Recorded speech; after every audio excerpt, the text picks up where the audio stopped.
Nicomachean Ethics, Book 1, The End. 1. Every art and every kind of inquiry, and likewise every act and purpose, seems to aim at some good. And so it has been well said that the good is that at which everything aims. But a difference is observable among these aims or ends. What is aimed at is sometimes the exercise of a faculty, sometimes a certain result beyond that exercise.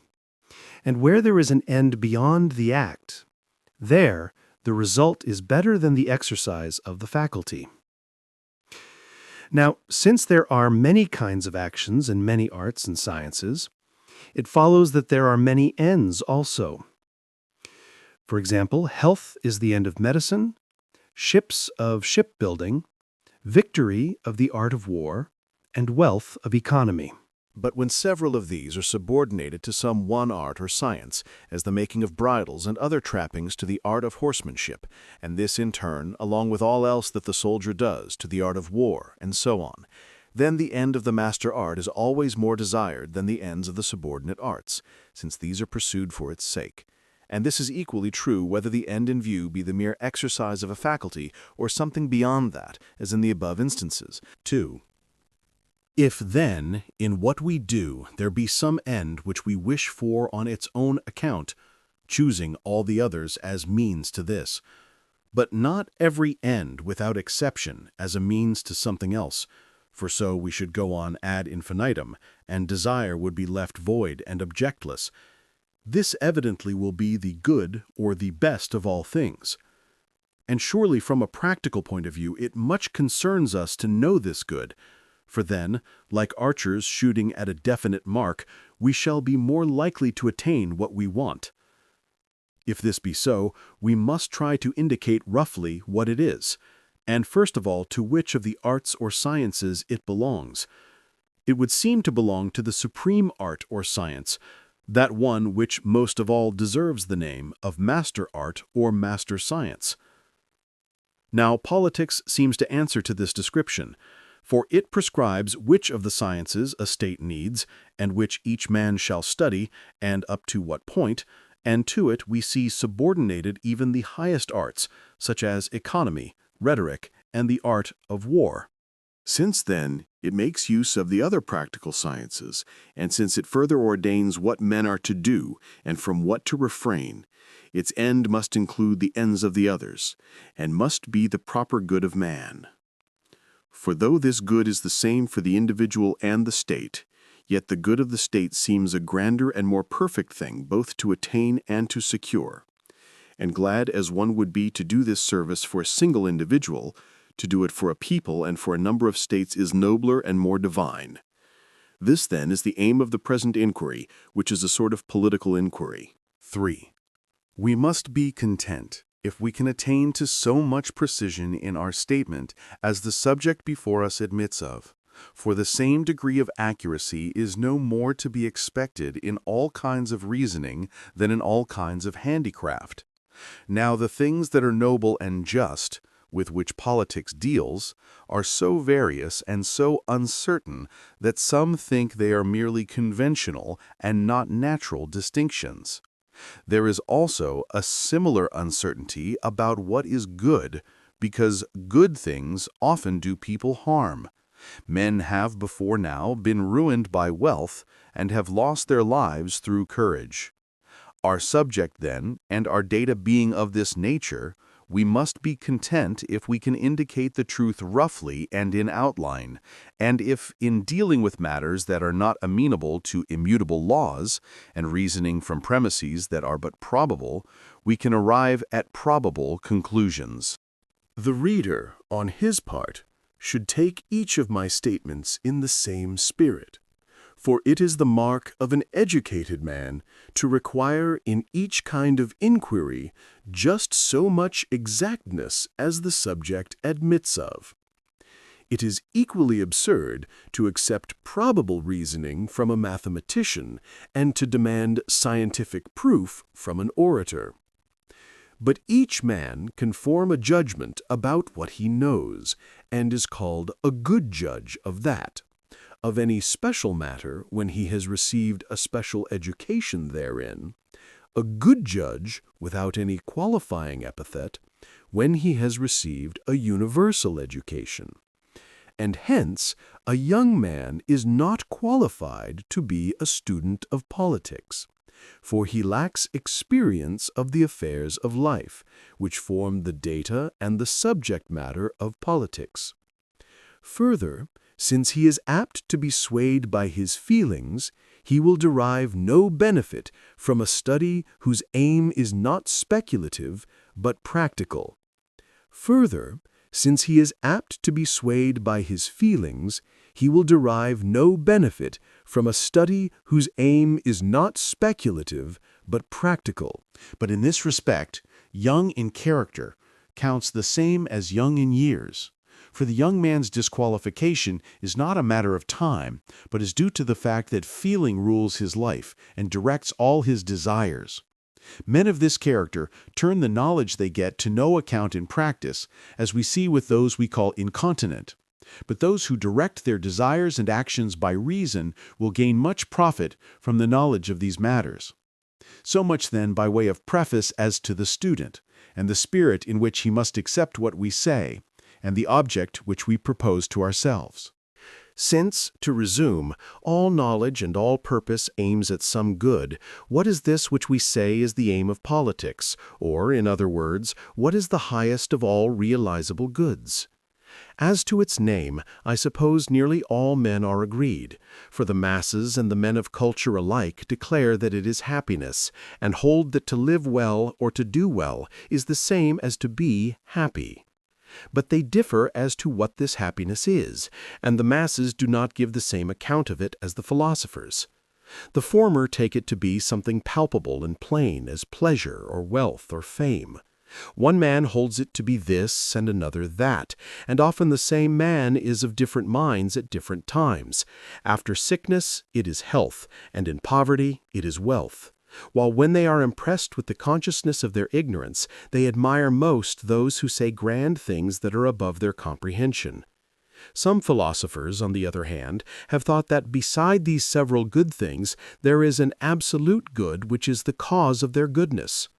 As it would hardly be worthwhile to review all the opinions that have been held, we will confine ourselves to those which are most popular or which seem to have some foundation in reason.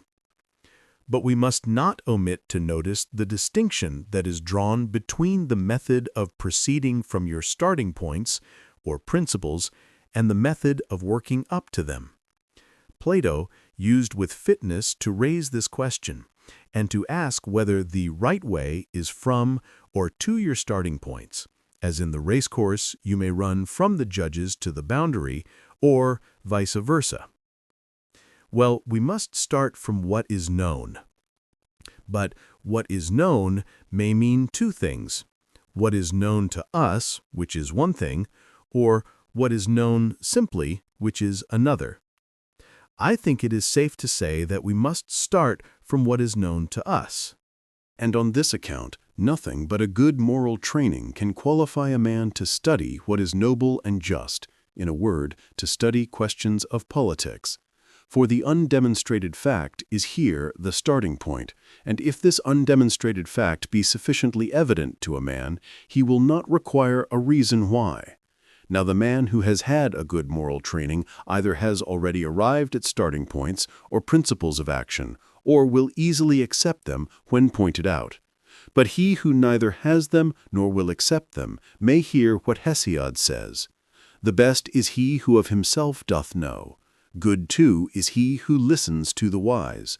But he who neither knows himself nor heeds the words of others is a useless man." 5.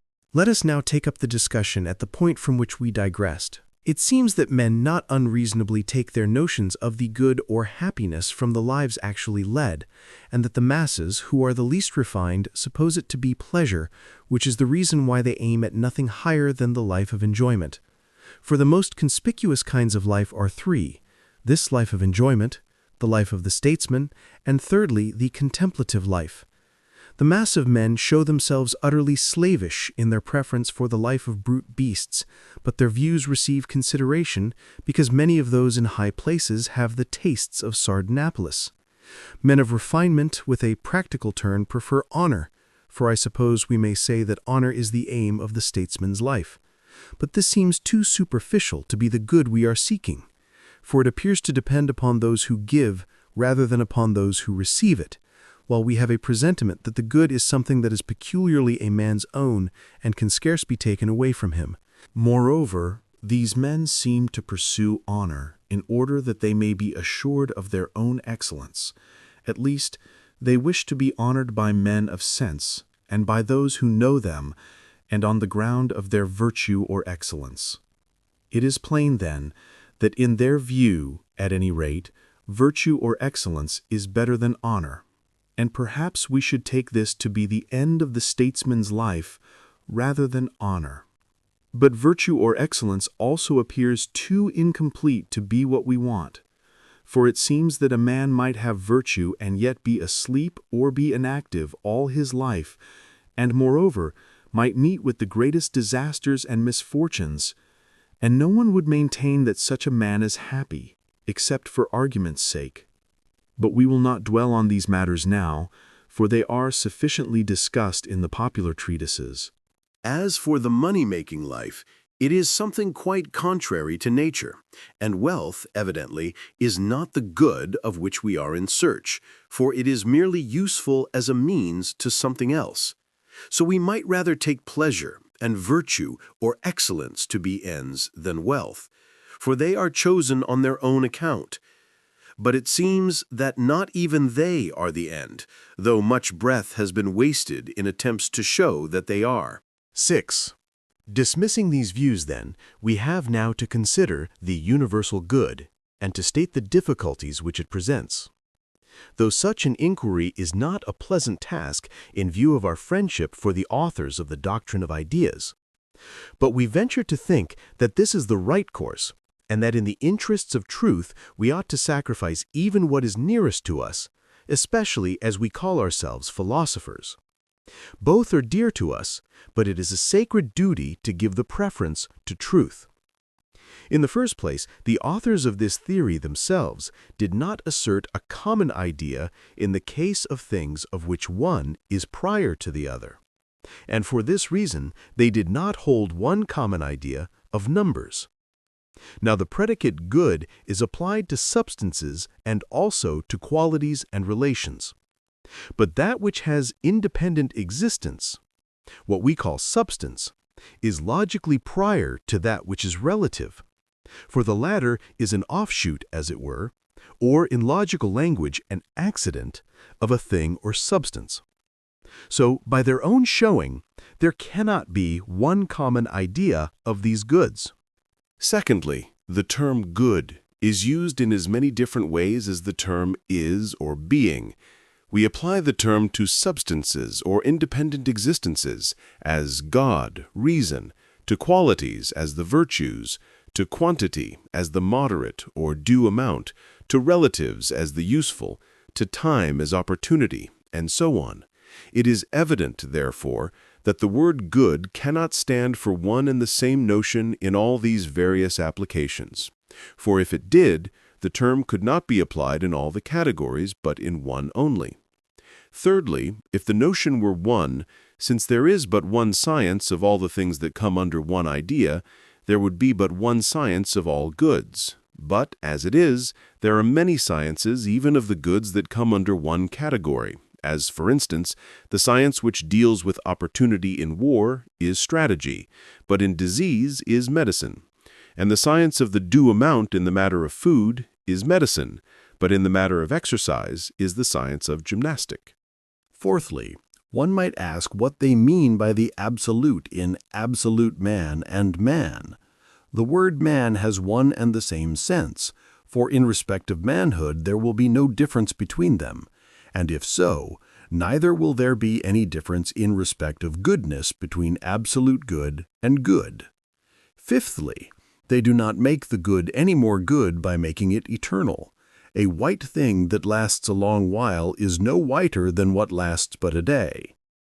There seems to be more plausibility in the doctrine of the Pythagoreans, who, in their table of opposites, place the one on the same side with the good things, instead of reducing all goods to unity. And even Speusippus seems to follow them in this. However, these points may be reserved for another occasion. But objection may be taken to what I have said on the ground that the Platonists do not speak in this way of all goods indiscriminately, but hold that those that are pursued and welcomed on their own account are called good by reference to one common form or type, while those things that tend to produce or preserve these goods, or to prevent their opposites, are called good only as means to these and in a different sense. It is evident that there will thus be two classes of goods. One good in themselves, the other good as means to the former.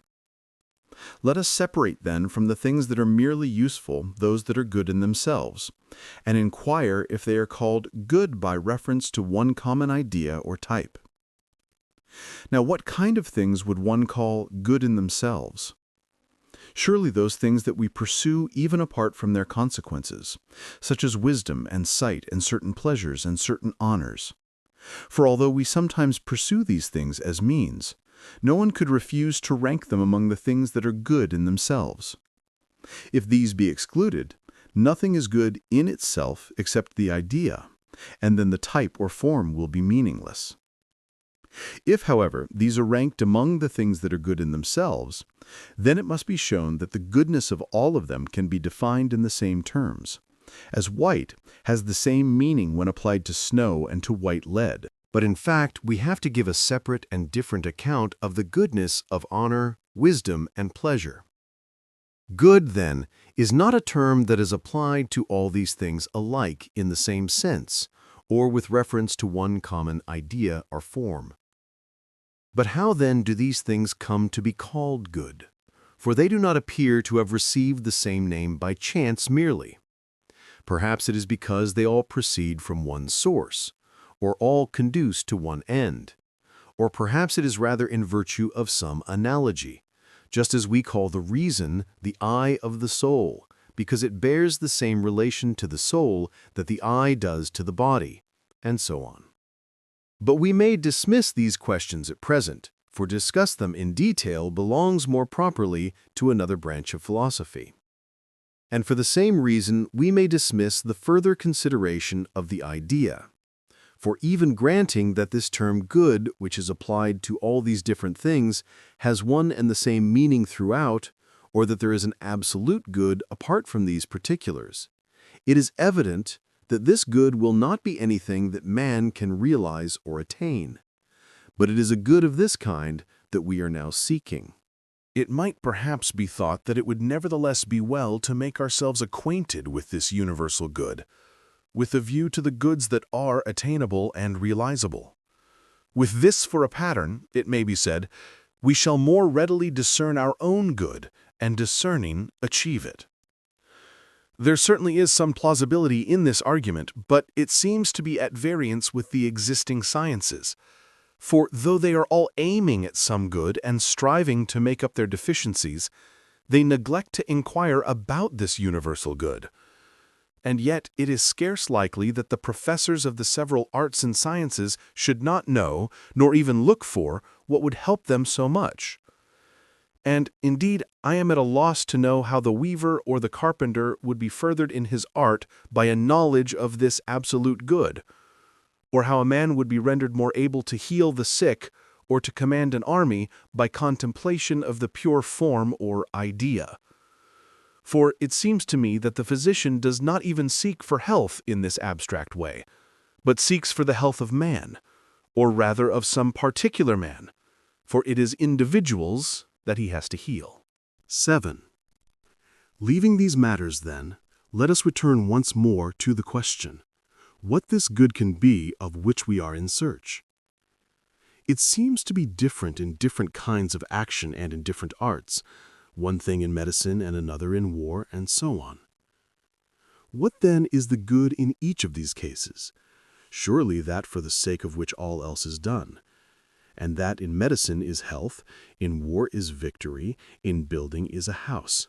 A different thing in each different case, but always, in whatever we do and in whatever we choose, the end. For it is always for the sake of the end that all else is done. If then there be one end of all that man does, this end will be the realizable good, or these ends, if there be more than one. By this generalization, our argument is brought to the same point as before. This point we must try to explain more clearly.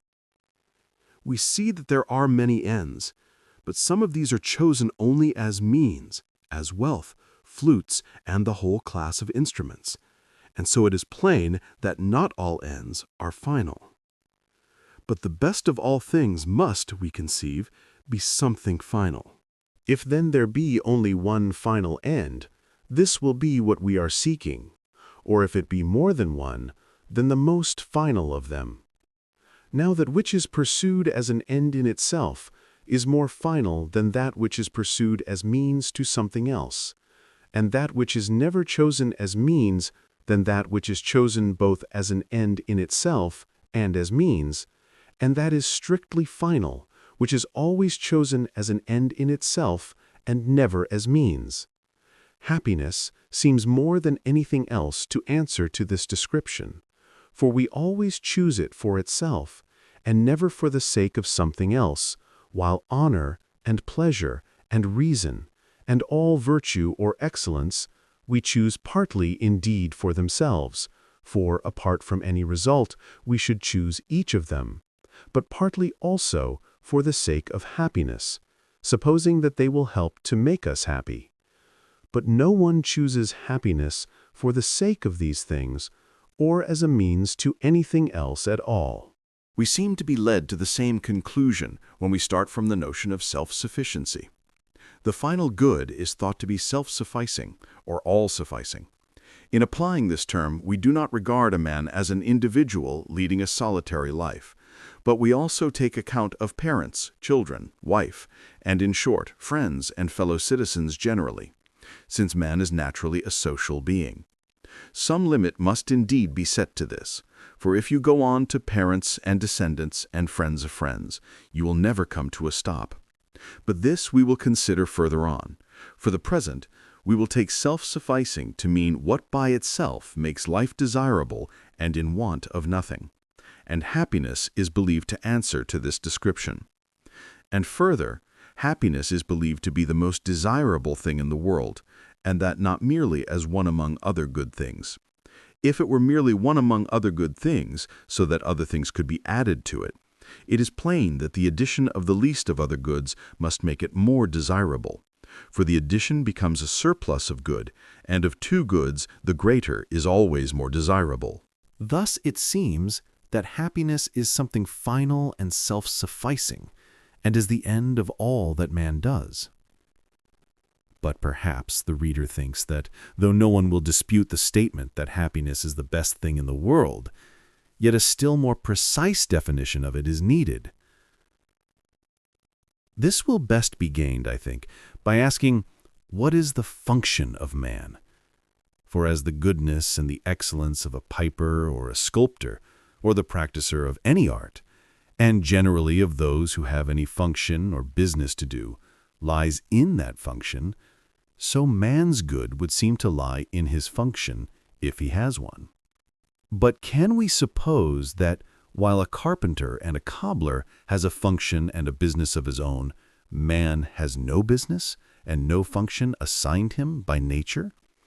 Nay, surely as his several members, eye and hand and foot, plainly have each his own function. So we must suppose that man also has some function, over and above all these. What then is it? Life, evidently, he has in common even with the plants, but we want that which is peculiar to him.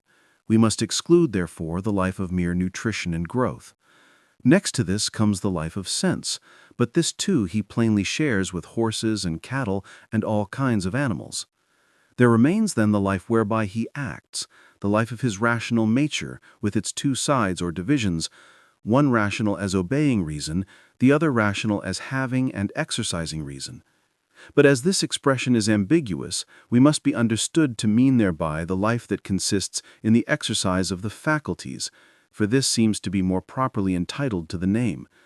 The function of man, then, is exercise of his vital faculties, or soul, on one side in obedience to reason, and on the other side with reason. But what is called the function of a man, of any profession, and the function of a man who is good in that profession are generically the same, e.g., of a harper and of a good harper. And this holds in all cases without exception, only that in the case of the latter, his superior excellence at his work is added.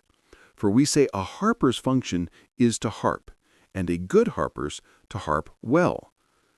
Man's function then being, as we say, a kind of life, that is to say, exercise of his faculties and action of various kinds with reason.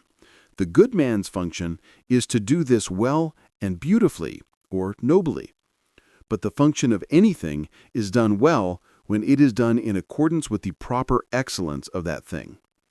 If this be so, the result is that the good of man is exercise of his faculties in accordance with excellence or virtue, or, if there be more than one, in accordance with the best and most complete virtue. But there must also be a full term of years for this exercise, for one swallow or one fine day does not make a spring, nor does one day or any small space of time make a blessed or happy man. This, then, may be taken as a rough outline of the good, for this, I think, is the proper method. First, to sketch the outline, and then to fill in the details. But it would seem that, the outline once fairly drawn, anyone can carry on the work and fit in the several items which time reveals to us or helps us to find. And this indeed is the way in which the arts and sciences have grown, for it requires no extraordinary genius to fill up the gaps. We must bear in mind, however, what was said above, and not demand the same degree of accuracy in all branches of study, but in each case so much as the subject matter admits of, and as is proper to that kind of inquiry. The carpenter and the geometer both look for the right angle, but in different ways. The former only wants such an approximation to it as his work requires, but the latter wants to know what constitutes a right angle, or what is its special quality. His aim is to find out the truth, and so, in other cases, we must follow the same course, lest we spend more time on what is immaterial than on the real business in hand. Nor must we in all cases alike demand the reason why. Sometimes it is enough if the undemonstrated fact be fairly pointed out, as in the case of the starting points or principles of a science. Undemonstrated facts always form the first step or starting point of a science, and these starting points or principles are arrived at some in one way, some in another, some by induction, others by perception, others again by some kind of training. But in each case, we must try to apprehend them in the proper way and do our best to define them clearly, for they have great influence upon the subsequent course of an inquiry. A good start is more than half the race, I think, and our starting point or principle, once found, clears up a number of our difficulties. 8. We must not be satisfied, then, with examining this starting point or principle of ours as a conclusion from our data, but must also view it in its relation to current opinions on the subject. For all experience harmonizes with a true principle, but a false one is soon found to be incompatible with the facts. Now, good things have been divided into three classes: external goods on the one hand, and on the other goods of the soul and goods of the body. And the goods of the soul are commonly said to be goods in the fullest sense, and more good than any other. But actions and exercises of the vital faculties or soul may be said to be of the soul. So our account is confirmed by this opinion, which is both of long standing and approved by all who busy themselves with philosophy.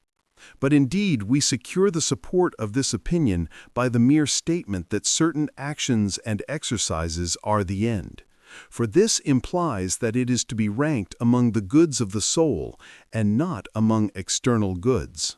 Our account, again, is in harmony with the common saying that the happy man lives well and does well.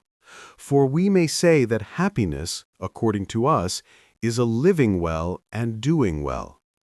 And indeed, all the characteristics that men expect to find in happiness seem to belong to happiness as we define it. Some hold it to be virtue or excellence, some prudence, others a kind of wisdom. Others again hold it to be all or some of these with the addition of pleasure, either as an ingredient or as a necessary accompaniment, and some even include external prosperity in their account of it. Now, some of these views have the support of many voices and of old authority. Others have few voices, but those of weight. But it is probable that neither the one side nor the other is entirely wrong, but that in some one point at least, if not in most, they are both right. First, then, the view that happiness is excellence or a kind of excellence harmonizes with our account. For exercise of faculties in accordance with excellence belongs to excellence. But I think we may say that it makes no small difference whether the good be conceived as the mere possession of something or as its use, as a mere habit or trained faculty, or as the exercise of that faculty. For the habit or faculty may be present and yet issue in no good result, as when a man is asleep or in any other way hindered from his function. But with its exercise this is not possible, for it must show itself in acts and in good acts. And, as at the Olympic Games, it is not the fairest and strongest who receive the crown, but those who contend, for among these are the victors. So in life, too, the winners are those who not only have all the excellences, but manifest these indeed.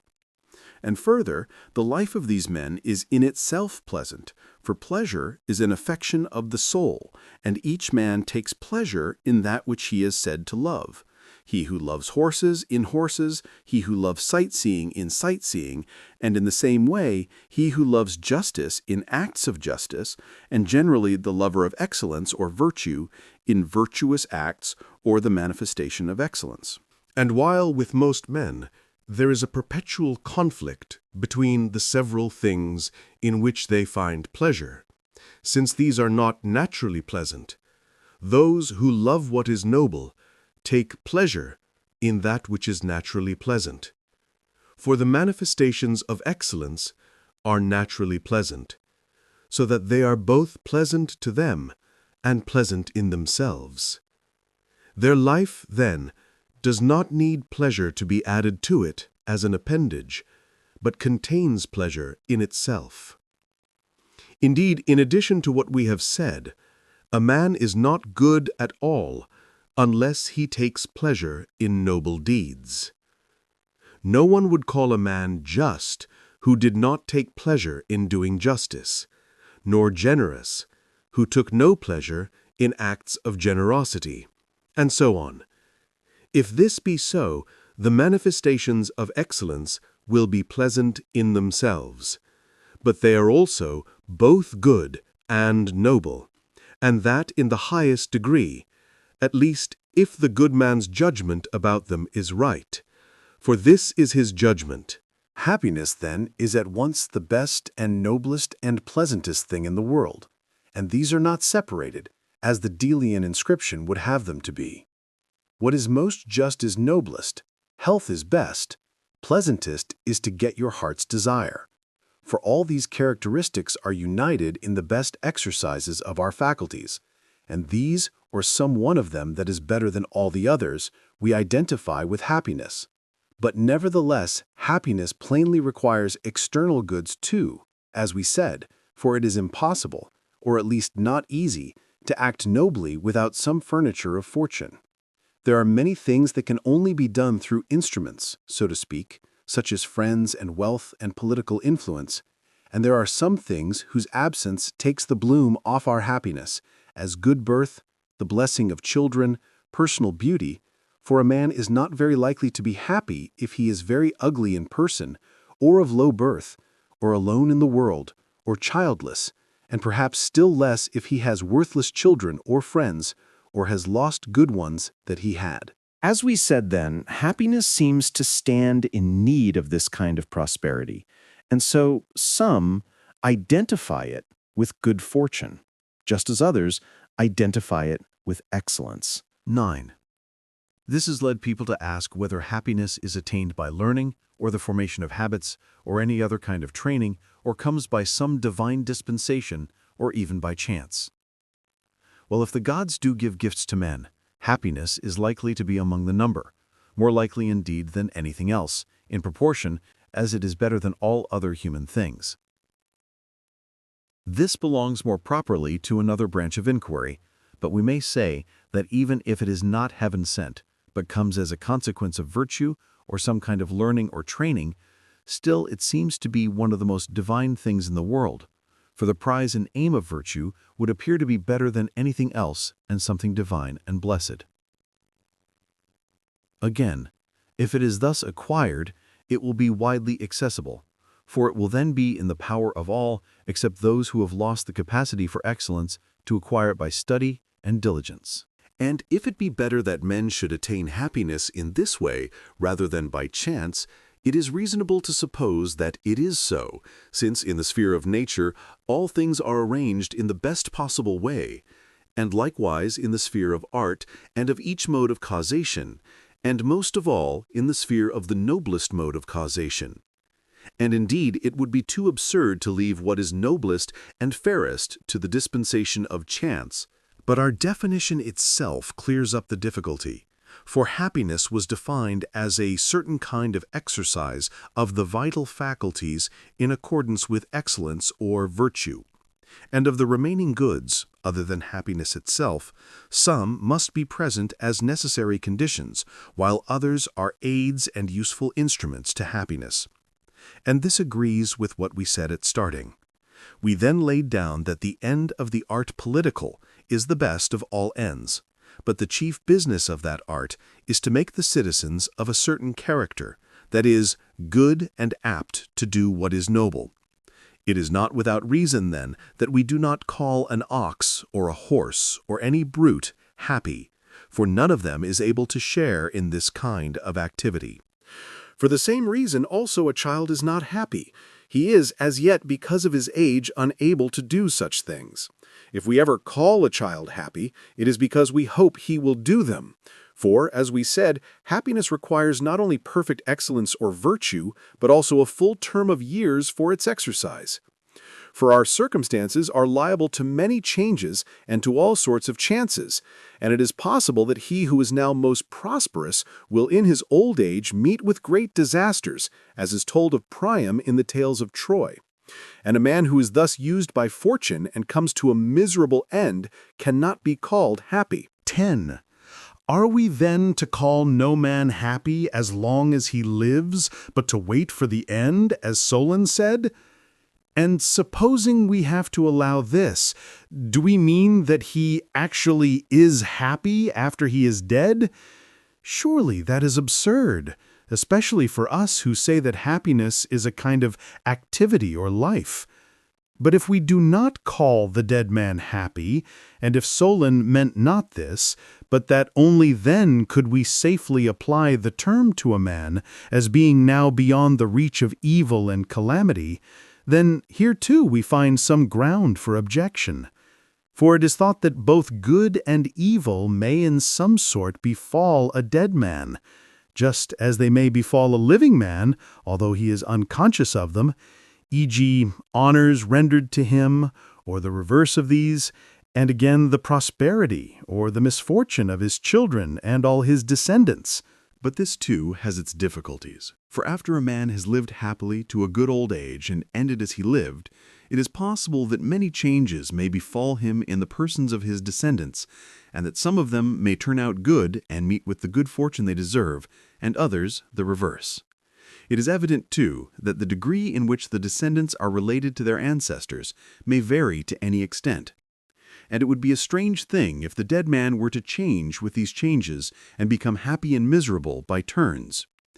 But it would also be strange to suppose that the dead are not affected at all, even for a limited time, by the fortunes of their posterity. But let us return to our former question, for its solution will perhaps clear up this other difficulty. The saying of Solon may mean that we ought to look for the end and then call a man happy, not because he now is, but because he once was happy. But surely it is strange that when he is happy we should refuse to say what is true of him, because we do not like to apply the term to living men in view of the changes to which they are liable, and because we hold happiness to be something that endures and is little liable to change, while the fortunes of one and the same man often undergo many revolutions. For it is argued, it is plain that, if we follow the changes of fortune, we shall call the same man happy and miserable many times over, making the happy man a sort of chameleon and one who rests on no sound foundation. We reply that it cannot be right thus to follow fortune, for it is not in this that our weal or woe lies. But, as we said, though good fortune is needed to complete man's life, yet it is the excellent employment of his powers that constitutes his happiness, as the reverse of this constitutes his misery. But the discussion of this difficulty leads to a further confirmation of our account. For nothing human is so constant as the excellent exercise of our faculties. The sciences themselves seem to be less abiding, and the highest of these exercises are the most abiding, because the happy are occupied with them most of all and most continuously. The happy man, then, as we define him, will have this required property of permanence, and all through life will preserve his character. For he will be occupied continually, or with the least possible interruption, in excellent deeds and excellent speculations, and whatever his fortune be, he will take it in the noblest fashion, and bear himself always and in all things suitably, since he is truly good and foursquare without a flaw. But the dispensations of fortune are many, some great, some small. The small ones, whether good or evil, plainly are of no weight in the scale. But the great ones, when numerous, will make life happier if they be good, for they help to give a grace to life themselves, and their use is noble and good. But if they be evil, will enfeeble and spoil happiness, for they bring pain and often impede the exercise of our faculties. But nevertheless, true worth shines out, even here, in the calm endurance of many great misfortunes, not through insensibility, but through nobility and greatness of soul. And if it is what a man does that determines the character of his life, as we said, then no happy man will become miserable. For he will never do what is hateful and base. For we hold that the man who is truly good and wise will bear with dignity whatever fortune sends, and will always make the best of his circumstances, as a good general will turn the forces at his command to the best account, and a good shoemaker will make the best shoe that can be made out of a given piece of leather, and so on with all other crafts. If this be so, the happy man will never become miserable, though he will not be truly happy if he meets with the fate of Priam. But yet he is not unstable and lightly changed. He will not be moved from his happiness easily, nor by any ordinary misfortunes, but only by many heavy ones.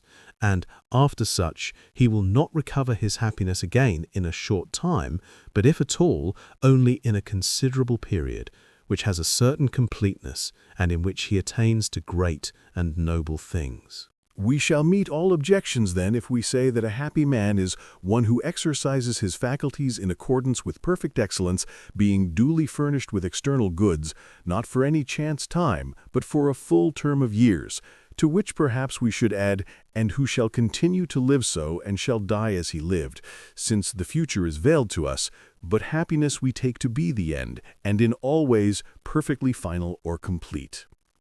If this be so, we may say that those living men are blessed or perfectly happy who both have and shall continue to have these characteristics, but happy as men only.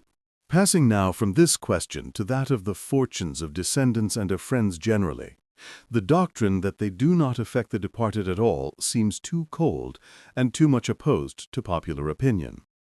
But as the things that happen to them are many and differ in all sorts of ways, and some come home to them more and some less, so that to discuss them all separately would be a long, indeed an endless task, it will perhaps be enough to speak of them in general terms and in outline merely. Now, as of the misfortunes that happen to a man's self, some have a certain weight and influence on his life, while others are of less moment, so is it also with what happens to any of his friends. And again, it always makes much more difference whether those who are affected by an occurrence are alive or dead than it does whether a terrible crime and a tragedy be enacted on the stage or merely supposed to have already taken place. We must therefore take these differences into account, and still more perhaps the fact that it is a doubtful question whether the dead are at all accessible to good and ill. For it appears that even if anything that happens, whether good or evil, does come home to them, yet it is something unsubstantial and slight to them, if not in itself, or if not that, yet at any rate its influence is not of that magnitude or nature that it can make happy those who are not, or take away their happiness from those that are. It seems, then, to conclude that the prosperity and likewise the adversity of friends does affect the dead, but not in such a way or to such an extent as to make the happy unhappy, or to do anything of the kind.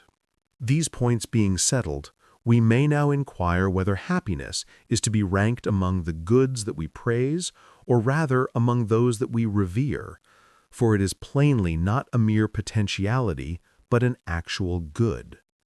What we praise seems always to be praised as being of a certain quality and having a certain relation to something. For instance, we praise the just and the courageous man, and generally the good man and excellence or virtue because of what they do or produce. And we praise also the strong or the swift-footed man, and so on, because he has a certain gift or faculty in relation to some good and admirable thing. This is evident if we consider the praises bestowed on the gods. The gods are thereby made ridiculous by being made relative to man. And this happens because, as we said, a thing can only be praised in relation to something else. If, then, praise be proper to such things as we mentioned, it is evident that to the best things is due not praise, but something greater and better, as our usage shows. For the gods we call blessed and happy, and blessed is the term we apply to the most godlike men. And so with good things, no one praises happiness as he praises justice, but calls it blessed, as something better and more divine. On these grounds, Eudoxus is thought to have based a strong argument for the claims of pleasure to the first prize, for he maintained that the fact that it is not praised, though it is a good thing, shows that it is higher than the goods we praise, as God and the good are higher.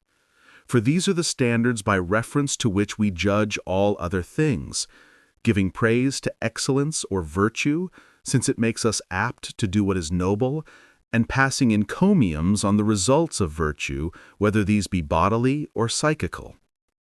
But to refine on these points belongs more properly to those who have made a study of the subject of encomiums. For us, it is plain from what has been said that happiness is one of the goods we revere and count as final. And this further seems to follow from the fact that it is a starting point or principle. For everything we do is always done for its sake, but the principle and cause of all good we hold to be something divine and worthy of reverence. Since happiness is an exercise of the vital faculties in accordance with perfect virtue or excellence, we will now inquire about virtue or excellence, for this will probably help us in our inquiry about happiness. And indeed the true statesman seems to be especially concerned with virtue, for he wishes to make the citizens good and obedient to the laws. Of this we have an example in the Cretan and the Lacedaemonian lawgivers, and any others who have resembled them.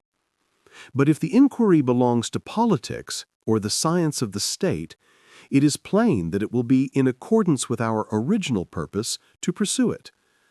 The virtue or excellence that we are to consider is, of course, the excellence of man. For it is the good of man and the happiness of man that we started to seek. And by the excellence of man, I mean excellence not of body, but of soul. For happiness we take to be an activity of the soul. If this be so, then it is evident that the statesman must have some knowledge of the soul, just as the man who is to heal the eye or the whole body must have some knowledge of them, and that the more in proportion as the science of the state is higher and better than medicine. But all educated physicians take much pains to know about the body. As statesmen, or students of politics, then, we must inquire into the nature of the soul, but in so doing, we must keep our special purpose in view and go only so far as that requires.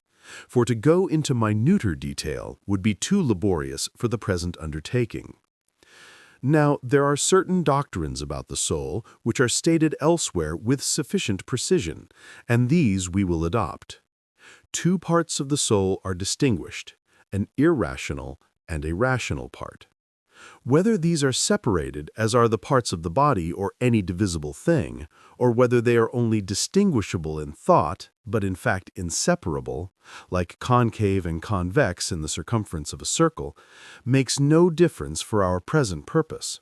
Of the irrational part, again, one division seems to be common to all things that live, and to be possessed by plants, I mean that which causes nutrition and growth. For we must assume that all things that take nourishment have a faculty of this kind, even when they are embryos, and have the same faculty when they are full grown. At least this is more reasonable than to suppose that they then have a different one. The excellence of this faculty, then, is plainly one that man shares with other beings and not specifically human.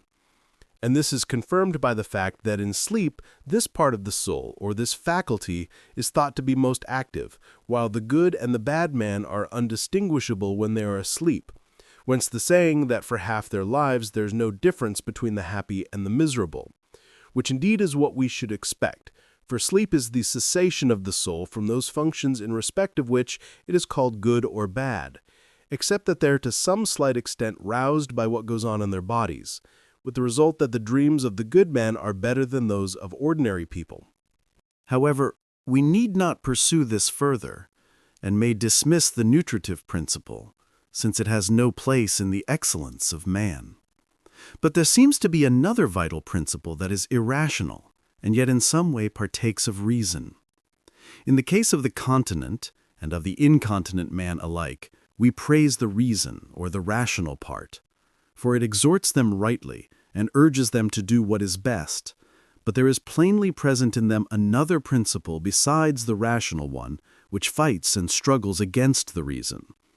For just as a paralyzed limb, when you will to move it to the right, moves on the contrary to the left, so is it with the soul. The incontinent man's impulses run counter to his reason. Only whereas we see the refractory member in the case of the body, we do not see it in the case of the soul. But we must nevertheless, I think, hold that in the soul too there is something beside the reason which opposes and runs counter to it, though in what sense it is distinct from the reason does not matter here. It seems, however, to partake of reason also, as we said. At least in the continent man it submits to the reason, while in the temperate and courageous man we may say it is still more obedient, for in him it is altogether in harmony with the reason. The irrational part, then, it appears, is twofold. There is the vegetative faculty, which has no share of reason, and the faculty of appetite or of desire in general, which in a manner partakes of reason or is rational as listening to reason and submitting to its sway. Rational in the sense in which we speak of rational obedience to father or friends, not in the sense in which we speak of rational apprehension of mathematical truths. But all advice and all rebuke and exhortation testify that the irrational part is in some way amenable to reason. If then we like to say that this part too has a share of reason, the rational part also will have two divisions. One rational in the strict sense as possessing reason in itself, the other rational as listening to reason as a man listens to his father. Now on this division of the faculties is based the division of excellence, For we speak of intellectual excellences and of moral excellences. Wisdom and understanding and prudence we call intellectual. Liberality and temperance we call moral virtues or excellences. When we are speaking of a man's moral character, we do not say that he is wise or intelligent, but that he is gentle or temperate. But we praise the wise man, too, for his habit of mind or trained faculty, and a habit or trained faculty that is praiseworthy is what we call an excellence or virtue. Book 2. Moral Virtue. 1. Excellence, then, being of these two kinds, intellectual and moral. Intellectual excellence owes its birth and growth mainly to instruction, and so requires time and experience, while moral excellence is the result of habit or custom, and has accordingly, in our language, received a name formed by a slight change from ethos. From this it is plain that none of the moral excellences or virtues is implanted in us by nature, for that which is by nature cannot be altered by training. For instance, a stone naturally tends to fall downwards, and you could not train it to rise upwards, though you tried to do so by throwing it up 10,000 times. Nor could you train fire to move downwards, nor accustom anything which naturally behaves in one way to behave in any other way. The virtues, then, come neither by nature nor against nature, but nature gives the capacity for acquiring them, and this is developed by training. Again, where we do things by nature, we get the power first and put this power forth in act afterwards, as we plainly see in the case of the senses, for it is not by constantly seeing and hearing that we acquire those faculties, but on the contrary, we had the power first and then used it, instead of acquiring the power by the use. But the virtues we acquire by doing the acts, as is the case with the arts, too. We learn an art by doing that which we wish to do when we have learned it. We become builders by building, and harpers by harping. And so by doing just acts, we become just, and by doing acts of temperance and courage, we become temperate and courageous. This is attested, too, by what occurs in states, for the legislators make their citizens good by training, i.e., this is the wish of all legislators, and those who do not succeed in this miss their aim. And it is this that distinguishes a good from a bad constitution. Again, both the moral virtues and the corresponding vices result from and are formed by the same acts, and this is the case with the arts also. It is by harping that good harpers and bad harpers alike are produced, and so with builders and the rest. By building well they will become good builders, and bad builders by building badly. Indeed, if it were not so, they would not want anybody to teach them, but would all be born either good or bad at their trades. And it is just the same with the virtues also. It is by our conduct in our intercourse with other men that we become just or unjust, and by acting in circumstances of danger, and training ourselves to feel fear or confidence, that we become courageous or cowardly. So too with our animal appetites and the passion of anger. For by behaving in this way or in that, on the occasions with which these passions are concerned, some become temperate and gentle, and others profligate and ill-tempered. In a word, acts of any kind produce habits or characters of the same kind. Hence, we ought to make sure that our acts be of a certain kind, for the resulting character varies as they vary. It makes no small difference, therefore, whether a man be trained from his youth up in this way or in that, but a great difference, or rather all the difference. 2. But our present inquiry has not, like the rest, a merely speculative aim. We are not inquiring merely in order to know what excellence or virtue is, but in order to become good, for otherwise it would profit us nothing. We must ask, therefore, about these acts, and see of what kind they are to be, for, as we said, it is they that determine our habits or character. First of all, then, that they must be in accordance with right reason is a common characteristic of them, which we shall here take for granted, reserving for future discussion the question what this right reason is and how it is related to the other excellences.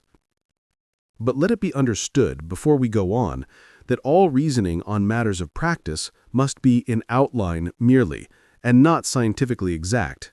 For, as we said at starting, the kind of reasoning to be demanded varies with the subject in hand, and in practical matters in questions of expediency, there are no invariable laws, any more than in questions of health.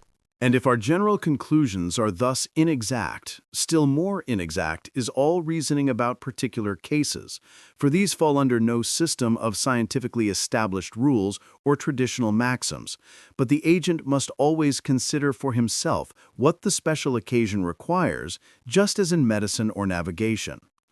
But though this is the case, we must try to render what help we can. First of all, then, we must observe that, in matters of this sort, to fall short and to exceed are alike fatal.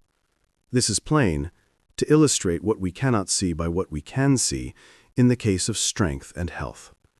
Too much and too little exercise alike destroy strength, and to take too much meat and drink or to take too little is equally ruinous to health.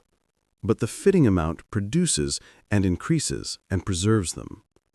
Just so, then, is it with temperance also, and courage, and the other virtues. The man who shuns and fears everything and never makes a stand becomes a coward, while the man who fears nothing at all but will face anything becomes foolhardy. So, too, the man who takes his fill of any kind of pleasure and abstains from none is a profligate, but the man who shuns all, like him whom we call a boor, is devoid of sensibility. Thus, temperance and courage are destroyed both by excess and defect, but preserved by moderation.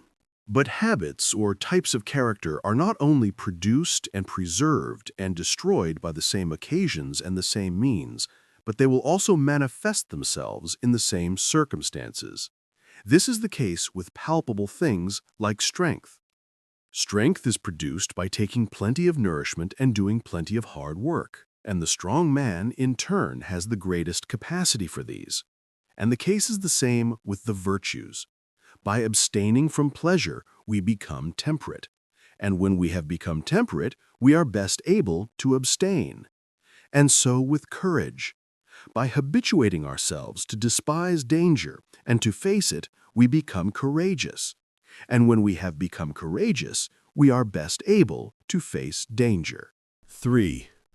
The pleasure or pain that accompanies the acts must be taken as a test of the formed habit or character. He who abstains from the pleasures of the body and rejoices in the abstinence is temperate, while he who is vexed at having to abstain is profligate.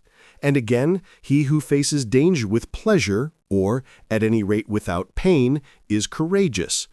But he to whom this is painful is a coward. For moral virtue, or excellence, is closely concerned with pleasure and pain. It is pleasure that moves us to do what is base, and pain that moves us to refrain from what is noble. And therefore, as Plato says, man needs to be so trained from his youth up as to find pleasure and pain in the right objects. This is what sound education means. Another reason why virtue has to do with pleasure and pain is that it has to do with actions and passions or affections. But every affection and every act is accompanied by pleasure or pain. The fact is further attested by the employment of pleasure and pain in correction. They have a kind of curative property, and a cure is effected by administering the opposite of the disease. Again, as we said before, every type of character, or habit, or formed faculty is essentially relative to and concerned with those things that form it for good or for ill. But it is through pleasure and pain that bad characters are formed. That is to say, through pursuing and avoiding the wrong pleasures and pains, or pursuing and avoiding them at the wrong time, or in the wrong manner, or in any other of the various ways of going wrong that may be distinguished. And hence, some people go so far as to define the virtues as a kind of impassive or neutral state of mind. but they err in stating this absolutely, instead of qualifying it by the addition of the right and wrong manner, time, etc. We may lay down, therefore, that this kind of excellence, i.e., moral excellence, makes us do what is best in matters of pleasure and pain, while vice or badness has the contrary effect. But the following considerations will throw additional light on the point. There are 3 kinds of things that move us to choose, and 3 that move us to avoid them. On the one hand, the beautiful or noble, the advantageous, the pleasant. On the other hand, the ugly or base, the hurtful, the painful. Now, the good man is apt to go right, and the bad man to go wrong, about them all, but especially about pleasure. For pleasure is not only common to man with animals, but also accompanies all pursuit or choice. Since the noble and the advantageous also are pleasant in idea. Again, the feeling of pleasure has been fostered in us all from our infancy by our training, and has thus become so ingrained in our life that it can scarce be washed out. And indeed, we all more or less make pleasure our test in judging of actions. For this reason too, then, our whole inquiry must be concerned with these matters, since to be pleased and pained in the right or the wrong way has great influence on our actions. Again, to fight with pleasure is harder than to fight with wrath, which Heraclitus says is hard. And virtue, like art, is always more concerned with what is harder. For the harder the task, the better is success. For this reason also, then, both moral virtue or excellence and the science of the state must always be concerned with pleasures and pains. For he that behaves rightly with regard to them will be good, and he that behaves badly will be bad. We will take it as established, then, that moral excellence or virtue has to do with pleasures and pains, and that the acts which produce it develop it, and also, when differently done, destroy it, and that it manifests itself in the same acts which produced it. 4. But here we may be asked what we mean by saying that men can become just and temperate only by doing what is just and temperate. Surely it may be said, if their acts are just and temperate, they themselves are already just and temperate, as they are grammarians and musicians if they do something grammatical or musical. We may answer, I think, firstly, that this is not quite the case even with the arts. A man may do something grammatical or write something correctly by chance, or at the prompting of another person. He will not be grammatical till he not only does something grammatical, but also does it grammatically, or like a grammatical person, i.e., in virtue of his own knowledge of grammar. But secondly, the virtues are not in this point analogous to the arts. The products of art have their excellence in themselves, and so it is enough if, when produced, they are of a certain quality. But in the case of the virtues, a man is not said to act justly or temperately, or like a just or temperate man, if what he does merely be of a certain sort. He must also be in a certain state of mind when he does it. That is, first of all, he must know what he is doing. Secondly, he must choose it and choose it for itself. And thirdly, his act must be the expression of a formed and stable character. Now, of these conditions, only one, the knowledge, is necessary for the possession of any art. But for the possession of the virtues, knowledge is of little or no avail, while the other conditions that result from repeatedly doing what is just and temperate are not a little important, but all important. The thing that is done, therefore, is called just or temperate when it is such as the just or temperate man would do. But the man who does it is not just or temperate unless he also does it in the spirit of the just or the temperate man. It is right, then, to say that by doing what is just, a man becomes just, and temperate by doing what is temperate, while without doing thus, he has no chance of ever becoming good. But most men, instead of doing thus, fly to theories, and fancy that they are philosophizing and that this will make them good, like a sick man who listens attentively to what the doctor says and then disobeys all his orders. This sort of philosophizing will no more produce a healthy habit of mind than this sort of treatment will produce a healthy habit of body. 5. We have next to inquire what excellence or virtue is. A quality of the soul is either A, a passion or emotion, or B, a power or faculty, or C, a habit or trained faculty, and so virtue must be one of these three. By A, a passion or emotion, we mean appetite, anger, fear, confidence, envy, joy, love, hate, longing, emulation, pity, or generally that which is accompanied by pleasure or pain. By B, a power or faculty, is that in respect of which we are said to be capable of being affected in any of these ways, as for instance, that in respect of which we are able to be angered or pained or to pity. And C, a habit or trained faculty, is that in respect of which we are well or ill-regulated or disposed in the matter of our affections. As for instance, in the matter of being angered, we are ill-regulated if we are too violent or too slack, but if we are moderate in our anger, we are well-regulated, and so with the rest. Now, the virtues are not emotions, nor are the vices, because we are not called good or bad in respect of our emotions, but are called so in respect of our virtues or vices. We are neither praised nor blamed in respect of our emotions. A man is not praised for being afraid or angry, nor blamed for being angry simply, but for being angry in a particular way. But we are praised or blamed in respect of our virtues or vices, because we may be angered or frightened without deliberate choice, but the virtues are a kind of deliberate choice, or at least are impossible without it.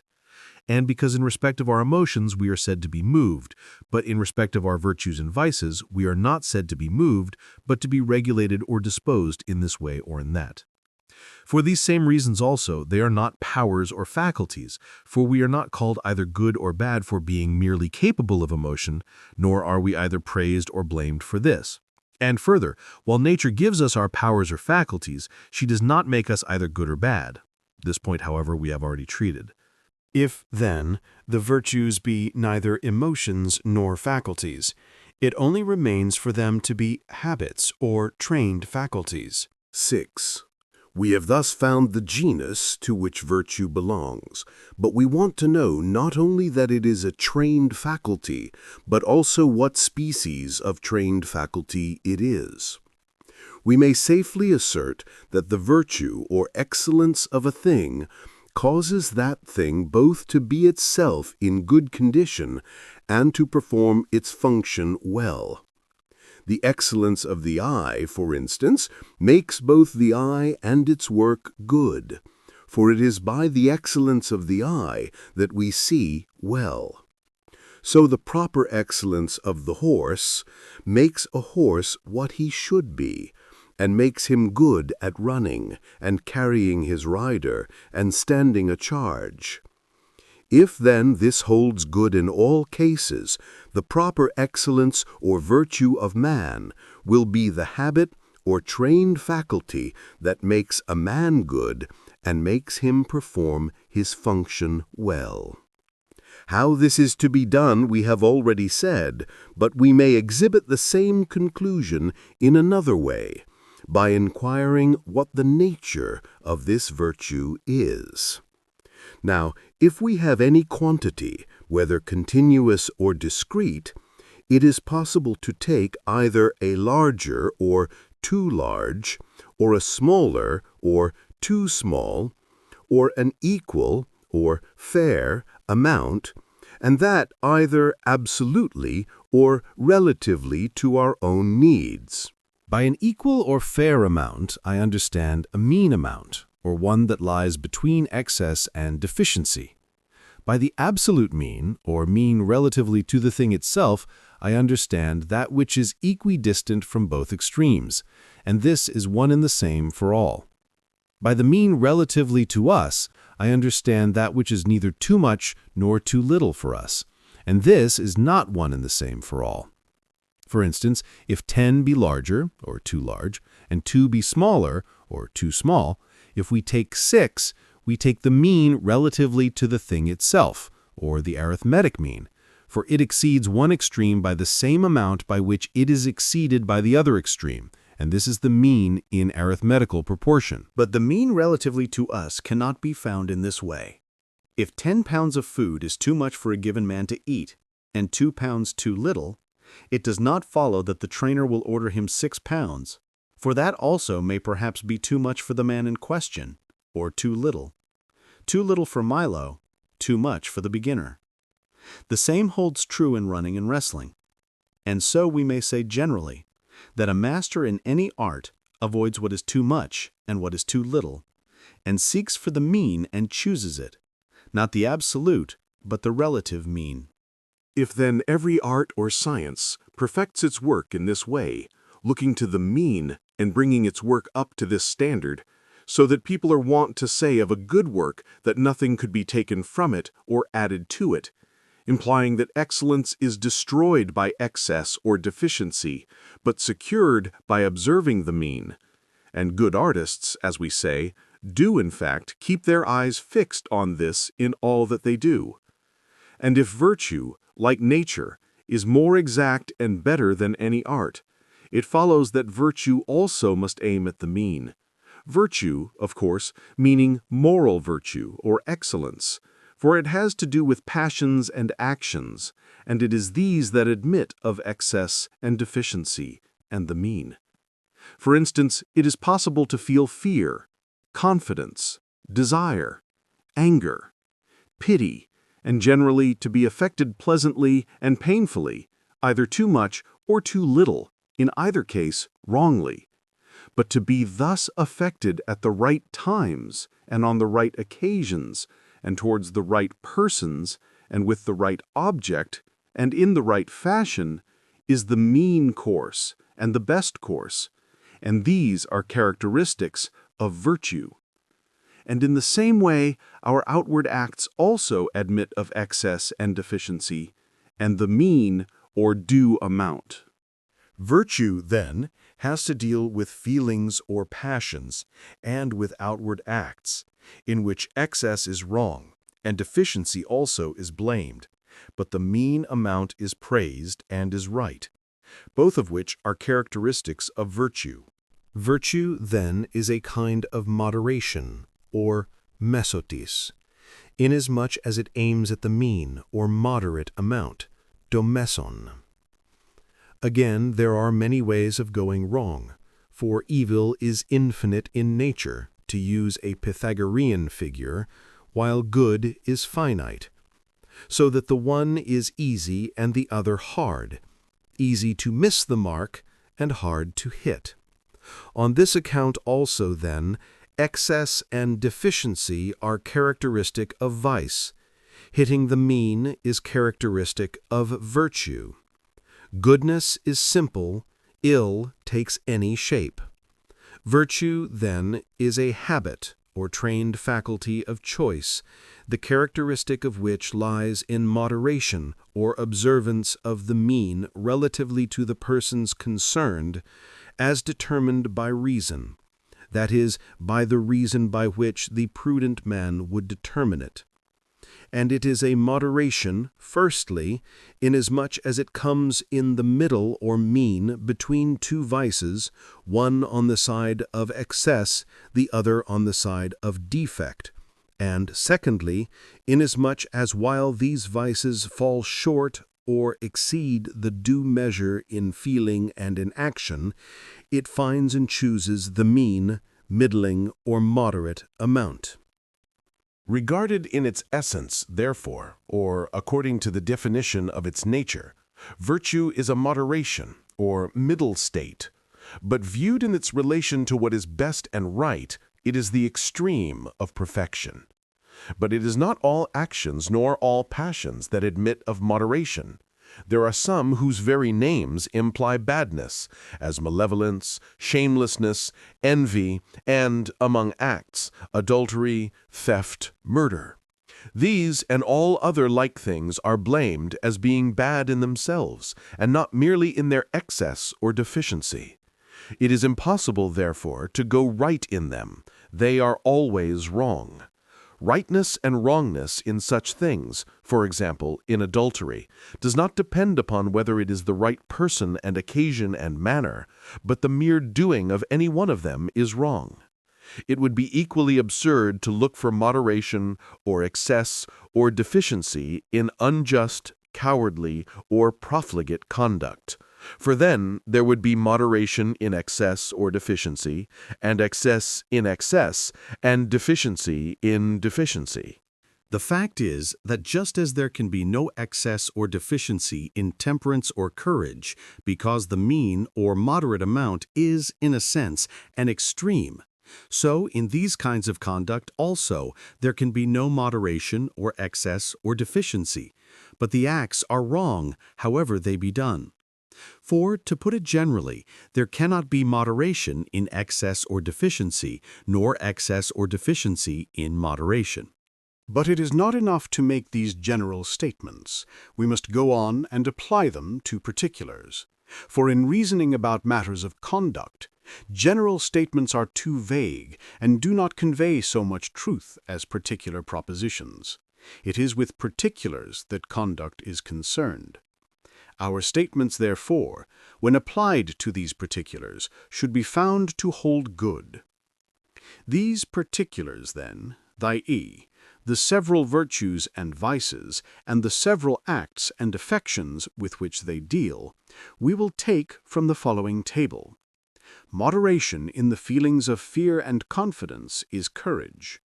Of those that exceed, he that exceeds in fearlessness has no name, as often happens, but he that exceeds in confidence is foolhardy, while he that exceeds in fear, but is deficient in confidence, is cowardly.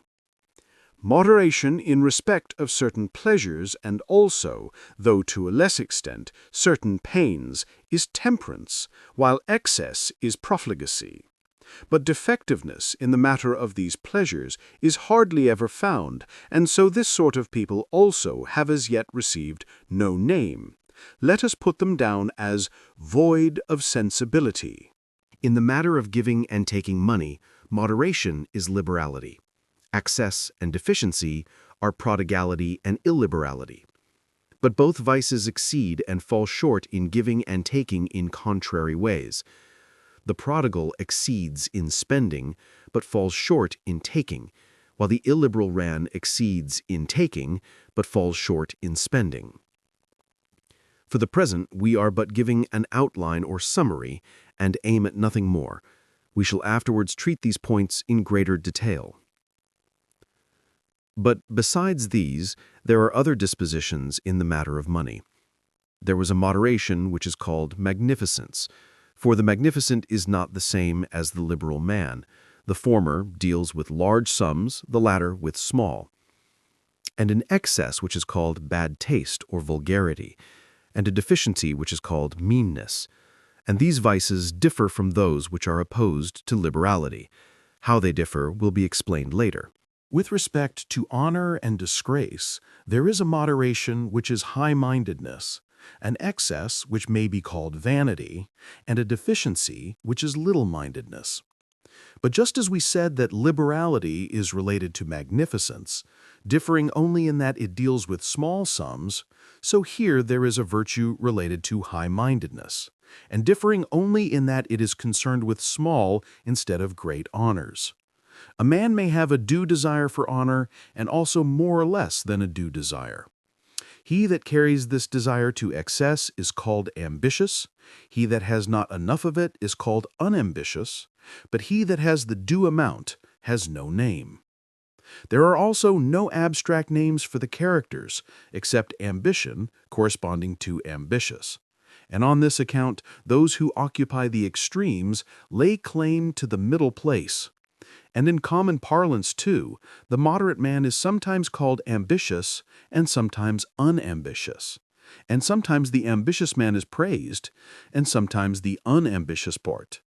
Why this is, we will explain afterwards, For the present, we will follow out our plan and enumerate the other types of character. In the matter of anger also, we find excess and deficiency and moderation. The characters themselves hardly have recognized names, but as the moderate man is here called gentle, we will call his character gentleness.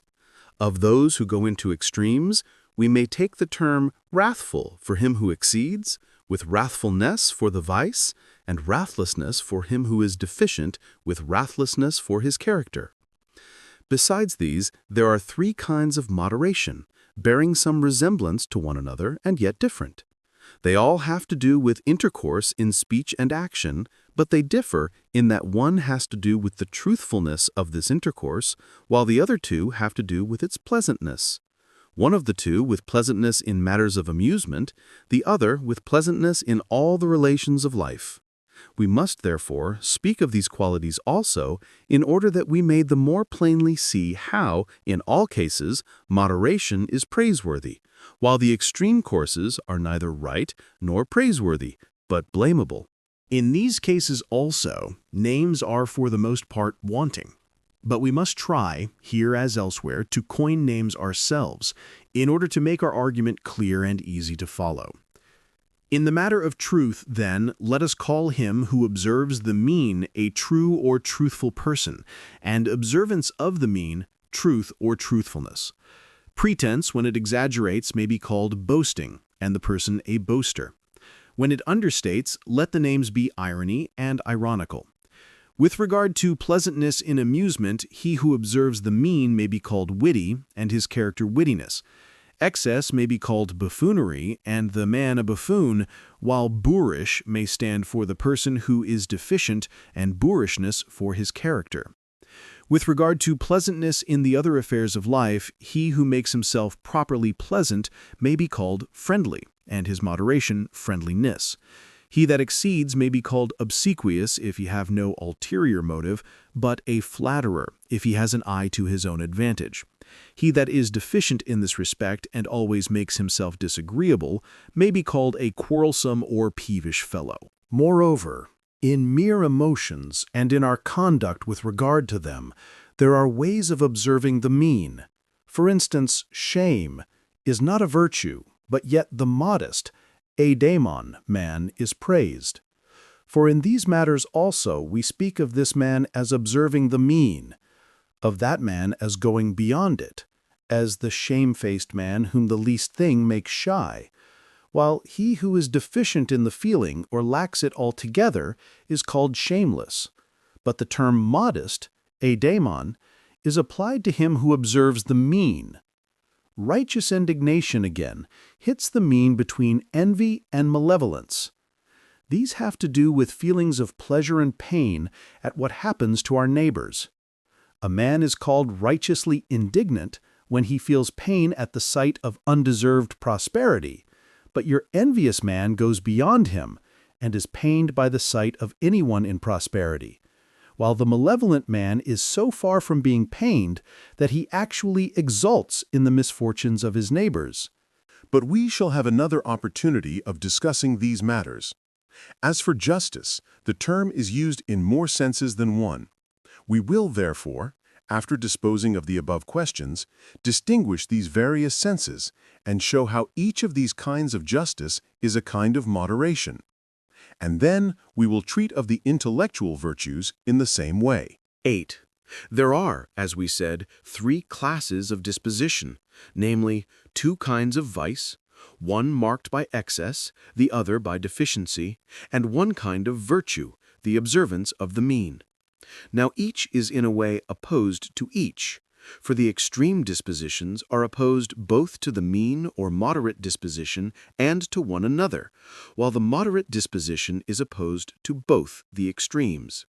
Just as a quantity which is equal to a given quantity is also greater when compared with a less, and less when compared with a greater quantity, so the mean or moderate dispositions exceed as compared with the defective dispositions, and fall short as compared with the excessive dispositions, both in feeling and in action.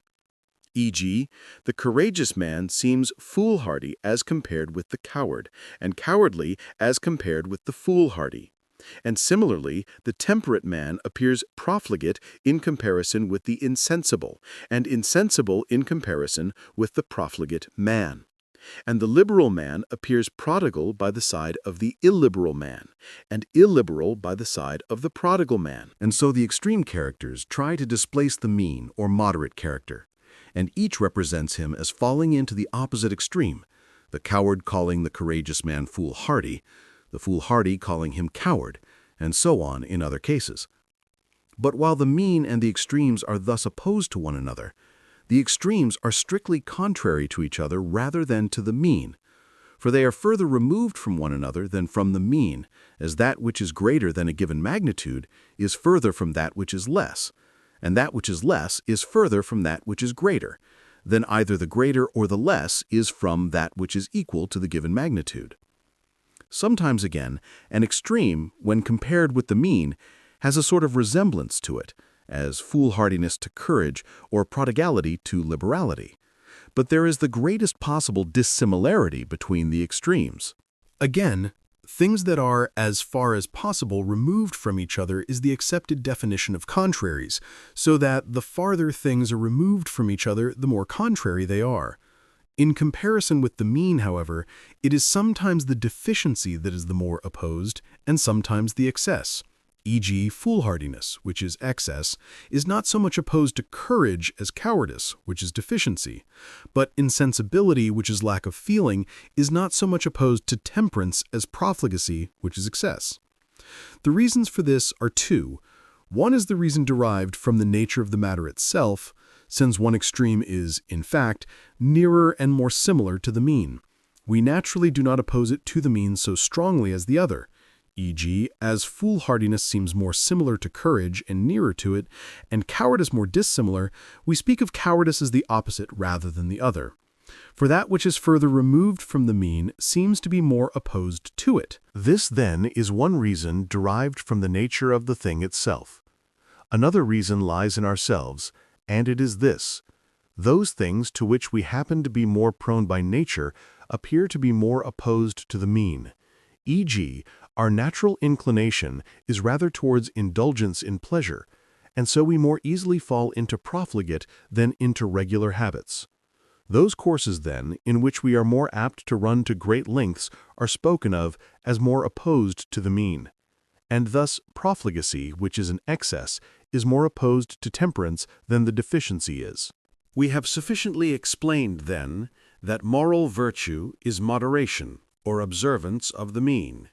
And in what sense? Namely, as holding a middle position between two vices, one on the side of excess and the other on the side of deficiency, and as aiming at the mean or moderate amount both in feeling and in action. And on this account, it is a hard thing to be good, for finding the middle or the mean in each case is a hard thing, just as finding the middle or center of a circle is a thing that is not within the power of everybody, but only of him who has the requisite knowledge.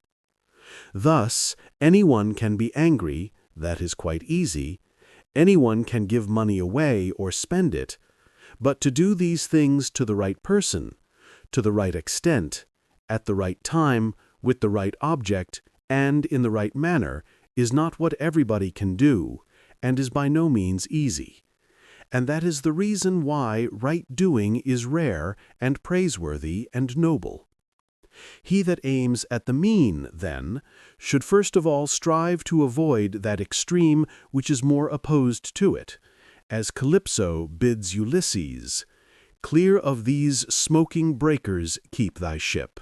For of the extremes, one is more dangerous, the other less.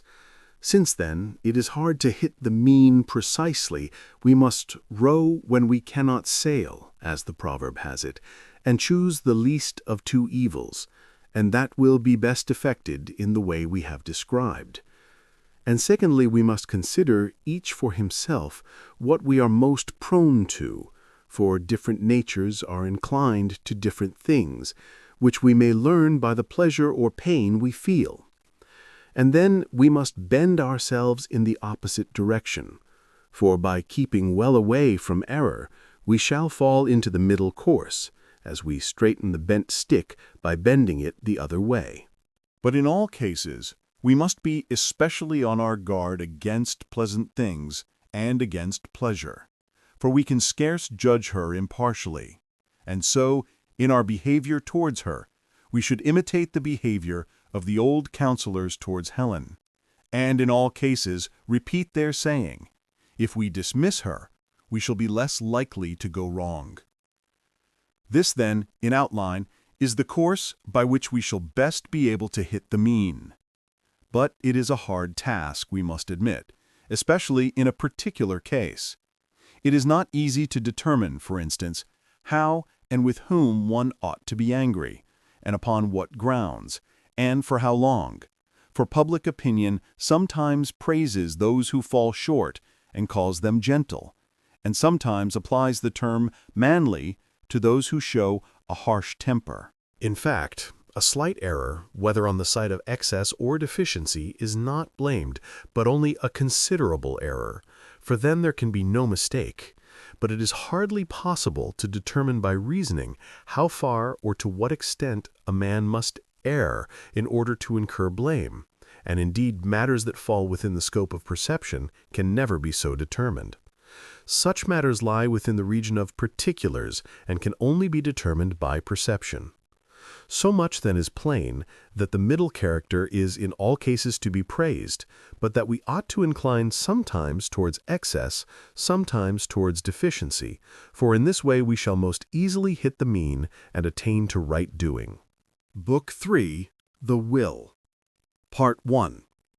Virtue, as we have seen, has to do with feelings and actions. Now, praise or blame is given only to what is voluntary. That which is involuntary receives pardon and sometimes even pity.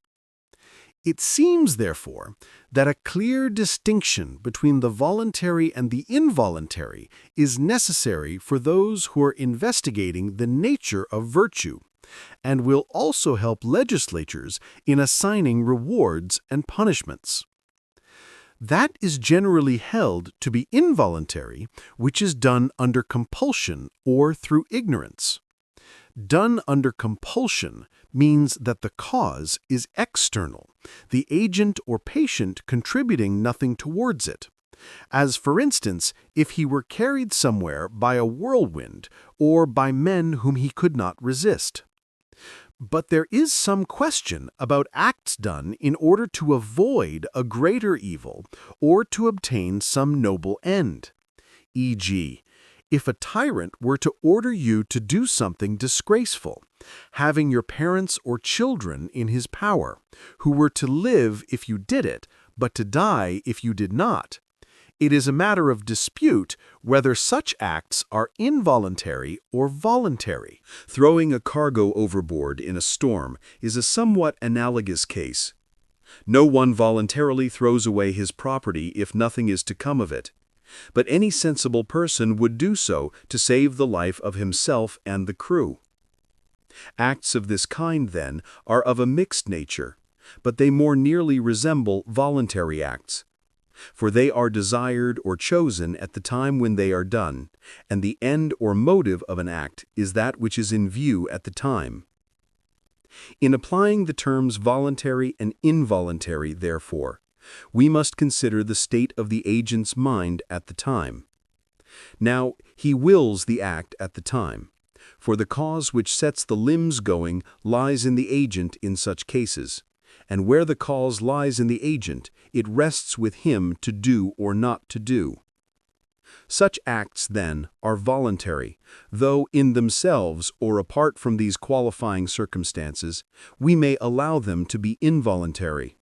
For no one would choose anything of this kind on its own account. And in fact, for actions of this sort, men are sometimes praised. For example, when they endure something disgraceful or painful in order to secure some great and noble result. But in the contrary case, they are blamed. For no worthy person would endure the extremity of disgrace when there was no noble result in view, or but a trifling one. But in some cases we do not praise, but pardon. That is to say, when a man is induced to do a wrong act by pressure which is too strong for human nature and which no one could bear. Though there are some cases of this kind, I think, where the plea of compulsion is inadmissible, and where rather than do the act, a man ought to suffer death in its most painful form. For instance, the circumstances which compelled Alcmaeon in Euripides to kill his mother seem absurd. It is sometimes hard to decide whether we ought to do this deed to avoid this evil, or whether we ought to endure this evil rather than do this deed. But it is still harder to abide by our decisions, for generally the evil which we wish to avoid is something painful. The deed we are pressed to do is something disgraceful, and hence we are blamed or praised according as we do or do not suffer ourselves to be compelled. What kinds of acts, then, are to be called compulsory? I think our answer must be that in the first place, when the cause lies outside, and the agent has no part in it, the act is called, without qualification, compulsory. But that in the second place, when an act that would not be voluntarily done for its own sake is chosen now in preference to this given alternative, the cause lying in the agent, such an act must be called involuntary in itself or in the abstract, but now and in preference to this alternative, voluntary. But an act of the latter kind is rather of the nature of a voluntary act, for acts fall within the sphere of particulars, and here the particular thing that is done is voluntary. It is scarcely possible, however, to lay down rules for determining which of two alternatives is to be preferred, for there are many differences in the particular cases. It might perhaps be urged that acts whose motive is something pleasant or something noble are compulsory, for here we are constrained by something outside us. But if this were so, all our acts would be compulsory, for these are the motives of every act of every man. Again, acting under compulsion and against one's will is painful, but action whose motive is something pleasant or noble involves pleasure. It is absurd, then, to blame things outside us instead of our own readiness to yield to their allurements, and, while we claim our noble acts as our own, to set down our disgraceful actions to pleasant things outside us. Compulsory, then, it appears, is that of which the cause is external, the person compelled, contributing nothing thereto. What is done through ignorance is always not voluntary, but is involuntary when the agent is pained afterwards and sorry when he finds what he has done. For when a man who has done something through ignorance is not vexed at what he has done, you cannot indeed say that he did it voluntarily, as he did not know what he was doing, but neither can you say that he did it involuntarily or unwillingly, since he is not sorry. A man who has acted through ignorance, then, if he is sorry afterwards, is held to have done the deed involuntarily or unwillingly. If he is not sorry afterwards, we may say, to mark the distinction, he did the deed not voluntarily, for, as the case is different, it is better to have a distinct name. Acting through ignorance, however, seems to be different from acting in ignorance. For instance, when a man is drunk or in a rage, he has not thought to act through ignorance, but through intoxication or rage, and yet not knowingly, but in ignorance. Every vicious man indeed is ignorant of what ought to be done and what ought not to be done, and it is this kind of error that makes men unjust and bad generally. But the term involuntary is not properly applied to cases in which a man is ignorant of what is fitting. The ignorance that makes an act involuntary is not this ignorance of the principles which should determine preference. This constitutes vice. Not, I say, this ignorance of the universal, for we blame a man for this, but ignorance of the particulars, of the persons and things affected by the act. These are the grounds of pity and pardon, for he who is ignorant of any of these particulars acts involuntarily. It may be as well, then, to specify what these particulars are and how many. They are, First, the doer, secondly, the deed, and thirdly, the object or person affected by it, sometimes also that wherewith, e.g., the instrument with which, it is done, and that for the sake of which it is done, e.g., for protection, and the way in which it is done, e.g., gently or violently. Now a man cannot, unless he be mad, be ignorant of all these particulars. For instance, he evidently cannot be ignorant of the doer, for how can he not know himself?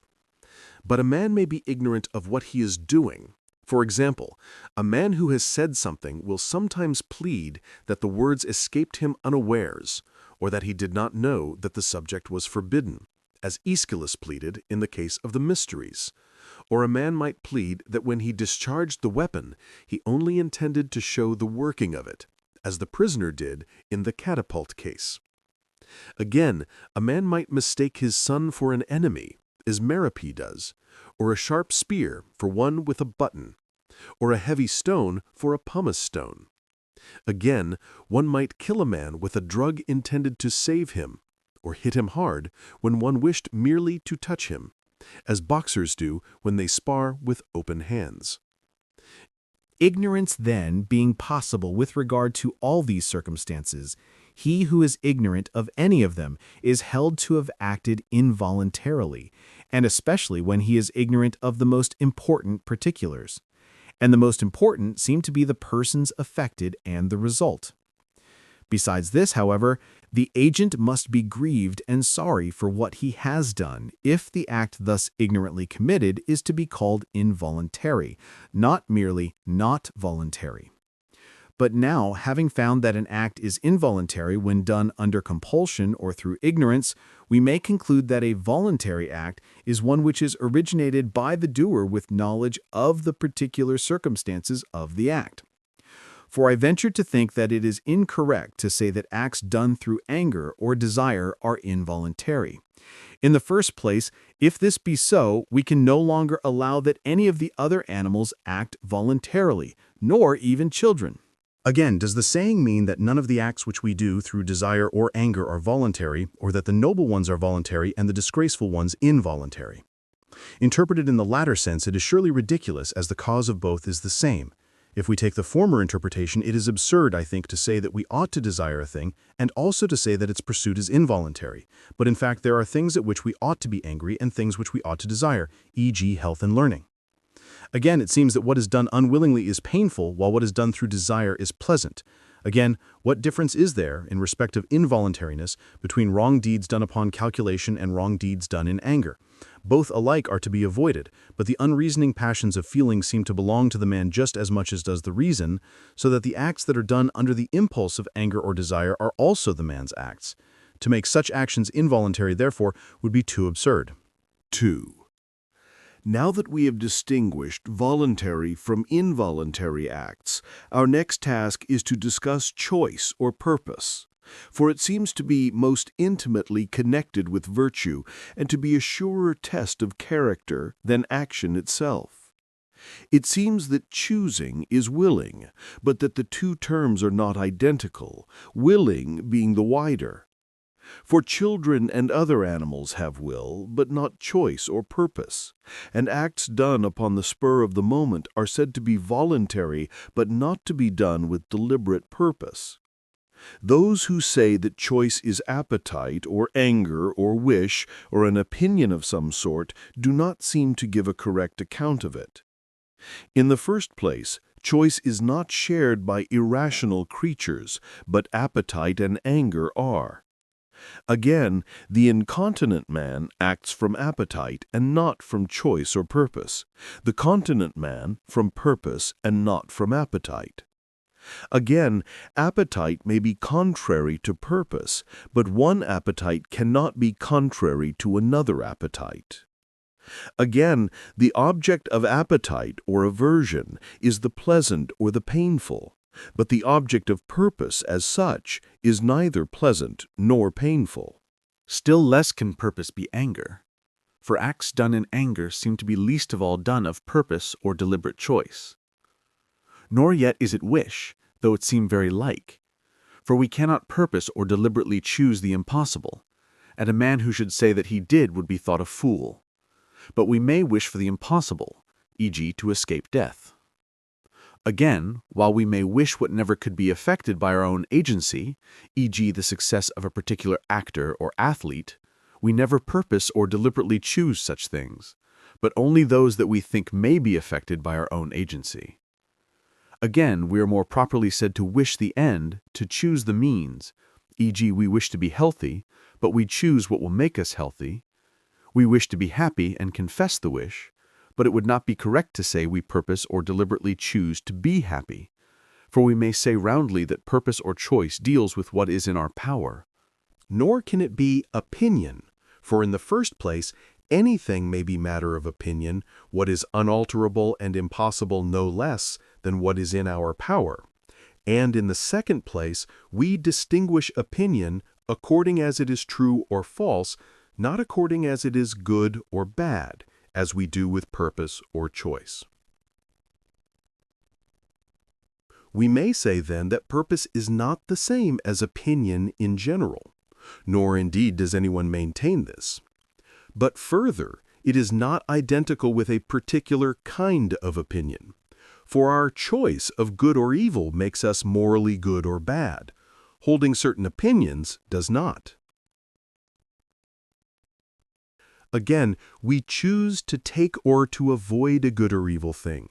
We opine what its nature is, or what it is good for, or in what way, but we cannot opine to take or to avoid. Again, we commend a purpose for its rightness or correctness, an opinion for its truth.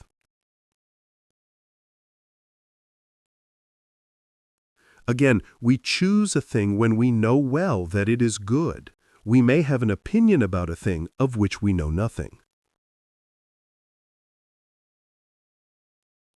Again, it seems that those who are best at choosing are not always the best at forming opinions, but that some who have an excellent judgment fail, through depravity, to choose what they ought.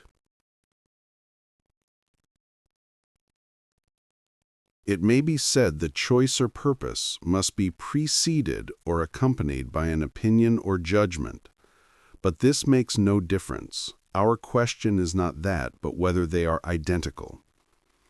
What then is choice or purpose, since it is none of these? It seems, as we said, that what is chosen or purposed is willed, but that what is willed is not always chosen or purposed. The required differentia, I think, is after previous deliberation, for choice or purpose implies calculation and reasoning. The name itself, too, seems to indicate this, implying that something is chosen before or in preference to other things. 3. Now, as to deliberation, do we deliberate about everything?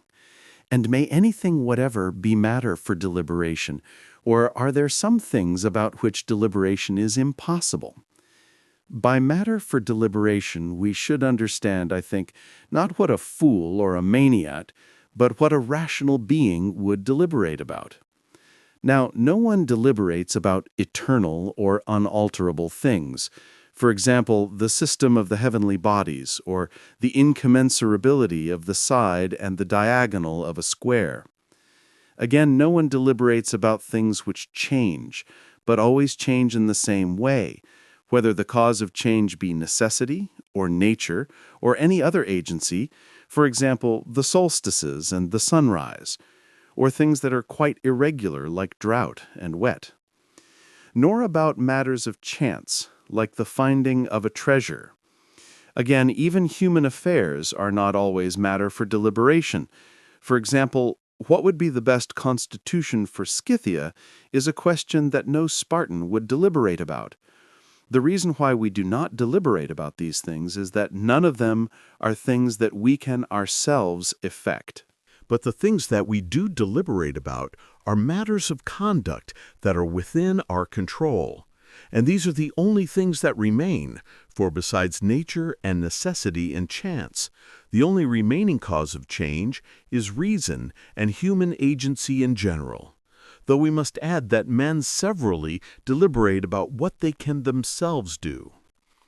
A further limitation is that where there is exact and absolute knowledge, there is no room for deliberation, e.g., writing, for there is no doubt how the letters should be formed.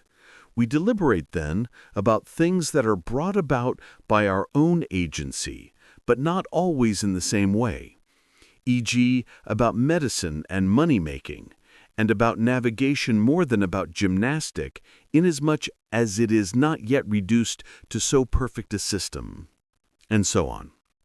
But more about matters of art than matters of science, as there is more doubt about them.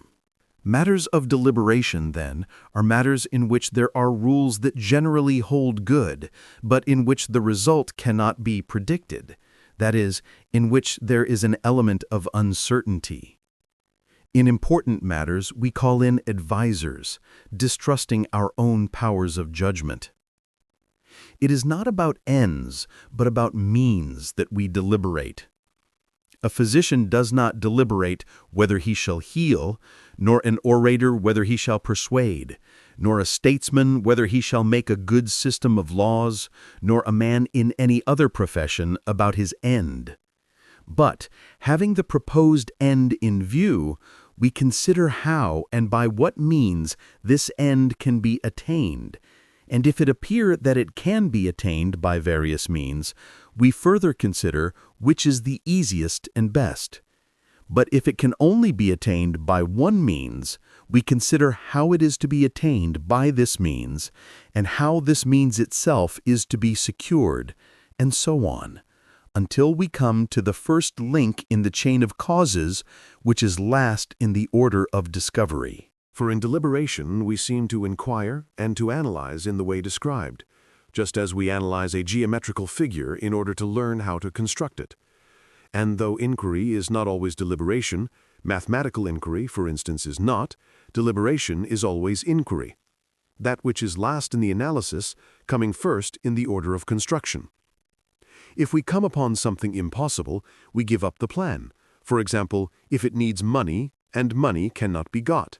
But if it appear possible, we set to work. By possible, I mean something that can be done by us. And what can be done by our friends can in a manner be done by us, for it is we who set our friends to work.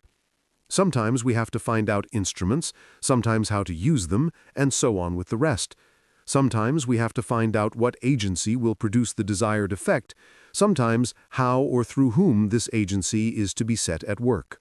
It appears then that a man, as we have already said, originates his acts, but that he deliberates about that which he can do himself, and that what he does is done for the sake of something else. For he cannot deliberate about the end, but about the means to the end. Nor again can he deliberate about particular facts, example, whether this be a loaf or whether it be properly baked. These are matters of immediate perception, and if he goes on deliberating forever, he will never come to a conclusion. But the object of deliberation and the object of choice or purpose are the same, except that the latter is already fixed and determined. When we say, this is chosen or purposed, we mean that it has been selected after deliberation. For we always stop in our inquiry how to do a thing when we have traced back the chain of causes to ourselves, and to the commanding part of ourselves, for this is the part that chooses. This may be illustrated by the ancient constitutions which Homer describes, for there the kings announce to the people what they have chosen. Since then, a thing is said to be chosen or purposed when, being in our power, it is desired after deliberation.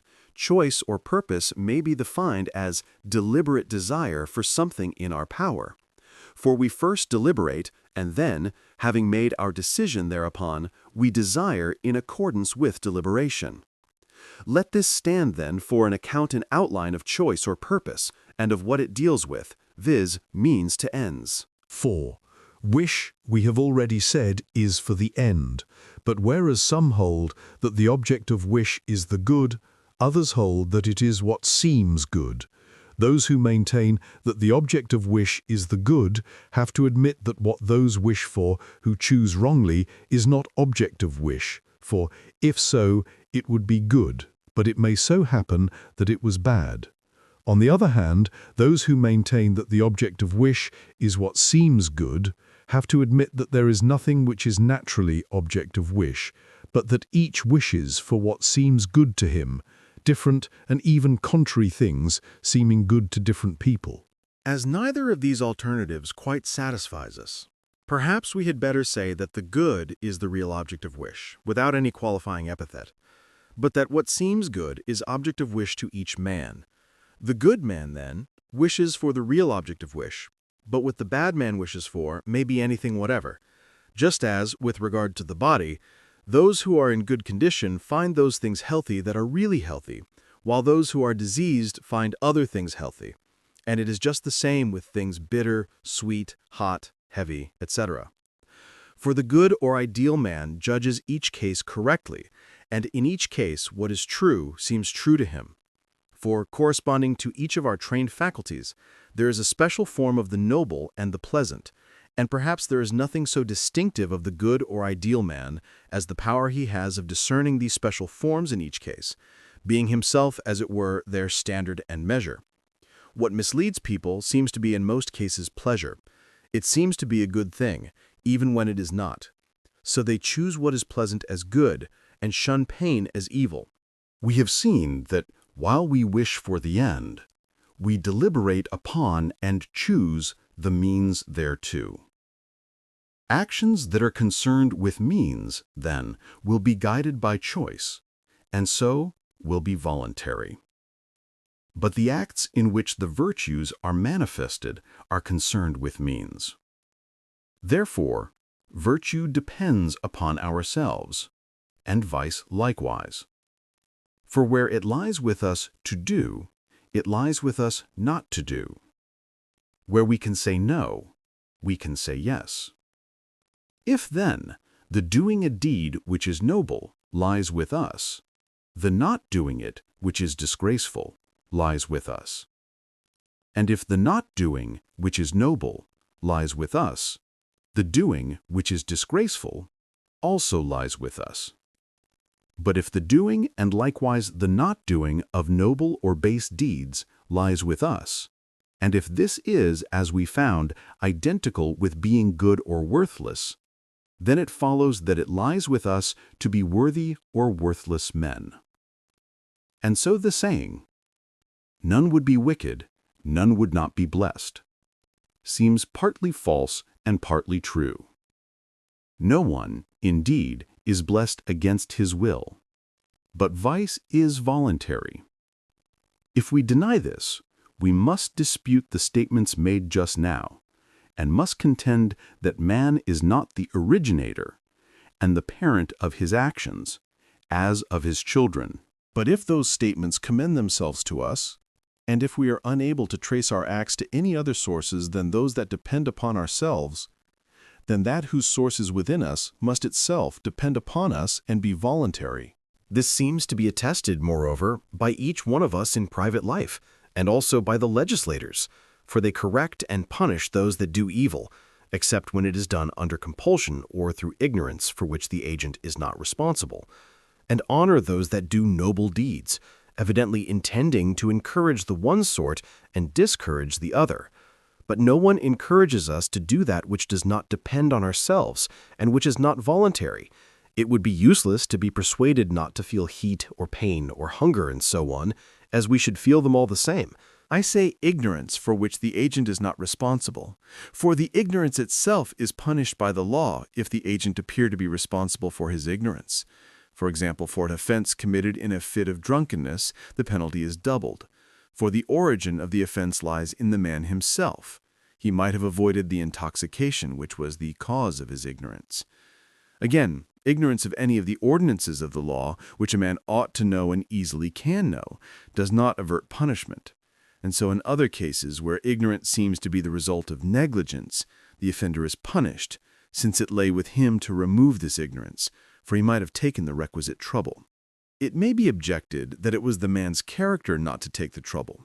We reply that men are themselves responsible for acquiring such a character by a dissolute life, and for being unjust or profligate in consequence of repeated acts of wrong, or of spending their time in drinking and so on. For it is repeated acts of a particular kind that give a man a particular character. This is shown by the way in which men train themselves for any kind of contest or performance. They practice continually. Not to know, then, that repeated acts of this or that kind produce a corresponding character or habit shows an utter want of sense. Moreover, it is absurd to say that he who acts unjustly does not wish to be unjust, or that he who behaves profligately does not wish to be profligate. But if a man knowingly does acts which must make him unjust, he will be voluntarily unjust, though it does not follow that, if he wishes it, he can cease to be unjust and be just, any more than he who is sick can, if he wishes it, be whole. And it may be that he is voluntarily sick, through living incontinently and disobeying the doctor. At one time, then, he had the option not to be sick, but he no longer has it now that he has thrown away his health.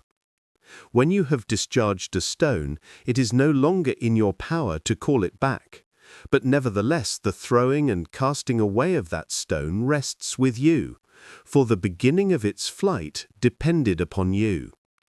Just so, the unjust or the profligate man at the beginning was free not to acquire this character, and therefore he is voluntarily unjust or profligate. But now that he has acquired it, he is no longer free to put it off. But it is not only our mental or moral vices that are voluntary. Bodily vices also are sometimes voluntary and then are censured. We do not censure natural ugliness, but we do censure that which is due to negligence and want of exercise. And so with weakness and infirmity. We should never reproach a man who was born blind or had lost his sight in an illness or by a blow.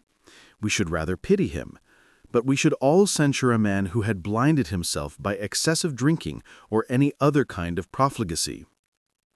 We see, then, that of the vices of the body, it is those that depend on ourselves that are censured, while those that do not depend on ourselves are not censured. And if this be so, then in other fields also, those vices that are blamed must depend upon ourselves. Some people may perhaps object to this. All men, they may say, desire that which appears good to them, but cannot control this appearance. A man's character, whatever it be, decides what shall appear to him to be the end.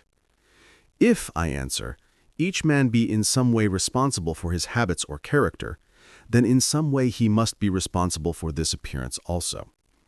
But if this be not the case, then a man is not responsible for, or is not the cause of, his own evil doing. But it is through ignorance of the end that he does evil, fancying that thereby he will secure the greatest good. And the striving towards the true end does not depend on our own choice, but a man must be born with a gift of sight, so to speak, if he is to discriminate rightly and to choose what is really good. And he is truly well born who is by nature richly endowed with this gift. For, as it is the greatest and fairest gift which we cannot acquire or learn from another, but must keep all our lives just as nature gave it to us, to be well and nobly born in this respect is to be well born in the truest and completest sense. Now, granting this to be true, how will virtue be any more voluntary than vice? For whether it be nature or anything else that is, determines what shall appear to be the end, it is determined in the same way for both alike, for the good man as for the bad, and both alike refer all their acts of whatever kind to it. And so whether we hold that it is not merely nature that decides what appears to each to be the end, whatever that be, but that the man himself contributes something, or whether we hold that the end is fixed by nature, but that virtue is voluntary, inasmuch as the good man voluntarily takes the steps to that end, in either case, vice will be just as voluntary as virtue. For self is active in the bad man just as much as in the good man, and choosing the particular acts at least, if not in determining the end.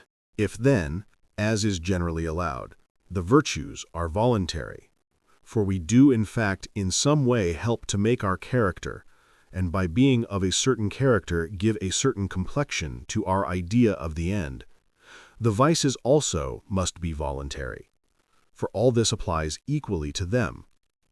We have thus described in outline the nature of the virtues in general, and have said that they are forms of moderation, or modes of observing the mean, and that they are habits or trained faculties, and that they show themselves in the performance of the same acts which produce them, and that they depend on ourselves and are voluntary, and that they follow the guidance of right reason. But our particular acts are not voluntary in the same sense as our habits, for we are masters of our acts from beginning to end when we know the particular circumstances. But we are masters of the beginnings only of our habits or characters, while their growth by gradual steps is imperceptible, like the growth of disease. Inasmuch, however, as it lay with us to employ or not to employ our faculties in this way, the resulting characters are on that account voluntary. Now let us take up each of the virtues again in turn, and say what it is and what its subject is, and how it deals with it. And in doing this, we shall at the same time see how many they are. And first of all, let us take courage. The several moral virtues and vices. We have already said that courage is moderation or observance of the mean with respect to feelings of fear and confidence. Now, fear evidently is excited by fearful things, and these are, roughly speaking, evil things, and so fear is sometimes defined as expectation of evil. Fear, then, is excited by evil of any kind, e.g. by disgrace, poverty, disease, friendlessness, death. But it does not appear that every kind gives scope for courage.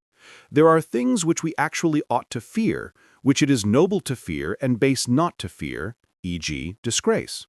He who fears disgrace is an honorable man, with a due sense of shame, while he who fears it not is shameless, though some people stretch the word courageous so far as to apply it to him, for he has a certain resemblance to the courageous man, courage also being a kind of fearlessness.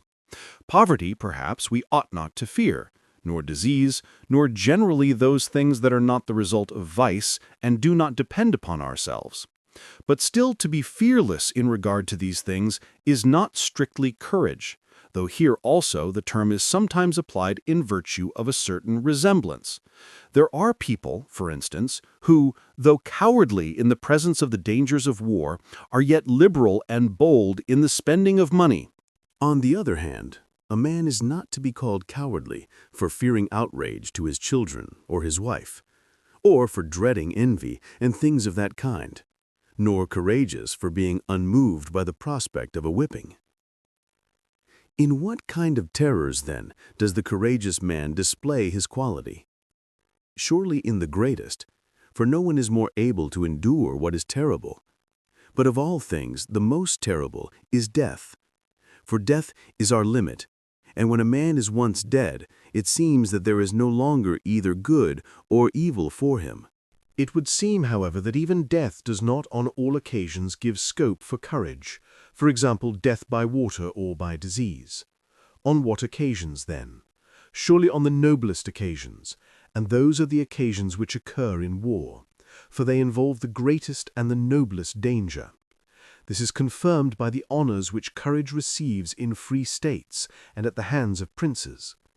The term courageous, then, in the strict sense, will be applied to him who fearlessly faces an honorable death and all sudden emergencies which involve death, and such emergencies mostly occur in war. Of course, the courageous man is fearless in the presence of illness also, and at sea, but in a different way from the sailors. For the sailors, because of their experience, are full of hope when the landsmen are already despairing of their lives and filled with aversion at the thought of such a death. Moreover, the circumstances which especially call out courage are those in which prowess may be displayed, or in which death is noble. But in these forms of death there is neither nobility nor room for prowess. 7. Fear is not excited in all men by the same things, but yet we commonly speak of fearful things that surpass man's power to face. Such things, then, inspire fear in every rational man. But the fearful things that a man may face differ in importance and in being more or less fearful, and so with the things that inspire confidence. Now, the courageous man always keeps his presence of mind, so far as a man can. So though he will fear these fearful things, he will endure them as he ought, and as reason bids him, for the sake of that which is noble. For this is the end or aim of virtue. But it is possible to fear these things too much or too little, and again to take as fearful what is not really so. And thus men err sometimes by fearing the wrong things, sometimes by fearing in the wrong manner or at the wrong time, and so on. And all this applies equally to things that inspire confidence. He then that endures and fears what he ought from the right motive, and in the right manner, and at the right time, and similarly feels confidence, is courageous. For the courageous man regulates both his feeling and his action according to the merits of each case and as reason bids him. But the end or motive of every manifestation of a habit or exercise of a trained faculty is the end or motive of the habit or trained faculty itself. Now, to the courageous man, courage is essentially a fair or noble thing. Therefore, the end or motive of his courage is also noble, for everything takes its character from its end. It is from a noble motive, therefore, that the courageous man endures and acts courageously in each particular case. Of the characters that run to excess, he that exceeds in fearlessness has no name, and this is often the case, as we have said before.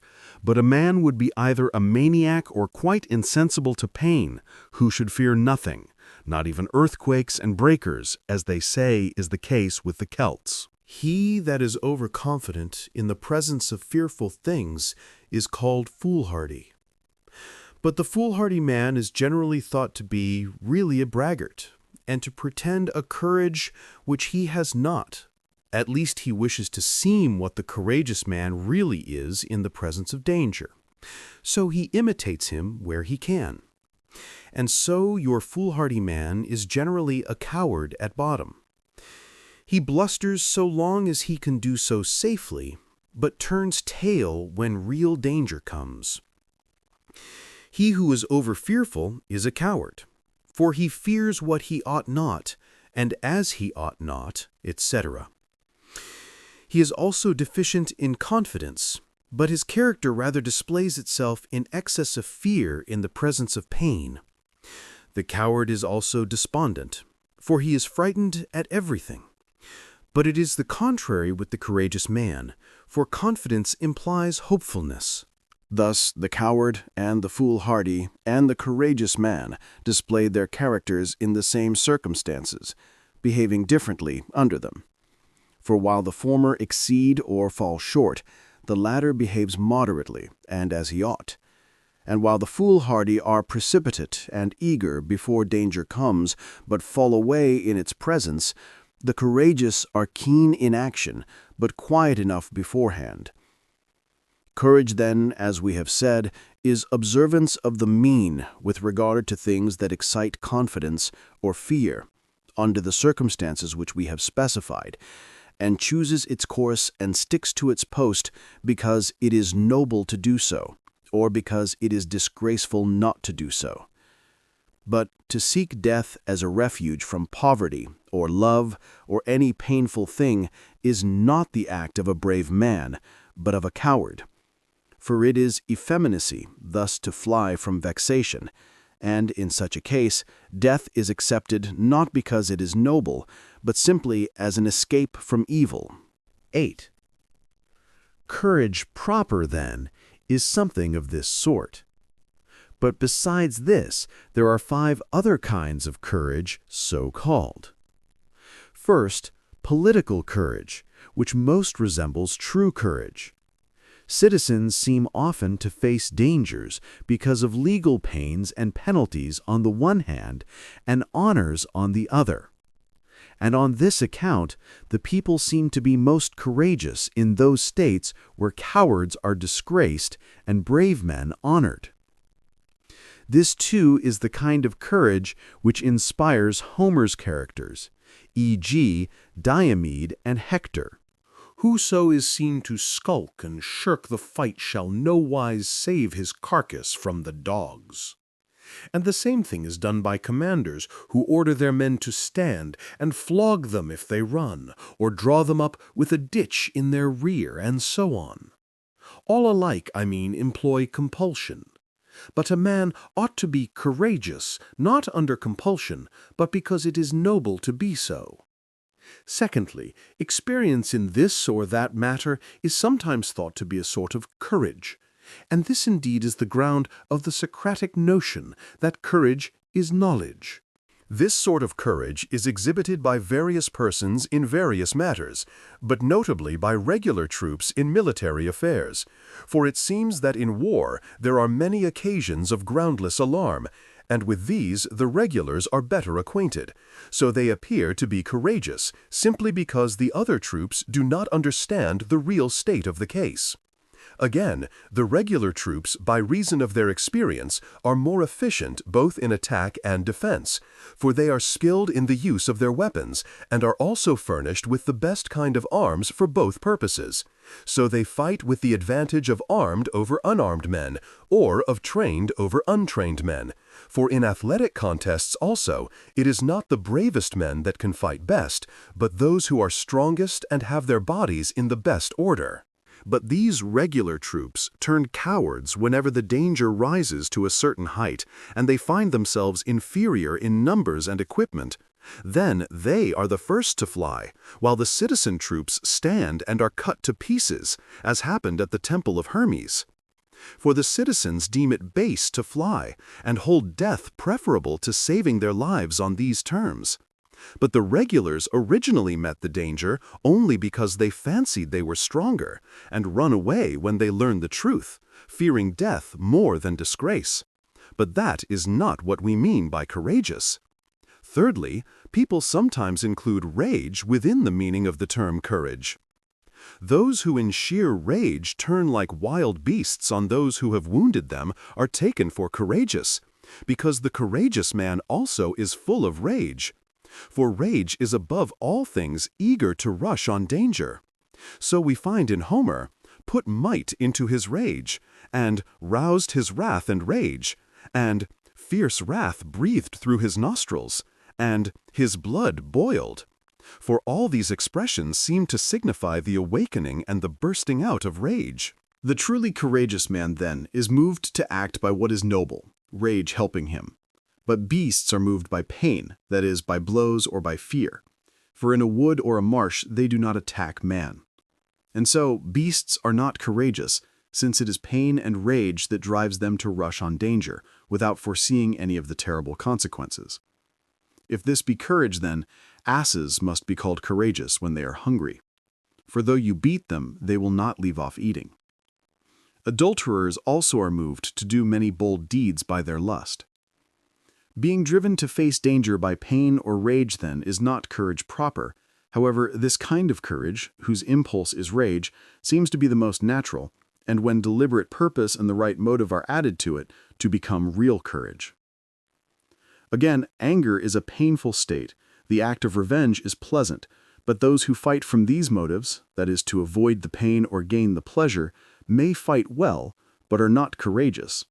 For they do not act because it is noble to act so, or as reason bids, but are driven by their passions, though they bear some resemblance to the courageous man. Fourthly, the sanguine man is not properly called courageous.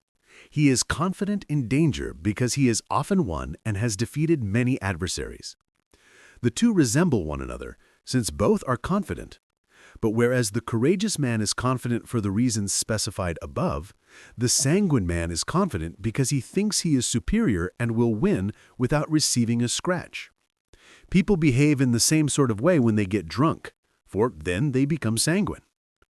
But when he finds that this is not the case, he runs away, while it is the character of the courageous man, as we saw, to face that which is terrible to a man, even when he sees the danger, because it is noble to do so and base not to do so.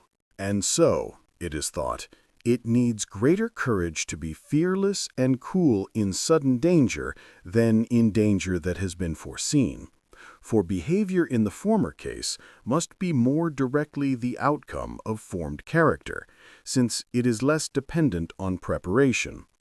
When we see what is coming, we may choose to meet it, as the result of calculation and reasoning, but when it comes upon us suddenly, we must choose according to our character. Fifthly, those who are unaware of their danger sometimes appear to be courageous, and in fact are not very far removed from the sanguine persons we last spoke of, only they are inferior in that they have not necessarily any opinion of themselves, which the sanguine must have. And so, while the latter hold their ground for some time, the former, whose courage was due to a false belief, run away the moment they perceive or suspect that the case is different, as the Argives did when they engaged the Spartans under the idea that they were Sicyonians. Thus, we have described the character of the courageous man and of those who are taken for courageous. But there is another point to notice. Courage is concerned, as we said, with feelings both of confidence and of fear. Yet it is not equally concerned with both, but more with occasions of fear. It is the man who is cool and behaves as he ought on such occasions that is called courageous, rather than he who behaves thus on occasions that inspire confidence. And so, as we said, men are called courageous for enduring painful things. Courage, therefore, brings pain, and is justly praised, for it is harder to endure what is painful than to abstain from what is pleasant. I do not, of course, mean to say that the end of courage is not pleasant, but that it seems to be hidden from view by the attendant circumstances, as is the case in gymnastic contests also. Boxers, for instance, have a pleasant end in view, that for which they strive, the crown and the honors. But the blows they receive are grievous to flesh and blood, and painful, and so are all the labors they undergo. And as the latter are many, while the end is small, the pleasantness of the end is hardly apparent. If then the case of courage is analogous, death and wounds will be painful to the courageous man and against his will, but he endures them because it is noble to do so or base not to do so. And the more he is endowed with every virtue, and the happier he is, the more grievous will death be to him. For life is more worth living to a man of his sort than to anyone else. And he deprives himself knowingly of the very best things, and it is painful to do that. But he is no less courageous because he feels this pain. Nay, we may say he is even more courageous, because in spite of it he chooses noble conduct in battle in preference to those good things. Thus we see that the rule that the exercise of a virtue is pleasant does not apply to all the virtues, except insofar as the end is attained. Still, there is, perhaps, no reason why men of this character should not be less efficient as soldiers than those who are not so courageous, but have nothing good to lose. For such men are reckless of risk, and will sell their lives for a small price. Here let us close our account of courage. It will not be hard to gather an outline of its nature from what we have said. After courage, let us speak of temperance, for these two seem to be the virtues of the irrational parts of our nature. We have already said that temperance is moderation or observance of the mean with regard to pleasures, for it is not concerned with pain so much, nor in the same manner. Profligacy also manifests itself in the same field. Let us now determine what kind of pleasures these are. First, let us accept as established the distinction between the pleasures of the body and the pleasures of the soul, such as the pleasures of gratified ambition or love of learning. When he who loves honor or learning is delighted by that which he loves, it is not his body that is affected, but his mind. But men are not called either temperate or profligate for their behavior with regard to these pleasures, nor for their behavior with regard to any other pleasures that are not of the body. For instance, those who are fond of gossip and of telling stories, and spend their days in trifles, are called babblers, but not profligate. Nor do we apply this term to those who are pained beyond measure at the loss of money or friends. Temperance, then, will be concerned with the pleasures of the body, but not with all of these even. For those who delight in the use of their eyesight, in colors and forms and painting, are not called either temperate or profligate. And yet it would seem that it is possible to take delight in these things too as one ought, and also more or less than one ought. And so with the sense of hearing. A man is never called profligate for taking an excessive delight in music or in acting, nor temperate for taking a proper delight in them. Nor are these terms applied to those who delight, unless it be accidentally, in smells. We do not say that those who delight in the smell of fruit or roses or incense are profligate, but rather those who delight in the smell of unguents and savory dishes. For the profligate delights in these smells because they remind him of the things that he lusts after. You may indeed see other people taking delight in the smell of food when they are hungry, but only a profligate takes delight in such smells constantly, as he alone is constantly lusting after such things. The lower animals, moreover, do not get pleasure through these senses except accidentally. It is not the scent of a hare that delights a dog, but the eating of it. Only the announcement comes through his sense of smell. The lion rejoices not in the lowing of the ox, but in the devouring of him. But as the lowing announces that the ox is near, the lion appears to delight in the sound itself. So also, it is not seeing a stag or a wild goat that pleases him, but the anticipation of a meal. Temperance and profligacy, then, have to do with those kinds of pleasure which are common to the lower animals, for which reason they seem to be slavish and brutal. I mean the pleasures of touch and taste. Taste, however, seems to play but a small part here, or perhaps no part at all. For it is the function of taste to distinguish flavors, as is done by wine tasters and by those who season dishes. But it is by no means this discrimination of objects that gives delight, to profligates at any rate, but the actual enjoyment of them, the medium of which is always the sense of touch, alike in the pleasures of eating, of drinking, and of sexual intercourse. That sense, then, with which profligacy is concerned is of all the senses the commonest or most widespread, and so profligacy would seem to be deservedly of all vices the most censured, inasmuch as it attaches not to our human, but to our animal nature. To set one's delight in things of this kind, then, and to love them more than all things, is brutish. And further, the more manly sort even of the pleasures of touch are excluded from the sphere of profligacy, such as the pleasures which the gymnast finds in rubbing and the warm bath. For the profligate does not cultivate the sense of touch over his whole body, but in certain parts only. 11. Now, of our desires or appetites, some appear to be common to the race, others to be individual and acquired. Thus, the desire of food is natural, or common to the race. Every man, when he is in want, desires meat or drink, or sometimes both, and sexual intercourse, as Homer says, when he is young and vigorous. But not all men desire to satisfy their wants in this or that particular way, nor do all desire the same things, and therefore such desire appears to be peculiar to ourselves, or individual. Of course, it is also partly natural. Different people are pleased by different things, and yet there are some things which all men like better than others. Firstly, then, in the matter of our natural or common desires, but few err, and that only on one side, viz., on the side of excess. E.g., to eat or drink of whatever is set before you till you can hold no more, is to exceed what is natural in point of quantity. For natural desire or appetite is for the filling of our want simply. And so such people are called belly-mad, implying that they fill their bellies too full. It is only utterly slavish natures that acquire this vice. Secondly, with regard to those pleasures that are individual, i.e., which attend the gratification of our individual desires, many people err in various ways.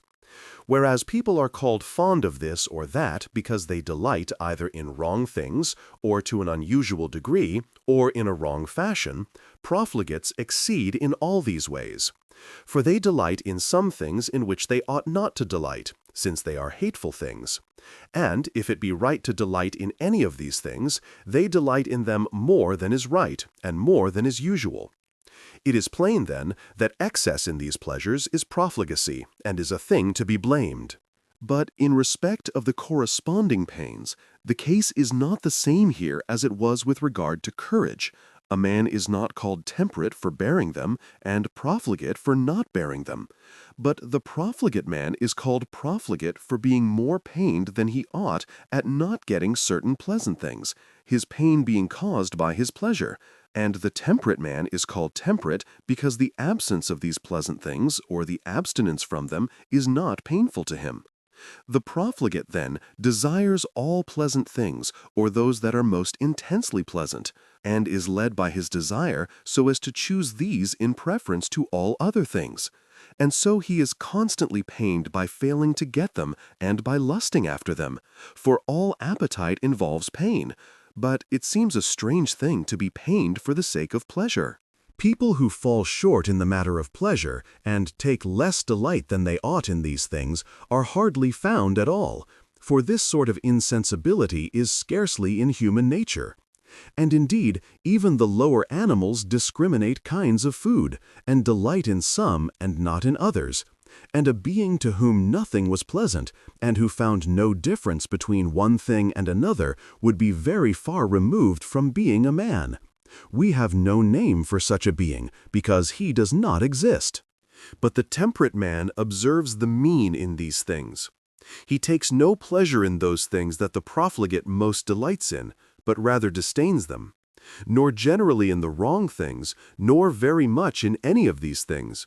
And when they are absent, he is not pained, nor does he desire them, or desires them but moderately, not more than he ought, nor at the wrong time, etc. But those things which, being pleasant, at the same time conduce to health and good condition, he will desire moderately and in the right manner, and other pleasant things also, provided they are not injurious or incompatible with what is noble or beyond his means.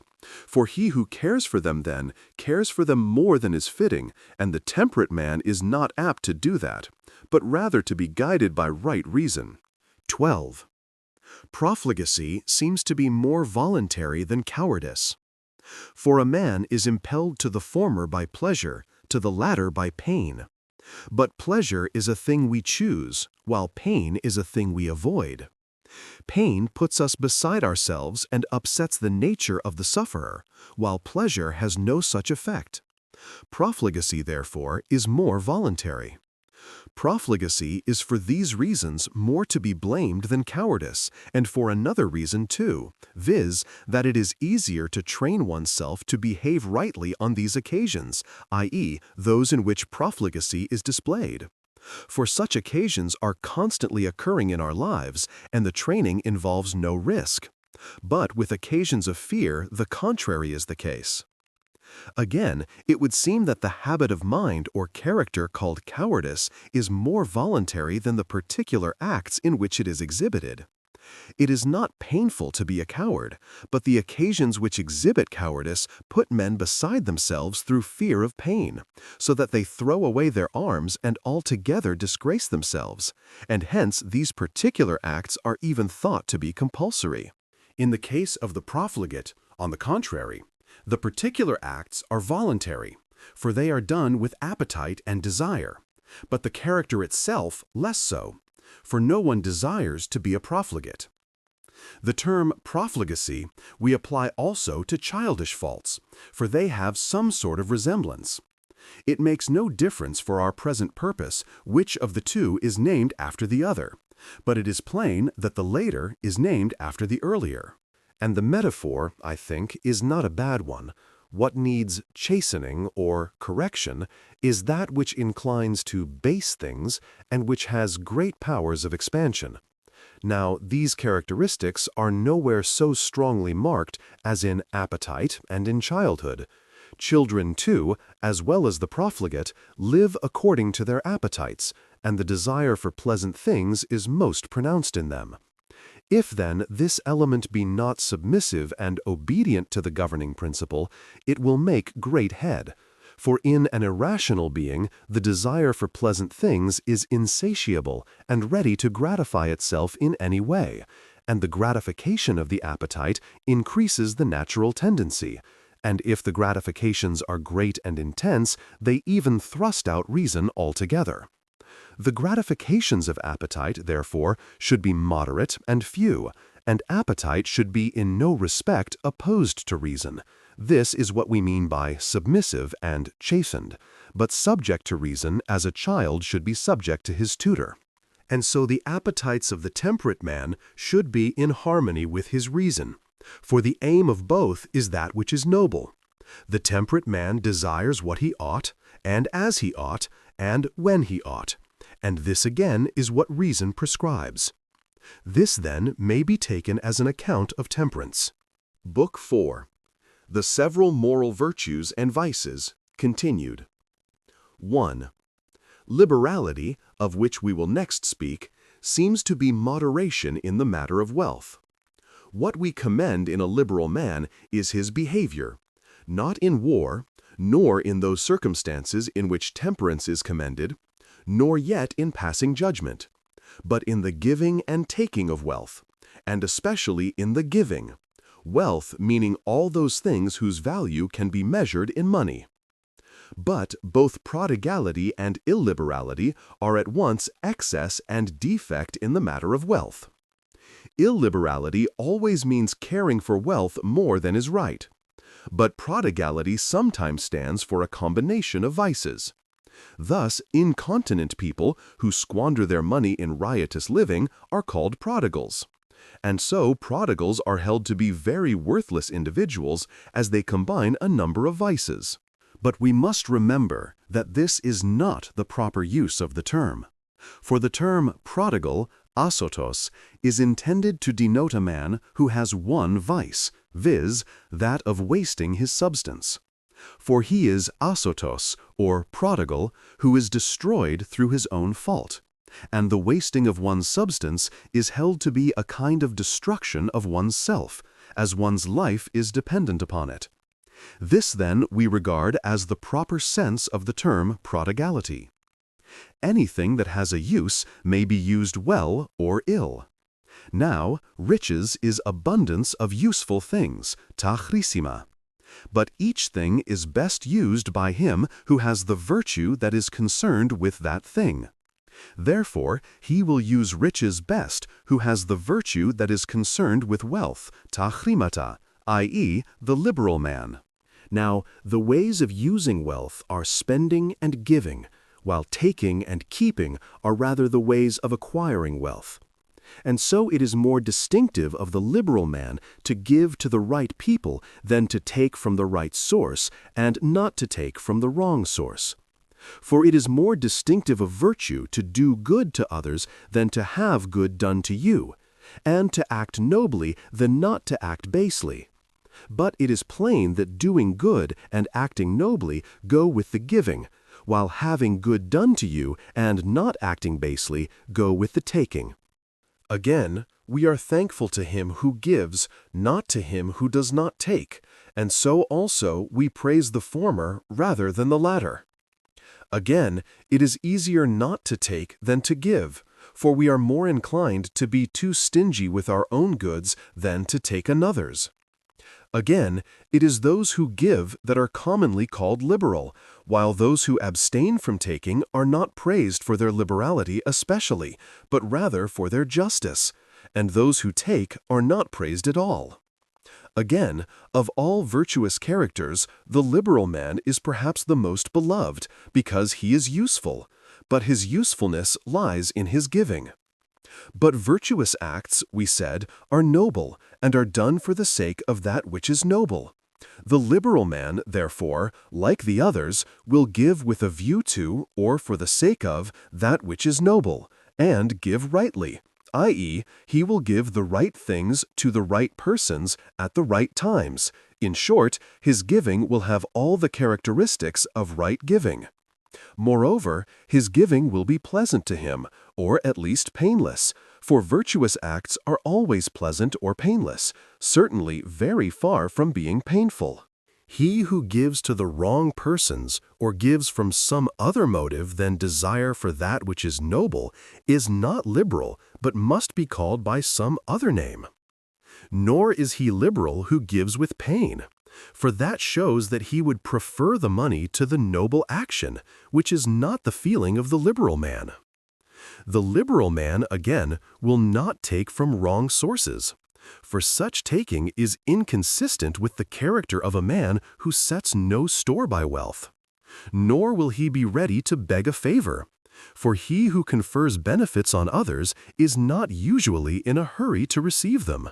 But from right sources he will take, e.g. from his own property, not as if there were anything noble in taking, but simply as a necessary condition of giving.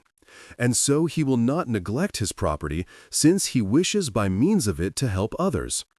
But he will refuse to give to any casual person in order that he may have wherewithal to give to the right persons at the right times and where it is noble to give. It is very characteristic of the liberal man to go even to excess in giving, so as to leave too little for himself. For disregard of self is part of his character. In applying the term liberality, we must take account of a man's fortune. For it is not the amount of what is given that makes a gift liberal, but the liberal habit or character of the doer, and this character proportions the gift to the fortune of the giver. And so it is quite possible that the giver of the smaller sum may be the more liberal man if his means be smaller. Those who have inherited a fortune seem to be more liberal than those who have made one, for they have never known want, and all men are particularly fond of what themselves have made, as we see in parents and poets. It is not easy for a liberal man to be rich, as he is not apt to take or to keep, but is apt to spend, and cares for money not on its own account, but only for the sake of giving it away. Hence the charge often brought against fortune that those who most deserve wealth are least blessed with it. But this is natural enough, for it is just as impossible to have wealth without taking trouble about it as it is to have anything else. Nevertheless, the liberal man will not give to the wrong people, nor at the wrong times. For if he did, he would no longer be displaying true liberality, and, after spending thus, would not have enough to spend on the right occasions. For, as we have already said, he is liberal who spends in proportion to his fortune, on proper objects, while he who exceeds this is prodigal. And so princes are not called prodigal because it does not seem easy for them to exceed the measure of their possessions in gifts and expenses. Liberality, then, being moderation in the giving and taking of wealth, the liberal man will give and spend the proper amount on the proper objects, alike in small things and in great, and that with pleasure, and will also take the proper amount from the proper sources. For since the virtue is moderation in both giving and taking, the man who has the virtue will do both rightly. Right taking is consistent with right giving, but any other taking is contrary to it. Those givings and takings, then, that are consistent with one another are found in the same person, while those that are contrary to one another manifestly are not. But if a liberal man happen to spend anything in a manner contrary to what is right and noble, he will be pained, but moderately and in due measure. For it is a characteristic of virtue to be pleased and pained on the right occasions and in due measure. The liberal man, again, is easy to deal with in money matters. It is not hard to cheat him, as he does not value wealth, and is more apt to be vexed at having failed to spend where he ought, than to be pained at having spent where he ought not, the sort of man that Simonides would not commend. The prodigal, on the other hand, errs in these points also. He is not pleased on the right occasions, nor in the right way, nor pained. But this will be clearer as we go on. We have already said that both prodigality and illiberality are at once excess and deficiency in two things, viz., giving and taking, expenditure being included in giving. Prodigality exceeds in giving and in not taking, but falls short in taking. Illiberality falls short in giving, but exceeds in taking. In small things, we must add. Now, the two elements of prodigality are not commonly united in the same person. It is not easy for a man who never takes to be always giving, for private persons soon exhaust their means of giving, and it is to private persons that the name is generally applied. A prodigal of this kind, i.e., in whom both the elements are combined, we must observe, would seem to be not a little better than an illiberal man. For he is easily cured by advancing years and by lack of means, and may come to the middle course. For he has the essential points of the liberal character. He gives and abstains from taking, though he does neither well nor as he ought. If then he can be trained to this, or if in any other way this change in his nature can be effected, he will be liberal. For then he will give to whom he ought, and will not take whence he ought not. And so he is generally thought to be not a bad character, for to go too far in giving and in not taking does not show a vicious or ignoble nature so much as a foolish one. A prodigal of this sort, then, seems to be much better than an illiberal man, both for the reasons already given, and also because the former does good to many, but the latter to no one, not even to himself. But most prodigals, as has been said, not only give wrongly, but take from wrong sources, and are in this respect illiberal. They become grasping because they wish to spend, but cannot readily do so, as their supplies soon fail. So they are compelled to draw from other sources.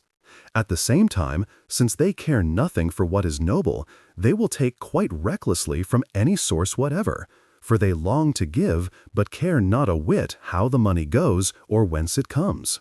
And so their gifts are not liberal, for they are not noble, nor are they given with a view to that which is noble, nor in the right manner.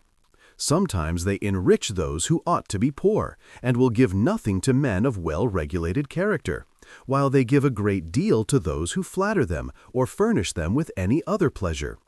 And thus the greater part of them are profligates, for, being ready to part with their money, they are apt to lavish it on riotous living, and as they do not shape their lives with a view to that which is noble, they easily fall away into the pursuit of pleasure. The prodigal then, if he fail to find guidance, comes to this, but if he get training, he may be brought to the moderate and right course. But illiberality is incurable, for old age and all loss of power seems to make men illiberal.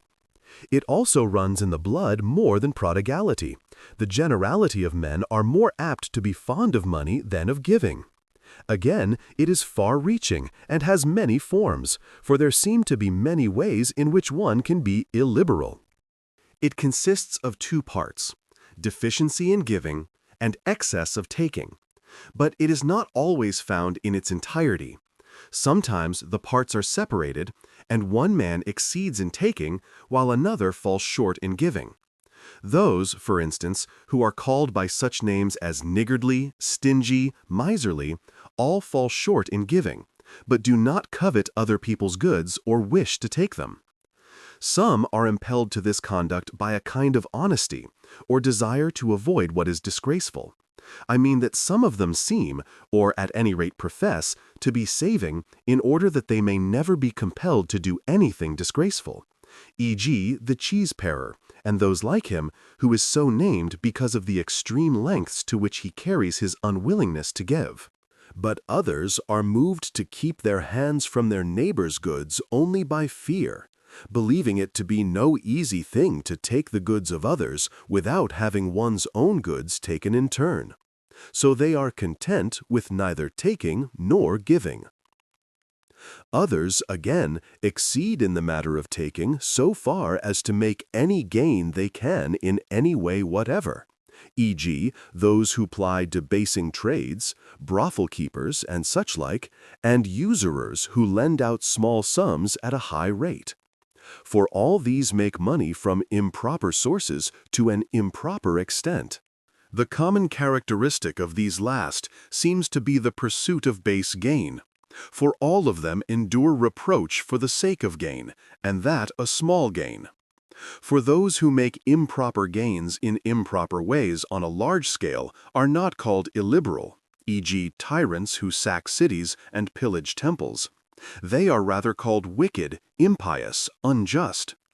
The dice sharper, however, and the man who steals clothes at the bath, or the common thief, are reckoned among the illiberal, for they all make base gains, i.e., both the thief and the sharper ply their trade and endure reproach for gain, and the thief, for the sake of his booty, endures the greatest dangers, while the sharper makes gain out of his friends, to whom he ought to give. Both, then, wishing to make gain in improper ways, are seekers of base gain, and all such ways of making money are illiberal. But illiberality is rightly called the opposite of liberality, for it is a worse evil than prodigality, and men are more apt to err in this way than in that which we have described as prodigality. Let this, then, be taken as our account of liberality, and of the vices that are opposed to it. 2. Our next task would seem to be an examination of magnificence, for this also seems to be a virtue that is concerned with wealth. But it does not, like liberality, extend over the whole field of money transactions, but only over those that involve large expenditure, and in these it goes beyond liberality in largeness. For, as its very name, megaloprepia, suggests, it is suitable expenditure on a large scale. But the largeness is relative. The expenditure that is suitable for a man who is fitting out a warship is not the same as that which is suitable for the chief of a sacred embassy. What is suitable, then, is relative to the person, and the occasion, and the business on hand. Yet he who spends what is fitting on trifling or moderately important occasions is not called magnificent, e.g., the man who can say, in the words of the poet, "To many a wandering beggar did I give," but he who spends what is fitting on great occasions. For the magnificent man is liberal, but a man may be liberal without being magnificent. The deficiency of this quality is called meanness. The excess of it is called vulgarity, bad taste, etc., the characteristic of which is not spending too much on proper objects, but spending ostentatiously on improper objects and in improper fashion. But we will speak of them presently. But the magnificent man is like a skilled artist. He can see what a case requires, and can spend great sums tastefully. For, as we said at the outset, a habit or type of character takes its complexion from the acts in which it issues and the things it produces. The magnificent man's expenses, therefore, must be great and suitable. What he produces, then, will also be of the same nature, for only thus will the expense be at once great and suitable to the result. The result, then, must be proportionate to the expenditure, and the expenditure proportionate to the result, or even greater. Moreover, the magnificent man's motive in thus spending his money will be desire for that which is noble, for this is the common characteristic of all the virtues.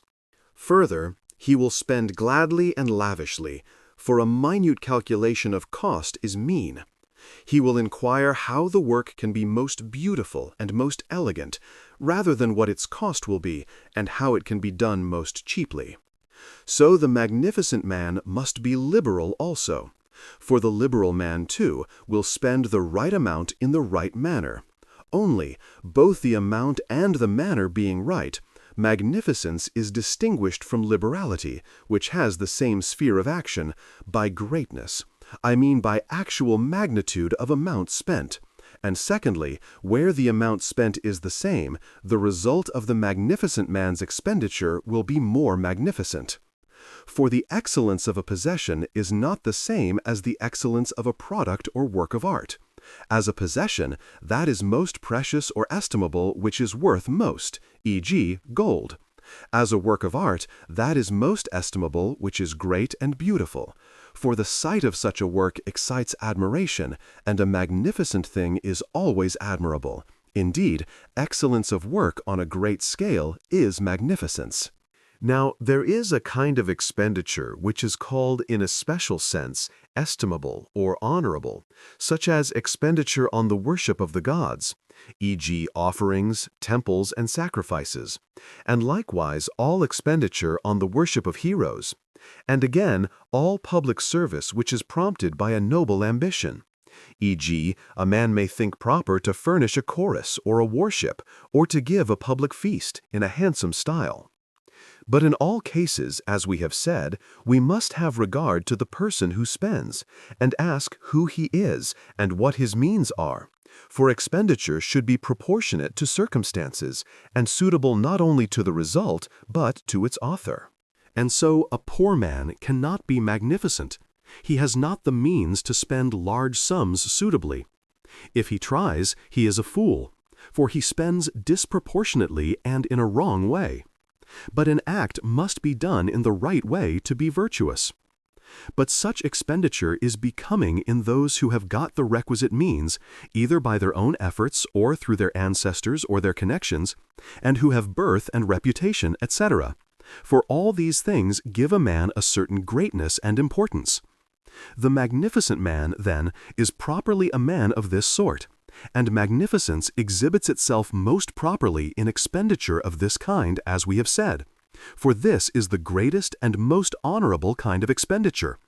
But it may also be displayed on private occasions, when they are such as occur but once in a man's life, e.g., a wedding or anything of that kind, or when they are of special interest to the state or the governing classes, e.g., receiving strangers and sending them on their way, or making presents to them and returning their presents. For the magnificent man does not lavish money on himself, but on public objects, and gifts to strangers bear some resemblance to offerings to the gods. But a magnificent man will build his house too in a style suitable to his wealth. For even a fine house is a kind of public ornament. And he will spend money more readily on things that last, for these are the noblest. And on each occasion he will spend what is suitable, which is not the same for gods as for men, for a temple as for a tomb.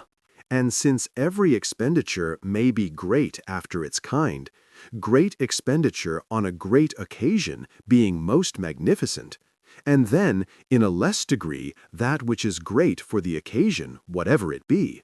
For the greatness of the result is not the same as the greatness of the expense, e.g., the most beautiful ball or the most beautiful bottle that can be got is a magnificent present for a child, though its price is something small and mean. It follows that it is characteristic of the magnificent man to do magnificently that which he does, of whatever kind it be, for such work cannot easily be surpassed, and to produce a result proportionate to the expense. This, then, is the character of the magnificent man. The man who exceeds, whom we call vulgar, exceeds, as we said, in spending improperly. He spends great sums on little objects, and makes an unseemly display. E.g., if he is entertaining the members of his club, he will give them a wedding feast. If he provides the chorus for a comedy, he will bring his company on the stage all dressed in purple, as they did at Messana. And all this he will do from no desire for what is noble or beautiful, but merely to display his wealth, because he hopes thereby to gain admiration, spending little where he should spend much, and much where he should spend little. But the mean man will fall short on every occasion, and, even when he spends very large sums, will spoil the beauty of his work by niggardliness in a trifle, never doing anything without thinking twice about it, and considering how it can be done at the least possible cost, and bemoaning even that, and thinking he is doing everything on a needlessly large scale. Both these characters, then, are vicious, but they do not bring reproach, because they are neither injurious to others nor very offensive in themselves. 3. High-mindedness would seem from its very name, megalopsychia, to have to do with great things. Let us first ascertain what these are. It will make no difference whether we consider the quality itself or the man who exhibits the quality. By a high-minded man, we seem to mean one who claims much and deserves much. For he who claims much without deserving it is a fool. But the possessor of a virtue is never foolish or silly. The man we have described, then, is high-minded. He who deserves little and claims little is temperate or modest, but not high-minded. For high-mindedness, or greatness of soul, implies greatness, just as beauty implies stature. Small men may be neat and well-proportioned, but cannot be called beautiful. He who claims much without deserving it is vain, though not everyone who claims more than he deserves is vain. He who claims less than he deserves is little-minded, whether his deserts be great or moderate, or whether they be small and he claims still less. But the fault would seem to be greatest in him whose deserts are great. For what would he do if his deserts were less than they are? The high-minded man, then, in respect of the greatness of his deserts, occupies an extreme position, but in that he behaves as he ought, observes the mean. For he claims that which he deserves, while all the others claim too much or too little. If, therefore, he deserves much and claims much, and most of all deserves and claims the greatest things, there will be one thing with which he will be especially concerned. For desert has reference to external good things. Now, the greatest of external good things we may assume to be that which we render to the gods as their due, and that which people in high stations most desire, and which is the prize appointed for the noblest deeds. But the thing that answers to this description is honor, which, we may safely say, is the greatest of all external goods. Honors and dishonors, therefore, are the held in which the high-minded man behaves as he ought. And indeed we may see, without going about to prove it, that honor is what high-minded men are concerned with, for it is honor that they especially claim and deserve. The little-minded man falls short, whether we compare his claims with his own deserts or with what the high-minded man claims for himself. The vain or conceited man exceeds what is due to himself, though he does not exceed the high-minded man in his claims. But the high-minded man, as he deserves the greatest things, must be a perfectly good or excellent man. For the better man always deserves the greater things, and the best possible man the greatest possible things. The really high-minded man, therefore, must be a good or excellent man.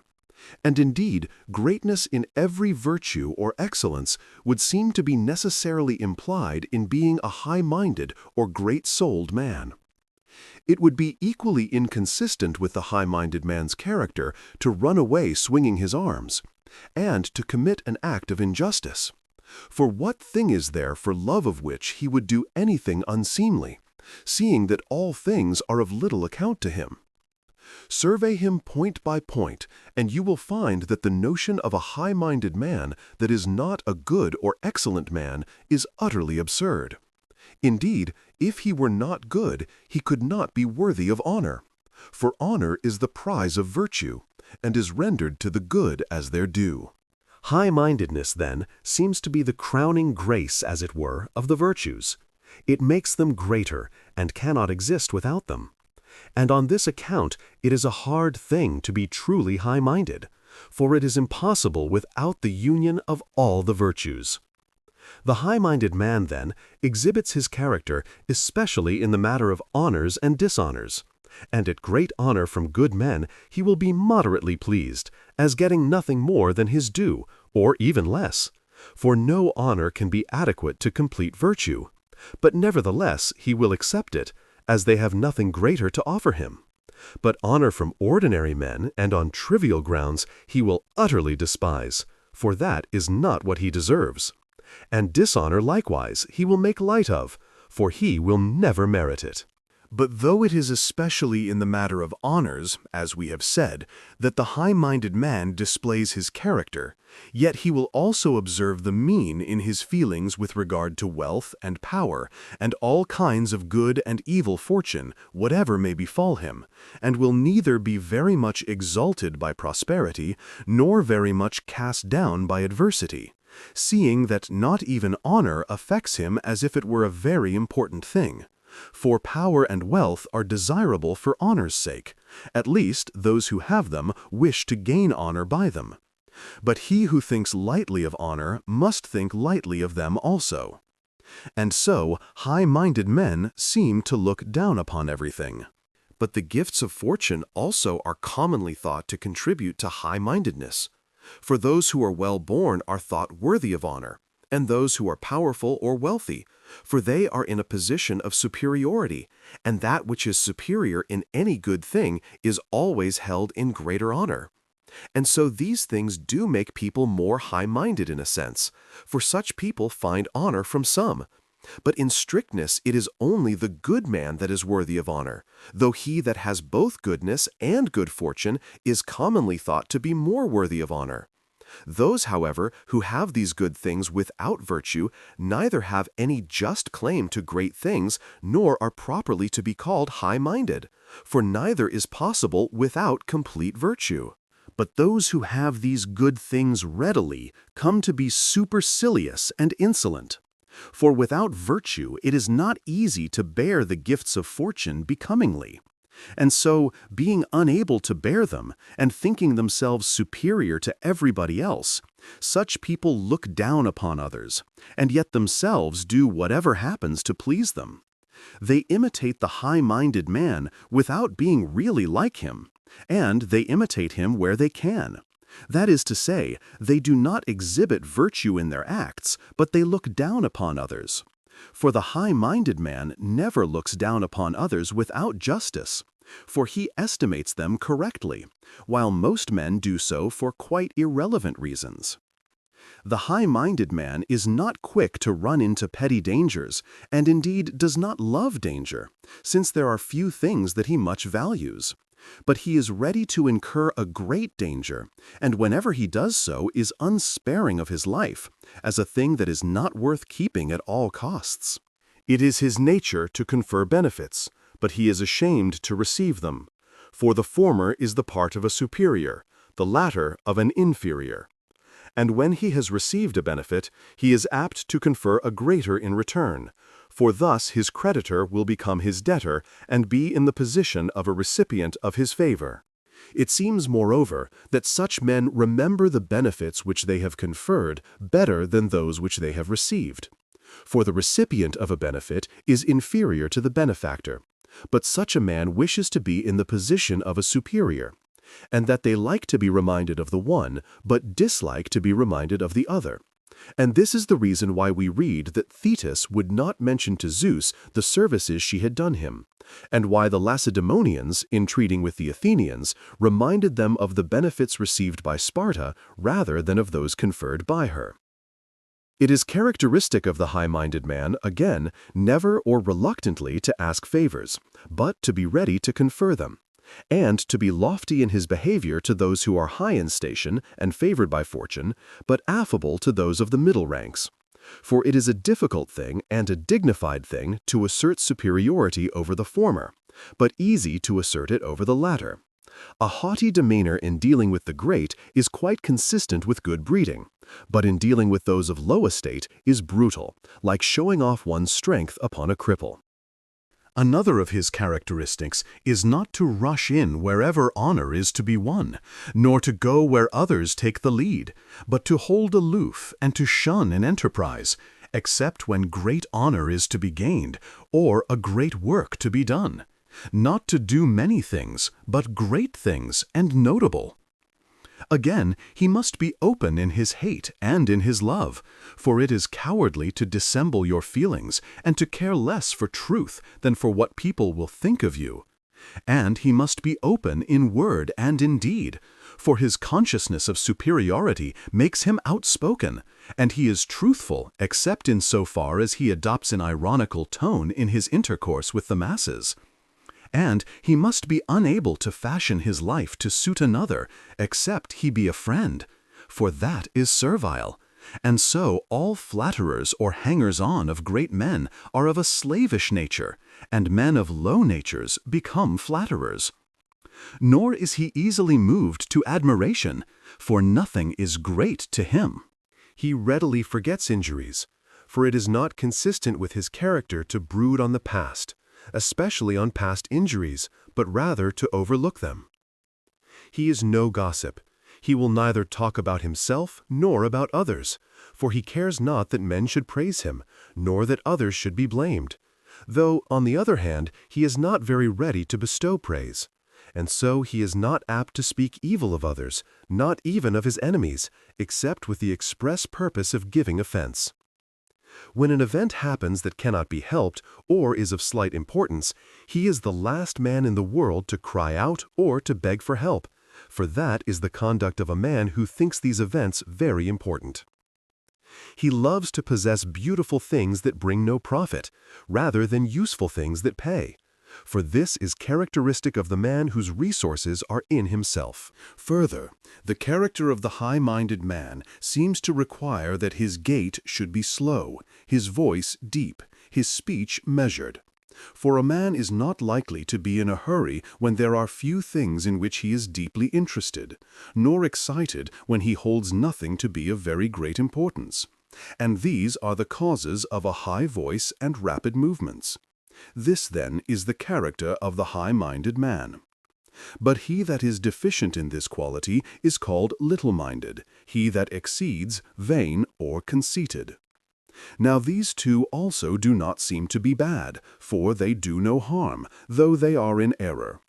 For the little-minded man, though he deserves good things, deprives himself of that which he deserves, and so seems to be the worse for not claiming these good things, and for misjudging himself. For if he judged right, he would desire what he deserves, as it is good. I do not mean to say that such people seem to be fools, but rather too retiring. But a misjudgment of this kind does seem actually to make them worse. For men strive for that which they deserve, and shrink from noble deeds and employments of which they think themselves unworthy, as well as from mere external good things. But vain men are fools as well as ignorant of themselves, and make this plain to all the world. For they undertake honorable offices for which they are unfit, and presently stand convicted of incapacity. They dress in fine clothes and put on fine airs and so on. They wish everybody to know of their good fortune. They talk about themselves as if that were the way to honor. But little-mindedness is more opposed to high-mindedness than vanity is, for it is both commoner and worse. High-mindedness, then, as we have said, has to do with honor on a large scale. 4.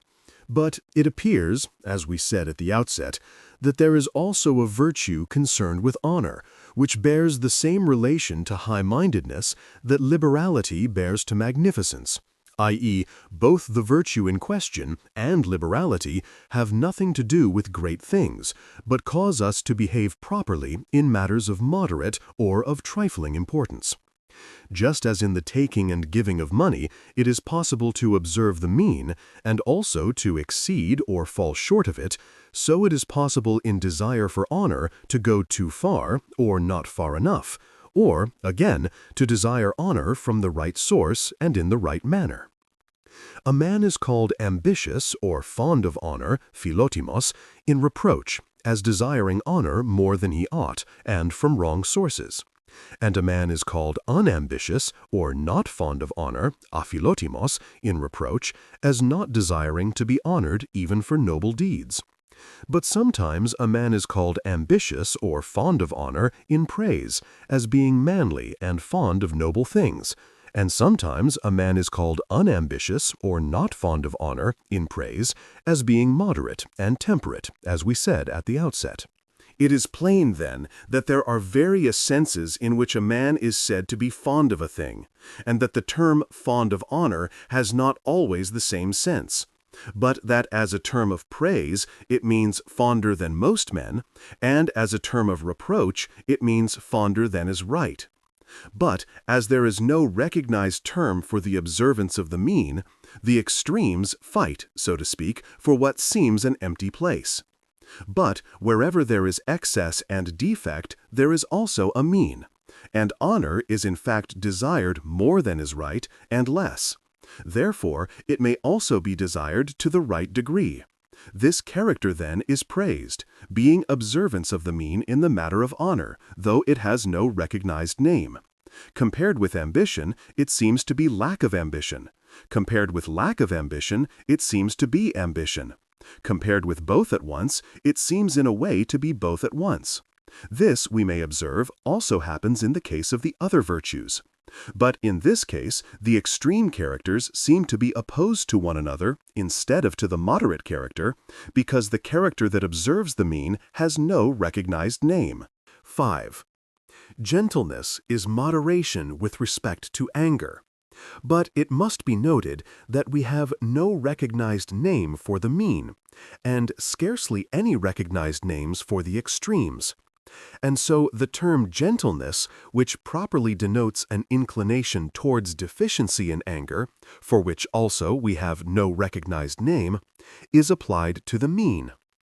The excess may be called wrathfulness, for the emotion concerned is wrath or anger, though the things that cause it are many and various.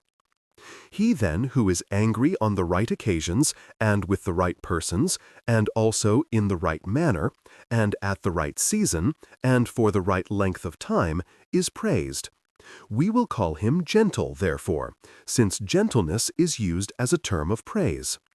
For the man who is called gentle wishes not to lose his balance, and not to be carried away by his emotions or passions, but to be angry only in such manner, and on such occasions, and for such period as reason shall prescribe. But he seems to err rather on the side of deficiency. He is loath to take vengeance and very ready to forgive. But the deficiency, call it wrathlessness or what you will, is censured. Those who are not angered by what ought to anger them seem to be foolish, and so do those who are not angry as and when and with whom they ought to be. For such a man seems to feel nothing, and to be pained by nothing, and, as he is never angered, to lack spirit to defend himself. But to suffer oneself to be insulted, or to look quietly while one's friends are being insulted, shows a slavish nature. It is possible to exceed in all points, i.e., to be angry with persons with whom one ought not, and at things at which one ought not to be angry, and more than one ought, and more quickly, and for a longer time. All these errors, however, are not found in the same person. That would be impossible, for evil is self-destructive, and, if it appears in its entirety, becomes quite unbearable. So we find that wrathful men get angry very soon, and with people with whom and at things at which they ought not, and more than they ought. But they soon get over their anger, and that is a very good point in their character. And the reason is that they do not keep in their anger, but through the quickness of their temper at once retaliate, and so let what is in them come to light, and then have done with it. But those who are called choleric are excessively quick-tempered, and apt to be angered at anything and on any occasion, whence the name acrocholoi. Sulky men are hard to appease, and their anger lasts long because they keep it in, for so soon as we retaliate, we are relieved. Vengeance makes us cease from our anger, substituting a pleasant for a painful state. But the sulky man, as he does not thus relieve himself, bears the burden of his wrath about with him, for no one even tries to reason him out of it, as he does not show it, and it takes a long time to digest one's anger within one's self. Such men are exceedingly troublesome to themselves and their dearest friends. Lastly, hard, chalepos, is the name we give to those who are offended by things that ought not to offend them, and more than they ought, and for a longer time, and who will not be appeased without vengeance or punishment. Of the two extremes, the excess is the more opposed to gentleness. For it is commoner, as men are naturally more inclined to vengeance, and a hard-tempered person is worse to live with than one who is too easy-tempered. What we said some time ago is made abundantly manifest by what we have just been saying. It is not easy to define how, and with whom, and at what, and for how long one ought to be angry, how far it is right to go, and at what point misconduct begins. He who errs slightly from the right course is not blamed, whether it be on the side of excess or of deficiency. For sometimes we praise those who fall short and call them gentle, and sometimes those who behave hardly are called manly, as being able to rule. But what amount and kind of error makes a man blamable can scarcely be defined, for it depends upon the particular circumstances of each case, and can only be decided by immediate perception.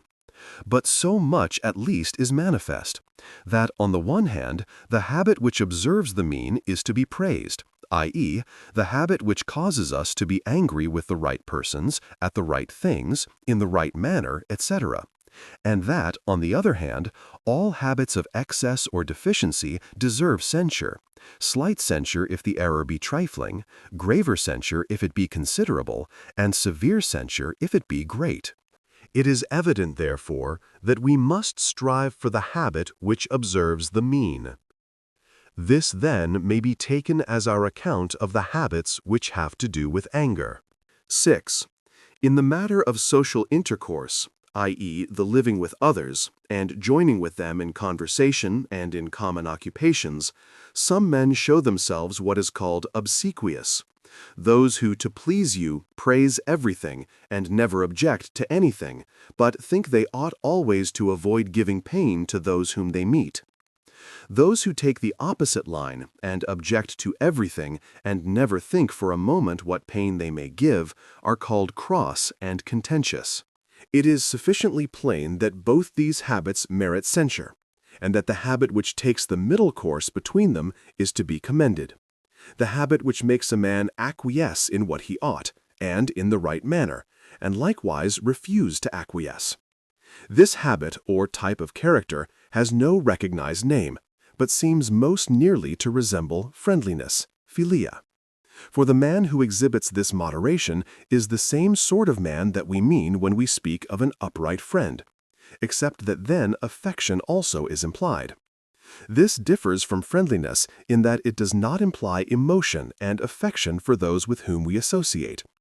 For he who has this quality acquiesces when he ought, not because he loves or hates, but because that is his character. He will behave thus alike to those whom he knows and to those whom he does not know, to those with whom he is intimate and to those with whom he is not intimate. Only that in each case he will behave as is fitting.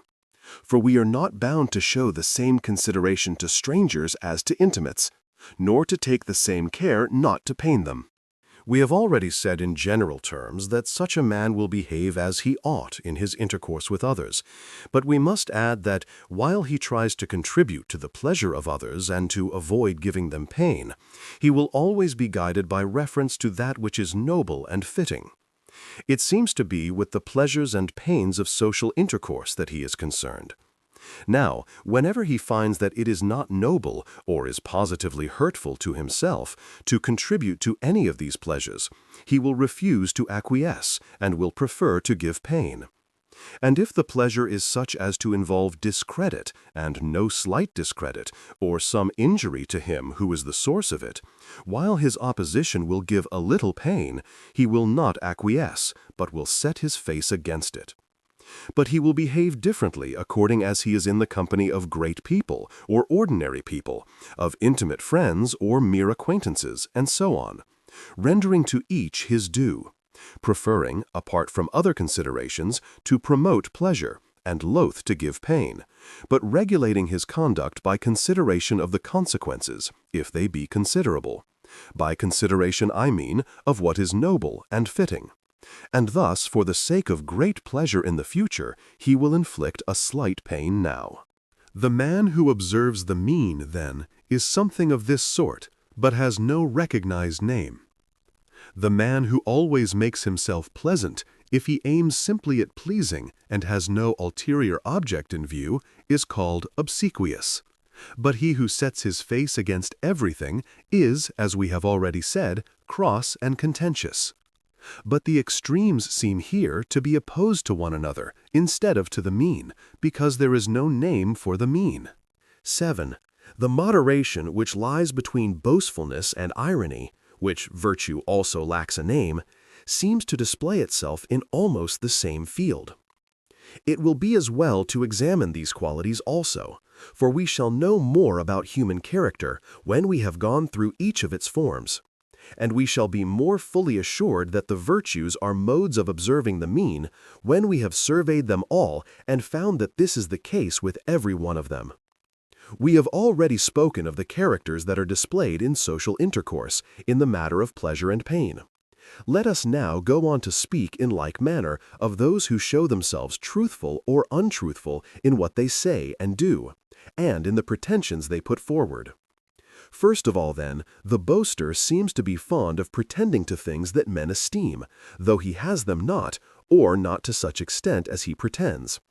The ironical man, on the other hand, seems to disclaim what he has, or to depreciate it.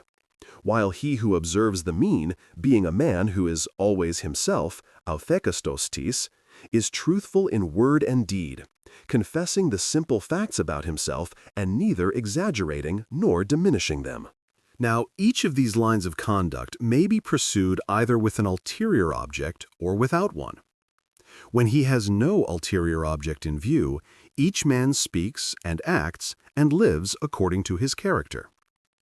But falsehood in itself is vile and blamable. Truth is noble and praiseworthy in itself. And so the truthful man, as observing the mean, is praiseworthy, while the untruthful characters are both blamable, but the boastful more than the ironical.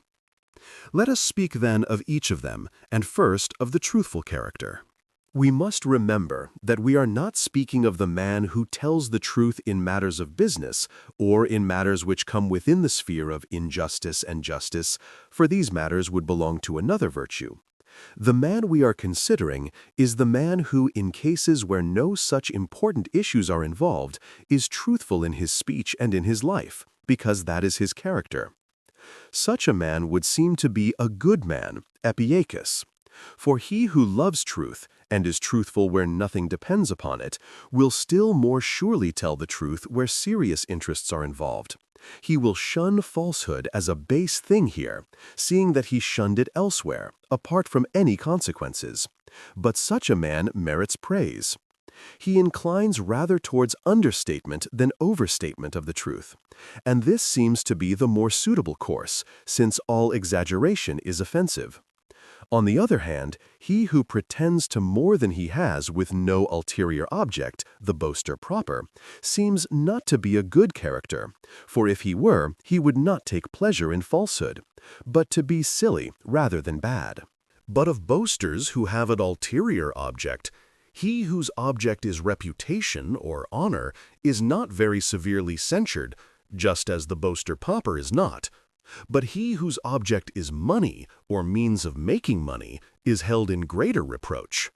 But we must observe that what distinguishes the boaster proper from the other kinds of boasters is not his faculty of boasting, but his preference for boasting.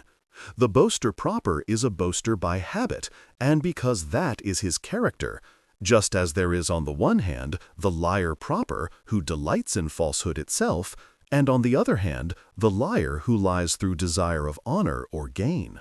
Those who boast with a view to reputation pretend to those things for which a man is commended or is thought happy. Those whose motive is gain pretend to those things which are of advantage to others and whose absence may escape detection, e.g., to skill in magic or in medicine. And so it is usually something of this sort that men pretend to and boast of, for the conditions specified are realized in them. Ironical people, on the other hand, with their depreciatory way of speaking of themselves, seem to be of a more refined character, for their motive in speaking thus seems to be not love of gain, but desire to avoid parade. But what they disclaim seems also to be especially that which men esteem, of which Socrates was an instance. But those who disclaim petty advantages which they evidently possess are called affected, vaukopanurgoi, and are more easily held in contempt. And sometimes this self-depreciation is scarcely distinguishable from boasting, as for instance dressing like a Spartan, for there is something boastful in extreme depreciation as well as in exaggeration. But those who employ irony in moderation and speak ironically in matters that are not too obvious and palpable appear to be men of refinement. Finally, the boaster seems to be especially the opposite of the truthful man, for he is worse than the ironical man.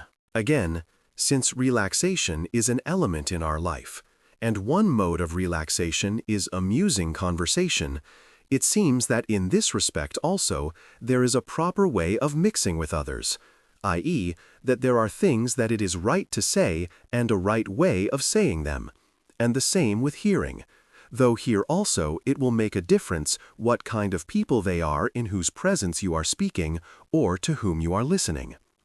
And it is plain that it is possible in these matters also to go beyond or to fall short of the mean. Now, those who go to excess in ridicule seem to be buffoons and vulgar fellows, striving at all costs for a ridiculous effect, and bent rather on raising a laugh than on making their witticisms elegant and inoffensive to the subject of them. While those who will never say anything laughable themselves and frown on those who do are considered boorish and morose. But those who jest gracefully are called witty, or men of ready wit, eutrapoli, as it were ready or versatile men. For a man's character seems to reveal itself in these sallies or playful movements, and so we judge of his moral constitution by them, as we judge of his body by its movements. But through the prominence given to ridiculous things and the excessive delight which most people take in amusement and jesting, the buffoon is often called witty because he gives delight. But that there is a difference, and a considerable difference, between the two is plain from what we have said. An element in the character that observes the mean in these matters is tact. A man of tact will only say and listen to such things as it befits an honest man and a gentleman to say and listen to. For there are things that it is quite becoming for such a man to say and to listen to in the way of jest, and the jesting of a gentleman differs from that of a man of slavish nature, and the jesting of an educated from that of an uneducated man. This one may see by the difference between the old comedy and the new. The fun of the earlier writers is obscenity, of the later, innuendo, and there is no slight difference between the two as regards decency.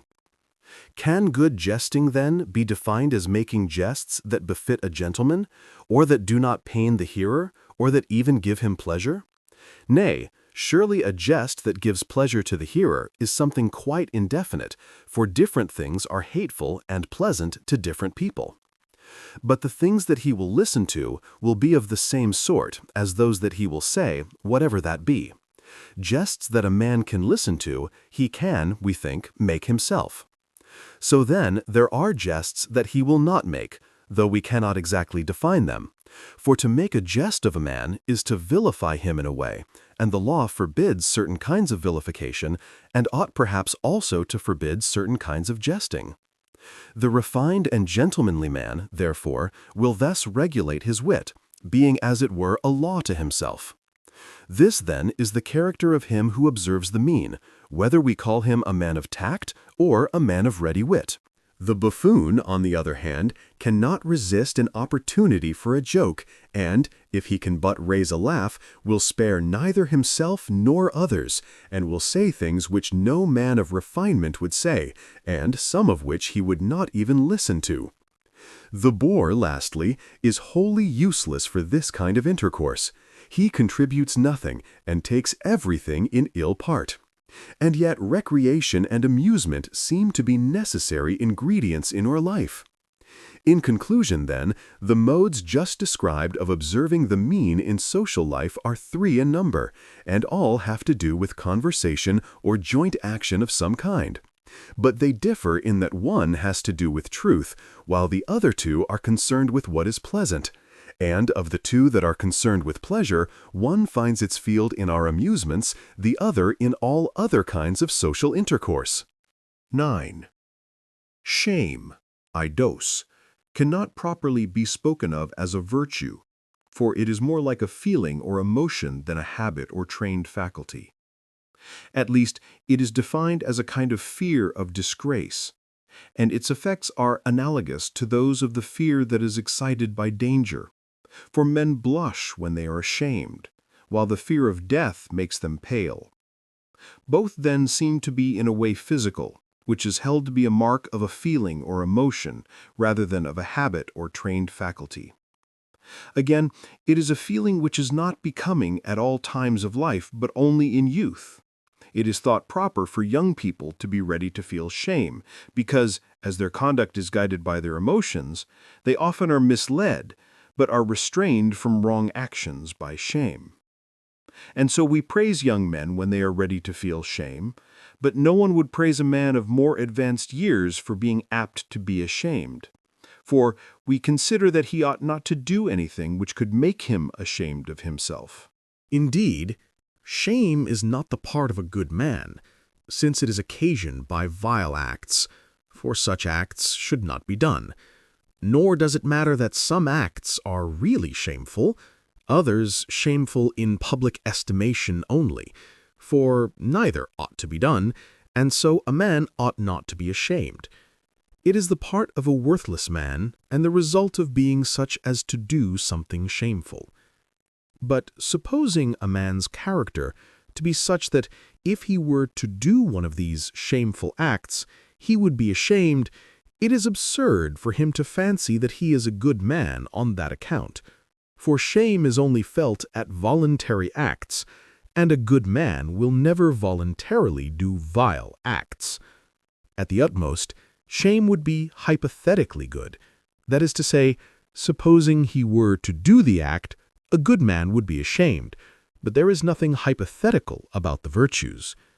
Again, granting that it is bad to be shameless, or not to be ashamed to do shameful things, it does not therefore follow that it is good to do them and be ashamed of it. Continence, in the same way, is not a virtue, but something between virtue and vice.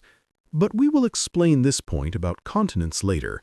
Let us now treat of justice. Book 5. Justice. 1. We now have to inquire about justice and injustice, and to ask what sorts of acts they are concerned with, and in what sense justice observes the mean, and what are the extremes whose mean is that which is just. And in this inquiry we will follow the same method as before. We see that all men intend by justice to signify the sort of habit or character that makes men apt to do what is just, and which further makes them act justly and wish what is just, while by injustice they intend in like manner to signify the sort of character that makes men act unjustly and wish what is unjust. Let us lay this down then as an outline to work upon. We thus oppose justice and injustice because a habit or trained faculty differs in this respect both from a science and a faculty or power. I mean that whereas both of a pair of opposites come under the same science or power, a habit which produces a certain result does not also produce the opposite result. E.g., health produces healthy manifestations only, and not unhealthy. For we say a man has a healthy gait when he walks like a man in health. Not that the two opposites are unconnected. In the first place, a habit is often known by the opposite habit, and often by its causes and results. If we know what good condition is, we can learn from that what bad condition is. And, again, from that which conduces to good condition, we can infer what good condition itself is, and conversely, from the latter can infer the former. For instance, if good condition be firmness of flesh, it follows that bad condition is flabbiness of flesh, and that what tends to produce firmness of flesh conduces to good condition. And, in the second place, if one of a pair of opposite terms have more senses than one, the other term will also, as a general rule, have more than one, So that here, if the term just have several senses, the term unjust also will have several. And in fact, it seems that both justice and injustice have several senses. But as the different things covered by the common name are very closely related, the fact that they are different escapes notice and does not strike us, as it does when there is a great disparity, a great difference, say, in outward appearance, as it strikes everyone, for instance, that the cleece, clavis, collarbone, which lies under the neck of an animal, is different from the cleece, clavis, key with which we fasten the door. Let us then ascertain in how many different senses we call a man unjust. Firstly, he who breaks the laws is considered unjust, and, secondly, he who takes more than his share, or the unfair man. Plainly then, a just man will mean 1. A law-abiding, and 2. A fair man. A just thing then will be 1. That which is in accordance with the law, 2. That which is fair. And the unjust thing will be 1. That which is contrary to law, 2. That which is unfair. But since the unjust man, in one of the two senses of the word, takes more than his share, the sphere of his action will be good things, not all good things, but those with which good and ill fortune are concerned, which are always good in themselves, but not always good for us. The things that we men pray for and pursue, whereas we ought rather to pray that what is good in itself may be good for us, while we choose that which is good for us. But the unjust man does not always take more than his share. He sometimes takes less, viz. Of those things which are bad in the abstract. But as the lesser evil is considered to be in some sort good, and taking more means taking more good, he is said to take more than his share. But in any case he is unfair, for this is a wider term which includes the other. We found that the lawbreaker is unjust, and the law-abiding man is just. Hence it follows that whatever is according to law is just in one sense of the word. And this, we see, is in fact the case. For what the legislator prescribes is according to law, and is always said to be just. Now, the laws prescribe about all manner of things, aiming at the common interest of all, or of the best men, or of those who are supreme in the state, position in the state being determined by reference to personal excellence or to some other such standard. And so, in one sense, we apply the term just to whatever tends to produce and preserve the happiness of the community, and the several elements of that happiness. The law bids us display courage, as not to leave our ranks, or run, or throw away our arms, and temperance, as not to commit adultery or outrage, and gentleness, as not to strike or revile our neighbors, and so on with all the other virtues and vices, enjoining acts and forbidding them, rightly when it is a good law, not so rightly when it is a hastily improvised one. Justice, then, in this sense of the word, is complete virtue, with the addition that it is displayed towards others. On this account, it is often spoken of as the chief of the virtues, and such that neither evening nor morning star is so lovely, and the saying has become proverbial. Justice sums up all virtues in itself. It is complete virtue, first of all, because it is the exhibition of complete virtue. It is also complete because he that has it is able to exhibit virtue in dealing with his neighbors, and not merely in his private affairs. For there are many who can be virtuous enough at home, but fail in dealing with their neighbors. This is the reason why people commend the saying of Bias, "Office will show the man." For he that is in office, ipso facto, stands in relation to others, and has dealings with them.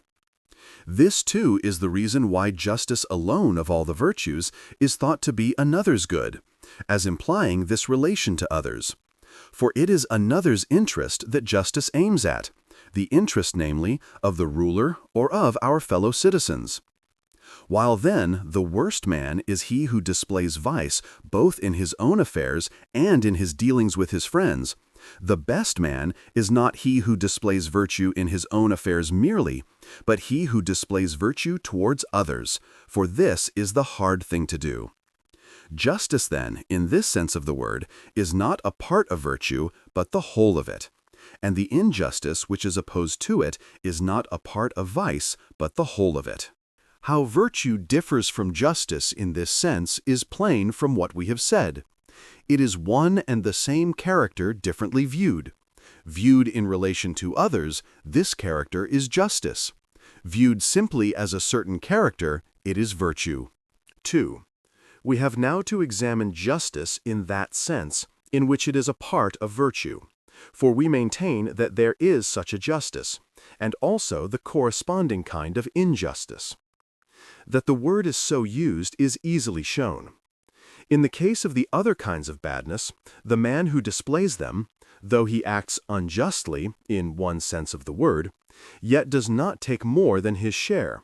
For instance, when a man throws away his shield through cowardice, or reviles another through ill temper, or through illiberality refuses to help another with money. But when he takes more than his share, he displays perhaps no one of these vices, nor does he display them all.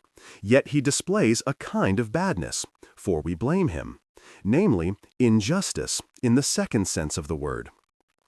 We see then that there is another sense of the word injustice, in which it stands for a part of that injustice which is coextensive with badness, and another sense of the word unjust, in which it is applied to a part only of those things to which it is applied in the former sense of contrary to law. Again, if one man commits adultery with a view to gain and makes money by it, and another man does it from lust with expenditure and loss of money, the latter would not be called grasping, but profligate, while the former would not be called profligate, but unjust in the narrower sense. Evidently, then, he would be called unjust because of his gain. Once more, acts of injustice in the former sense are always referred to some particular vice, as if a man commits adultery to profligacy, if he deserts his comrade in arms to cowardice, if he strikes another to anger. But in a case of unjust gain, the act is referred to no other vice than injustice. It is plain then that, besides the injustice which is coextensive with vice, there is a second kind of injustice, which is a particular kind of vice, bearing the same name as the first, because the same generic conception forms the basis of its definition, i.e., both display themselves in dealings with others, but the sphere of the second is limited to such things as honor, wealth, security.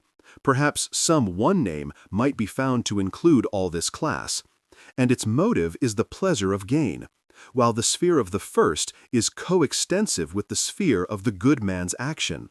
We have ascertained then that there are more kinds of justice than one, and that there is another kind besides that which is identical with complete virtue. We now have to find what it is, and what are its characteristics. We have already distinguished two senses in which we speak of things as unjust, viz., 1, contrary to law, 2, unfair, and two senses in which we speak of things as just, viz., 1, according to law, 2, fair. The injustice which we have already considered corresponds to unlawful. But since unfair is not the same as unlawful, but differs from it as the part from the whole, for unfair is always unlawful, but unlawful is not always unfair, unjust and injustice in the sense corresponding to unfair will not be the same as unjust and injustice in the sense corresponding to unlawful, but different as the part from the whole. For this injustice is a part of complete injustice, and the corresponding justice is a part of complete justice. We must therefore speak of justice and injustice, and of that which is just and that which is unjust in this limited sense.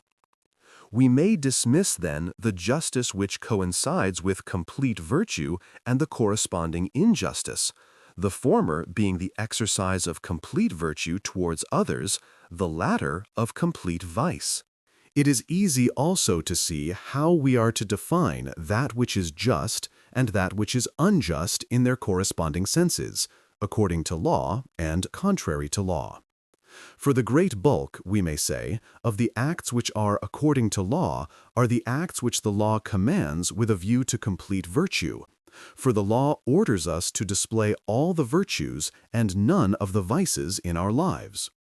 But the acts which tend to produce complete virtue are those of the acts according to law which are prescribed with reference to the education of a man as a citizen. As for the education of the individual as such, which tends to make him simply a good man, we may reserve the question whether it belongs to the science of the state or not. For it is possible that to be a good man is not the same as to be a good citizen of any state whatever. But of justice as a part of virtue, and of that which is just in the corresponding sense, one kind is that which has to do with the distribution of honor, wealth, and the other things that are divided among the members of the body politic. For in these circumstances it is possible for one man's share to be unfair or fair as compared with another's. And another kind is that which has to give redress in private transactions. The latter kind is again subdivided, for private transactions are voluntary, 2, involuntary. Voluntary transactions or contracts are such as selling, buying, lending at interest, pledging, lending without interest, depositing, hiring. These are called voluntary contracts because the parties enter into them of their own will. Involuntary transactions, again, are of two kinds. One involving secrecy, such as theft, adultery, poisoning, procuring, corruption of slaves, assassination, false witness. The other involving open violence, such as assault, seizure of the person, murder, rape, maiming, slander, contumely. 3. The unjust man, in this limited sense of the word, we say, is unfair, and that which is unfair is unfair. Now, it is plain that there must be a mean which lies between what is unfair on this side and on that. And this is that which is fair or equal. For any act that admits of a too much and a too little admits also of that which is fair. If then that which is unjust be unfair, that which is just will be fair, which indeed is admitted by all without further proof. But since that which is fair or equal is a mean between two extremes, it follows that what is just will be a mean. But equality or fairness implies two terms at least. It follows then that that which is just is both a mean quantity and also a fair amount relatively to something else and to certain persons. In other words, that, on the one hand, as a mean quantity, it implies certain other quantities, i.e., a more and a less, and, on the other hand, as an equal or fair amount, it involves two quantities, and as a just amount, it involves certain persons. That which is just, then, implies four terms at least, two persons to whom justice is done, and two things. And there must be the same equality, i.e., the same ratio, between the persons and the things. As the things are to one another, so must the persons be. For if the persons be not equal, their shares will not be equal, and this is the source of disputes and accusations. When persons who are equal do not receive equal shares, or when persons who are not equal receive equal shares. This is also plainly indicated by the common phrase, according to merit. For in distribution, all men allow that what is just must be according to merit or worth of some kind, but they do not all adopt the same standard of worth. In democratic states, they take free birth as the standard. In oligarchic states, they take wealth. In others, noble birth, and in the true aristocratic state, virtue or personal merit. We see then that that which is just is in some sort proportionate. For not abstract numbers only, but all things that can be numbered admit of proportion. Proportion meaning equality of ratios and requiring four terms at least. That discrete proportion requires four terms is evident at once. Continuous proportion also requires four terms, for in it one term is employed as two and is repeated, For instance, A divided by B equals B divided by C. The term B then is repeated, and so, counting B twice over, we find that the terms of the proportion are 4 in number. That which is just then requires that there be 4 terms at least, and that the ratio between the two pairs be the same, i.e., that the persons stand to one another in the same ratio as the things. Let us say, then, A to B equals C to D, or, alternando, A to C equals B to D.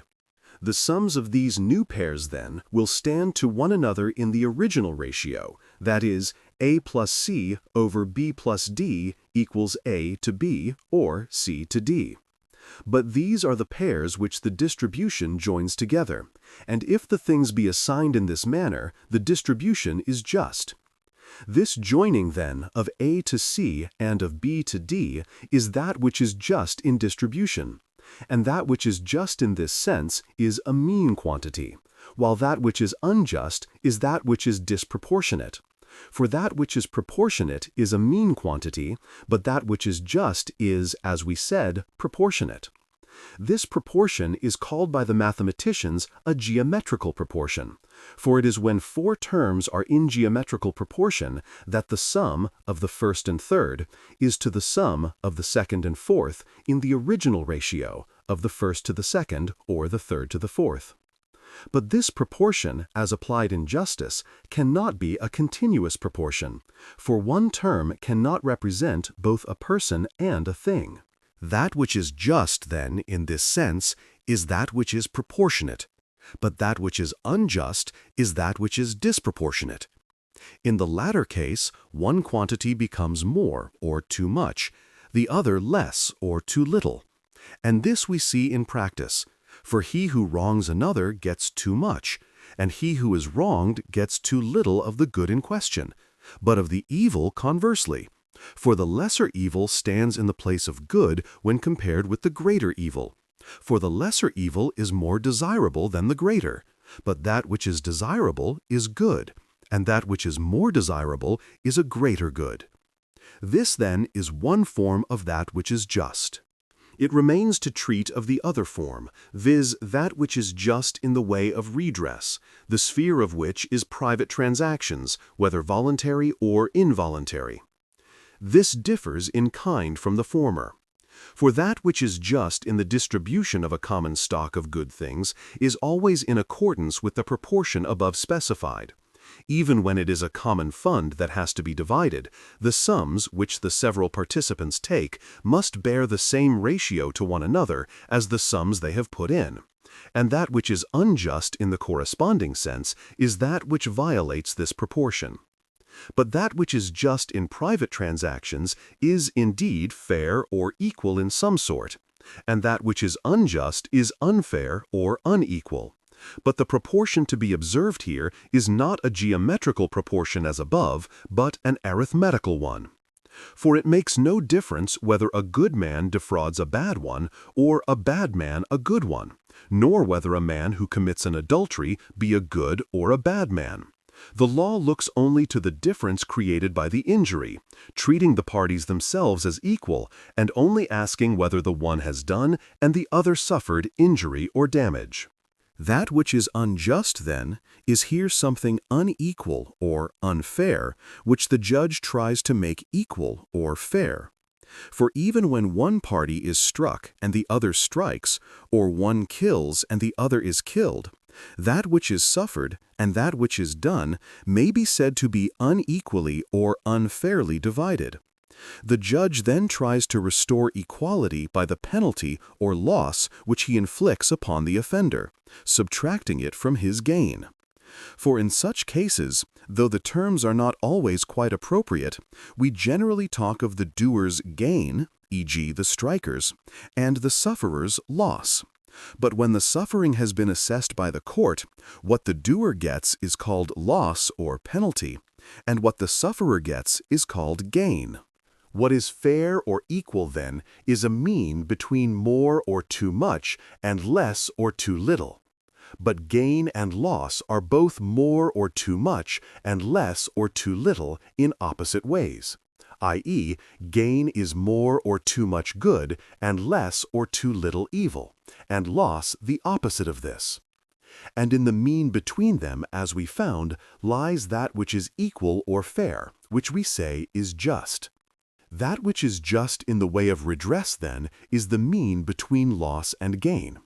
When disputes arise, therefore, men appeal to the judge, and an appeal to the judge is an appeal to that which is just. For the judge is intended to be, as it were, a living embodiment of that which is just.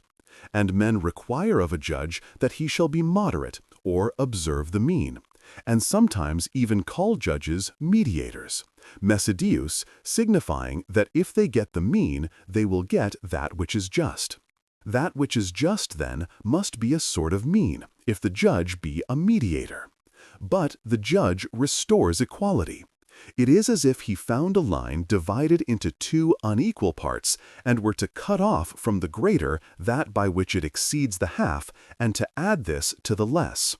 But when the whole is equally divided, the parties are said to have their own, each now receiving an equal or fair amount. But the equal or fair amount is here the arithmetic mean between the more or too much and the less or too little. And so it is called dikaion, just, because there is equal division, dicha.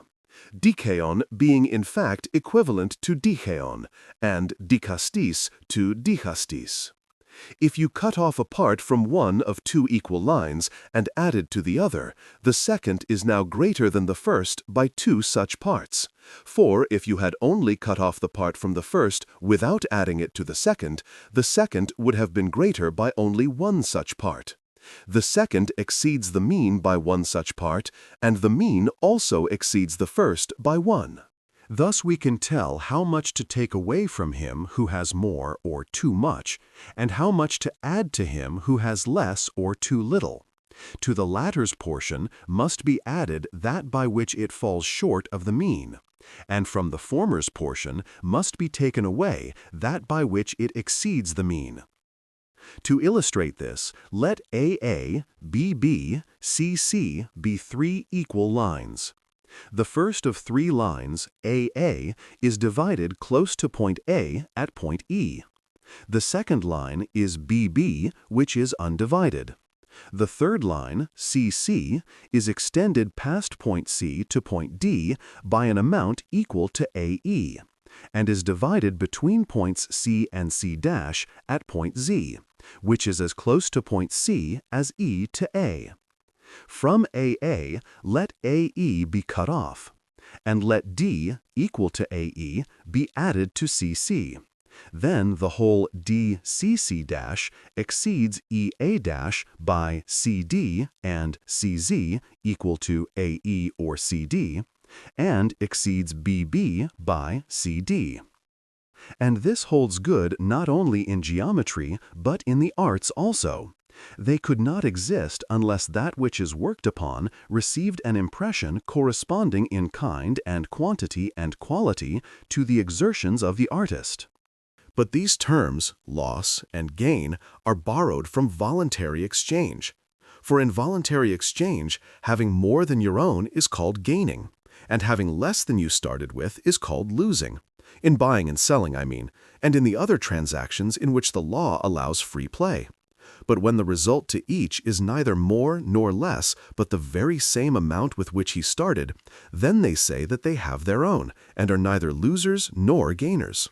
That which is just, then, is a mean between a gain and a loss, which are both contrary to the intention, and consists in having after the transaction the equivalent of that which you had before it. 5. Some people, indeed, go so far as to think that simple requital is just, and so the Pythagoreans used to teach, for their definition of what is just was simply that what a man has done to another should be done to him. But this simple requital does not correspond either with that which is just in distribution or with that which is just in the way of redress, though they try to make out that this is the meaning of the Rhadamanthine rule. To suffer that which thou hast done is just. For in many cases it is quite different. For instance, if an officer strike a man, he ought not to be struck in return. And if a man strike an officer, he ought not merely to be struck, but to be punished. Further, it makes a great difference whether what was done to the other was done with his consent or against it. But it is true that, in the interchange of services, this is the rule of justice that holds society together, viz., requital, but proportionate requital, and not simple repayment of equals for equals. For the very existence of a state depends upon proportionate return. If men have suffered evil, they seek to return it. If not, if they cannot requite an injury, we count their condition slavish. And again, if men have received good, they seek to repay it, for otherwise there is no exchange of services, but it is by this exchange that we are bound together in society. This is the reason why we set up a temple of the graces, charities, charites, in sight of all men, to remind them to repay that which they receive. For this is the special characteristic of charity or grace. We ought to return the good offices of those who have been gracious to us, and then again to take the lead in good offices towards them. But proportionate interchange is brought about by cross-conjunction. For instance, let A stand for a builder, B for a shoemaker, C for a house, D for shoes. The builder then must take some of the shoemaker's work and give him his own work in exchange. Now, the desired result will be brought about if requital take place after proportionate equality has first been established. If this be not done, there is no equality, and intercourse becomes impossible, for there is no reason why the work of the one should not be worth more than the work of the other. Their work, then, must be brought to an equality, or appraised by a common standard of value. This is no less true of the other arts and professions than of building and shoemaking, for they could not exist if that which the patient, client, or consumer receives did not correspond in quantity and quality with that which the agent, artist, or producer does or produces. For it is not between two physicians that exchange of services takes place, but between a physician and a husbandman, and generally between persons of different professions and of unequal worth. These unequal persons, then, have to be reduced to equality, or measured by a common standard. All things or services, then, which are to be exchanged, must be in some way reducible to a common measure. For this purpose, money was invented and serves as a medium of exchange. For by it we can measure everything, and so can measure the superiority and inferiority of different kinds of work. The number of shoes, for instance, that is equivalent to a house or to a certain quantity of food. What is needed, then, is that so many shoes shall bear to a house, or a measure of corn, the same ratio that a builder or a husbandman bears to a shoemaker. For unless this adjustment be effected, no dealing or exchange of services can take place, and it cannot be effected unless the things to be exchanged can be in some way made equal. We want, therefore, some one common measure of value, as we said before. This measure is, in fact, the need for each other's services which holds the members of a society together. For if men had no needs, or no common needs, there would either be no exchange, or a different sort of exchange from that which we know.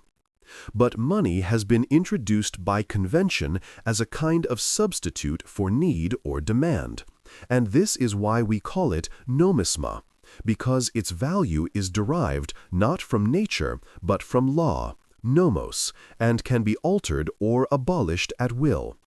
Requital, then, will take place after the wares have been so equated by the adjustment of prices that the quantity of shoemaker's work bears to the quantity of husbandman's work, which exchanges for it, the same ratio that husbandman bears to shoemaker. But this adjustment must be made not at the time of exchange, for then one of the two parties would get both the advantages, but while they are still in possession of their own wares.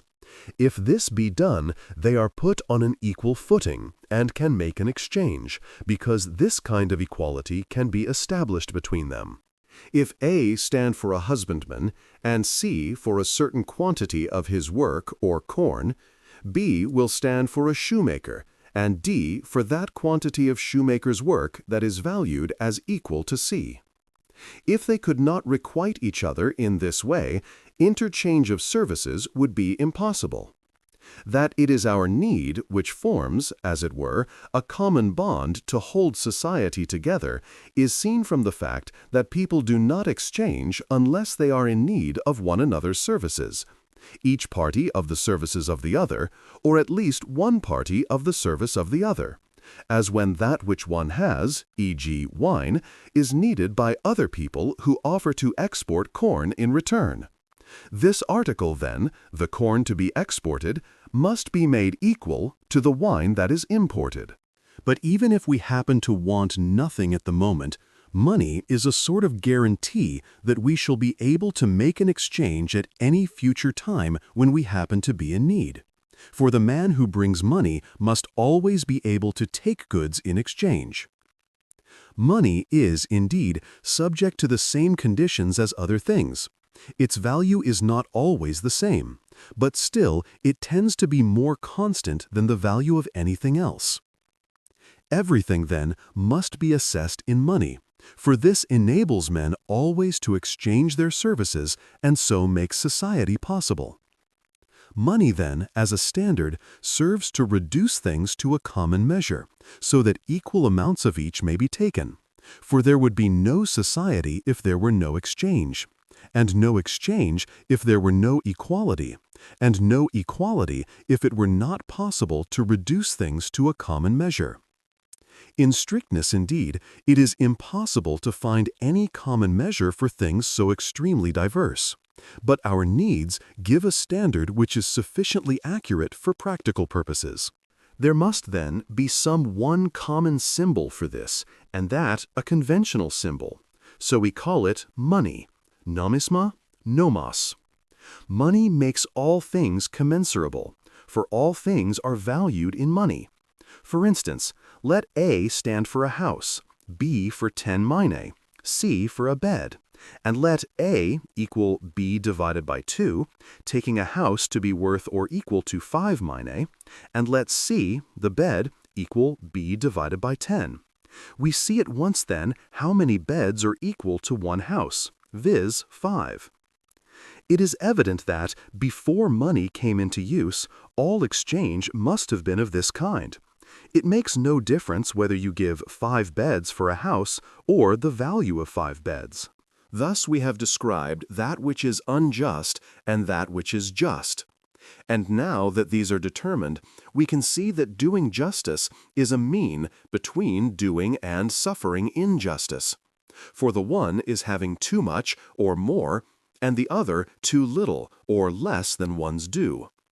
We see also that the virtue justice is a kind of moderation or observance of the mean, but not quite in the same way as the virtues hitherto spoken of. It does indeed choose a mean, but both the extremes fall under the single vice, injustice. We see also that justice is that habit in respect of which the just man is said to be apt to do deliberately that which is just. That is to say, in dealings between himself and another, or between two other parties, to apportion things not so that he shall get more or too much, and his neighbor less or too little of what is desirable, and conversely with what is disadvantageous, but so that each shall get his fair, that is, his proportionate share, and similarly in dealings between two other parties. Injustice, on the contrary, is the character which chooses what is unjust, which is a disproportionate amount, that is, too much and too little of what is advantageous and disadvantageous respectively. Thus injustice, as we say, is both an excess and a deficiency, in that it chooses both an excess and a deficiency. In one's own affairs, choosing excess of what is, as a general rule, advantageous, and deficiency of what is disadvantageous. In the affairs of others, making a similarly disproportionate assignment, though in which way the proportion is violated will depend upon circumstances. But of the two sides of the act of injustice, suffering is a lesser wrong than doing the injustice. Let this, then, be accepted as our account, in general terms, of the nature of justice and injustice respectively, and of that which is just and that which is unjust. 6. But since it is possible for a man to do an act of injustice without yet being unjust, what acts of injustice are there, such that the doing of them stamps a man at once as unjust in this or that particular way, e.g., as a thief, or an adulterer, or a robber? Perhaps we ought to reply that there is no such difference in the acts. A man might commit adultery knowing what he was about, and yet be acting not from a deliberate purpose at all, but from a momentary passion. In such a case, then, a man acts unjustly, but is not unjust, e.g., is not a thief, though he commits a theft, and is not an adulterer, though he commits adultery, and so on. We have already explained the relation which requital bears to that which is just. But we must not fail to notice that what we are seeking is at once that which is just simply, or without any qualifying epithet, and that which is just in a state or between citizens. Now, this implies men who associate together in order to supply their deficiencies, being free men and upon a footing of equality, either absolute or proportionate. Between those who are not upon this footing, then, we cannot speak of that which is just as between citizens, though there is something that can be called just metaphorically. For the term just cannot be properly applied except where men have a law to appeal to, and the existence of law implies the existence of injustice. For the administration of the law is the discrimination of what is just from what is unjust. But injustice implies an act of injustice, though an act of injustice does not always imply injustice, which is taking too much of the goods and too little of the evils of life. And so we do not allow an individual to rule over us, but reason or law. For an individual is apt thus to take more for himself and to become a tyrant. The magistrate's function, then, is to secure that which is just, and, if that which is just, then that which is equal or fair. But it seems that he gets no advantage from his office if he is just, for he does not take a larger share of the good things of life, except when that larger share is proportionate to his worth.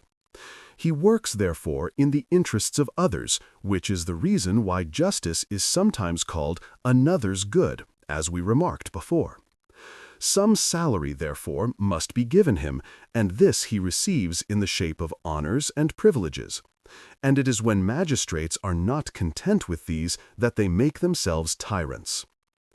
That which is just as between master and slave, or between father and child, is not the same as this, though like. We cannot speak, without qualification, of injustice towards what is part of oneself, and a man's chattels and his children, until they are of a certain age and are separated from their parent, are, as it were, a part of him. For no one deliberately chooses to injure himself, so that a man cannot be unjust towards himself. We cannot speak in this case, then, of that which is unjust, or of that which is just as between citizens. For that, we found, is according to law, and subsists between those whose situation implies law, i.e., as we found, those who participate equally or fairly in governing and being governed. The term just, therefore, is more appropriate to a man's relations to his wife than to his relations to his children and his chattels. And we do speak in this sense of that which is just in a family. But even this is not the same as that which is just between citizens. 7. Now, of that which is just as between citizens, part is natural, part is conventional. That is natural which has the same validity everywhere, and does not depend on our accepting or rejecting it. That is conventional which at the outset may be determined in this way or in that indifferently, but which, when once determined, is no longer indifferent. E.g., that a man's ransom be a mina, or that a sacrifice consist of a goat and not of 2 sheep. And, again, those ordinances which are made for special occasions, such as the sacrifice to Brasidas at Amphipolis, and all ordinances that are of the nature of a decree. Now, there are people who think that what is just is always conventional, because that which is natural is invariable and has the same validity everywhere, as fire burns here and in Persia, while that which is just is seen to be not invariable. But this is not altogether true, though it is true in a way. Among the gods, indeed, we may venture to say it is not true at all. But of that which is just among us, part is natural, though all is subject to change. Though all is subject to change, nevertheless, I repeat, part is natural and part not. Nor is it hard to distinguish, among things that may be other than they are, that which is natural from that which is not natural, but dependent on law or convention, though both are alike variable. In other fields we can draw the same distinction. We say, for instance, that the right hand is naturally the stronger, though in any man the left may become equally strong.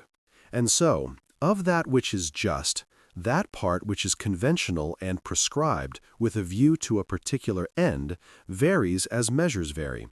For the measures of wine and of corn are not everywhere the same, but larger where the dealers buy and smaller where they sell. So I say that which is just, not by nature, but merely by human ordinance, is not the same everywhere, any more than constitutions are everywhere the same, though there is but one constitution that is naturally the best everywhere. The terms just and lawful in each of their several senses stand for universal notions which embrace a number of particulars, i.e., the acts are many, but the notion is one, for it is applied to all alike. That which is unjust, we must notice, is different from an act of injustice, and that which is just from an act of justice. For a thing is unjust either by nature or by ordinance, but this same thing, when done, is called an act of injustice, though before it was done it could only be called unjust. And so with an act of justice, dikeoma, though in the latter case we rather employ dikeopragma as the generic term and restrict dikeoma to the correction of an act of injustice. But as to the several species of acts of justice and injustice, we must postpone for the present the inquiry into their nature and number and the ground which they cover. 8. Now that we have ascertained what is just and what is unjust, we may say that a man acts unjustly or justly when he does these things voluntarily. But when he does them involuntarily, he does not, strictly speaking, act either unjustly or justly, but only accidentally, i.e., he does a thing which happens to be just or unjust. For whether an act is or is not to be called an act of injustice or of justice depends upon whether it is voluntary or involuntary. For if it be voluntary, the agent is blamed, and at the same time the act becomes an act of injustice. So something unjust may be done, and yet it may not be an act of injustice, i.e., if this condition of voluntariness be absent. By a voluntary act, I mean, as I explained before, anything which, being within the doer's control, is done knowingly, i.e., with knowledge of the person, the instrument, and the result, e.g., the person whom and the instrument with which he is striking, and the effect of the blow, without the intervention at any point of accident or constraint. E.g., if another take your hand and with it strike a third person, that is not a voluntary act of yours, for it was not within your control. Again, the man you strike may be your father, and you may know that it is a man, or perhaps that it is one of the company, that you are striking, but not know that it is your father.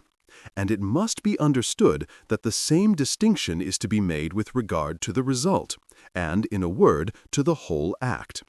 That, then, which either is done in ignorance, or, though not done in ignorance, is not under our control, or is done under compulsion, is involuntary. Besides which, there are many natural processes in which we knowingly take an active or a passive part, which cannot be called either voluntary or involuntary, such as growing old and dying. An accidentally unjust act and an accidentally just act are equally possible. E.g., a man might restore a deposit against his will for fear of consequences.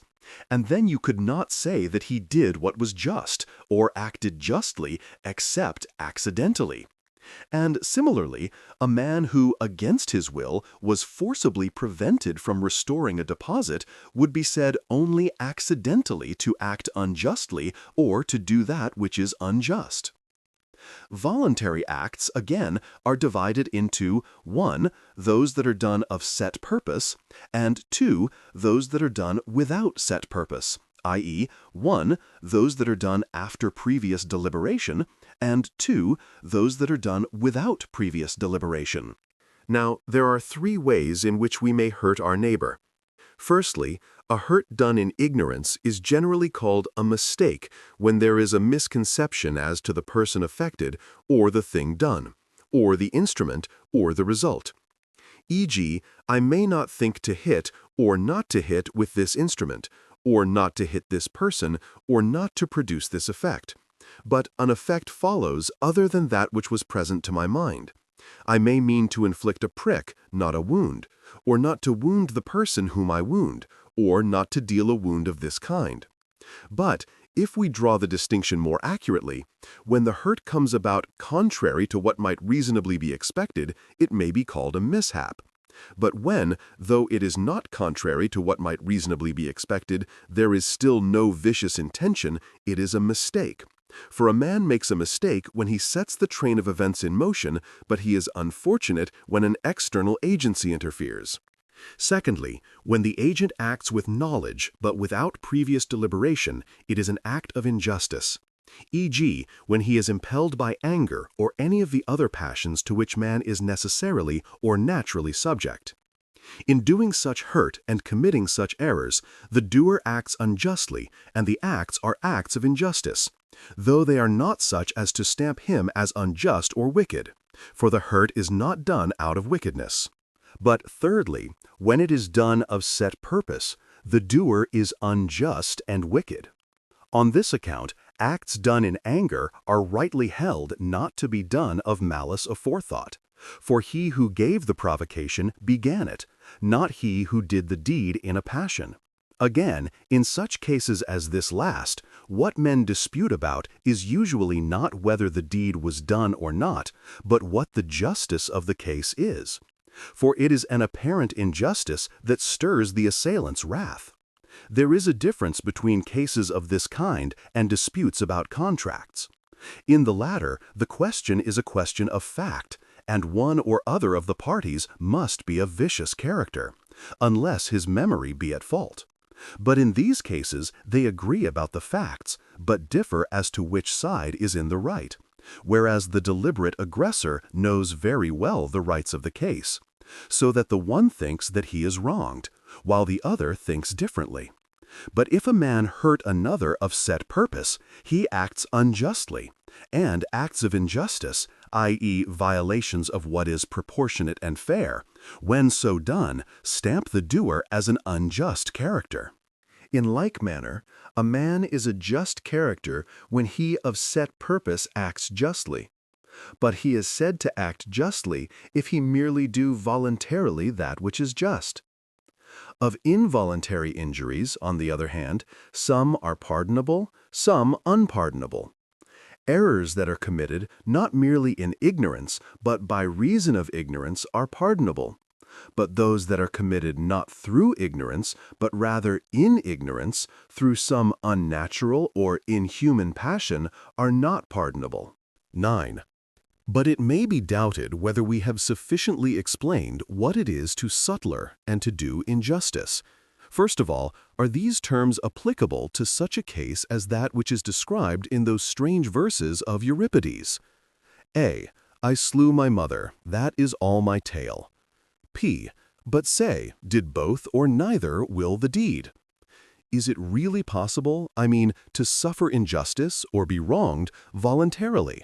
Or is suffering injustice always involuntary, as doing injustice is always voluntary? Again, is suffering injustice always one way or the other, as doing injustice is always voluntary, or is it sometimes voluntary and sometimes involuntary?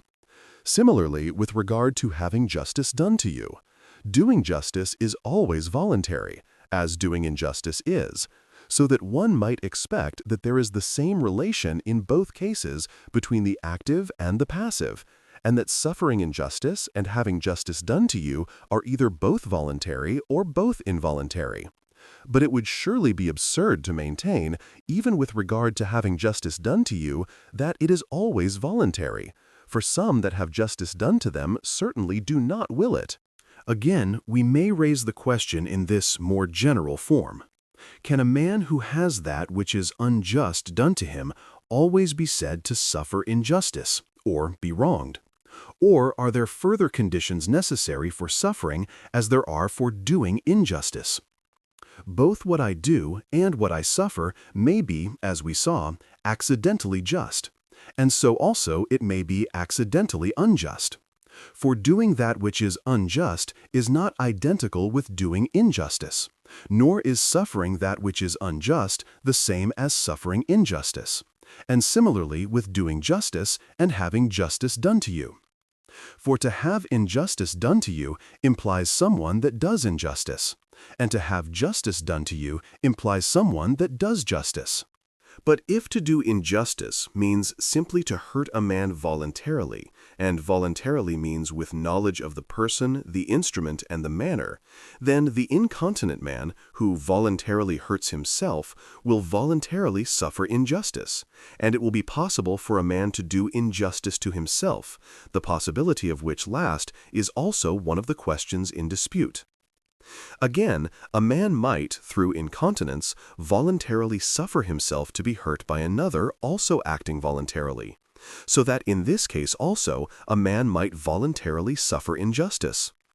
I think rather that the above definition is incorrect, and that to hurting with knowledge of the person, the instrument, and the manner, we must add against his wish.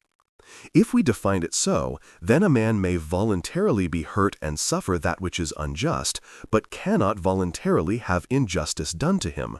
For no one wishes to be hurt, even the incontinent man does not wish it, but acts contrary to his wish. No one wishes for anything that he does not think good. What the incontinent man does is not that which he thinks he ought to do.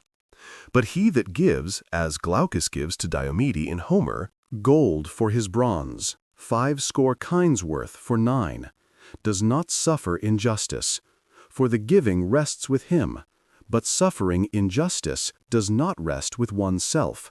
There must be someone to do injustice. It is plain, then, that suffering injustice cannot be voluntary. There are still 2 questions that we purpose to discuss. 1.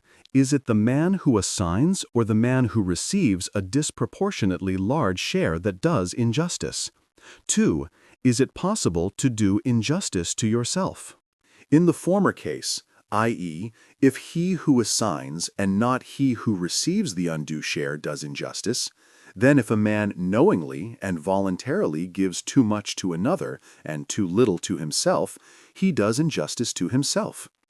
And this is what moderate persons are often thought to do, for the equitable man is apt to take less than his due. But the case is hardly so simple. It may be that he took a larger share of some other good, e.g., of good fame, or of that which is intrinsically noble. Again, the difficulty may be got over by reference to our definition of doing injustice. For in this case, nothing is done to the man against his wish, so that no injustice is done him, but at most only harm.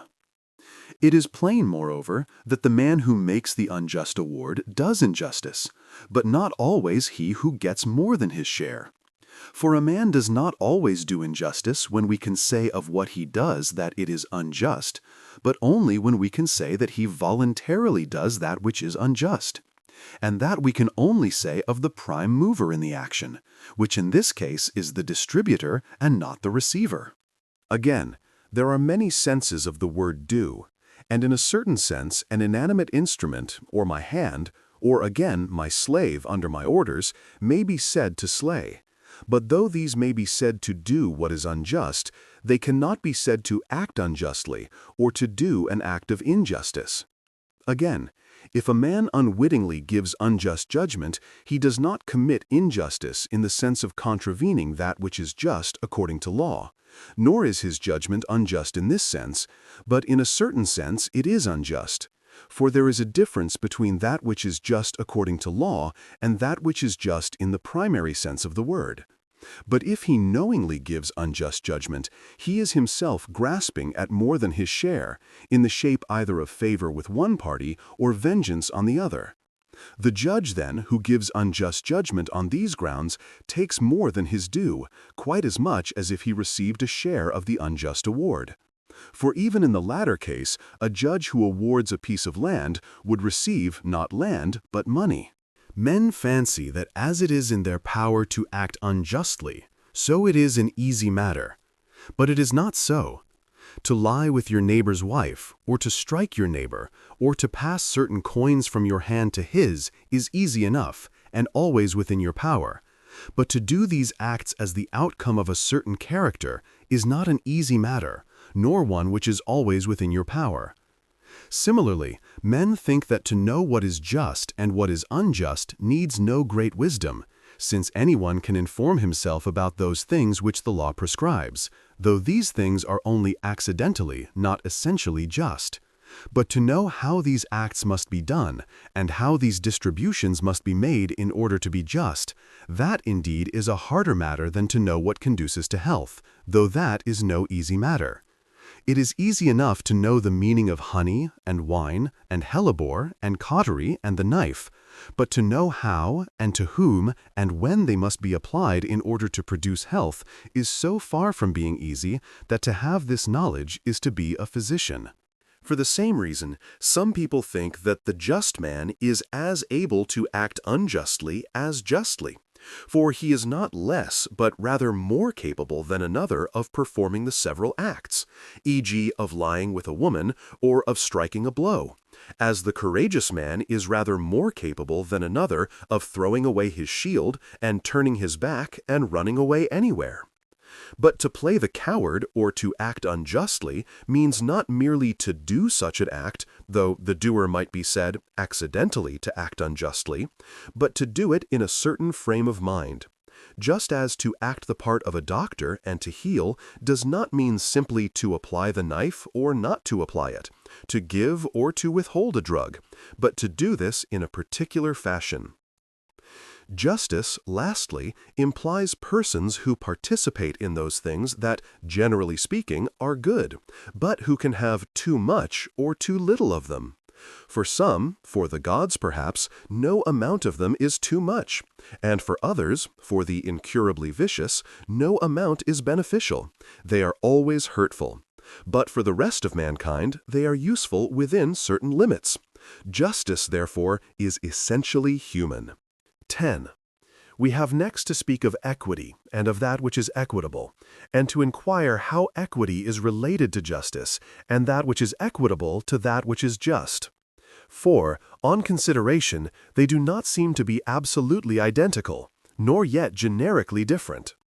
At one time, we praise that which is equitable and the equitable man, and even use the word metaphorically as a term of praise synonymous with good, showing that we consider that the more equitable a thing is, the better it is.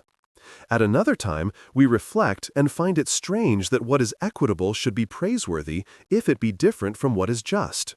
For, we argue, if it be something else, either what is just is not good, or what is equitable is not good.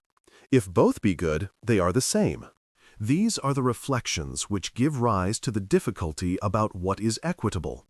Now, in a way, they are all correct and not incompatible with one another. For that which is equitable, though it is better than that which is just in one sense of the word, is yet itself just, and is not better than what is just in the sense of being something generically distinct from it. What is just, then, and what is equitable are generically the same, and both are good, though what is equitable is better.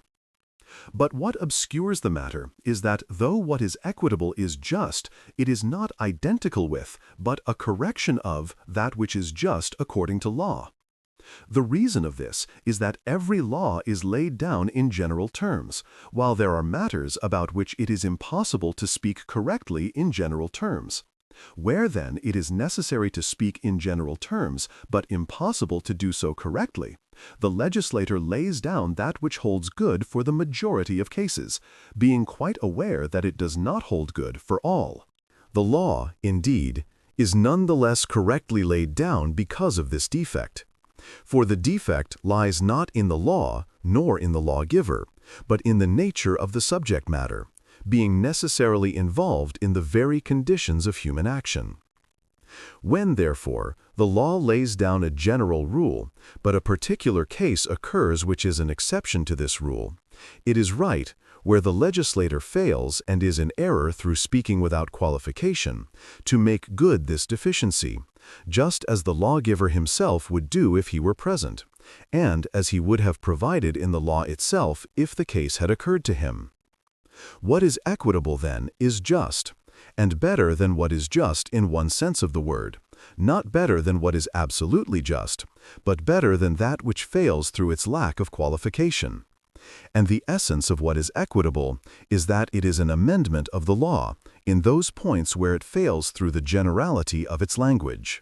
The reason why the law does not cover all cases is that there are matters about which it is impossible to lay down a law so that they require a special decree. For that which is variable needs a variable rule, like the leaden rule employed in the lesbian style of masonry. As the leaden rule has no fixed shape, but adapts itself to the outline of each stone, so is the decree adapted to the occasion. We have ascertained, then, what the equitable course is, and have found that it is just, and also better than what is just in a certain sense of the word. And after this, it is easy to see what the equitable man is. He who is apt to choose such a course and to follow it, who does not insist on his rights to the damage of others, but is ready to take less than his due even when he has the law to back him, is called an equitable man. And this type of character is called equitableness, being a sort of justice, and not a different kind of character. 11. The foregoing discussion enables us to answer the question whether it be possible or not for a man to act unjustly to himself. That which is just in one sense of the word we found to be those manifestations of the several virtues which the law prescribes. E.g., the law does not order a man to kill himself, and what the law does not order, it forbids. And, further, when a man, contrary to the law, voluntarily inflicts hurt without provocation, he acts unjustly, voluntarily meaning with knowledge of the person and the instrument. Now, the man who kills himself in a rage voluntarily acts thus against right reason, and does what the law forbids. He acts unjustly, therefore. But unjustly to whom? To the state surely, not to himself, for he suffers voluntarily, but no one can have an injustice done him voluntarily.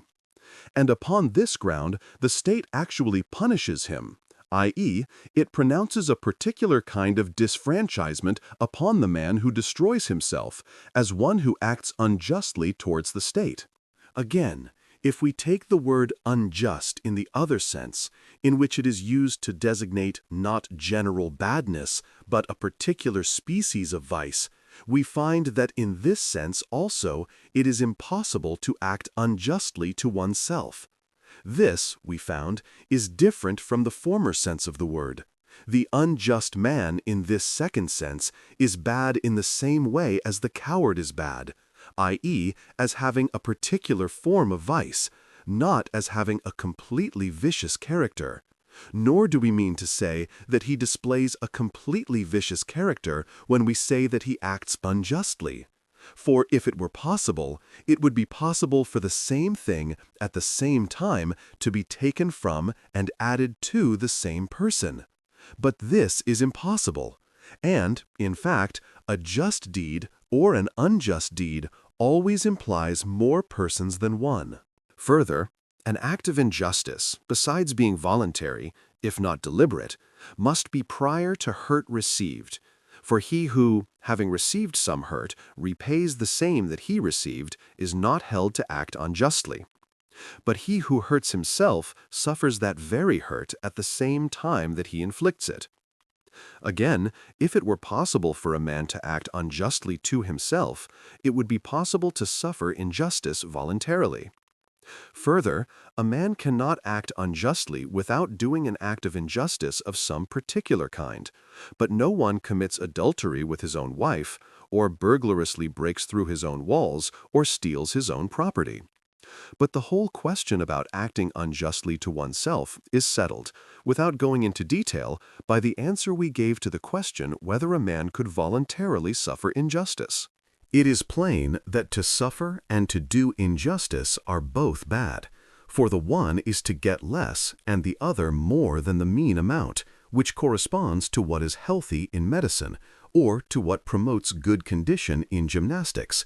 But, though both are bad, to do injustice is the worse, for to do injustice is blamable and implies vice, either completely formed vice, what we call vice simply, or else that which is on the way to become vice. For a voluntary act of injustice does not always imply injustice, but to have injustice done to you is no token of a vicious and unjust character. In itself, then, to be unjustly treated is less bad, but there is nothing to prevent its being accidentally the greater evil. Science, however, does not concern itself with these accidents, but calls a pleurisy a greater malady than a stumble. And yet the latter might, on occasion, accidentally become the greater, as, for instance, if a stumble were to cause you to fall and be caught or slain by the enemy. Though we cannot apply the term just to a man's behavior towards himself, yet we can apply it metaphorically and in virtue of a certain resemblance to the relations between certain parts of a man's self. Not, however, in all senses of the word just, but in that sense in which it is applied to the relations of master and slave, or husband and wife. For this is the sort of relation that exists between the rational and the irrational parts of the soul.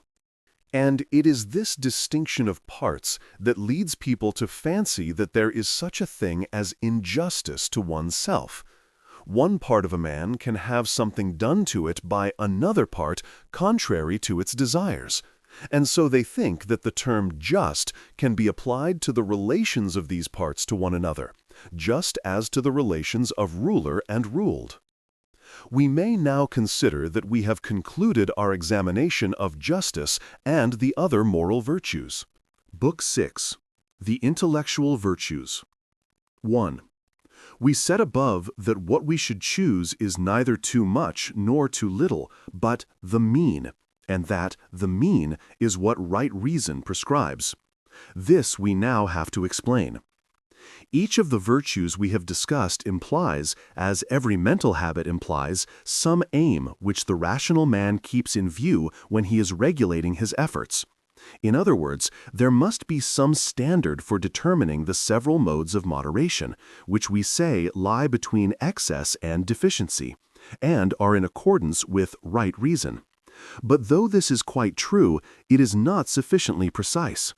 In any kind of occupation which can be reduced to rational principles, it is quite true to say that we must brace ourselves up and relax ourselves neither too much nor too little, but in moderation, as right reason orders. But this alone would not tell one much. E.g., a man would hardly learn how to treat a case by being told to treat it as the art of medicine prescribes, and as one versed in that art would treat it. So, in the case of mental habits, or types of character, also, it is not enough that the rule we have laid down is correct. We need further to know precisely what this right reason is, and what is the standard which it affords. The virtues or excellences of the mind or soul, it will be remembered, we divided into two classes, and called the one moral and the other intellectual. The moral excellences or virtues we have already discussed in detail. Let us now examine the other class, the intellectual excellences, after some preliminary remarks about the soul. We said before that the soul consists of two parts, the rational and the irrational part. We will now make a similar division of the former, and will assume that there are two rational faculties. One, that by which we know those things that depend on invariable principles. Two, that by which we know those things that are variable. For to generically different objects must correspond generically different faculties, if, as we hold, it is in virtue of some kind of likeness or kinship with their objects that our faculties are able to know them. Let us call the former the scientific or demonstrative, the latter the calculative or deliberative faculty. For to deliberate is the same as to calculate, and no one deliberates about things that are invariable. One division, then, of the rational faculty may be fairly called the calculative faculty. Our problem, then, is to find what each of these faculties becomes in its full development, or in its best state, for that will be its excellence or virtue. But its excellence will bear direct reference to its proper function. 2. Now, the faculties which guide us in action and in the apprehension of truth are three: sense, reason, and desire. The first of these cannot originate action, as we see from the fact that brutes have sense but are incapable of action. If we take the other two, we find two modes of reasoning, viz. Affirmation and negation, or assent and denial, and two corresponding modes of desire, viz. Pursuit and avoidance, or attraction and repulsion. Now, moral virtue is a habit or formed faculty of choice or purpose, and purpose is desire following upon deliberation. It follows, then, that if the purpose is to be all it should be, both the calculation or reasoning must be true and the desire right, and that the very same things must be assented to by the former and pursued by the latter. This kind of reasoning, then, and this sort of truth has to do with action. But speculative reasoning that has to do neither with action nor production is good or bad according as it is true or false simply. For the function of the intellect is always the apprehension of truth, but the function of the practical intellect is the apprehension of truth in agreement with right desire. Purpose, then, is the cause, not the final but the efficient cause or origin of action, and the origin of purpose is desire and calculation of means, so that purpose necessarily implies, on the one hand, the faculty of reason and its exercise, and on the other hand, a certain moral character or state of the desires. For right action and the contrary kind of action are alike impossible without both reasoning and moral character. Mere reasoning, however, can never set anything going, but only reasoning about means to an end, what may be called practical reasoning, which practical reasoning also regulates production, for in making anything you always have an ulterior object in view. What you make is desired not as an end in itself, but only as a means to, or a condition of, something else. But what you do is an end in itself, for well-doing or right action is the end, and this is the object of desire. Purpose, then, may be called either a reason that desires, or a desire that reasons, and this faculty of originating action constitutes a man. No past event can be purposed, e.g., no one purposes to have sacked Troy, for no one deliberates about that which is past, but about that which is to come, and which is variable. But the past cannot be undone, so that Agathon is right when he says, "This thing alone not God himself can do, to make undone that which hath once been done." We have thus found that both divisions of the reason, or both the intellectual faculties, have the attainment of truth for their function. That developed state of each, then, in which it best attains truth, will be its excellence or virtue. Let us describe these virtues then, starting afresh from the beginning. Let us assume that the modes in which the mind arrives at truth, either in the way of affirmation or negation, are 5 in number, viz., art, science, prudence, wisdom, reason, for conception and opinion may be erroneous. What science is we may learn from the following considerations, for we want a precise account and must not content ourselves with metaphors. We all suppose that what we know with scientific knowledge is invariable, but of that which is variable we cannot say, so soon as it is out of sight, whether it is in existence or not. The object of science, then, is necessary. Therefore it is eternal, for whatever is of its own nature necessary is eternal, and what is eternal neither begins nor ceases to be. Further, it is held that all science can be taught, and that what can be known in the way of science can be learnt. But all teaching starts from something already known, as we have explained in the Analytics, for it proceeds either by induction or by syllogism. Now, it is induction that leads the learner up to universal principles, while syllogism starts from these. There are principles, then, from which syllogism starts, which are not arrived at by syllogism, and which, therefore, must be arrived at by induction. Science, then, may be defined as a habit or formed faculty of demonstration, with all the further qualifications which are enumerated in the Analytics. It is necessary to add this because it is only when the principles of our knowledge are accepted and known to us in a particular way that we can properly be said to have scientific knowledge. For unless these principles are better known to us than the conclusions based upon them, our knowledge will be merely accidental. This, then, may be taken as our account of science. 4. That which is variable includes that which man makes and that which man does, but making or production is different from doing or action. Here we adopt the popular distinctions. The habit or formed faculty of acting with reason or calculation, then, is different from the formed faculty of producing with reason or calculation. And so the one cannot include the other, for action is not production, nor is production action. Now, the builder's faculty is one of the arts, and may be described as a certain formed faculty of producing with calculation. And there is no art which is not a faculty of this kind, nor is there any faculty of this kind which is not an art. An art, then, is the same thing as a formed faculty of producing with correct calculation. And every art is concerned with bringing something into being, i.e., with contriving or calculating how to bring into being some one of those things that can either be or not be, and the cause of whose production lies in the producer, not in the thing itself which is produced.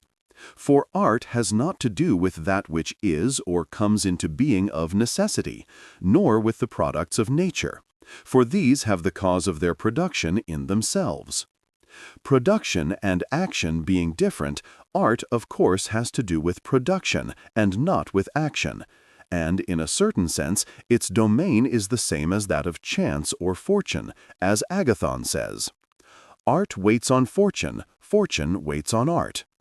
Art, then, as we said, is a certain formed faculty or habit of production with correct reasoning or calculation, and the contrary of this, atechnia, is a habit of production with incorrect calculation, the field of both being that which is variable.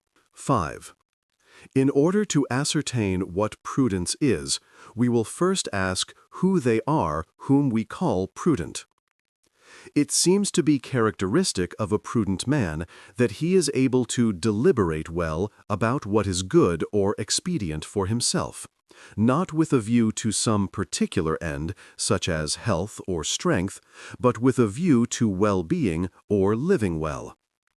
This is confirmed by the fact that we apply the name sometimes to those who deliberate well in some particular field, when they calculate well the means to some particular good end, in matters that do not fall within the sphere of art. So we may say, generally, that a man who can deliberate well is prudent. But no one deliberates about that which cannot be altered, nor about that which it is not in his power to do. Now science, we saw, implies demonstration, but things whose principles or causes are variable do not admit of demonstration, for everything that depends upon these principles or causes is also variable. And, on the other hand, things that are necessarily determined do not admit of deliberation. It follows, therefore, that prudence cannot be either a science or an art. It cannot be a science because the sphere of action is that which is alterable. It cannot be an art because production is generically different from action. It follows from all this that prudence is a formed faculty that apprehends truth by reasoning or calculation and issues in action in the domain of human good and ill. For while production has another end than itself, this is not so with action, since good action or well-doing is itself the end.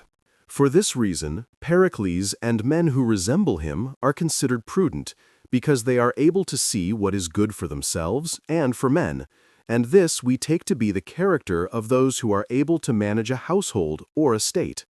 This, too, is the reason why we call temperance sophrosine, signifying thereby that it is the virtue which preserves prudence.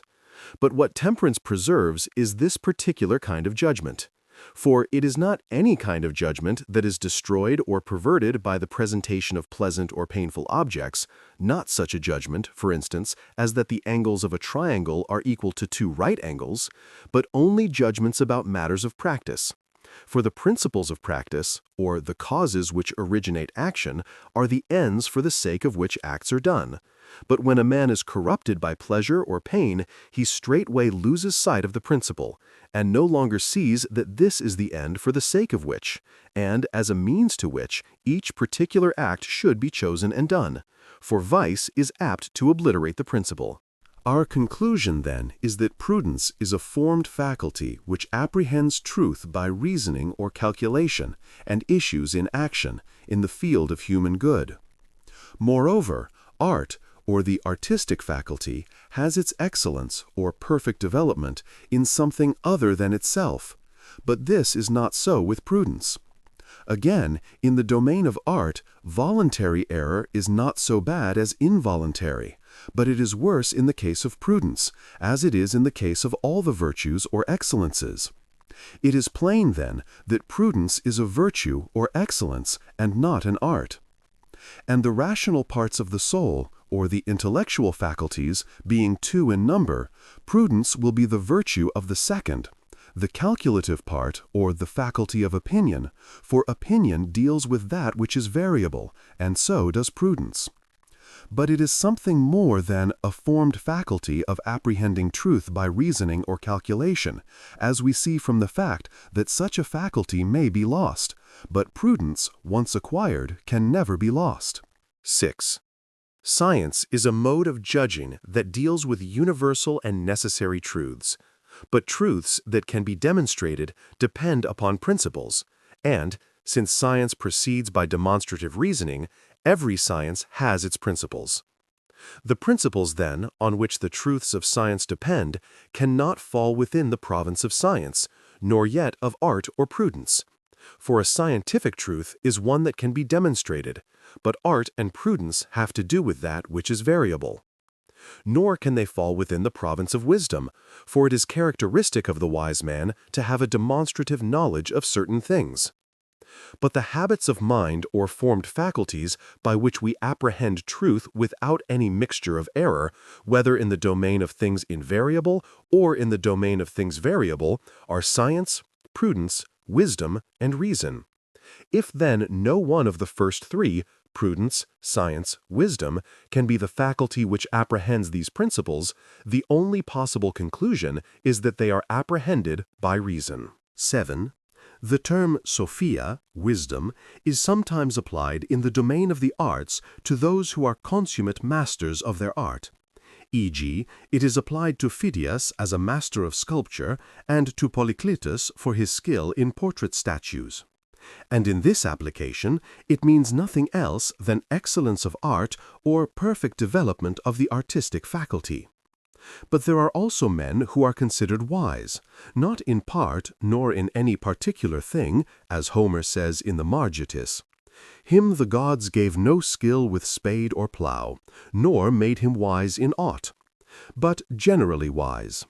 In this general sense, then, wisdom plainly will be the most perfect of the sciences. The wise man, then, must not only know what follows from the principles of knowledge, but also know the truth about those principles.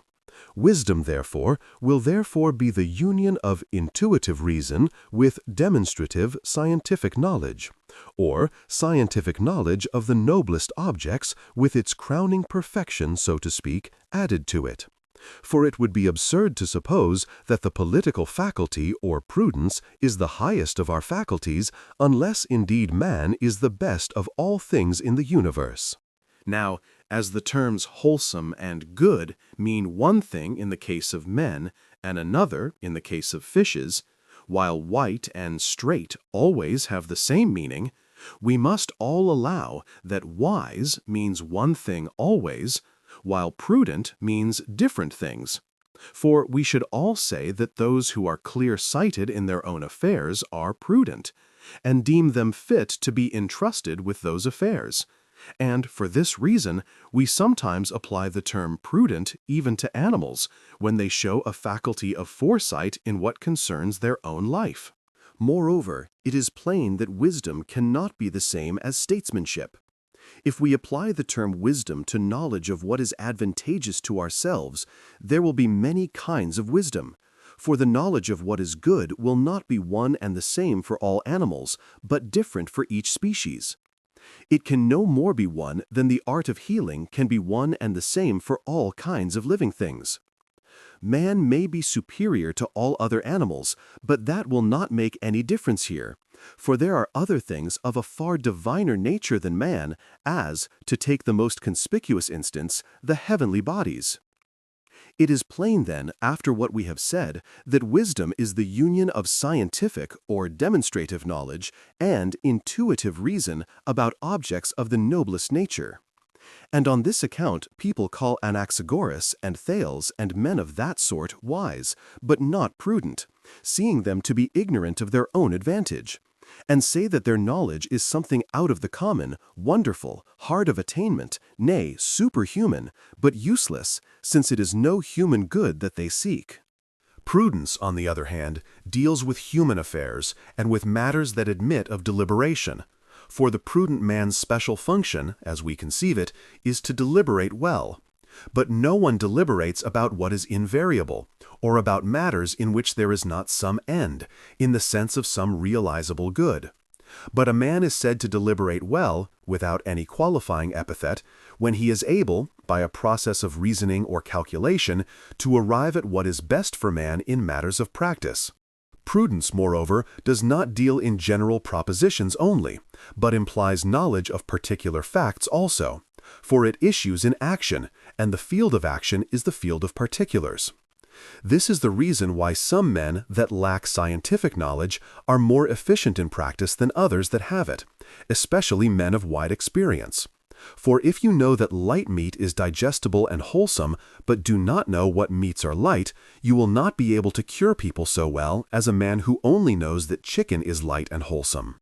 But prudence is concerned with practice, so that it needs knowledge both of general truths and of particular facts, but more especially the latter. But here also, that is, in the domain of practice, there must be a supreme form of the faculty, which we will now proceed to consider. And in fact, statesmanship and prudence are the same faculty, though they are differently manifested. Of this faculty in its application to the state, the supreme form is the legislative faculty, but the special form which deals with particular cases is called by the generic name statesmanship. The field of the latter is action and deliberation, for a decree directly concerns action as the last link in the chain, and on this account those engaged in this field are alone said to be statesmen, for they alone act like handicraftsmen. But it is when applied to the individual and to one's own affairs that this faculty is especially regarded as prudence, and this is the form which receives the generic name prudence or practical wisdom, the other forms being 1. The faculty of managing a household, 2. The legislative faculty, 3. Statesmanship, in the narrower sense, which is subdivided into a. The deliberative, b. The judicial faculty. Knowing one's own good, then, would seem to be a kind of knowledge, though it admits of great variety. And, according to the general opinion, he who knows and attends to his own affairs is prudent, while statesmen are busybodies, as Euripides says. What? Was I wise, who might without a care have lived a unit in the multitude? Like any other unit. For those who would excel and do great things. For men generally seek their own good, and fancy that is what they should do. And from this opinion comes the notion that these men are prudent. And yet, perhaps, it is not possible for a man to manage his own affairs well without managing a household and taking part in the management of a state. Moreover, how a man is to manage his own affairs is not plain and requires consideration. And this is attested by the fact that a young man may become proficient in geometry or mathematics and wise in these matters, but cannot possibly, it is thought, become prudent. The reason of this is that prudence deals with particular facts, with which experience alone can familiarize us. But a young man must be inexperienced, for experience is the fruit of years. Why again, we may ask, can a lad be a mathematician but not wise, nor proficient in the knowledge of nature? And the answer surely is that mathematics is an abstract science, while the principles of wisdom and of natural science are only to be derived from a large experience, and that thus, though a young man may repeat propositions of the latter kind, he does not really believe them, while he can easily apprehend the meaning of mathematical terms. Error in deliberation, again, may lie either in the universal or in the particular judgment. For instance, you may be wrong in judging that all water that weighs heavy is unwholesome, or in judging that this water weighs heavy. But prudence, in spite of its universal judgments, plainly is not science, for, as we said, it deals with the ultimate or particular fact, the last link in the chain. For anything that can be done must be of this nature. And thus it is in a manner opposed to the intuitive reason also.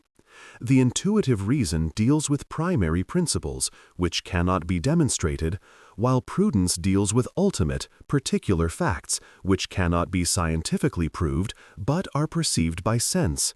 Not one of the special senses, but a sense analogous to that by which we perceive in mathematics that this ultimate, particular figure is a triangle. For here, too, our reasoning must come to a stand. But this faculty, by which we apprehend particular facts in the domain of practice, should, after all, be called sense rather than prudence, for prudence cannot be defined thus. 9. Inquiry and deliberation are not the same, for deliberation is a particular kind of inquiry. But we must ascertain what good deliberation is, whether it is a kind of science or opinion, or happy guessing, or something quite different. It is not science, for we do not inquire about that which we know. But good deliberation is a kind of deliberation, and when we deliberate, we inquire and calculate. Nor is it happy guessing, for we make happy guesses without calculating and in a moment, but we take time to deliberate, and it is a common saying that execution should be swift, but deliberation slow. Good deliberation, again, is different from sagacity, which is a kind of happy guessing. Nor is it any kind of opinion. But since in deliberating ill we go wrong, and in deliberating well we go right, it is plain that good deliberation is a kind of rightness, but a rightness or correctness neither of science nor opinion. For science does not admit of correctness, since it does not admit of error, and correctness of opinion is simply truth. and further, that concerning which we have an opinion is always something already settled. Good deliberation, however, is impossible without calculation. We have no choice left then but to say that it is correctness of reasoning, theonia. For reasoning is not yet assertion, and whereas opinion is not an inquiry, but already a definite assertion. When we are deliberating, whether well or ill, we are inquiring and calculating. But as good deliberation is a kind of correctness in deliberation, we must first inquire what deliberation means and what its field is. Now, there are various kinds of correctness, and it is plain that not every kind of correctness in deliberation is good deliberation. For the incontinent man or the vicious man may duly arrive by a process of calculation at the end which he has in view, so that he will have deliberated correctly, though what he gains is a great evil. But to have deliberated well is thought to be a good thing, for it is only a particular kind of correctness in deliberation that is called good deliberation, that, namely, which arrives at what is good. But further, what is good may be arrived at by a false syllogism. I mean that a right conclusion as to what is to be done may be arrived at in a wrong way, or upon wrong grounds, the middle term being wrong, so that what leads to a right conclusion as to what should be done is not good deliberation, unless the grounds also be right. A further difference is that one may arrive at the right conclusion slowly, another rapidly.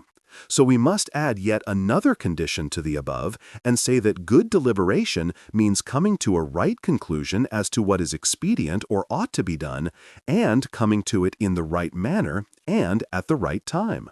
Again, we speak of deliberating well simply, and of deliberating well with a view to a particular kind of end. So good deliberation simply, or without any qualifying epithet, is that which leads to right conclusions as to the means to the end simply. A particular kind of good deliberation is that which leads to right conclusions as to the means to a particular kind of end. And so, when we say that prudent men must deliberate well, good deliberation in this case will be correctness in judging what is expedient to that end of which prudence has a true conception. 10. The faculty of intelligence, or sound intelligence, in respect of which we say a man is intelligent or of sound intelligence, is not the same as science generally, nor as opinion, for then all men would be intelligent, nor is it identical with any particular science, such as medicine, which deals with matters of health, and geometry, which deals with magnitudes. For intelligence has not to do with what is eternal and unchangeable, nor has it to do with events of every kind, but only with those that one may doubt and deliberate about. And so it has to do with the same matters as prudence, but they are not identical. Prudence issues orders, for its scope is that which is to be done or not to be done, while intelligence discerns merely. Intelligence being equivalent to sound intelligence, and an intelligent man to a man of sound intelligence. Intelligence, in fact, is equivalent neither to the possession nor to the acquisition of prudence. But just as the learner in science is said to show intelligence when he makes use of the scientific knowledge which he hears from his teacher, so in the domain of prudence, a man is said to show intelligence when he makes use of the opinions which he hears from others in judging, and judging fitly. For soundly, when we speak of sound intelligence, means fitly. And from this use of the term with regard to learning comes its employment to denote that faculty which we imply when we call a man intelligent. For we often speak of the intelligence of a learner. 11. Judgment, what we mean when we speak of a man of kindly judgment, or say a man has judgment, is a correct discernment of that which is equitable. For the equitable man is thought to be particularly kindly in his judgments, and to pass kindly judgments on some things is considered equitable. But kindly judgment, signome, is judgment, gnome, which correctly discerns that which is equitable, correctly meaning truly. Now, all these four formed faculties which we have enumerated not unnaturally tend in the same direction. We apply all these terms, judgment, intelligence, prudence, and reason, to the same persons, and talk of people as having, at a certain age, already acquired judgment and reason, and as being prudent and intelligent. For all these four faculties deal with ultimate and particular facts, and it is in virtue of a power of discrimination in the matters with which prudence deals that we call a person intelligent, or a man of sound judgment, or kindly judgment. For equitable is a common term that is applicable to all that is good in our dealings with others. But that which is to be done is always some particular thing, something ultimate. As we have seen, it is the business of the prudent man to know it, and intelligence and judgment also have to do with that which is to be done, which is something ultimate. And the intuitive reason, the last of the four faculties above enumerated, also deals with ultimate truths, in both senses of the word. For both primary principles and ultimate facts, in the narrower sense of the word, ultimate equals particular, are apprehended by the intuitive reason and not by demonstration. On the one hand, in connection with deductions of general truths in morals and politics, reason apprehends the unalterable first principles. On the other hand, in connection with practical calculations, reason apprehends the ultimate, particular, alterable fact, which forms the minor premise in the practical syllogism. These particular judgments, we may say, are given by reason, as they are the source of our conception of the final cause or end of man. The universal principle is elicited from the particular facts. These particular facts, therefore, must be apprehended by a sense or intuitive perception, and this is reason. And so it is thought that these faculties are natural, and that while nature never makes a man wise, she does endow men with judgment and intelligence and reason. This is shown by the fact that these powers are believed to accompany certain periods of life, and that a certain age is said to bring reason and judgment, implying that they come by nature. The intuitive reason, then, is both beginning and end, for demonstration both starts from and terminates in these ultimate truths. And on this account, we ought to pay the same respect to the undemonstrated assertions and opinions of men of age and experience and prudence as to their demonstrations. For experience has given them a faculty of vision which enables them to see correctly. We have said then what prudence is, and what wisdom is, and what each deals with, and that each is the virtue of a different part of the soul. 12. But here an objection may be raised. What is the use of them, it may be asked. Wisdom does not consider what tends to make man happy, for it does not ask how anything is brought about. Prudence indeed does this, but why do we need it? Prudence is the faculty which deals with what is just and noble and good for man, i.e., with those things which it is the part of the good man to do. But the knowledge of them no more makes us apter to do them, if, as has been said, the moral virtues are habits, than it does in the case of what is healthy and wholesome. Healthy and wholesome, that is, not in the sense of conducing to, but in the sense of issuing from a healthy habit. For a knowledge of medicine and gymnastics does not make us more able to do these things. But if it be meant that a man should be prudent, not in order that he may do these acts, but in order that he may become able to do them, then prudence will be no use to those who are good, nor even to those who are not. For it will not matter whether they have prudence themselves, or take the advice of others who have it. It will be enough to do in these matters as we do in regard to health. For if we wish to be in health, we do not go and learn medicine. Again, it seems to be a strange thing that prudence, though inferior to wisdom, must yet govern it, since in every field the practical faculty bears sway and issues orders. We must now discuss these points, for hitherto we have been only stating objections. First, then, we may say that both prudence and wisdom must be desirable in themselves, since each is the virtue of one of the parts of the soul, even if neither of them produces anything. Next, they do produce something. On the one hand, wisdom produces happiness, not in the sense in which medicine produces health, but in the sense in which health produces health. That is to say, wisdom being a part of complete virtue, its possession and exercise make a man happy. On the other hand, in the sphere of action, man performs his function perfectly when he acts in accordance with both prudence and moral virtue. For while the latter ensures the rightness of the end aimed at, the former ensures the rightness of the means thereto. The fourth part of the soul, the vegetative part, or the faculty of nutrition, has no analogous excellence, for it has no power to act or not to act.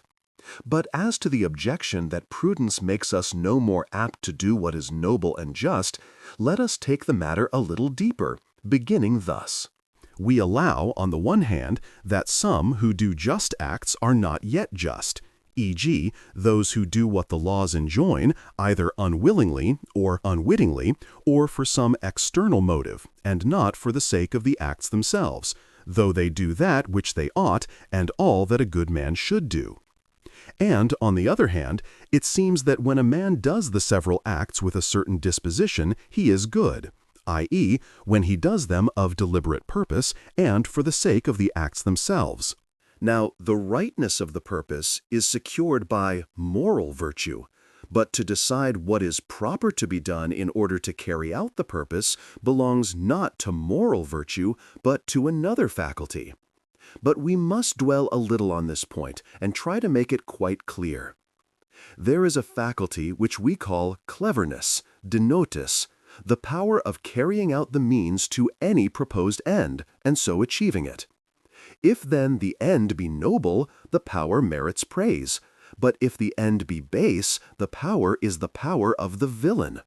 So we apply the term clever both to the prudent man and the villain. Now, this power is not identical with prudence, but is its necessary condition.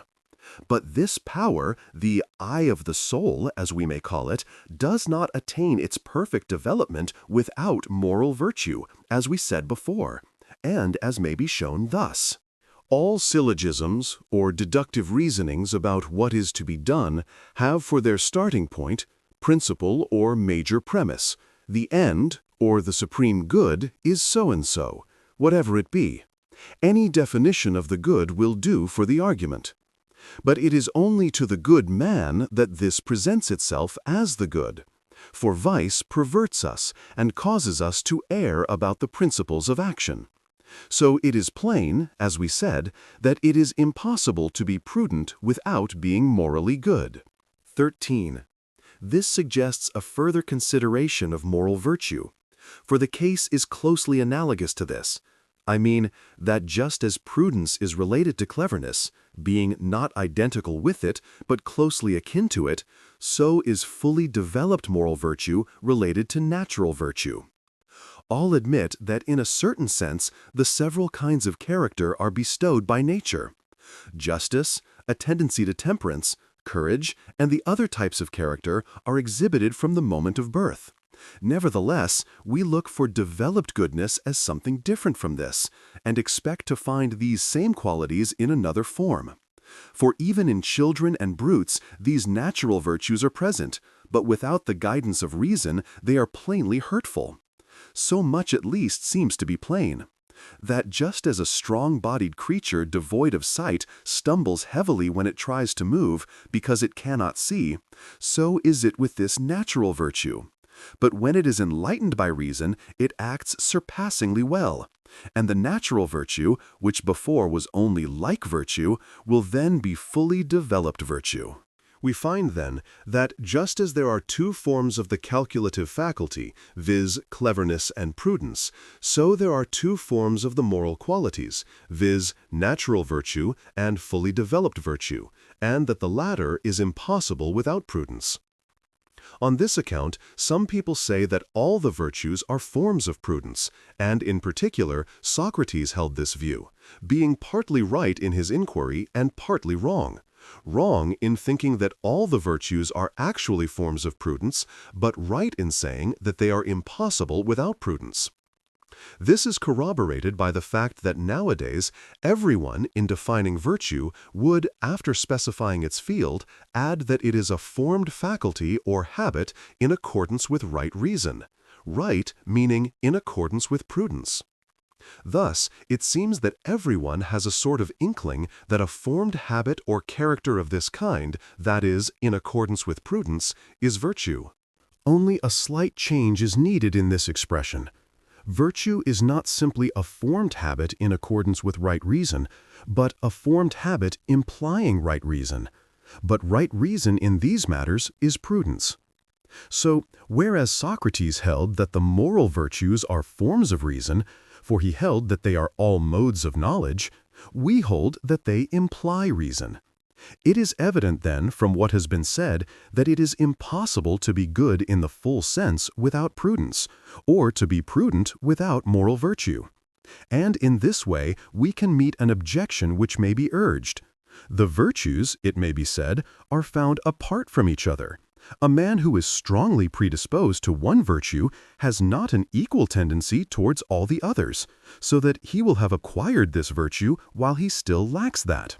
We may answer that though this may be the case with the natural virtues, yet it cannot be the case with those virtues for which we call a man good without any qualifying epithet. The presence of the single virtue of prudence implies the presence of all the moral virtues. And thus it is plain, in the first place, that even if it did not help practice, we should yet need prudence as the virtue or excellence of a part of our nature. And, in the second place, that purpose cannot be right without both prudence and moral virtue. For the latter makes us desire the end, while the former makes us adopt the right means to the end. Nevertheless, prudence is not the mistress of wisdom and of the better part of our nature, the reason, any more than medicine is the mistress of health. Prudence does not employ wisdom in her service, but provides means for the attainment of wisdom, does not rule it, but rules in its interests. To assert the contrary would be like asserting that statesmanship rules the gods, because it issues orders about all public concerns, including the worship of the gods. Book 7. Characters Other Than Virtue and Vice. 1. At this point, we will make a fresh start and say that the undesirable forms of moral character are 3 in number, viz., vice, incontinence, brutality. In the case of 2 of these, it is plain what the opposite is. Virtue is the name we give to the opposite of vice, and continence to the opposite of incontinence. But for the opposite of the brutal character, it would be most appropriate to take that excellence which is beyond us, the excellence of a hero or a god. As Homer makes Priam say of Hector, that he was surpassingly good. Nor seemed the child of any mortal man, but of a god. If, then, superlative excellence raises men into gods, as the stories tell us, it is evident that the opposite of the brutal character would be some such superlative excellence. For just as neither virtue nor vice belongs to a brute, so does neither belong to a god. To the latter belongs something higher than virtue, to the former something specifically different from vice. But as it is rare to find a godlike man, to employ the phrase in use among the Spartans, for when they admire a man exceedingly, they call him seos anir, so also is the brutal character rare among men. It occurs most frequently among the barbarians. It is also produced sometimes by disease and organic injuries, and thirdly, we apply the name as a term of reproach to those who carry vice to a great pitch. However, we shall have to make some mention of this disposition further on, and we have already discussed vice. So we will now speak of incontinence and softness and luxuriousness, and also of continence and hardiness, for we must regard these as the names of states or types of character that are neither identical with virtue and vice respectively, nor yet generically different. And here we must follow our usual method, and, after stating the current opinions about these affections, Proceed first to raise objections and then to establish, if possible, the truth of all the current opinions on the subject, or, if not of all, at least of the greater number and the most important. For if the difficulties can be resolved, and the popular notions thus confirmed, we shall have attained as much certainty as the subject allows. It is commonly thought that continence and hardiness are good and laudable, while incontinence and softness are bad and blamable. And, again, that a continent man is identical with one who abides by his calculations, and an incontinent man with one who swerves from them. And 3, that the incontinent man, knowing that an act is bad, is impelled to do it by passion, while the continent man, knowing that his desires are bad, is withheld from following them by reason. Also, 4, it is commonly thought that the temperate man is continent and hardy. But while some hold that conversely the latter is always temperate, others think that this is not always so. And while some people hold that the profligate is incontinent and that the incontinent man is profligate and use these terms indiscriminately, others make a distinction between them. Again, 5, with regard to the prudent man, sometimes people say it is impossible for him to be incontinent. At other times they say that some men who are prudent and clever are incontinent. Lastly, 6, people are called incontinent even in respect of anger and honor and gain. These then are the common sayings or current opinions. 2. But in what sense, it may be objected, can a man judge rightly when he acts incontinently? Some people maintain that he cannot act so if he really knows what is right. For it would be strange, thought Socrates, if, when real knowledge were in the man, something else should master him and hale him about like a slave. Socrates indeed contested the whole position, maintaining that there is no such thing as incontinence. When a man acts contrary to what is best, he never, according to Socrates, has a right judgment of the case, but acts so by reason of ignorance. Now, this theory evidently conflicts with experience, and with regard to the passion which sways the incontinent man, if it really is due to ignorance, we must ask what kind of ignorance it is due to. For it is plain that, at any rate, he who acts incontinently does not fancy that the act is good till the passion is upon him. There are other people who in part agree and in part disagree with Socrates.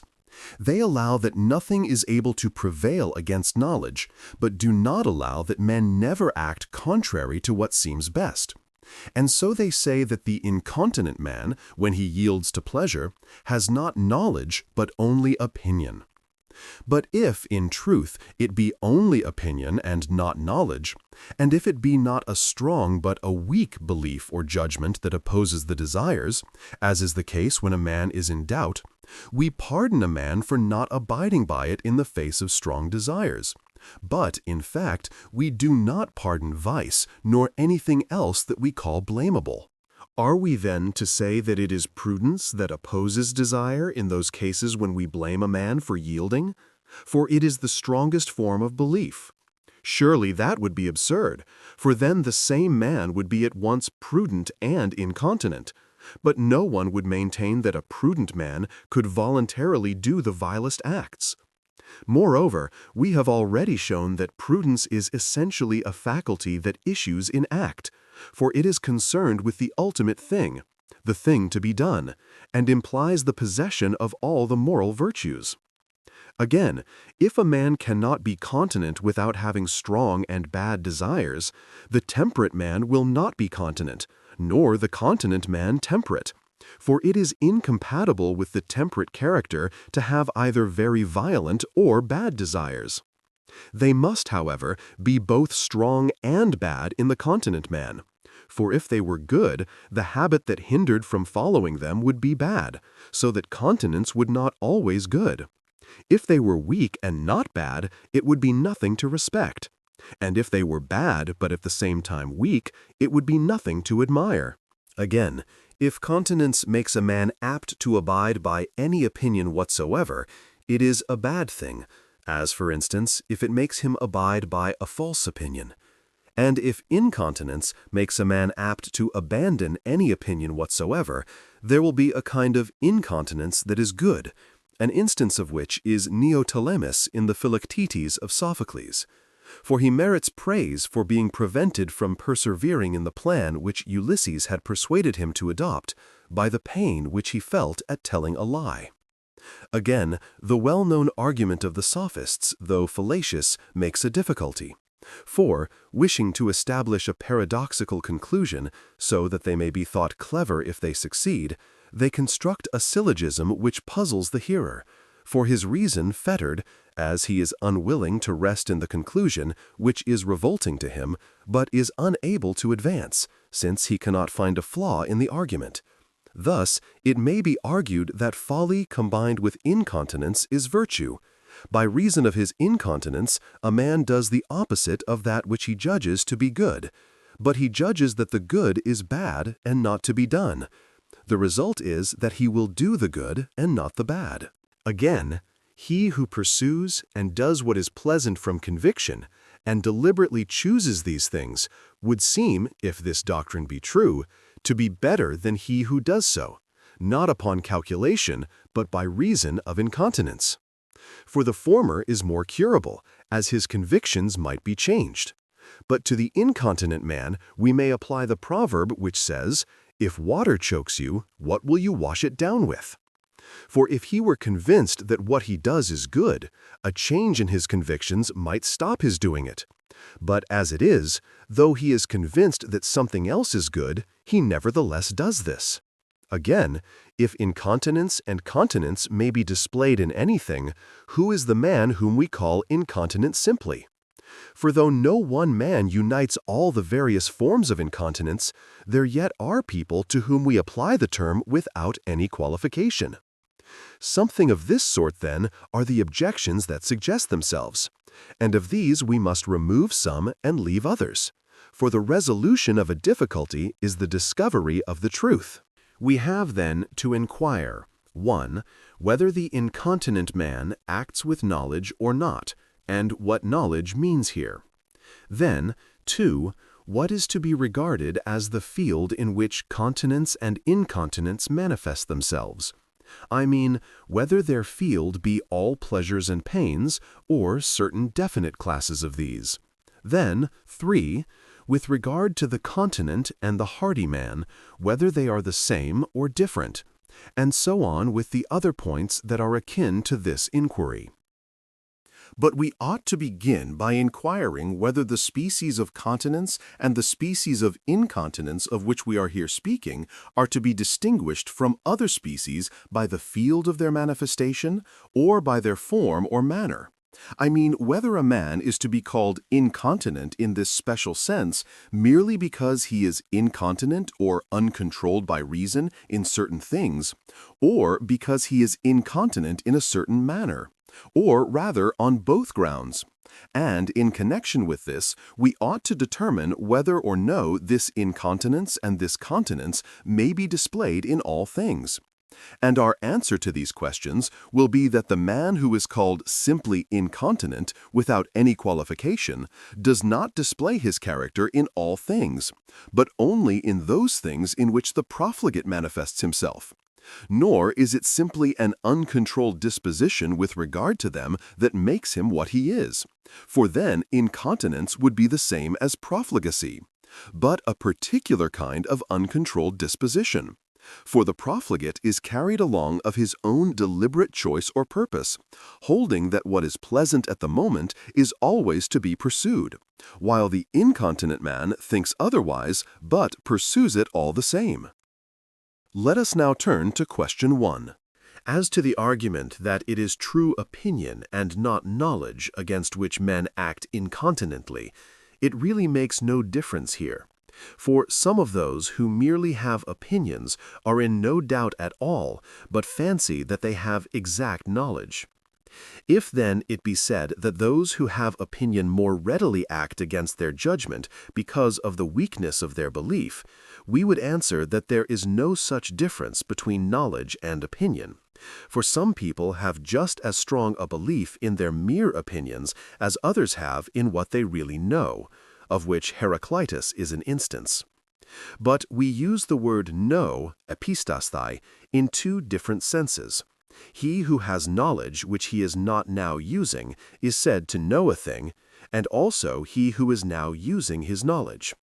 Having knowledge, therefore, which is not now present to the mind about what one ought not to do, will be different from having knowledge which is now present. Only in the latter sense, not in the former, does it seem strange that a man should act against his knowledge. Again, since these reasonings involve two kinds of premises, a universal proposition for major and a particular for minor, there is nothing to prevent a man from acting contrary to his knowledge, though he has both premises, if he is now using the universal only and not the particular, for the particular is the thing to be done. Again, different kinds of universal propositions may be involved. One may concern the agent himself, another the thing. For instance, you may reason, all men are benefited by dry things, and I am a man. And 2, things of this kind are dry. But the second minor, this thing is of this kind, may be unknown, or the knowledge of it may be dormant. These distinctions, then, will make a vast difference, so much so that it does not seem strange that a man should act against his knowledge if he knows in one way, though it does seem strange if he knows in another way. But again, it is possible for a man to have knowledge in yet another way than those just mentioned. We see, I mean, that having knowledge without using it includes different modes of having, so that a man may have it in one sense and in another sense not have it. For instance, a man who is asleep, or mad, or drunk. But people who are under the influence of passion are in a similar state, for anger and sexual desire and the like do evidently alter the condition of the body, and in some cases actually produce madness. It is plain, then, that the incontinent man must be allowed to have knowledge in the same sort of way as those who are asleep, mad, or drunk. But to repeat the words of knowledge is no proof that a man really has knowledge, in the full sense of having an effective knowledge. For even when they are under the influence of these passions, people repeat demonstrations and sayings of Empedocles, just as learners string words together before they understand their meaning. The meaning must be ingrained in them, and that requires time. So we must hold that the incontinent repeat words in the same sort of way that actors do.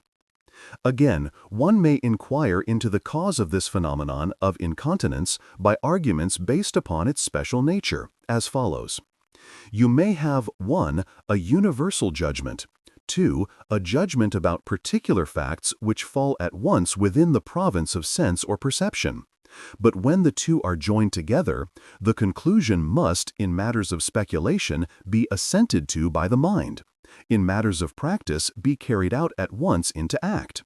For instance, if you judge 1. All sweet things are to be tasted, 2. This thing before me is sweet, a particular fact, then, if you have the power and are not hindered, you cannot but at once put the conclusion, this is to be tasted, into practice. Now, when you have on the one side the universal judgment forbidding you to taste, and on the other side the universal judgment, all sweet things are pleasant, with the corresponding particular, this thing before me is sweet, but it is the particular judgment which is effective, and appetite is present, then, though the former train of reasoning bids you avoid this, appetite moves you to take it, for appetite is able to put the several bodily organs in motion. And thus it appears that it is in a way under the influence of reason, that is to say, of opinion, that people act incontinently. Opinion, too, that is, not in itself, but only accidentally opposed to right reason.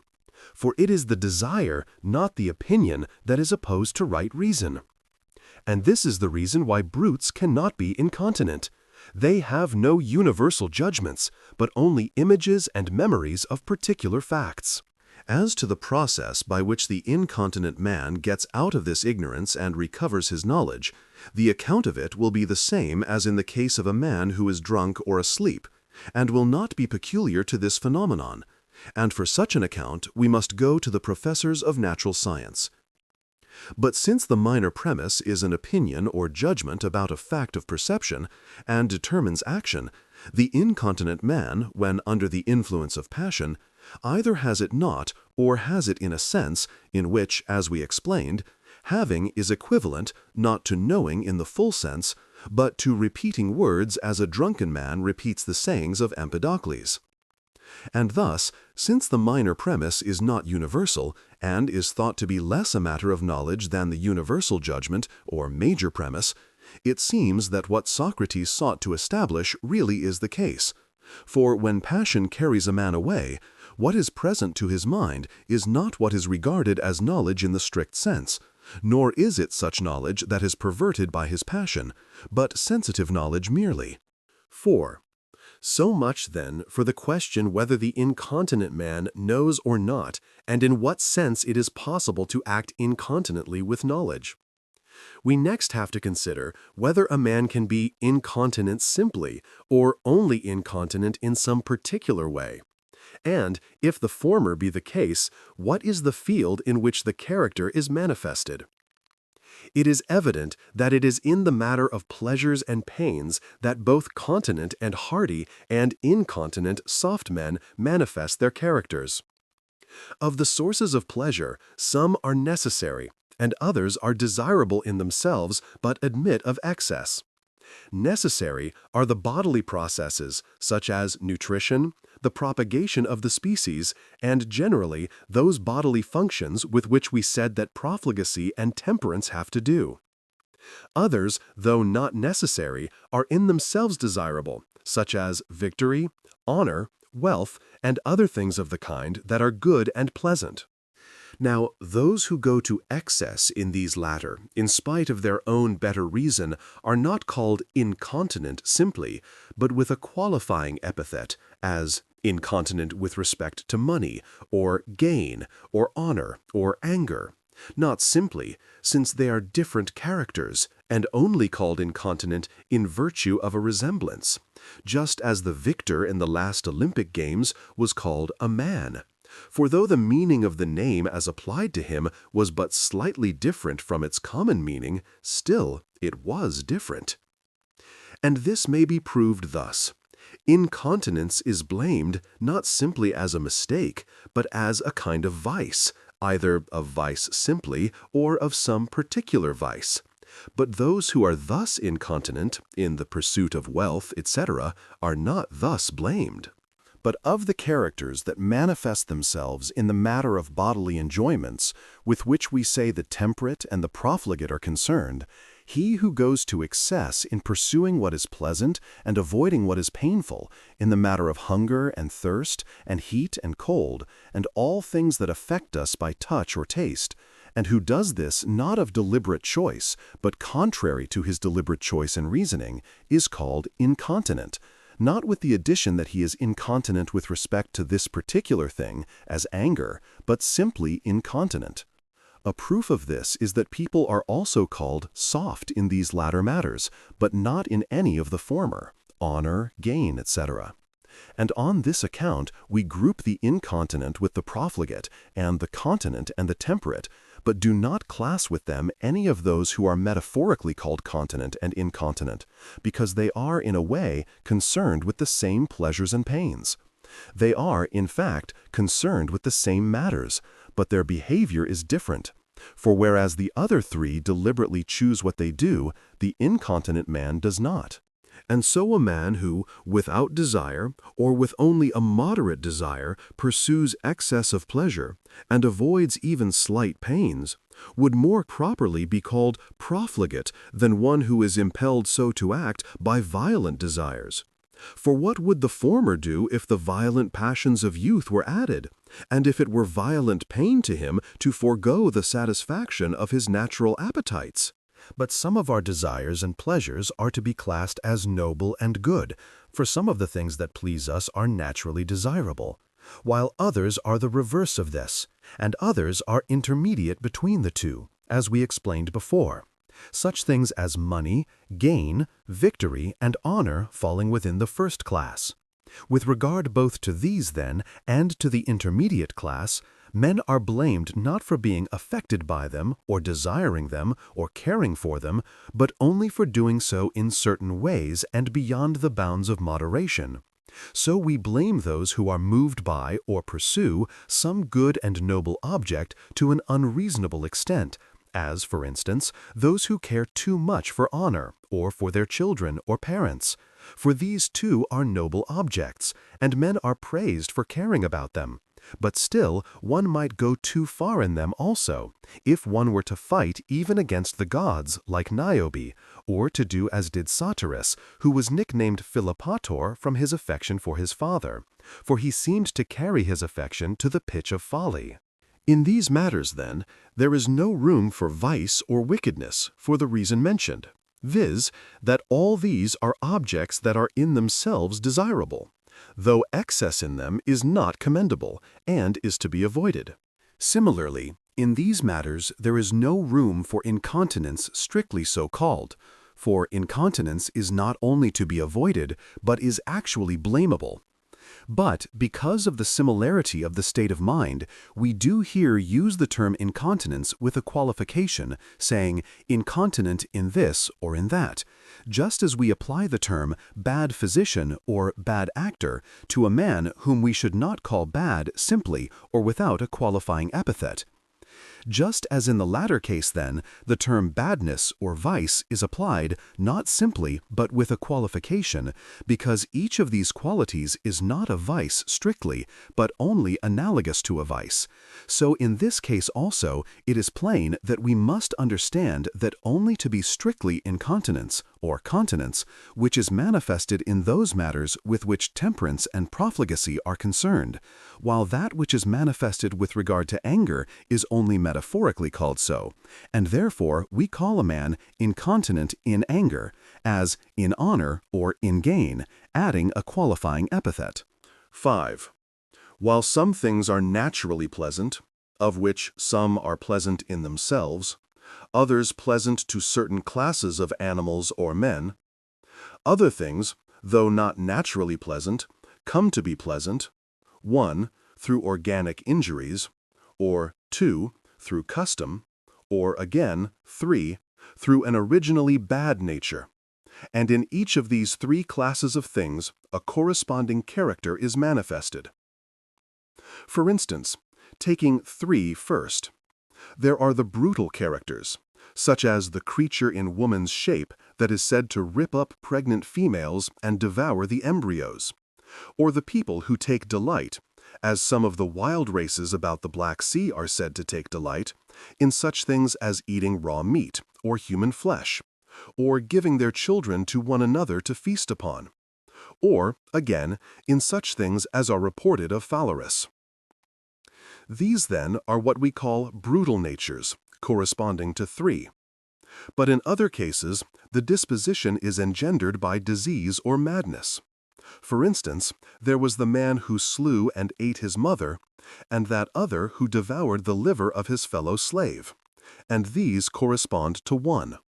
Other habits are either signs of a morbid state or the result of custom, and so come either under 1 or under 2, e.g., plucking out the hair and biting the nails, or eating cinders and earth, or, again, the practice of unnatural vice.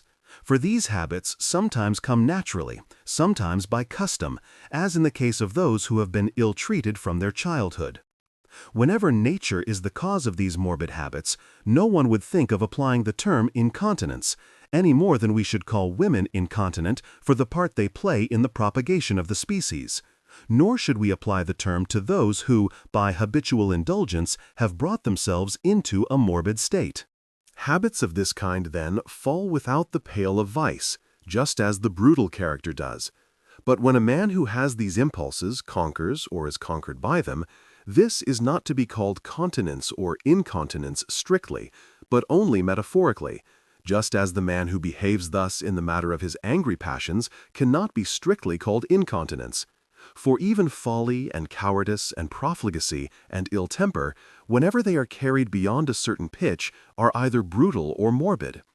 When a man is naturally so constituted as to be frightened at anything, even at the sound of a mouse, his cowardice is brutal, inhuman. But in the well-known case of a man who was afraid of a weasel, disease was the cause. And of irrational human beings, those who by nature are devoid of reason and live only by their senses are to be called brutal, as some races of remote barbarians, while those in whom the cause is disease, for example, epilepsy or insanity, are to be called morbidly irrational. Again, a man may, on occasion, have one of these impulses without being dominated by it, as, for instance, if Phalaris on some occasion desired to eat the flesh of a child or to indulge his unnatural lusts, and yet restrained himself. And, again, it is possible not only to have the impulse, but to be dominated by it. To conclude, then, as in the case of vice, there is a human vice that is called vice simply, and another sort that is called, with a qualifying epithet, brutal or morbid vice, not simply vice, so also it is plain that there is a sort of incontinence that is called brutal and another that is called morbid incontinence, while that only is called incontinence simply, which can be classed with human profligacy. We have thus shown that incontinence and continence proper have to do only with those things with which profligacy and temperance have to do, and that in other matters there is a sort of incontinence to which the name is applied metaphorically and with a qualifying epithet. 6. The next point we have to consider is that incontinence in anger is less disgraceful than incontinence in appetite. The angry passions seem to hear something of what reason says, but to mishear it, like a hasty servant who starts off before he has heard all you are saying, and so mistakes his errand, or like a dog that barks so soon as he hears a noise, without waiting to find out if it be a friend. Just so our angry passions, in the heat and haste of their nature, hearing something, but not hearing what reason orders, make speed to take vengeance. For when reason or imagination announces an insult or slight, the angry passion infers, so to speak, that its author is to be treated as an enemy, and then straightway boils up. Appetite, on the other hand, if reason or sense do but proclaim, "This is pleasant," rushes to enjoy it. Thus, anger, in some sort, obeys reason, which appetite does not. The latter, therefore, is the more disgraceful, for he who is incontinent in anger succumbs in some sort to reason, while the other succumbs not to reason, but to appetite. Again, when impulses are natural, it is more excusable to follow them, for even with our appetites, it is more pardonable to follow them when they are common to all men, and the more pardonable the commoner they are. But anger and ill temper are more natural than desire for excessive and unnecessary pleasures, as we see in the story of the man who excused himself for beating his father. He beat his own father, he said, and that father beat his, and my son here, pointing to his child, will beat me when he is a man, for it runs in the family. And there is that other story of the man who was being dragged out of the house by his son and bade him stop at the doorway, for he had dragged his own father so far, but no further. Again, the more a man is inclined to deliberate malice, the more unjust he is. Now, the hot-tempered man is not given to deliberate malice, nor is anger of that underhand nature, but asserts itself openly. But of appetite, we may say what the poets say of Aphrodite, craft-weaving daughter of Cyprus, or what Homer says of her, embroidered girdle, whose charm doth steal the reason of the wise. If then this incontinence be more unjust, it is more disgraceful than incontinence in anger, and is to be called incontinence simply, and a sort of vice. Again, when a man commits an outrage, he does not feel pain in doing it, but rather pleasure, while he who acts in anger always feels pain as he is acting. If then the acts which rouse the justest indignation are the more unjust, it follows that incontinence in appetite is more unjust than incontinence in anger, for such outrage is never committed in anger. Thus it is plain that incontinence in appetite is more disgraceful than incontinence in anger, and that continence and incontinence proper have to do with bodily appetites and pleasures. But now let us see what differences we find in these bodily appetites and pleasures. As we said at the outset, some of them are human and natural in kind and degree. Others are signs of a brutal nature. Others, again, are the result of organic injury or disease. Now, it is with the first of these only that temperance and profligacy have to do, and for this reason we do not call beasts either temperate or profligate, except it be metaphorically, if we find a whole class of animals distinguished from others by peculiar lewdness and wantonness and voracity. For there is no purpose or deliberate calculation in what they do, but they are in an unnatural state, like madmen.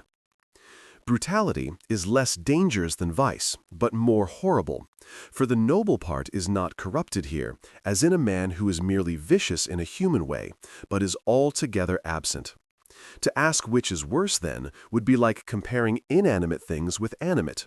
The badness of that which lacks the originating principle is always less mischievous, and reason, which the brutal man lacks, is here the originating principle. To compare these, then, would be like comparing injustice with an unjust man. Each is in its own way the worse. For a bad man would do 10,000 times as much harm as a brute. 7. With regard to the pleasures and pains of touch and taste, and the corresponding desires and aversions which we before marked out as the field of profligacy and temperance, it is possible to be so disposed as to succumb to allurements which most people resist, or so as to resist allurements to which most people succumb. When they are exhibited in the matter of pleasures, the former of these characters is called incontinent, and the latter continent. When they are exhibited in the matter of pains, the former is called soft, and the latter hardy. The character of the general run of men falls between these two, inclining perhaps rather to the worse.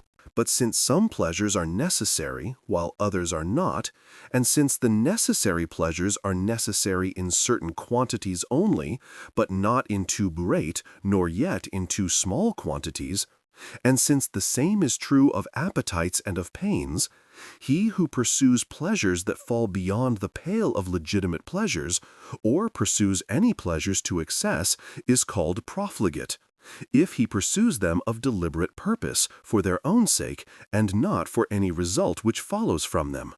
For such a man must be incapable of remorse, must be incurable therefore, for he who feels no remorse is incurable. In the opposite extreme is he who falls short of the mean, while he who observes the mean is temperate. So with the man who avoids bodily pains, not because he is momentarily overcome, but of deliberate purpose. But those who act thus without deliberate purpose may do so either to gain pleasure or to escape the pain of desire, and we must accordingly distinguish these from one another. But all would allow that a man who does something disgraceful without desire, or with only a moderate desire, is worse than if he had a violent desire, and that if a man strike another in cool blood, he is worse than if he does it in anger. For what would he do if he were in a passion? The profligate man, therefore, is worse than the incontinent. Of the characters mentioned, then, we must distinguish softness from profligacy. The continent character is opposed to the incontinent, and the hardy to the soft. For hardiness implies that you endure, while continence implies that you overcome. And enduring is different from overcoming, just as escaping a defeat is different from winning a victory. So continence is better than hardiness. But he that gives way to what the generality of men can and do resist is soft and luxurious. For luxury, too, is a kind of softness. The sort of man that suffers his cloak to trail along the ground rather than be at the pains to pull it up, that plays the invalid and yet does not consider himself wretched, though it is a wretched man that he imitates. Similarly, with continence and incontinence. If a man give way to violent and excessive pleasures or pains, we do not marvel, but are ready to pardon him if he struggled, like Philoctetes when bitten by the viper in the play of Theodectes, or Circean in the Alope of Carcinus, or like people who, in trying to restrain their laughter, burst out into a violent explosion, as happened to Xenophantus. But we do marvel when a man succumbs to, and cannot resist, what the generality of men are able to hold out against, unless the cause be hereditary disposition or disease, e.g., softness is hereditary in the Scythian kings, and the female is naturally softer than the male. The man that is given up to amusement is generally thought to be profligate, but in fact he is soft, for amusement is relaxation, since it is a rest from labor. And among those who take too much relaxation are those who are given up to amusement. There are two kinds of incontinence, the hasty and the weak. Some men deliberate, but under the influence of passion do not abide by the result of their deliberations. Others are swayed by passion because they do not deliberate. For, as it is not easy to tickle a man who has just been tickling you, so there are people who, when they see what is coming, and are forewarned, and rouse themselves and their reason, are able to resist the impulse, whether it be pleasant or painful. People of quick sensibility, or of a melancholic temperament, are most liable to incontinence of the hasty sort.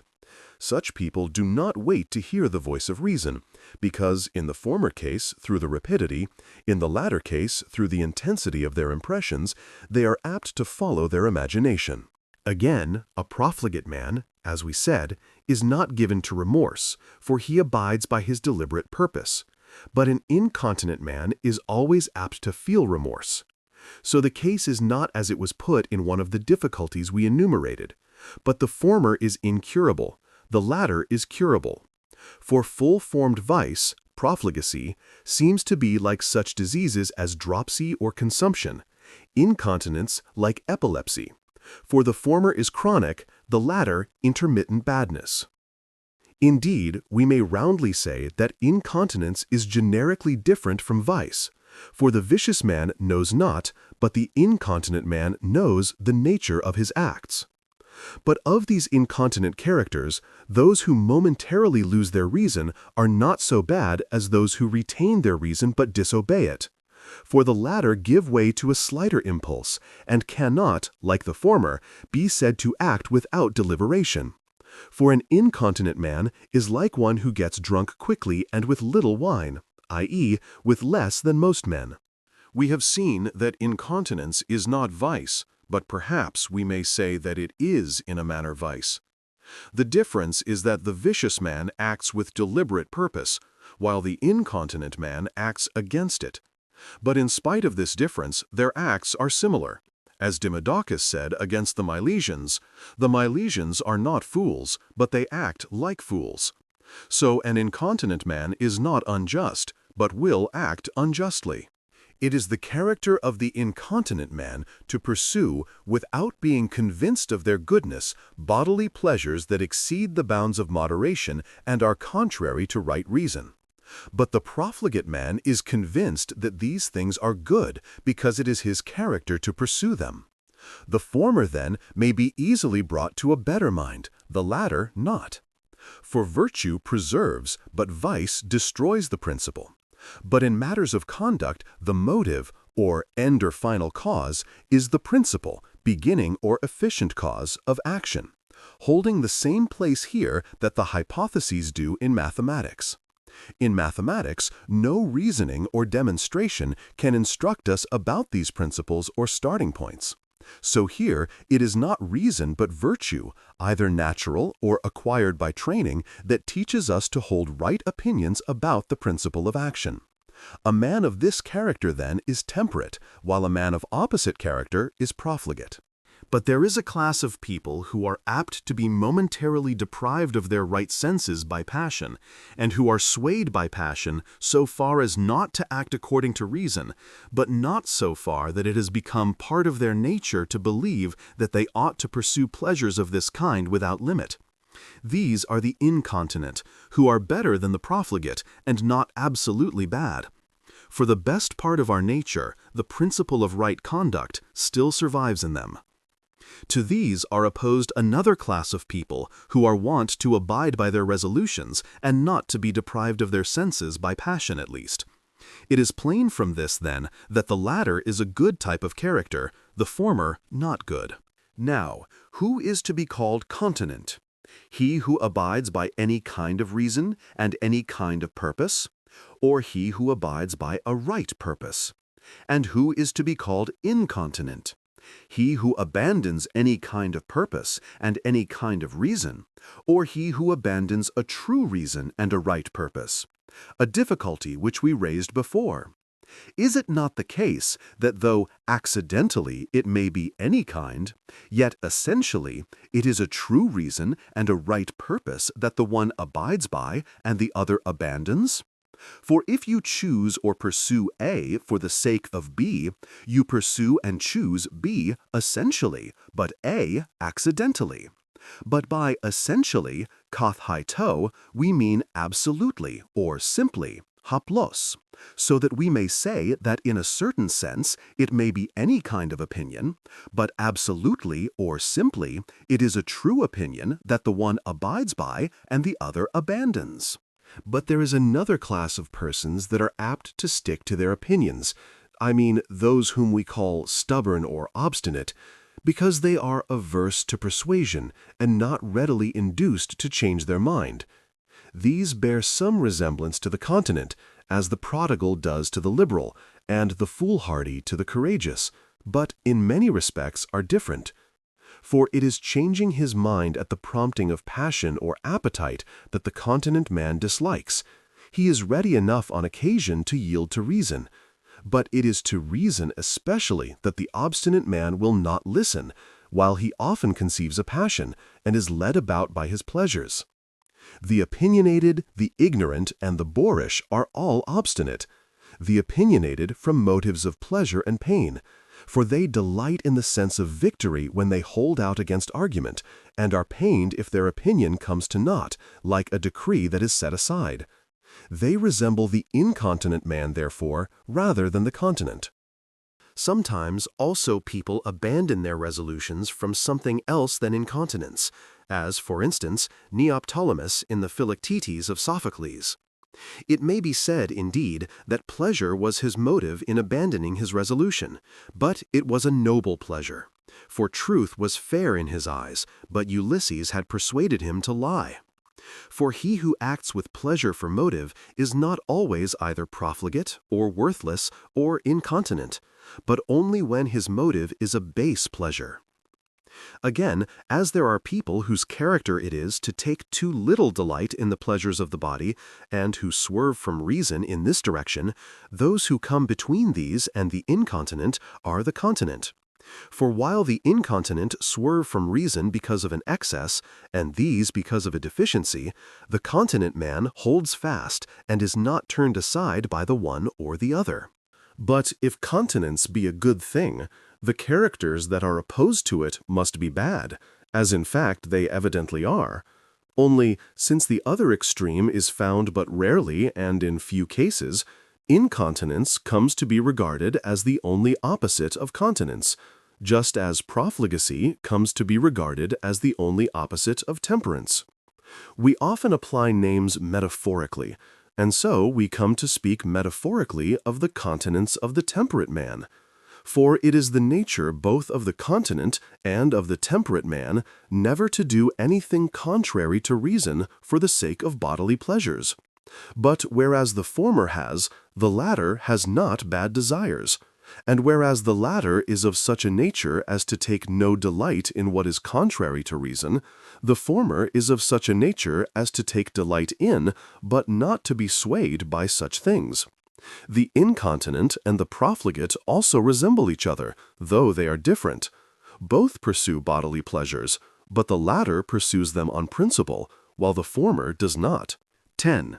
It is impossible for the same man to be at once prudent and incontinent. For we have shown that man cannot be prudent without being at the same time morally good. Moreover, a man is not prudent simply because he knows. He must also be apt to act according to his knowledge. But the incontinent man is not apt to act according to his knowledge, though there is nothing to prevent a man who is clever at calculating means from being incontinent. And so people sometimes think a man prudent and yet incontinent, because this cleverness is related to prudence in the manner before explained, resembling prudence as an intellectual faculty, but differing from it by the absence of purpose. Nor indeed does he know as one who knows, and is now using his knowledge, but as one may know who is asleep or drunk. He acts voluntarily, for in a manner he knows what he is doing and with what object, and yet is not bad, for his purpose is good, so he is only half bad.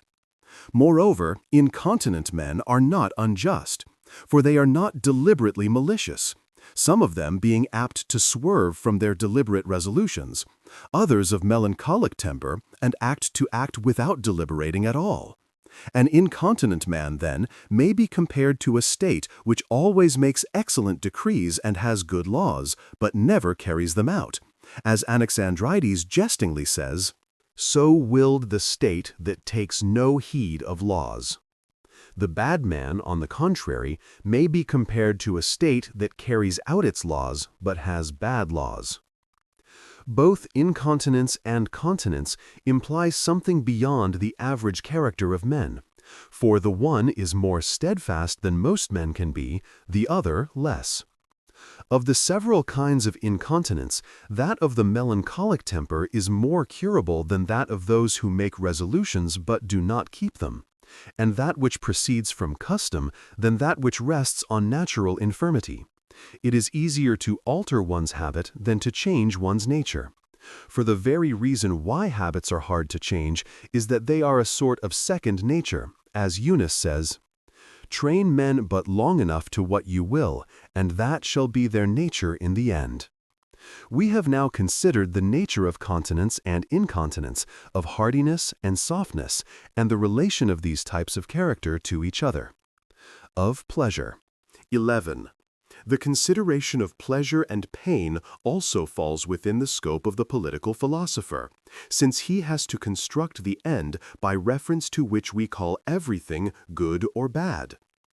Moreover, this is one of the subjects we are bound to discuss, for we said that moral virtue and vice have to do with pleasures and pains, and most people say that happiness implies pleasure, which is the reason of the name Makarios, blessed, from herin, to rejoice.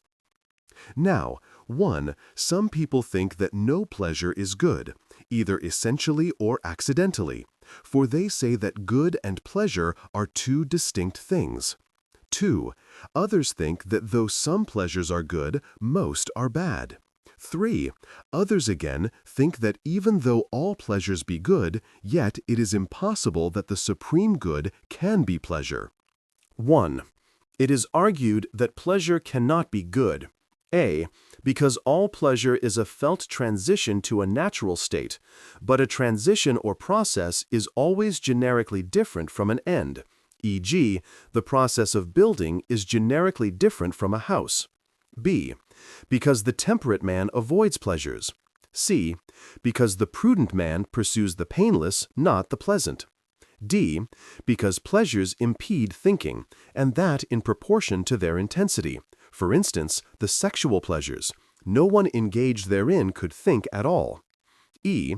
Because there is no art of pleasure, and yet every good thing has an art devoted to its production. F. Because pleasure is the pursuit of children and brutes. 2. It is argued that not all pleasures are good. A. Because some are base and disgraceful, and even hurtful, for some pleasant things are unhealthy. 3. It is argued that pleasure is not the supreme good, because it is not an end, but a process or transition. These, then, we may take to be the current opinions on the subject. 12. But that these arguments do not prove that pleasure is not good, or even the highest good, may be shown as follows. In the first place, since good is used in two senses, good in itself and relatively good, natures and faculties will be called good in two senses, and so also will motions and processes. And when they are called bad, this sometimes means that they are bad in themselves, though for particular persons not bad but desirable. Sometimes that they are not desirable even for particular persons, but desirable occasionally and for a little time, though in themselves not desirable. While some of them are not even pleasures, though they seem to be. I mean those that involve pain and are used medicinally, such as those of sick people. In the second place, since the term good may be applied both to activities and to faculties, those activities that restore us to our natural faculties or state are accidentally pleasant. But in the satisfaction of the animal appetites, that which is active is not that part of our faculties or of our nature which is in want, but that part which is in its normal state. For there are pleasures which involve no previous pain or appetite, such as those of philosophic study, wherein our nature is not conscious of any want. This is corroborated by the fact that while our natural wants are being filled, we do not take delight in the same things which delight us when that process has been completed. When the want has been filled, we take delight in things that are pleasant in themselves, while it is being filled in their opposites. For we then take delight in sharp and bitter things, none of which are naturally pleasant or pleasant in themselves.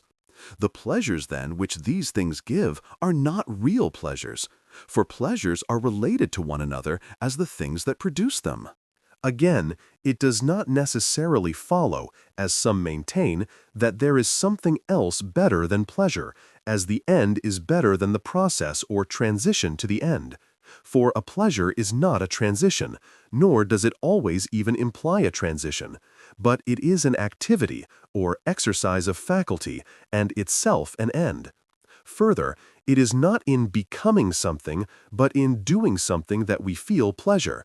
And lastly, the end is not always something different from the process or transition, but it is only when something is being brought to the completion of its nature that this is the case.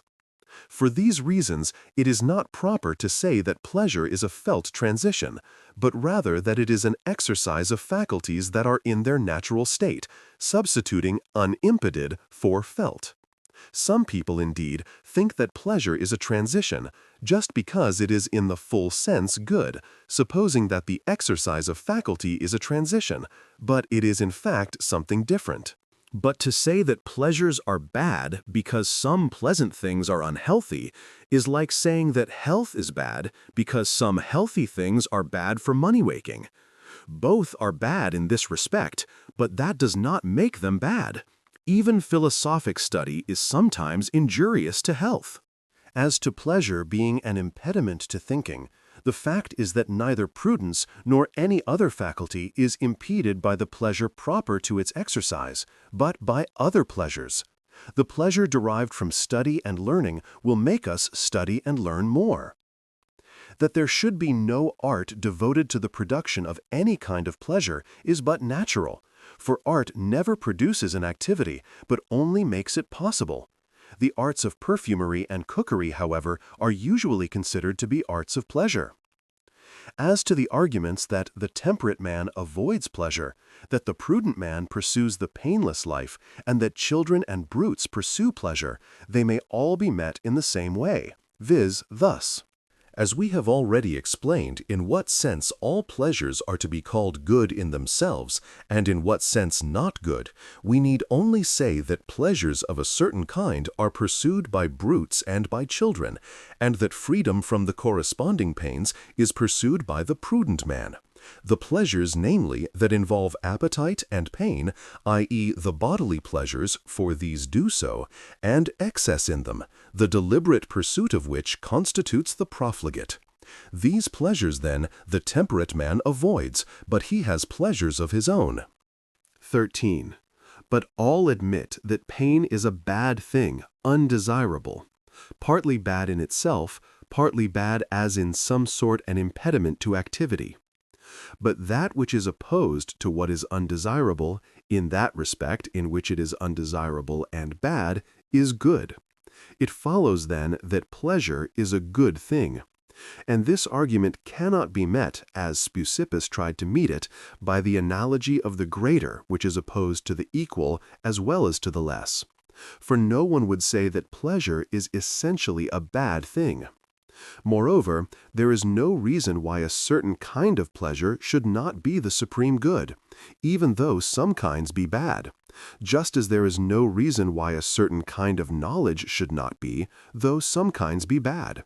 Nay, perhaps we ought rather to say that since every formed faculty admits of unimpeded exercise, it follows that, whether happiness be the exercise of all these faculties or of some one of them, that exercise must necessarily be most desirable when unimpeded. But unimpeded exercise of faculty is pleasure. A certain kind of pleasure, therefore, will be the supreme good, even though most pleasures should turn out to be bad in themselves. And on this account, all men suppose that the happy life is a pleasant one, and that happiness involves pleasure. And the supposition is reasonable, for no exercise of a faculty is complete if it be impeded. But happiness we reckon among complete things, and so, if he is to be happy, a man must have the goods of the body, and external goods, and good fortune, in order that the exercise of his faculties may not be impeded. And those who say that though a man be put to the rack and overwhelmed by misfortune, he is happy if only he be good, whether they know it or not, talk nonsense. Because fortune is a necessary condition, some people consider good fortune to be identical with happiness. But it is not really so. For good fortune itself, if excessive, is an impediment, and is then perhaps no longer to be called good fortune. For good fortune can only be defined by its relation to happiness. Again, the fact that all animals and men pursue pleasure is some indication that it is in some way the highest good. Not wholly lost can e'er that saying be, which many peoples share. But as the nature of man and the best development of his faculties neither are nor are thought to be the same for all, so the pleasure which men pursue is not always the same, though all pursue pleasure. Yet perhaps they do in fact pursue a pleasure different from that which they fancy they pursue, and would say they pursue, a pleasure which is one and the same for all. For all beings have something divine implanted in them by nature. But bodily pleasures have come to be regarded as the sole claimants to the title of pleasure because they are oftenest attained and are shared by all. These then, as the only pleasures they know, men fancy to be the only pleasures that are. But it is plain that unless pleasure, that is, unimpeded exercise of the faculties, be good, we can no longer say that the happy man leads a pleasant life. For why should he need it if it be not good? Nay, he may just as well lead a painful life. For pain is neither bad nor good, if pleasure be neither. So why should he avoid pain? The life of the good man, then, would be no pleasanter than others, unless the exercise of his faculties were pleasanter. 14. Those who say that though some pleasures are very desirable, to wit, noble pleasures, the pleasures of the body, with which the profligate is concerned, are not desirable, should consider the nature of these pleasures of the body. Why, if they are bad, are the opposite pains bad? For the opposite of bad is good. Are we to say that the necessary pleasures are good in the sense that what is not bad is good?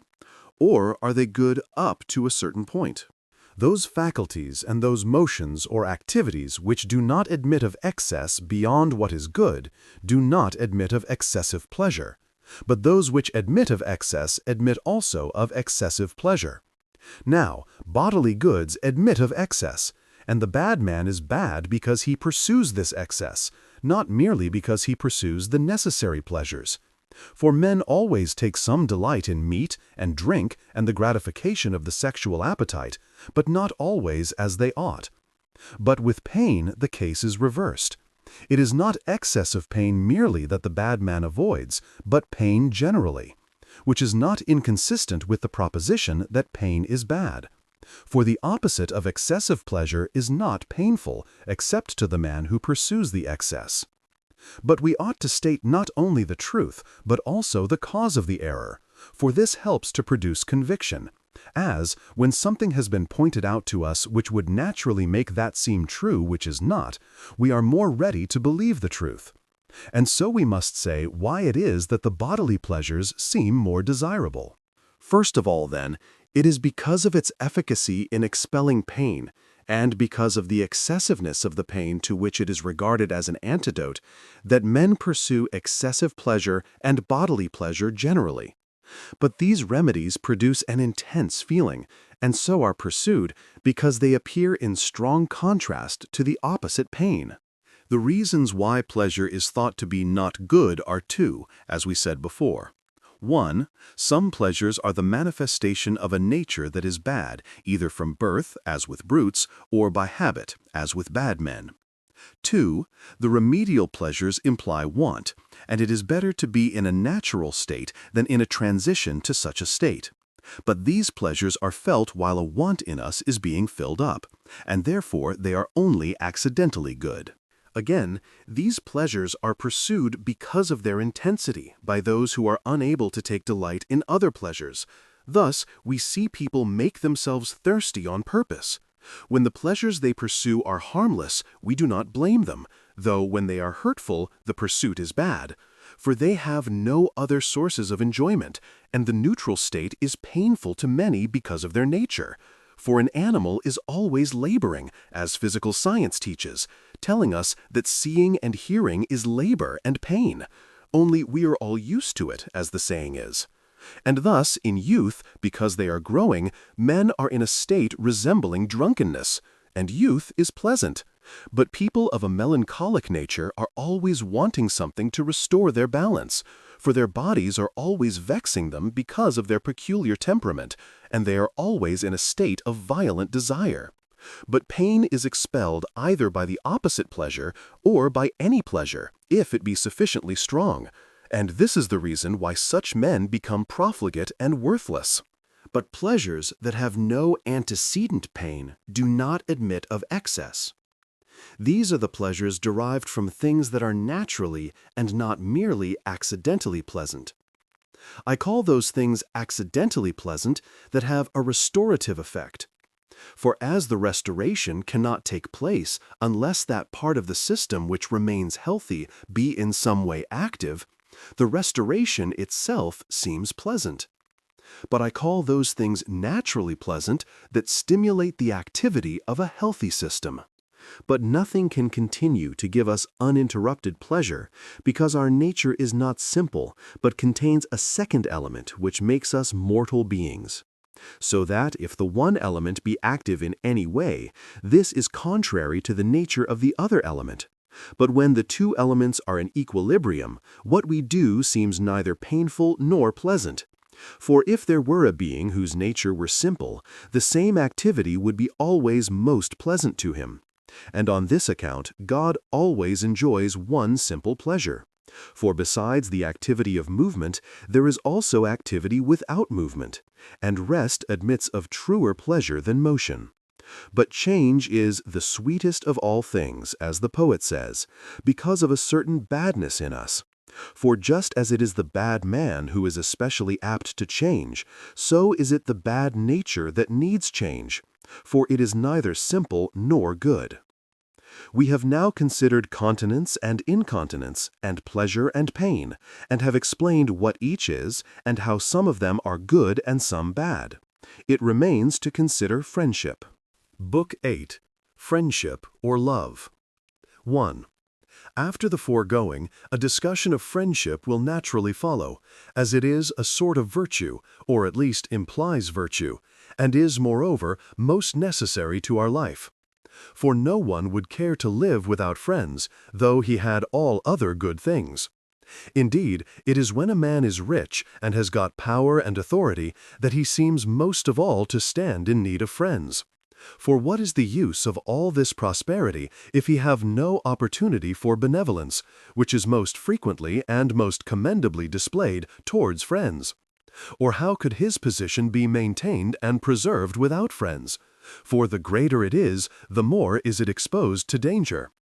In poverty and all other misfortunes, again, we regard our friends as our only refuge.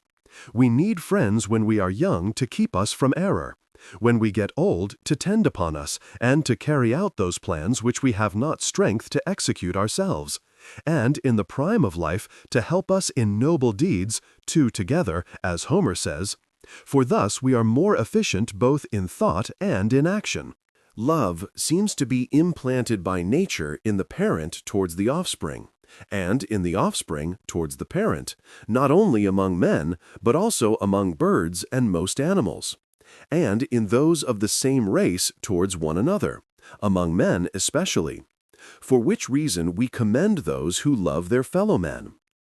And when one travels, one may see how man is always akin to and dear to man.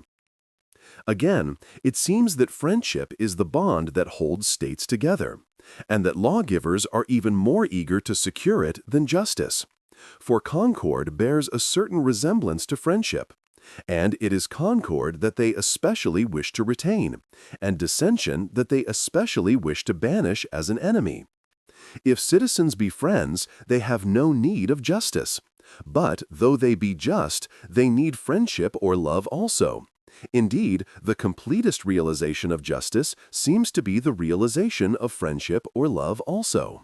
Moreover, friendship is not only an indispensable, but also a beautiful or noble thing.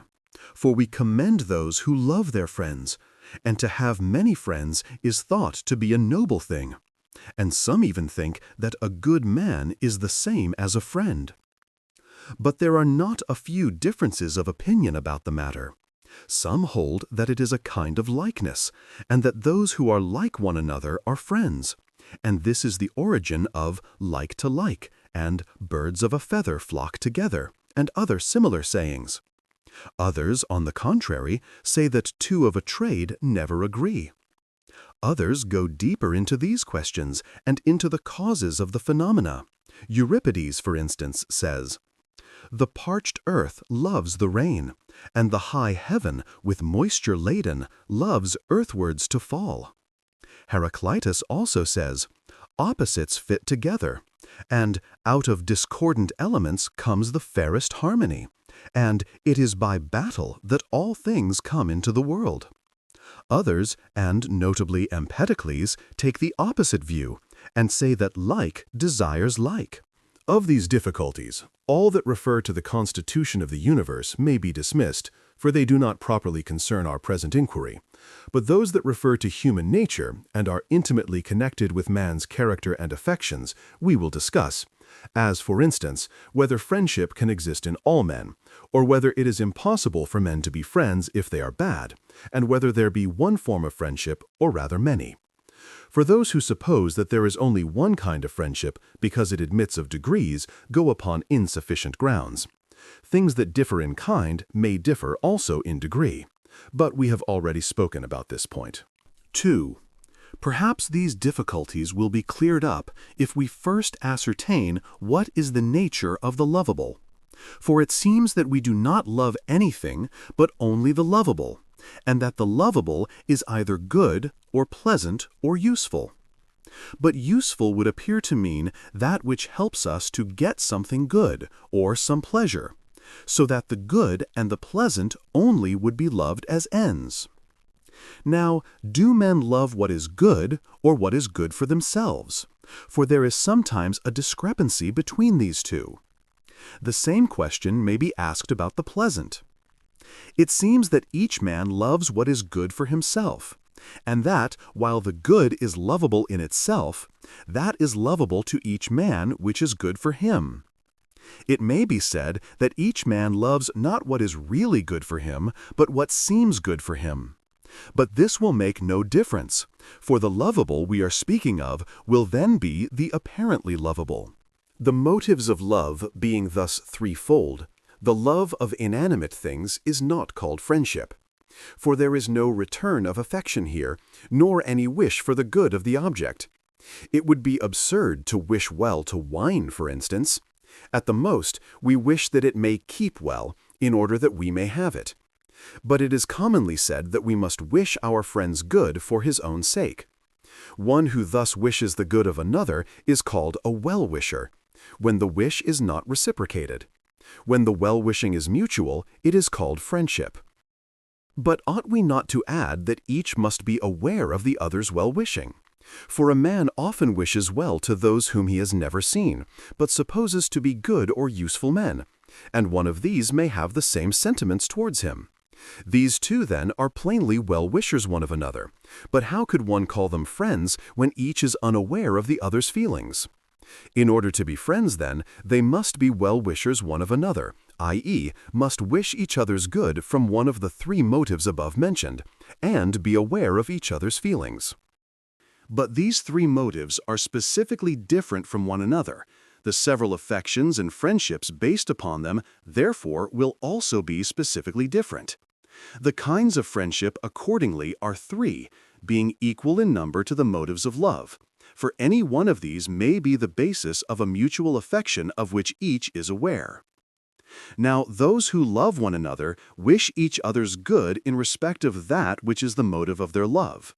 Those, therefore, whose love for one another is based on the useful, do not love each other for what they are, but only insofar as each gets some good from the other.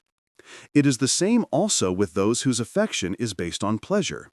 People care for a wit, for instance, not for what he is, but as the source of pleasure to themselves.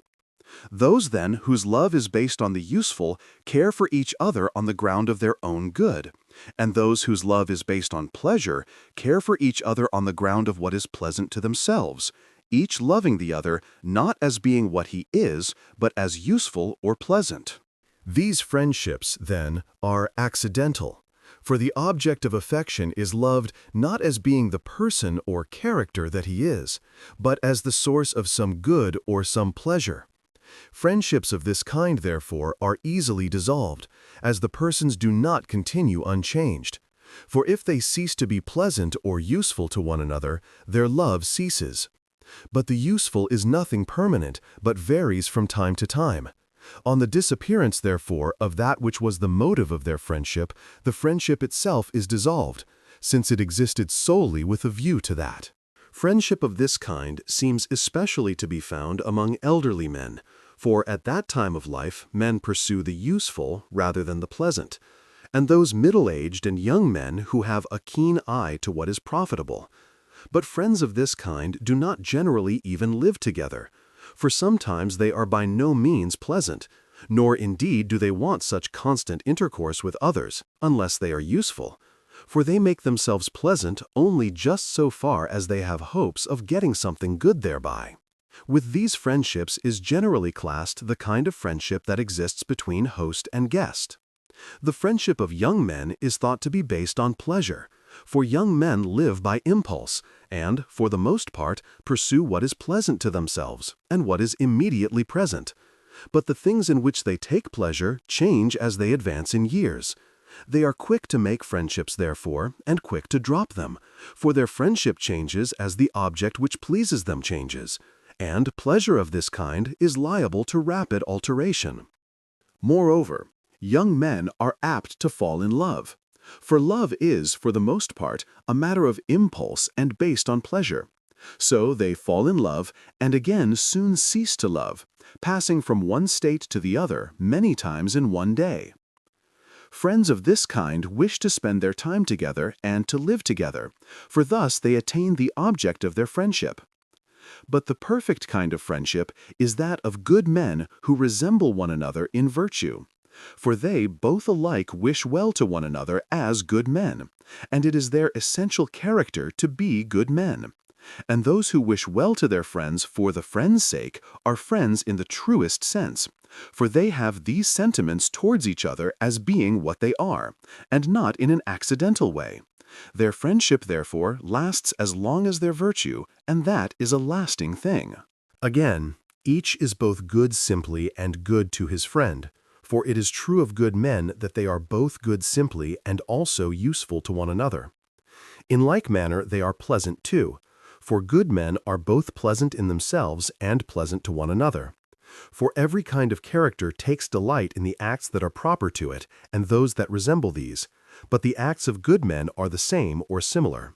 This kind of friendship, then, is lasting, as we might expect, since it unites in itself all the conditions of true friendship. For every friendship has for its motive some good or some pleasure, whether it be such in itself or relatively to the person who loves, and is founded upon some similarity. But in this case, all the requisite characteristics belong to the friends in their own nature. For here there is similarity and the rest, viz., what is good simply and pleasant simply, and these are the most lovable things. And so it is between persons of this sort that the truest and best love and friendship is found. It is but natural that such friendships should be uncommon, as such people are rare. Such a friendship, moreover, requires long and familiar intercourse. For, as the proverb says, it is impossible for people to know one another till they have consumed the requisite quantity of salt together.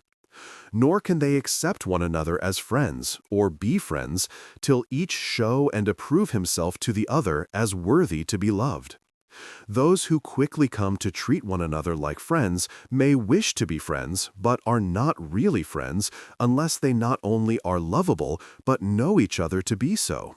A wish to be friends may be of rapid growth, but not friendship.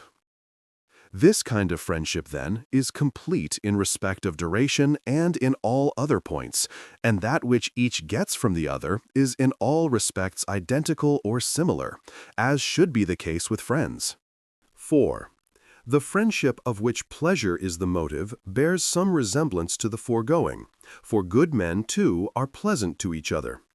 So also does that of which the useful is the motive, for good men are useful also to one another. And in these cases, too, the friendship is most likely to endure when that which each gets from the other is the same, e.g., pleasure, and not only the same, but arising from the same source.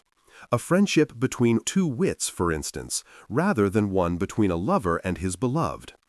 For the source of pleasure in the latter case is not the same for both. The lover delights to look upon his beloved. The beloved likes to have attentions paid him. But when the bloom of youth is gone, the friendship sometimes vanishes also. For the one misses the beauty that used to please him, the other misses the attentions. But, on the other hand, they frequently continue friends, i.e., when their intercourse has brought them to care for each other's characters, and they are similar in character. Those who in matters of love exchange not pleasure but profit are less truly and less permanently friends. The friendship whose motive is profit ceases when the advantage ceases, for it was not one another that they loved, but the profit. For pleasure, then, or for profit, it is possible even for bad men to be friends with one another, and good men with bad, and those who are neither with people of any kind.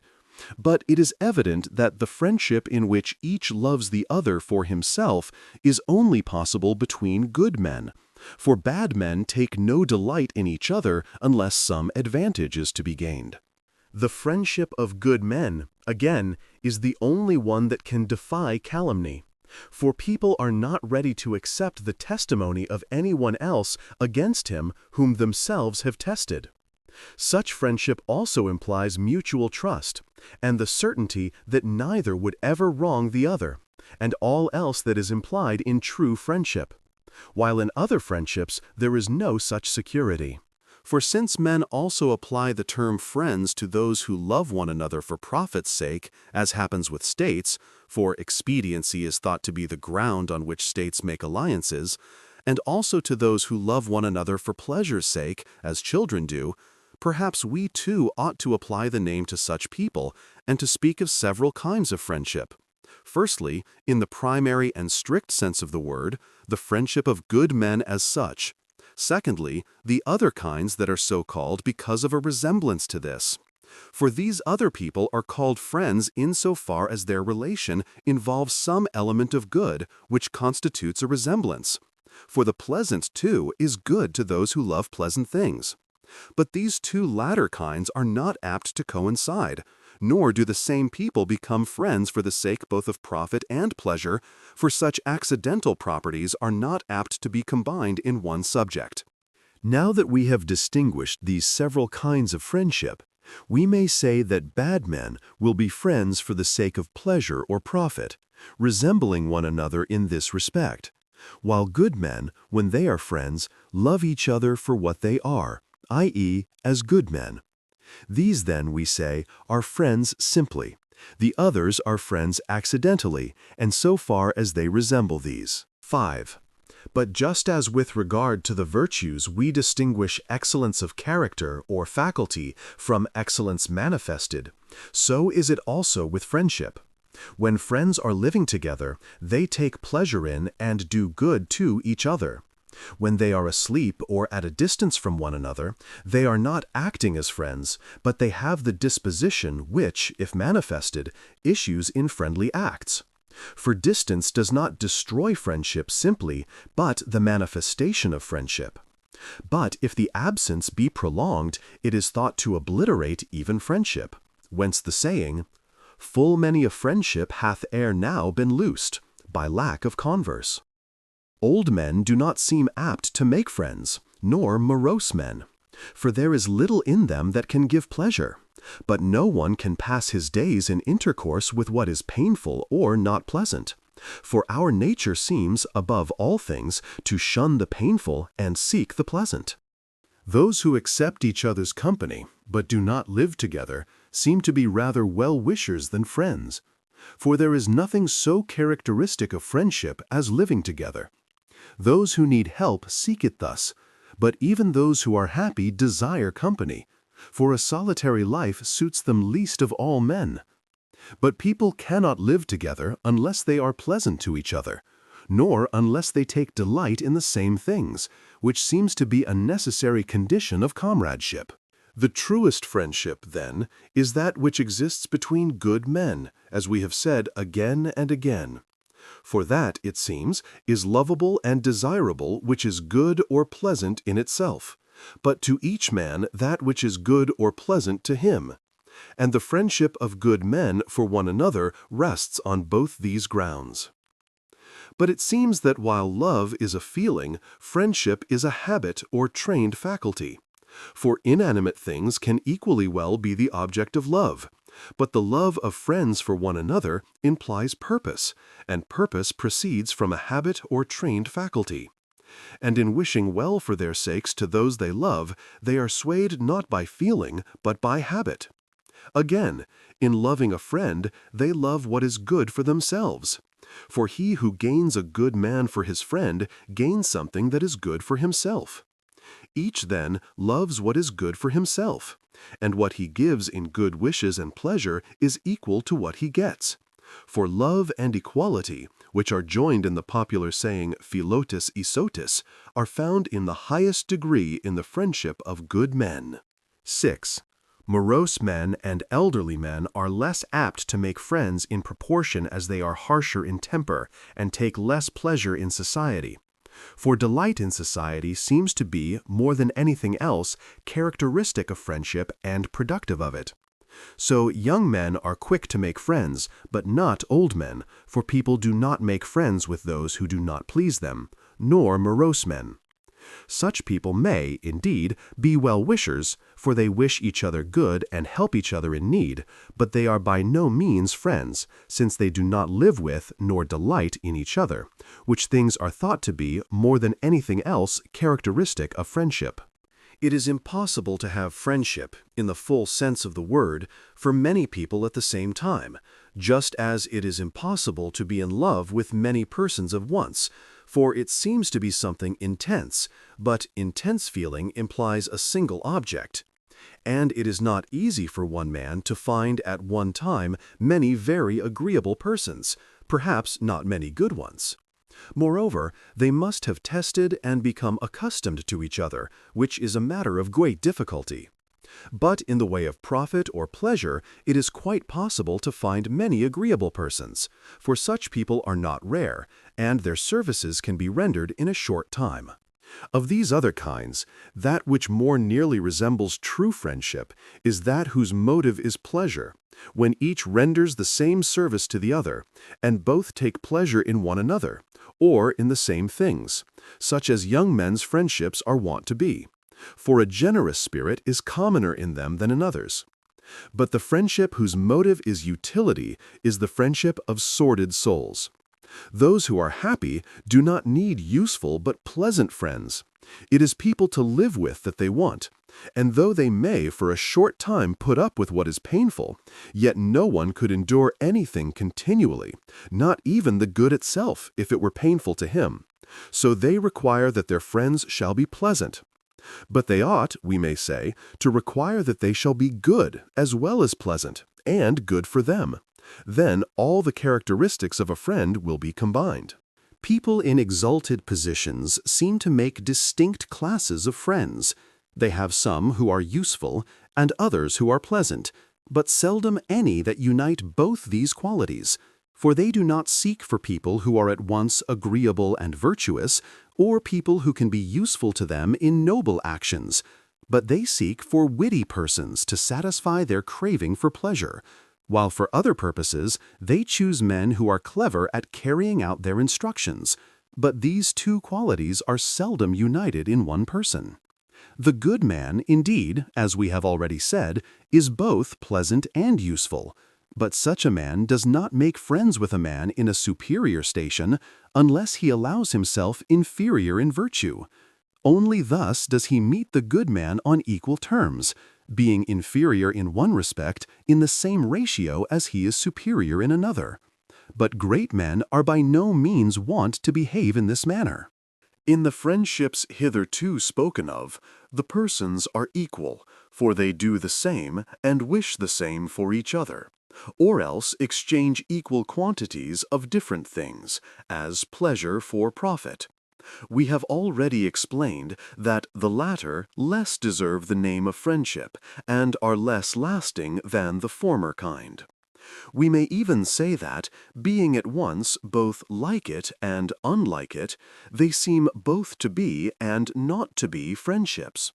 On the ground of their resemblance to the friendship that is based on virtue, they seem to be friendships. For one involves pleasure, the other profit, both of which belong to true friendship. But, again, inasmuch as it is beyond calumny and is lasting, while they are liable to rapid change and different in many other respects, they seem not to be friendships because of their unlikeness to it. 7. But besides these, there is another kind of friendship, in which the persons are unequal, as that of a father for a son, and generally of an elder for a younger person, or of a man for a woman, or of a ruler of any kind for a subject. These also are different from one another, for that of parent for child is not the same as that of ruler for subject, nor even that of father for son the same as that of son for father, nor that of man for woman the same as that of woman for man.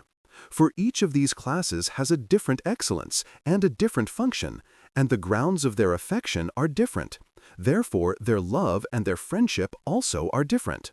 What each does for the other, then, is not the same, nor should they expect it to be the same. But when children give to their parents what they owe to those who begat them, and parents on their part give what they owe to their children, then each friendship will be lasting and what it ought to be. But in all friendships based on inequality, the love on either side should be proportional. I mean that the better of the two, and the more useful, and so on in each case, should receive more love than he gives. For when love is proportioned to desert, then there is established a sort of equality, which seems to be a necessary condition of friendship. But there seems to be a difference between the equality that prevails in the sphere of justice and that which prevails in friendship. For in the sphere of justice, the primary sense of equal, or fair, eison, is proportionate to merit, and equal in quantity is only the secondary sense. But in friendship, equal in quantity is the primary, and proportionate to merit the secondary sense. This is plainly seen in cases where there comes to be a great distance between the persons in virtue, or vice, or wealth, or in any other respect, for they no longer are, nor expect to be, friends. It is most plainly seen in the case of the gods, for they have the greatest superiority in all good things. But it is seen also in the case of princes. For here also those who are greatly inferior do not claim their friendship, nor do people of no consideration expect to be friends with the best and wisest in the state. It is impossible accurately to determine the limits within which friendship may subsist in such cases. Many things may be taken away, and it may remain. But again, if a person be very far removed, as God is, it can no longer be. This has suggested the objection that, after all, a friend does not wish his friend the greatest of all goods, that he should become a god, for then he would lose a friend, that is, a good, for a friend is a good thing. If then we were right in saying that a friend wishes good to his friend for the friend's sake, we must add, the friend remaining what he is. So far as is compatible with his being a man, he will wish him the greatest good, but perhaps not everything that is good, for every man wishes good most of all to himself. 8. Most people seem, from a desire for honor, to wish to be loved rather than to love, and on this account most men are fond of flatterers, for a flatterer is an inferior friend, or pretends to be so, and to love more than he is loved. But being loved is thought to come near to being honored, and that most men strive for. But they seem to desire honor not for its own sake, but accidentally. It is expectation that makes most men delight in being honored by those in authority, for they hope to get from them anything they may want. They delight in this honor, therefore, as a token of good things to come. On the other hand, those who desire the honor or respect of good men and men who know are anxious to confirm their own opinion of themselves. They rejoice, therefore, in the assurance of their worth which they gain from confidence in the judgment of those who declare it. But men delight in being loved for its own sake, wherefore it would seem that being loved is better than being honored, and that friendship is desirable for its own sake. Friendship, however, seems to lie in the loving rather than in the being loved. This is shown by the delight that mothers take in loving. For some give their children to others to rear, and love them since they know them, but do not look for love in return. If it be impossible to have both, being content to see their children doing well and loving them, though they receive from them, in their ignorance, nothing of what is due to a mother. Since friendship lies more in loving than in being loved, and since we praise those who love their friends, it would seem that the virtue of a friend is to love, so that when people love each other in proportion to their worth, they are lasting friends, and theirs is a lasting friendship. This is also the way in which persons who are unequal can be most truly friends, for thus they will make themselves equal. But equality and similarity tend to friendship, and most of all the similarity of those who resemble each other in virtue. For such men, being little liable to change, continue as they were in themselves and to one another, and do not ask anything unworthy of one another, or do anything unworthy for one another. Nay, rather restrain one another from anything of the sort. For it is characteristic of a good man neither to go wrong himself, nor to let his friend go wrong. Bad men, on the other hand, as friends, have no stability, for they do not even continue like themselves, but for a short space they become friends, rejoicing in each other's wickedness. Those, however, who are useful and agreeable to one another continue friends longer, i.e., so long as they continue to furnish pleasure or profit. The friendship whose motive is utility seems, more than any other kind, to be a union of opposites, as of rich and poor, ignorant and learned. For when a man wants a thing, in his desire to get it, he will give something else in exchange. And perhaps we might include the lover and his beloved, the beautiful and the ugly person in this class. And this is the reason why lovers often make themselves ridiculous by claiming to be loved as they love. If they were equally lovable, they might perhaps claim it, but when there is nothing lovable about them, the claim is absurd. But perhaps nothing desires its opposite as such, but only accidentally, the desire being really for the mean which is between the two, for this is good. For the dry, for instance, it is good not to become wet, but to come to the intermediate state, and so with the hot, and with the rest of these opposites. But we may dismiss these questions, for indeed they are somewhat foreign to our present purpose. 9. It seems, as we said at the outset, that the subject matter and occasion of friendship and of justice are the same. Every community or association, it is thought, gives some occasion for justice and also for friendship. At least, people address as friends their partners in a voyage or campaign, and so on with other associations. To what extent soever they are partners, to that extent is their occasion for friendship, for to that extent is their occasion for justice. Moreover, friends' goods are common property, says the proverb rightly, for friendship implies community. Brothers indeed and comrades have all things in common. Other friends have certain definite things in common, some more and some less, for friendships also differ in degree. But what justice requires is also different in different cases. It does not require from parents towards children, for instance, the same as from brothers towards one another, nor from comrades the same as from fellow citizens, and so on through the other kinds of friendship. Injustice also assumes different forms in these several relations and increases according to the degree of friendship. E.g., it is a grosser wrong to rob a comrade than a fellow citizen, and to refuse help to a brother than to a stranger, and to strike one's father than to strike any other man. The claims of justice, in fact, are such as to increase as friendship increases, both having the same field and growing pari passu. But all kinds of association or community seem to be, as it were, parts of the political community or association of citizens. For in all of them, men join together with a view to some common interest, and in pursuit of some one or other of the things they need for their life.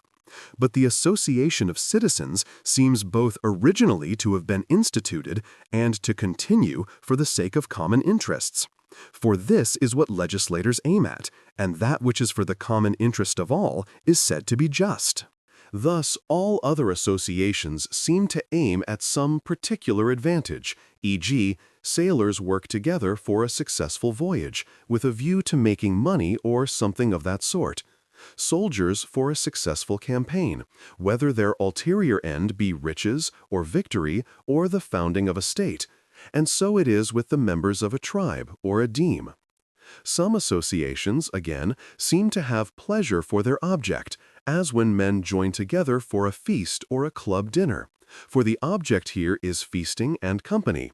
But all these associations seem to be subordinate to the association of citizens, for the association of citizens seems to have for its aim not the interests of the moment, but the interests of our whole life, even when its members celebrate festivals and hold gatherings on such occasions, and render honor to the gods, and provide recreation and amusement for themselves.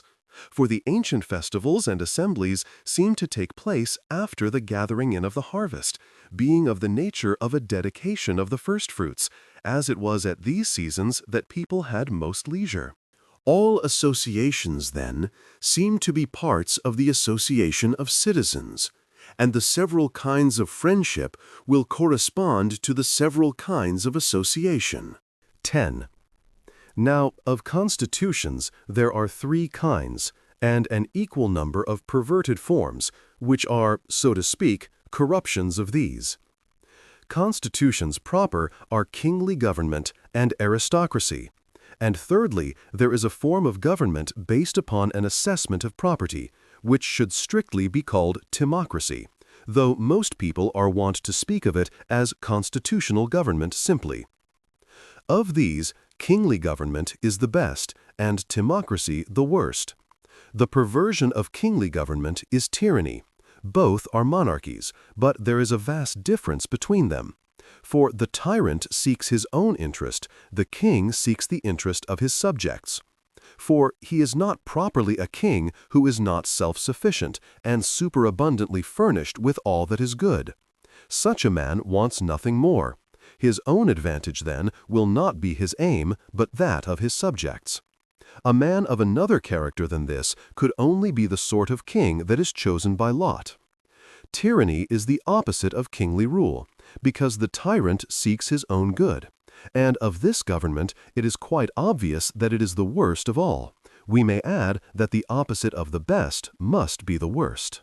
Kingly government degenerates into tyranny, for tyranny is a vicious form of monarchy.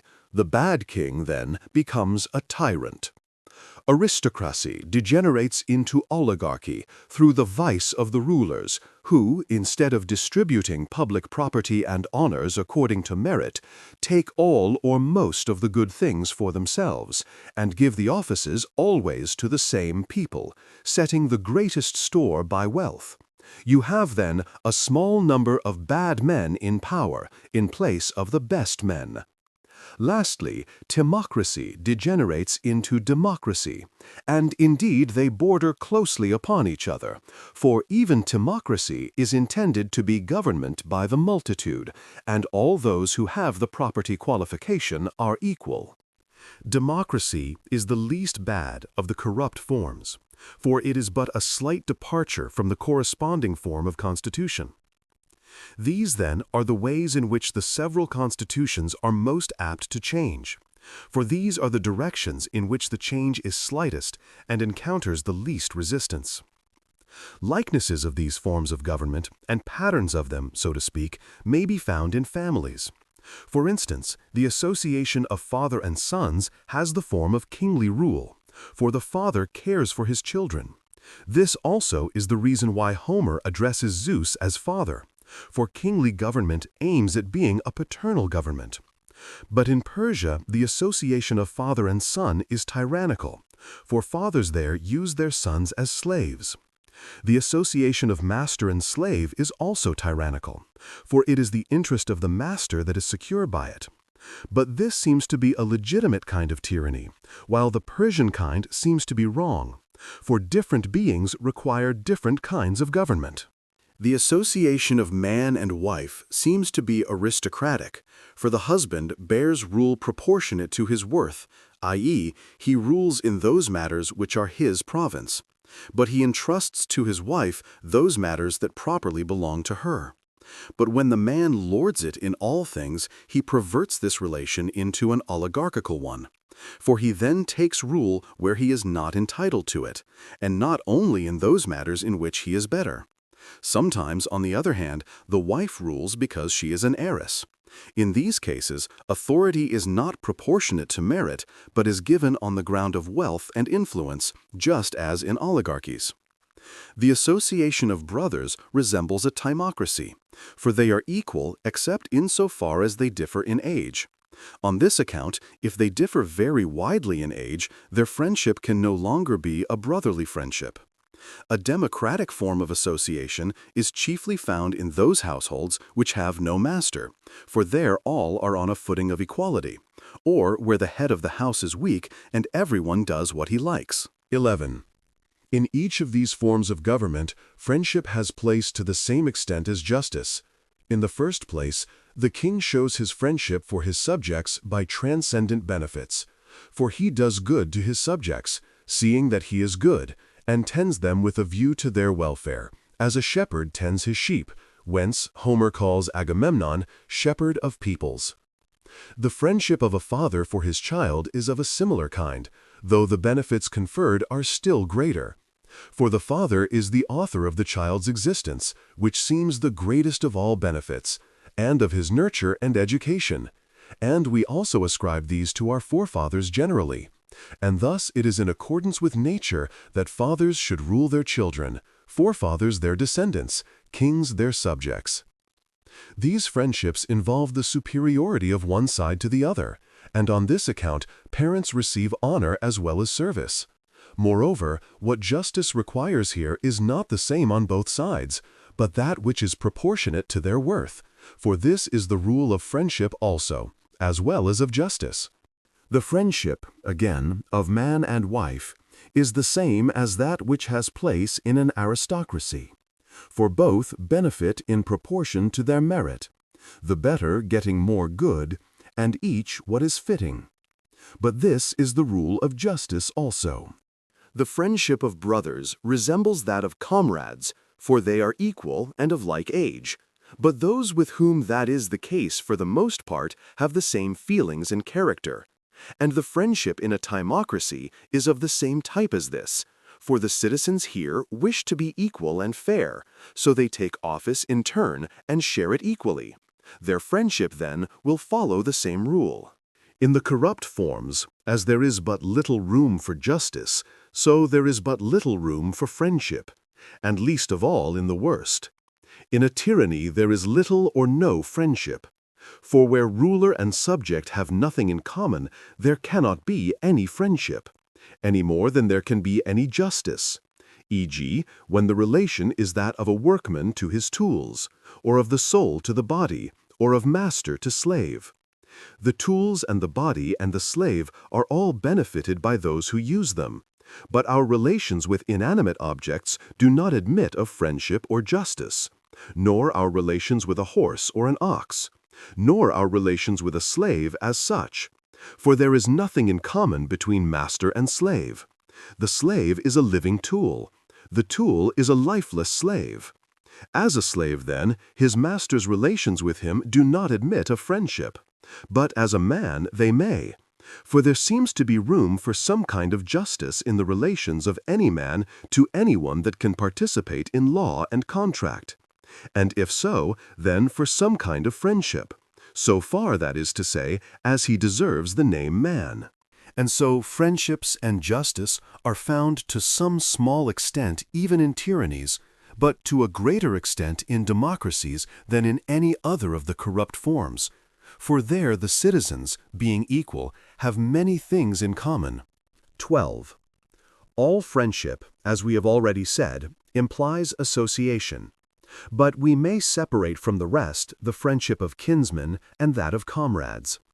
The friendships of fellow citizens, of fellow tribesmen, of fellow sailors, etc., seem, as opposed to these, to have more to do with association, for they appear to be founded upon some sort of compact. The friendship of host and guest might also be included in this class. Kinsman's friendship seems to include several species, but to be dependent in all its forms upon the friendship of parent and child. For parents love their children as part of themselves. Children love their parents as the source of their being. But parents know their children better than the children know that these are their parents. And that which gives birth is more closely attached to that which proceeds from it, than the offspring is to that which gave it life. For that which proceeds from us belongs to us, as a tooth or a hair or anything of that sort, to its owner. But we do not belong to it at all, or belong to it in a less degree. Again, there is a difference in respect of time, for parents love their offspring from the moment of their birth, but children love their parents only after the lapse of time, when they have acquired understanding or sense. These considerations also show why mothers love their children more than fathers do. Parents, then, love their children as themselves, for what proceeds from them is as it were a second self when it is severed. But children love their parents as the source of their being, and brothers love each other because they proceed from the same source. For the identity of their relation to this source constitutes an identity between them, so that they say that they are of the same blood and stock, etc. And so they are, in a way, identical, though they are separate persons.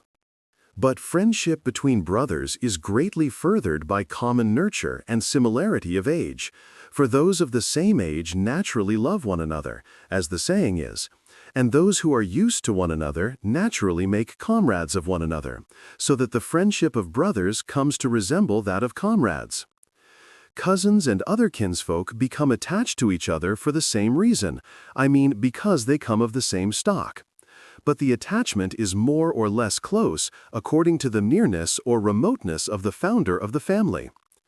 The friendship of children for their parents, like that of men for the gods, is friendship for what is good and superior to themselves, as the source of the greatest benefits, namely, of their life and nurture and their education from their birth upwards. Friendship of this kind brings with it more, both of pleasure and profit, than that of strangers, in proportion as there is more community of life. The friendship of brothers has all the characteristics of the friendship of comrades, and has them in a greater degree, provided they are good and generally resemble one another. Inasmuch as they belong more to one another and love each other from their birth up, and have more similarity of character, as being of the same stock, and brought up together, and educated alike. Moreover, they have had the longest and the surest experience of one another. In all other kinsmen's friendships, the same elements will be found in proportion to the relationship. The friendship of man and wife seems to be natural, for human beings are by nature more apt to join together in couples than to form civil societies, inasmuch as the family is prior in time to the state and more indispensable, and the propagation of the species is a more fundamental characteristic of animal existence. The other animals associate for this purpose alone, but man and wife live together not merely for the begetting of children, but also to satisfy the needs of their life. For the functions of the man and the woman are clearly divided and distinct, the one from the other. They supply each other's wants, therefore both contributing to the common stock. And so this sort of friendship is thought to bring with it both pleasure and profit. But it will be based on virtue, too, if they be good. For each sex has its own virtue, and both will rejoice in that which is of like nature. Children also seem to be a bond that knits man and wife together, which is a reason why childless unions are more quickly dissolved. For children are a good which both have in common, but that which people have in common holds them together. To ask on what terms a man should live with his wife, and generally friend with friend, seems the same as to ask what justice requires in these cases. For what is required of a man towards his friend is different from what is required of him towards a stranger, a comrade, or a fellow student. 13. There are 3 kinds of friendship, as we said at the outset, and in each kind there are both equal and unequal friendships. I mean that sometimes 2 equally good persons make friends, and sometimes a better and a worse. And so with those who are pleasant to one another, and with those who are friends with a view to profit, sometimes rendering equal services to one another, and sometimes unequal. Now, those who are equal should affect equality by loving one another, etc., equally. But those who are unequal should affect equality by making what each renders proportionate to the greater or less merit of the other. But accusations and reproaches arise solely or mostly in friendships whose motive is profit, as we should expect. For those whose friendship is based on virtue are eager to do good to each other, for this is the office of virtue and friendship. And between people who are thus vying with one another, no accusations or quarrels can arise. For a man cannot be embittered against one who loves him and does him a service, but, if he be of a gracious nature, requites him with a like service. And he who renders the greater service will not reproach his friend, since he gets what he desires, for each desires what is good.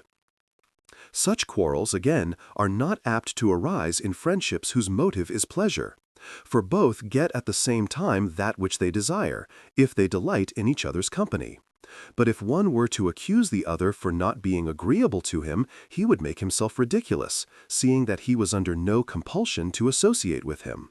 But the friendship whose motive is utility is fruitful in accusations. For as the friends here use each other solely with a view to their own advantage, each always wants the larger share, and thinks he has less than his due, and reproaches the other with not doing for him so much as he requires and deserves, though in truth it is impossible for the one who is doing a service to supply all that the other wants. But it seems that as the rules of justice are twofold, the unwritten and those that are set down in laws, so the friendship whose motive is utility is of 2 kinds, one resting on disposition, the other on contract. And accusations are most apt to arise when the relation is understood in one sense at the commencement and in the other sense at the conclusion. That which rests on contract is that in which there are specified conditions, and it is of 2 kinds. One is purely commercial, on the principle of cash payments. The other is less exacting in point of time, though in it also there is a specified quid pro quo. In the latter case, what is due is evident and cannot be disputed, but there is an element of friendliness in the deferment of payment, for which reason, in some states, there is no recovery by law in such cases, but it is held that when a man has given credit, he must take the consequences. That which rests on disposition has no specified conditions, but one gives another presents, or whatever else it may be, as a friend. But afterwards he claims as much or more in return, regarding what he gave not as a gift but as a loan. And thus, wishing to terminate the relation in a different spirit from that in which he entered upon it, he will accuse the other. And this is apt to happen because all or nearly all men, though they wish for what is noble, choose what is profitable.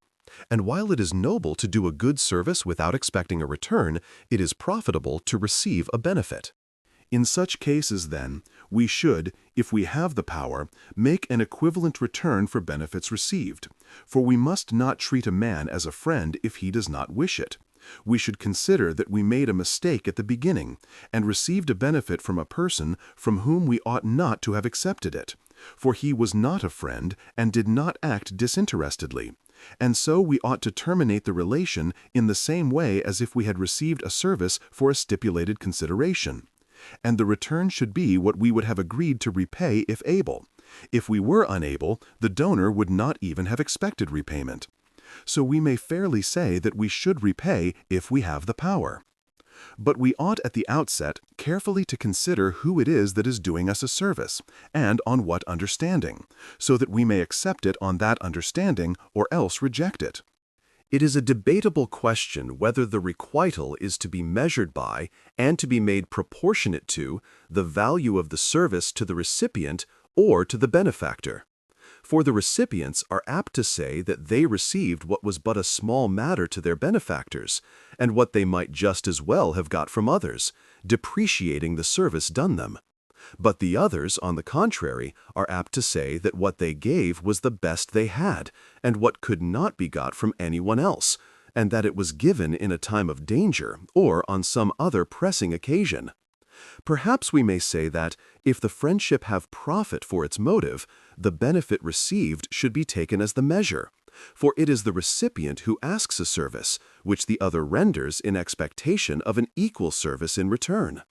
The amount of the assistance rendered, then, is determined by the extent to which the former is benefited, and he should repay as much as he received, or even more, for that would be the nobler course. In friendships based on virtue, on the other hand, such accusations do not occur, but it would seem that the measure of the service is the purpose of him who does it, for virtue and moral character are determined by purpose. 14. Quarrels occur also in unequal friendships, for sometimes each claims the larger share. But when this happens, the friendship is dissolved. For instance, the better of the two thinks he ought to have the larger share. The good man's share is larger, he says. The more useful of the two makes the same claim. It is allowed, he says, that a useless person should not share equally. For friendship degenerates into gratuitous service unless that which each receives from the friendship be proportionate to the value of what he does. For such people fancy that the same rule should hold in friendship as in a commercial partnership, where those who put in more take a larger share. The needy man and the inferior man argue in the contrary way. It is the office of a good friend, they say, to help you when you are in need. For what is the use of being friends with a good man or a powerful man if you are to get nothing by it?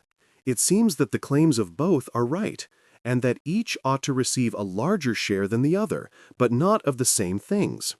The superior more honor, the needy man more profit. For honor is the tribute due to virtue and benevolence, while want receives its due succor in the pecuniary gain. This seems to be recognized in constitutions too. No honor is paid to him who contributes nothing to the common stock of good. The common stock is distributed among those who benefit the community, and of this common stock honor is a part. For he who makes money out of the community must not expect to be honored by the community also, and no one is content to receive a smaller share in everything. To him, then, who spends money on public objects, we pay due honor, and money to him whose services can be paid in money. For, by giving to each what is in proportion to his merit, equality is effected and friendship preserved, as we said before. The same principles, then, must regulate the intercourse of individuals who are unequal, and he who is benefited by another in his purse or in his character must give honor in return, making repayment in that which he can command. For friendship exacts what is possible rather than what is due. What is due is sometimes impossible, as, for instance, in the case of the honor due to the gods and to parents. For no one could ever pay all his debt to them, but he who gives them such service as he can command is held to fulfill his obligation. For this reason, it would seem that a man may not disown his father, though a father may disown his son. For he who owes must pay. But whatever a son may do, he can never make a full return for what he has received, so that he is always in debt. But the creditor is at liberty to cast off the debtor. A father, therefore, is at liberty to cast off his son. But, at the same time, it is not likely that anyone would ever disown a son unless he were a very great scoundrel. For, natural affection apart, it is but human not to thrust away the support that a son would give. But to the son, if he be a scoundrel, assisting his father is a thing that he wishes to avoid, or at least is not eager to undertake. For the generality of men wish to receive benefits, but avoid doing them as unprofitable. So much then for these questions. Book 9. Friendship or Love, continued. 1. In all dissimilar friendships, it is proportionate exchange that maintains equality and preserves the friendship, as we have already said, just as in the association of citizens, where the shoemaker, in exchange for his shoes, receives some return proportionate to his desert, and so on with the weaver and the rest. Now, in these latter cases, a common measure is supplied by money. Money is the standard to which everything is referred, and by which it is measured. In sentimental friendships, on the other hand, the lover sometimes complains that while he loves excessively, he gets no love in return, although, maybe, there is nothing lovable about him. Often, the beloved complains that whereas the other used to promise everything, he now performs nothing. Complaints of this sort are wont to arise when, pleasure being the motive of the friendship with one person and profit with the other, they do not both get what they want. For the friendship, being based on these motives, is dissolved whenever they fail to obtain that for the sake of which they made friends. For it was not the other's self that each loved, but only something which he had, and which is not apt to endure. For which reason these friendships also are not apt to endure. But friendship based on character, being pure, is likely to last, as we said. Sometimes, again, friends quarrel when they find they are getting something different from what they want. For failing to get what you want is like getting nothing. This may be illustrated by the story of the harper. A man promised him that the better he played, the more he should receive. But when, as dawn drew near, the harper claimed the fulfillment of his promise, the other replied that he had already paid him pleasure for pleasure. Now, if this was what both wished, there would be nothing more to say. But if the one wanted pleasure and the other profit, and the one has what he wants while the other has not, the bargain will not be fairly carried out. For it is what a man happens to want that he sets his heart on, and consents for the sake of it to render this particular service. But whose business is it to fix the value of the service? His who first gives, or rather his who first receives? For he who first gives seems to leave it to the other. This, they say, was the custom of Protagoras. When he had been giving lessons in any subject, he used to tell his pupil to estimate the value of the knowledge he had acquired, and so much he would take. Some, however, think the rule should be, let a friend be content with his stated wage. But if a man, after being paid in advance, fulfills none of his engagements, because he had promised more than he could perform, he is rightly held chargeable, for he does not fulfill his contract. But the sophists, perhaps, are compelled to adopt this plan of payment in advance, for otherwise no one would give anything for what they know. He, then, who fails to do that for which he has already been paid is rightly chargeable. But when there is no express agreement about the service rendered, a. When one voluntarily helps another for that other's sake, no accusation can arise, as we said, for this is the nature of friendship based on virtue. The return must here be regulated by the purpose of him who renders the first service, for it is purpose that makes both friend and virtue. The same rule would seem to apply also to the relations of a philosopher and his disciples, for desert cannot here be measured in money, and no honor that could be paid him would be an adequate return. But nevertheless, as in our relations to gods and parents, the possible is accepted as sufficient. B.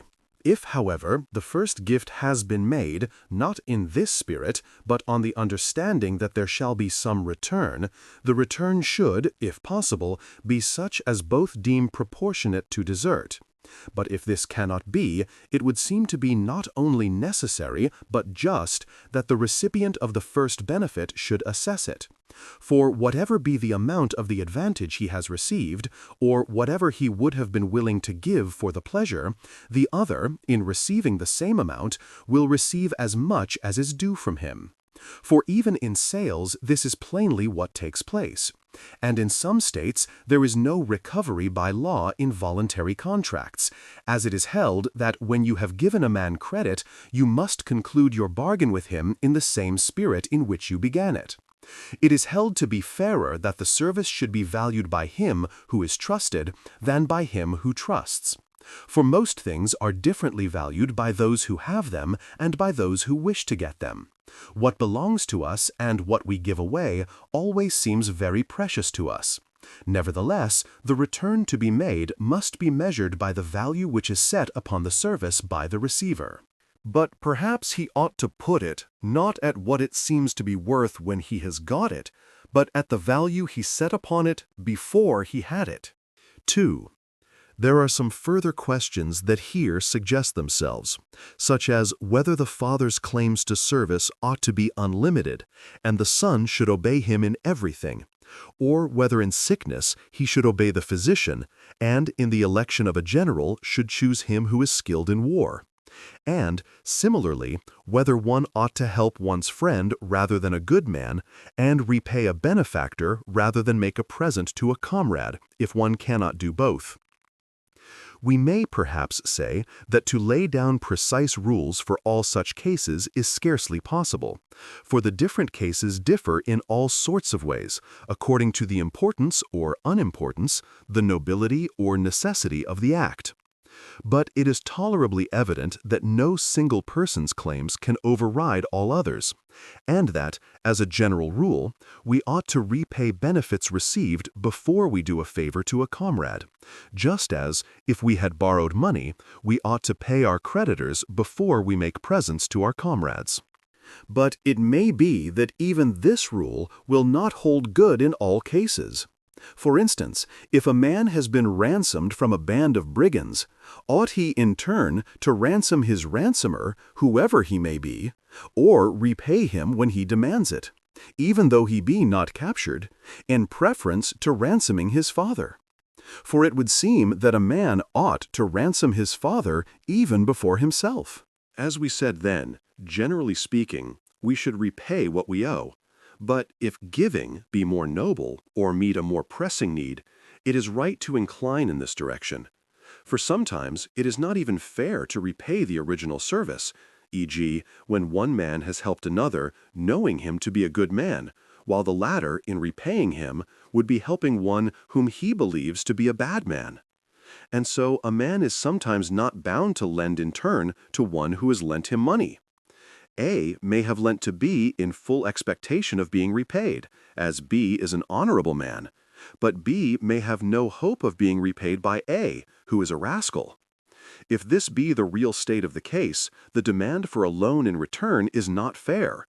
But even if the facts be otherwise, yet if they think thus of each other, their conduct would be regarded as natural. As we have often said, statements concerning human affections and actions must share the indefiniteness of their subject. It is tolerably plain, then, that, on the one hand, the claims of all men are not the same, but that, on the other hand, the Father's claims do not override all others, just as Zeus does not receive all our sacrifices. The claims of parents, brothers, comrades, and benefactors are all different, and to each must be rendered that which is his own and his due. And this is the way in which men appear to act. To a wedding they invite their kinsfolk, for they have a share in the family, and therefore in all acts relating thereto. And for the same reason it is held that kinsfolk have more claim than any others to be invited to funerals. Parents would seem to have a special claim upon us for sustenance, as we owe it them, and as it is nobler to preserve the life of those to whom we are indebted for our own than to preserve ourselves. Honor, also, we should pay to our parents as to the gods, but not all honor, for the honor due to a father is not the same as that due to a mother. Nor do we owe them the honor due to a wise man or a good general, but that which is due to a father and that which is due to a mother. To all our elders, again, we should pay the honor due to their age, by rising up at their approach and by giving them the place of honor at the table, and so forth. But between comrades and brothers there should be freedom of speech and community in everything. And to kinsfolk and fellow tribesmen and fellow citizens and all other persons, we should always try to give their due, and to assign to each what properly belongs to him, according to the closeness of his connection with us and his goodness or usefulness. When the persons are of one kind, this assignment is comparatively easy, but when they are of different kinds, it is more difficult. We must not, however, on this account shirk the difficulty, but must distinguish as best we can. 3. Another difficult question is whether we should or should not break off friendship with those who have ceased to be what they were. We may, perhaps, say that those whose friendship is based on profit or pleasure naturally part when these cease, for it was these that they loved. When these are gone, therefore it is to be expected that the love goes too. But complaints would be likely to arise if a man who loved another for profit or pleasure's sake pretended to love him for his character. For, as we said at the outset, quarrels between friends very frequently arise from a difference between the real and the supposed motives of the friendship. If, then, a man deceives himself and supposes that he is beloved for his character, though the other's behavior gives no ground for the supposition, he has only himself to blame. But if he is deceived by the other's pretense, then there is a fair ground of complaint against such an impostor, even more than against those who counterfeit the coinage, inasmuch as it is a more precious thing that is tampered with.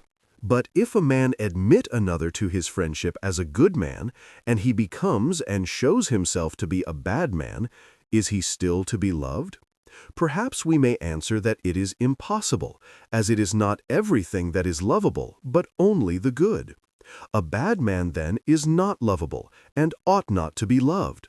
For we ought not to love what is bad, nor to make ourselves like what is worthless. But, as we said before, it is like that makes friends with like. Is the friendship, then, to be immediately broken off? Perhaps not in all cases, but only in the case of those who are incurably bad. When their reformation is possible, we are more bound to help them in their character than their fortune, inasmuch as character is a nobler thing and has more to do with friendship than fortune has. But a man who withdraws his friendship in such a case would seem to do nothing unnatural, for it was not with such a man that he made friends. His friend has become another man, and as he cannot restore him, he stands aloof from him. But suppose that the one remains what he was, while the other gets better and becomes far superior in virtue. Is the latter still to treat the former as a friend? Perhaps it is hardly possible that he should do so. We see this most plainly if the interval between the two be very considerable. Take, for instance, a boyish friendship. If one of the two remains a child in understanding, while the other has become a man in the fullest sense of the word, how can they any longer be friends, now that the things that will please them and the sources of their joys and sorrows are no longer the same? For not even in regard to each other's character will their tastes agree. And without this, we found, people cannot be friends, since they cannot live together. But this point has been already discussed. Shall we, then, simply say that the latter should regard the former as no more a stranger than if he had never been his friend? Perhaps we may go further than this, and say that he should not entirely forget their former intercourse, and that just as we hold that we ought to serve friends before strangers, so former friends have some claims upon us on the ground of past friendship, unless extraordinary depravity were the cause of our parting. Friendly relations to others, and all the characteristics by which friendship is defined, seem to be derived from our relations towards ourselves. A friend is sometimes described as one who wishes and does to another what is good or seems good for that other's sake, or as one who wishes his friend to exist and to live for his, the friend's sake. This is what mothers feel towards their children, and what friends who have had a difference feel for one another. Others describe a friend as one who lives with another and chooses what he chooses, or as one who sympathizes with the griefs and joys of his friend. This also is especially the case with mothers. And, similarly, friendship is usually defined by some one or other of these characteristics. Now, every one of these characteristics we find in the good man's relations to himself, and in other men just so far as they suppose themselves to be good. But it seems, as we have said, that virtue and the good man are in everything the standard. For the good man is of one mind with himself, and desires the same things with all his soul, and wishes for himself what both is and seems good, and does that, for it is characteristic of him to work out that which is good, for his own sake, for the sake, that is to say, of the rational part of him, which seems to be a man's self. And he wishes his self to live and be preserved, and especially that part of his self by which he thinks, for existence is good to the good man. But it is for himself that each wishes the good. No one would choose to have all that is good, as e.g. God is in complete possession of the good, on condition of becoming someone else, but only on condition of still being just himself. But his reason would seem to be a man's self, or, at least, to be so in a truer sense than any other of his faculties. Such a man also wishes to live with himself, for his own company is pleasant to him. The memory of his past life is sweet, and for the future he has good hopes, and such hopes are pleasant. His mind, moreover, is well stored with matter for contemplation, and he sympathizes with himself in sorrow and in joy, for at all seasons the same things give him pain and pleasure, not this thing now and then another thing, for he is, so to speak, not apt to change his mind. Since then all these characteristics are found in the good man's relations to himself, and since his relations to his friend are the same as his relations to himself, for his friend is his second self, friendship is described by one or other of these characteristics, and those are called friends in whom these characteristics are found. The question whether friendship towards oneself is or is not possible may be dismissed at present, but that it is possible, so far as one has two or more selves, would seem to follow from what has been already said, and also from the fact that the extreme of friendship for another is likened to friendship for oneself. But the characteristics we have mentioned appear to be found in the generality of men, though they are not good. Perhaps we may say that, so far as they are agreeable to themselves and believe they are good, so far do they share these characteristics. People who are utterly worthless and impious never have them, nor do they even seem to have them. But we might almost say roundly that they are wanting in all who are not good, for such men are not at one with themselves. They desire one thing while they wish another, as the incontinent do, for instance, for instead of what they hold to be good, they choose what is pleasant though injurious. Others again, through cowardice or laziness, shrink from doing that which they believe is the best for them, while those who have done many terrible things out of wickedness hate life and wish to get rid of it, and sometimes actually destroy themselves. Bad men try to find people with whom to spend their time and eschew their own company, for there is much that is painful in the past on which they look back, and in the future to which they look forward when they are by themselves. But the company of others diverts them from these thoughts. As there is nothing lovable in them, they have no friendly feelings towards themselves. He who is not good, then, cannot sympathize with himself in joy or sorrow, for his soul is divided against itself. One part of him, by reason of its viciousness, is pained at being deprived of something, while another part of him is pleased. One part pulls this way, another that, tearing him to pieces, as it were, between them. Or if it be impossible to be pained and pleased at the same time, yet, at any rate, after a short interval, he is pained that he was pleased, and wishes that he had never partaken of this pleasure, for those who are not good are full of remorse. Thus we may say roundly that he who is not good has no friendly feelings even for himself, as there is nothing lovable in him. If, then, to be in this state is utterly miserable, we ought to strain every nerve to avoid vice and try to be good, for thus we may be friendly disposed towards ourselves and make friends with others. 5. Well-wishing seems to be friendly, but is not friendship. For we may wish well to those who are unknown to us, and who are not aware that we wish them well. But there can be no friendship in such cases. But this we have already said. Neither is well-wishing the same as love, for it has none of the intense emotion and the desire which accompany love. Love, moreover, implies intimate acquaintance, while well-wishing may spring up in a moment. It does so, for instance, when athletes are competing for a prize. We may wish well to a competitor and be eager for his success, though we would not do anything to help him. For, as we said, we suddenly become well-wishers and conceive a sort of superficial affection in such cases. The truth seems to be that well-wishing is the germ of friendship, in the same way as pleasure in the sight of a person is the germ of love. For no one falls in love unless he is first pleased by visible beauty. But he who delights in the beauty of a person is not one whit in love on that account unless he also feels the absence and desires the presence of that person. Just so, it is impossible for people to be friends unless they first become well-wishers. But people who wish each other well are not a whit on that account friends.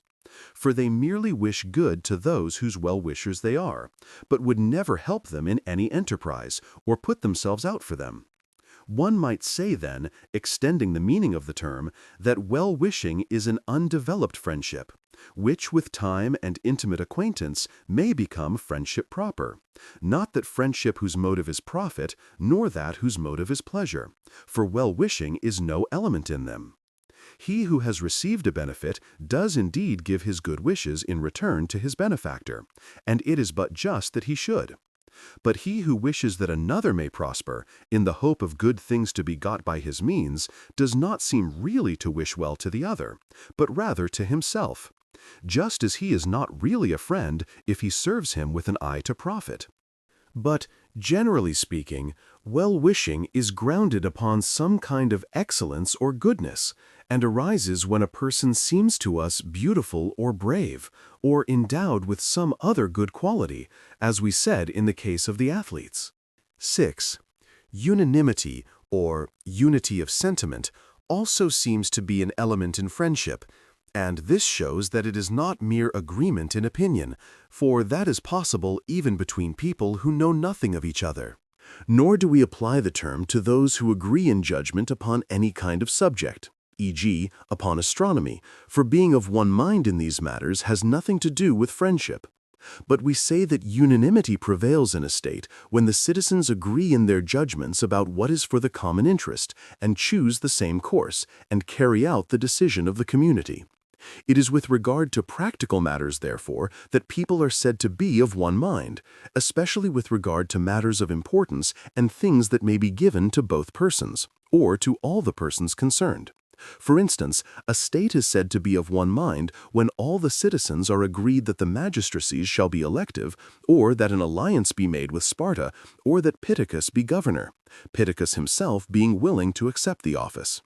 But when each wishes the government for himself, like the brothers in the Phoenici of Euripides, then they are at discord. For being of one mind means that each not merely thinks of the same thing, whatever it be, but thinks of it under the same conditions. As, for instance, if both the populace and the upper classes agree that the best men shall govern, for thus they all get what they want. Unanimity, then, seems to be, as it is called, the kind of friendship that prevails in states, for it has to do with what is for the common interest, and with things that have a considerable influence upon life. This kind of unanimity is found in good men, for they are of one mind with themselves and with each other, standing, so to speak, always on the same ground. For the wishes of such people are constant, and do not ebb and flow like the Euripus. They wish what is just and for the common interest, and make united efforts to attain it.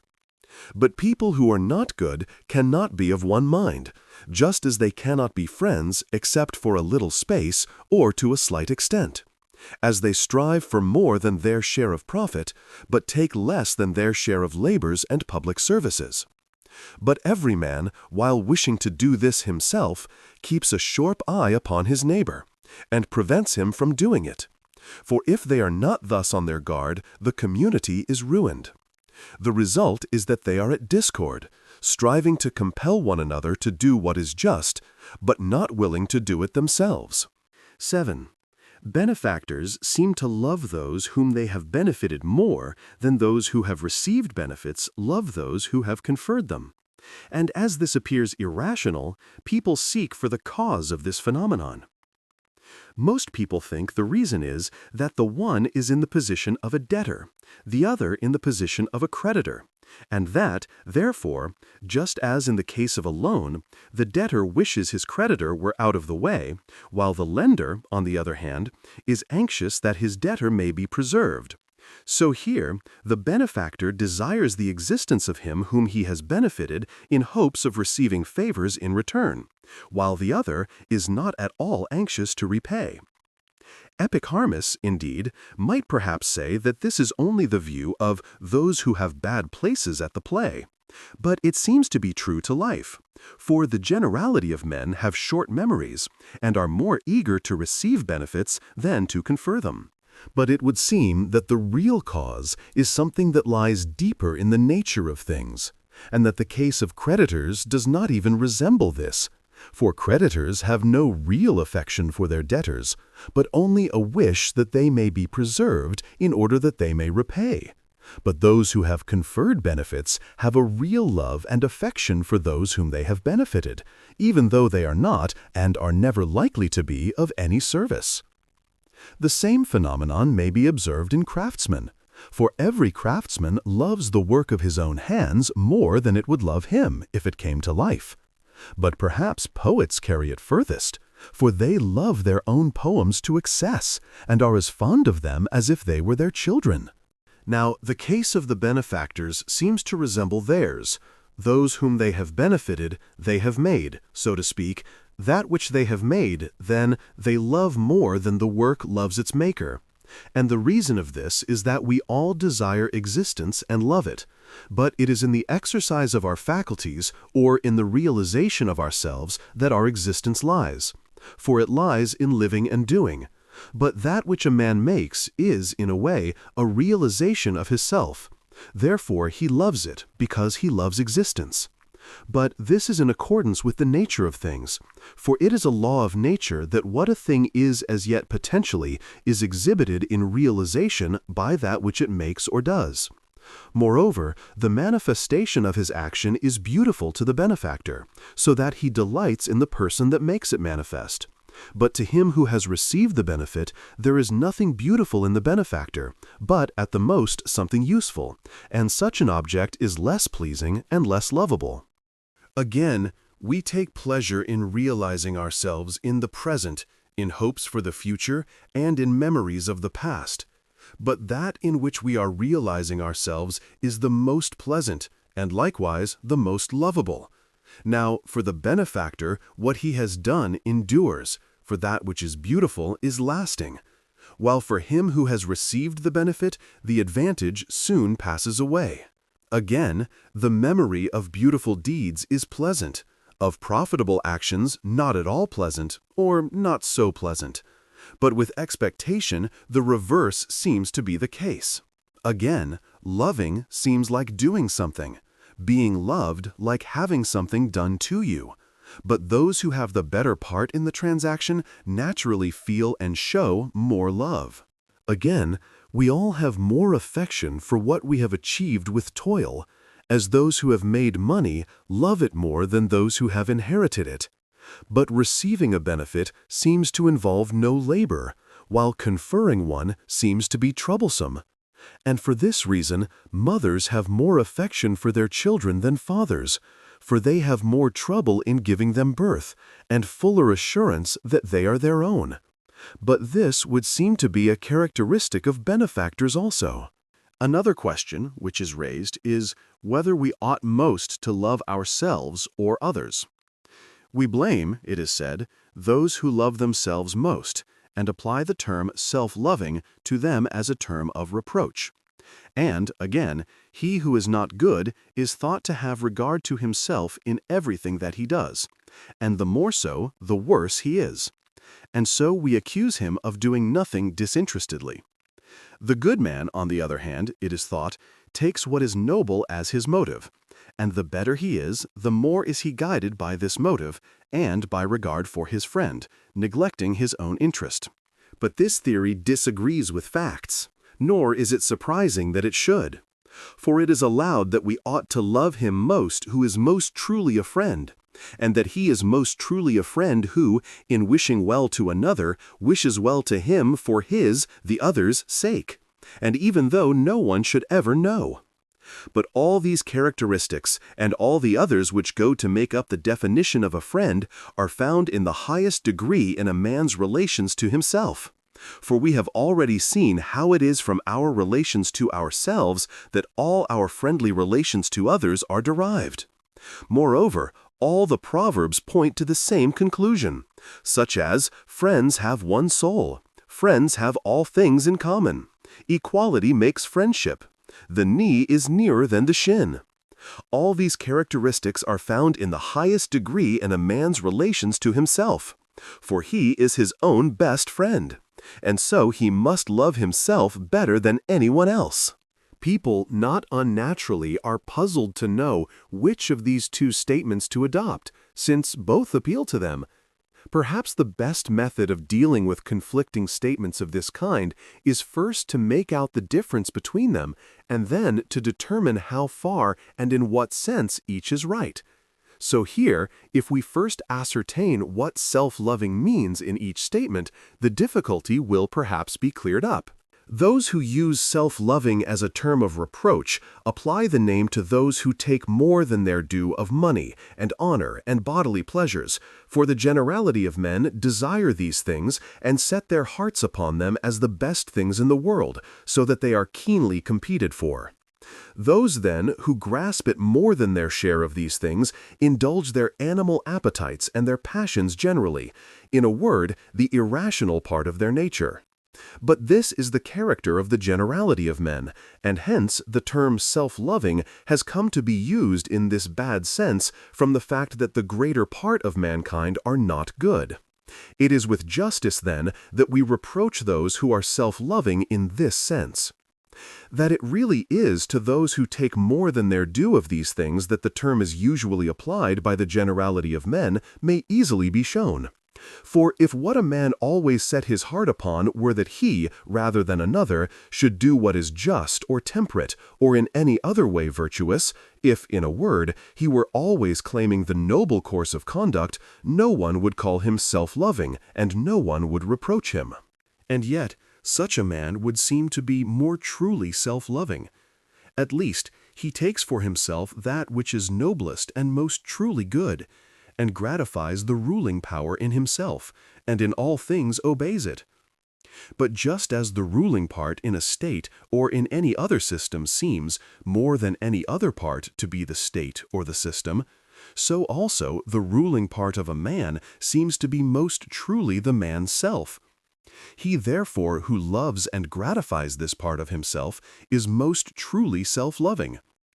Again, we call a man continent or incontinent according as his reason has or has not the mastery, implying that his reason is his self. And when a man has acted under the guidance of his reason, he is thought, in the fullest sense, to have done the deed himself and of his own will. It is plain, then, that this part of us is ourself, or is most truly ourself, and that the good man, more than any other, loves this part of himself. He, then, more than any other, will be self-loving, in another sense than the man whom we reproach as self-loving, differing from him by all the difference that exists between living according to reason and living according to passion, between desiring what is noble and desiring what appears to be profitable. Those who beyond other men set their hearts on noble deeds are welcomed and praised by all. But if all men were vying with each other in the pursuit of what is noble, and were straining every nerve to act in the noblest possible manner, the result would be that both the wants of the community would be perfectly satisfied, and at the same time each individually would win the greatest of all good things, for virtue is that. The good man, therefore, ought to be self-loving, for by doing what is noble he will at once benefit himself and assist others. But the bad man ought not, for he will injure both himself and his neighbors by following passions that are not good. Thus, with the bad man there is a discrepancy between what he ought to do and what he does. But with the good man, what he ought to do is what he does. For reason always chooses that which is best for itself, and the good man obeys the voice of reason. Again, it is quite true to say of the good man that he does many things for the sake of his friends and of his country, and will, if need be, even die for them. He will throw away money and honor, and, in a word, all the good things for which men compete, claiming for himself that which is noble. For he will prefer a brief period of intense pleasure to a long period of mild pleasure, 1 year of noble life to many years of ordinary life, one great and noble action to many little ones. This, we may perhaps say, is what he gets who gives his life for others. And so he chooses for himself something that is noble on a grand scale. Such a man will surrender wealth to enrich his friend. For while his friend gets the money, he gets what is noble. So he takes the greater good for himself. His conduct will be the same with regard to honors and offices. He will give up all to his friend, for this he deems noble and praiseworthy. Such a man, then, is not unreasonably considered good, as he chooses what is noble in preference to everything else. But again, it is possible to give up to your friend an opportunity for action, and it may be nobler to cause your friend to do a deed than to do it yourself. It is plain, then, that in all cases in which he is praised, the good man takes for himself a larger share of what is noble. And in this sense, as we have said, a man ought to be self-loving, but not in the sense in which the generality of men are self-loving. 9. Another disputed question is whether a happy man needs friends or not. It is said that those who are blessed and self-sufficient have no need of friends, for they are already supplied with good things. As self-sufficient, then they need nothing more, while a friend is an alter ego who procures for you what you cannot procure yourself, whence the saying, "When the god favors you, what need of friends?" But it seems strange, while endowing the happy man with all good things, to deny him friends, which are thought to be the greatest of all external goods. And if it is more characteristic of a friend to confer than to receive benefits, and if it is characteristic of a good man and a virtuous character to do good to others, and if it is nobler to confer benefits on friends than on strangers, the good man will need friends to receive benefits from him. And so people ask whether friends are more needed in prosperity or adversity, considering that in adversity we want someone to help us, and in prosperity someone that we may help.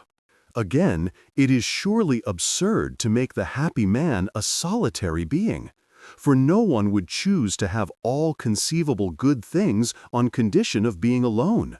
For man is a social being, and by nature adapted to share his life with others. The happy man, then, must have this good, since he has whatever is naturally good for man. But it is obvious that it is better to live with friends and good people than with strangers and casual persons. The happy man, then, must have friends. What, then, do those who maintain the former opinion mean, and in what sense are they right? Is it that the generality of men think that friends means useful people? Friends in this sense certainly the happy or blessed man will not need, as he already has whatever is good. And, again, he will have no need, or but little need, of the friendship that is based on pleasure, for his life is pleasant and does not require adventitious pleasure. Because he does not need this kind of friends, then, people come to think he does not need friends at all. But I think we may say that this opinion is not true, for we said at the outset that happiness is a certain exercise of our faculties. But the exercise of our faculties plainly comes to be in time, and is not like a piece of property acquired once for all.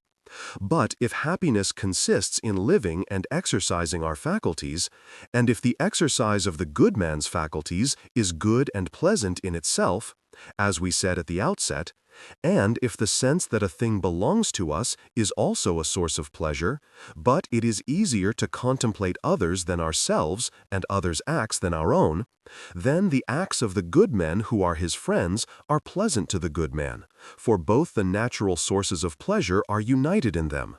The happy or blessed man, therefore, will need such friends, since he desires to contemplate acts that are good and belong to him, and such are the acts of a good man who is his friend. Again, it is thought that the happy man's life must be pleasant. Now, if he is solitary, life is hard for him, for it is very difficult to be continuously active by oneself, but not so difficult along with others and in relation to others. With friends, then, the exercise of his faculties will be more continuous, being pleasant in itself. And this is what ought to be the case with the blessed man. For the good man, as such, delights in acts of virtue, and is vexed by acts of vice, just as a musician is pleased by good music and pained by bad. Again, he would get a sort of practice in virtue by living with good men, as Theognis says. But if we look a little deeper into the nature of things, a good friend appears to be naturally desirable to the good man. What is naturally good, we have already said, is good and pleasant in itself to the good man. Now, life is defined in the case of animals by the power of feeling, in the case of man by the power of feeling or thought. But the power involves reference to its exercise, and it is in this exercise that the reality lies. Life, then, in its reality, seems to be feeling or thinking. Life, again, is one of the things that are good and pleasant in themselves, for it is determinate or formed, and the determinate or formed is of the nature of the good. But that which is naturally, or in itself, is good to the good man. And hence life seems to be pleasant to all men. But by life we must not understand a bad or corrupt life, or a life of pain, for such a life is formless, as are all its constituents. We shall endeavor, presently, to throw some light on the nature of pain. Life itself, then, is good and pleasant, as appears also from the fact that all desire it, and especially the good and the blessed. For life is most desirable to them, and their life is the most blessed. But he who sees feels that he sees, and he who hears feels that he hears, and he who walks feels that he walks. And similarly, whatever else we do, there is something that perceives that we are putting forth power, so that whether we feel or think, we must be conscious of feeling or thinking. But to be conscious of feeling or thinking is to be conscious of existence, for our existence, we found, is feeling or thinking. But consciousness of life is a thing that is pleasant in itself, for life is naturally good, and to be conscious of the presence of a good thing is pleasant. Life, then, is desirable, and most of all desirable to the good man, because his existence is good to him and pleasant, for he is pleased by the consciousness of that which is good in itself. But the good man stands in the same relation to his friend as to himself, for his friend is another self. Just as his own existence, then, is desirable to each, so, or nearly so, is his friend's existence desirable. But existence, we found, is desirable because of the consciousness that one's self is good, such a consciousness being pleasant in itself. The good man, then, should be conscious of the existence of his friend also, and this consciousness will be given by living with him and by rational converse with him, for this would seem to be the proper meaning of living together, when applied to man, and not merely feeding in the same place, which it means when applied to beasts. Putting all this together, then, if his own existence is desirable in itself to the good man, being naturally good and pleasant, and if his friend's existence is also desirable to him in nearly the same way, it follows that a friend is a desirable thing for him. But that which is desirable for him he ought to have, or in that respect he will be incomplete. Our conclusion, therefore, is that he who is to be happy must have good friends. 10.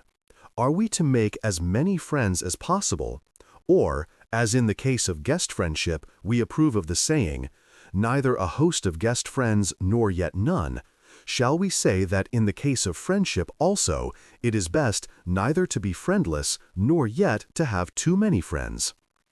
With regard to friends who are chosen with a view to being useful, the saying would seem to be perfectly appropriate, for it would be troublesome to repay the services of a large number, and indeed life is not long enough to enable us to do it. Of such friends, therefore, a larger number than is sufficient for one's own life would be superfluous and a hindrance to noble living, so we do not want more than that number. Again, of friends chosen with a view to pleasure, a small number is enough, as a small proportion of sweets is enough in our diet. But are we to have as many good men for friends as we can, or is there any limit of numbers in friendship, as there is in a state? For you could not make a state out of 10 men, and if you had 100,000, your state would cease to be a state. But perhaps the right number of citizens is not one fixed number, but any number within certain limits. And so with friends, there is a limit to their number, and that is, we may say, the largest number that one can live with. For living together is, as we saw, one of the most essential characteristics of friendship. But it is quite evident that it is impossible to live with and spread oneself abroad among a large number. Moreover, a man's friends must be friends with one another, if all are to spend their time together, but this is difficult with a large number. Again, it becomes hard for him to sympathize duly with the joys and sorrows of a large number, for then he is likely to have at the same time to rejoice with one and to grieve with another. Perhaps then the best plan is not to try to have as many friends as possible, but so many as are sufficient for a life in common, and indeed it would be impossible to have an ardent friendship with a great number. And for the same reason, it is impossible to be in love with many persons at once, for it seems that love is a sort of superlative friendship, and that this is only possible towards one person, and an ardent friendship towards a few only. And this seems in fact to happen. We do not find a number of people bound together by the sort of friendship that exists between comrades, but the friendships that the poets celebrate are friendships of 2 persons, and the man of many friends, who is hail fellow well met with everybody, seems to be really friends with no one, in any other way than as fellow citizens are friends. I mean, the man whom we call obsequious. After the manner of fellow citizens, indeed, it is possible to be friends with a great number, and yet not to be obsequious, but to be a truly good man. But that kind of friendship which is based on virtue and on regard for the friend's self one cannot have for many, but must be well satisfied if one can find even a few such persons. 11. Is it in prosperity or adversity that we most need friends? For under both circumstances we have recourse to them. In misfortune we need help. In prosperity we need people to live with and to do good to, for we wish to do good. In adversity it may be answered the need is more pressing. We then require useful friends. But friendship is a nobler thing in prosperity. We then seek out good men for friends, for it is more desirable to do good to and to live with such people. The mere presence of friends is sweet, even in misfortune, for our grief is lightened when our friends share it.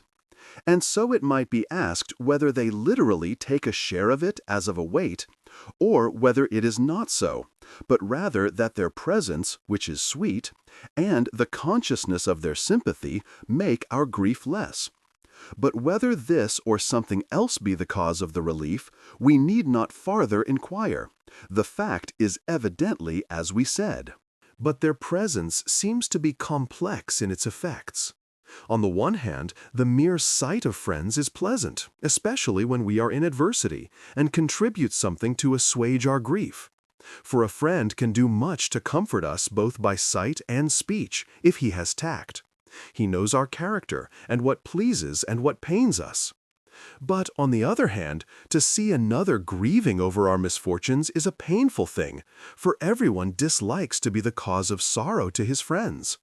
For this reason, he who is of a manly nature takes care not to impart his grief to his friends, shrinking from the pain that would give them, unless this is quite outweighed by the relief it would give him. And generally he does not allow others to lament with him, as he is not given to lamentations himself. But weak women and effeminate men delight in those who lament with them, and love them as friends and sympathizers. But evidently we ought in all circumstances to take the better man for our model. In prosperity, again, the presence of friends not only makes the time pass pleasantly, but also brings the consciousness that our friends are pleased at our good fortune. And for this reason, it would seem that we should be eager to invite our friends to share our prosperity, for it is noble to be ready to confer benefits, but slow to summon them to us in adversity, for we ought to be loath to give others a share of our evil things. Whence comes the saying, that I am in sorrow is sorrow enough. But we should be least unwilling to call them in when they will be likely to relieve us much without being greatly troubled themselves. But, on the other hand, when our friends are in trouble, we should, I think, go to them unsummoned and readily, for it is a friend's office to serve his friend, and especially when he is in need and does not claim assistance, for then it is nobler and pleasanter to both. When they are in prosperity, we should go readily to help them, for this is one of the uses of a friend, but not so readily to share their good things, for it is not a noble thing to be very ready to receive a benefit. But we may add that we ought to be careful that our refusal shall not seem ungracious, as sometimes happens. The presence of friends, then, in conclusion, is manifestly desirable on all occasions. 12. Lovers delight above all things in the sight of each other, and prefer the gratification of this sense to that of all the others, as this sense is more concerned than any other in the being and origin of love. In like manner, we may venture to say, do friends find living together more desirable than anything else? For friendship is essentially community, and a man stands to his friend in the same relation in which he stands to himself. But with regard to himself, the consciousness of existence is desirable. Therefore, the same consciousness with regard to his friend is desirable. But it is in a common life that they attain this consciousness. Therefore, they naturally desire a life in common. Again, whatever that be which a man holds to constitute existence, or for the sake of which he chooses to live, in that he wishes to pass his time together with his friends. And thus some drink together, others gamble, Others practice gymnastics or hunt or study philosophy together, in each case spending their time together in that which they love most of all things in life. For, wishing to live in common with their friends, they do those things and take part together in those things which, as they think, constitute life in common. Thus the friendship of those who are not good comes to be positively bad, for, having no stability of character, they confirm each other in things that are not good, and thus become positively bad as they become more like one another. But the friendship of good men is good and grows with their intercourse, and they seem to become better as they exercise their faculties and correct each other's deficiencies. For each molds himself to the likeness of that which he approves in the other, whence the saying, "From good men thou shalt learn good things." So much then for friendship. We will now pass to the consideration of pleasure. Book 10. Pleasure. 1. Our next business, I think, should be to treat of pleasure. For pleasure seems, more than anything else, to have an intimate connection with our nature, which is the reason why, in educating the young, we use pleasure and pain as the rudders of their course. Moreover, delight in what we ought to delight in, and hatred of what we ought to hate, seem to be of the utmost importance in the formation of a virtuous character. For these feelings pervade the whole of life, and have power to draw a man to virtue and happiness, as we choose what pleases and shun what pains us. And it would seem that the discussion of these matters is especially incumbent on us, since there is much dispute about them. There are people who say that the good is pleasure, and there are people who say, on the contrary, that pleasure is altogether bad. Some, perhaps, in the conviction that it is really so. Others, because they think it has a good effect on men's lives, to assert that pleasure is a bad thing, even though it be not. For the generality of men, they say, incline this way, and are slaves to their pleasures, so that they ought to be pulled in the opposite direction, for thus they will be brought into the middle course. But I cannot think that it is right to speak thus, for assertions about matters of feeling and conduct carry less weight than actions, and so, when assertions are found to be at variance with palpable facts, they fall into contempt, and bring the truth also into discredit. Thus, when a man who speaks ill of pleasure is seen at times to desire it himself, he is thought to show by the fact of being attracted by it that he really considers all pleasure desirable, for the generality of men are not able to draw fine distinctions. It seems then that true statements are the most useful, for practice as well as for theory, for, being in harmony with facts, they gain credence, and so incline those who understand them to regulate their lives by them. But enough of this. Let us now go through the current opinions about pleasure. 2. Eudoxus thought pleasure was the good, because he saw that all beings, both rational and irrational, strive after it. But in all cases, he said, that which is desirable is the good, and that which is most desirable is best. The fact, then, that all beings incline to one and the same thing indicates that this is the best thing for all. For each being finds out what is good for itself, its food, for instance. But that which is good for all, and which all strive after, is the good. The statements of Eudoxus were accepted rather because of the excellence of his character than on their own account, for he seemed to be a remarkably temperate man, and so people thought that it was not from love of pleasure that he spoke thus, but that what he said really was the fact. Eudoxus also thought that his point could be proved no less clearly by the opposite of pleasure. Pain is, in itself, an object of aversion to all beings. Therefore, its opposite is desirable for all. Again, he argued, that is most desirable which we choose, not on account of something else, but for its own sake. But this is admitted to be the case with pleasure, for we never ask a man for his motive in taking pleasure, it being understood that pleasure is in itself desirable. Again, he argued that any good thing whatsoever is made more desirable by the addition of pleasure, e.g., just or temperate conduct, but it can only be by the good that the good is increased.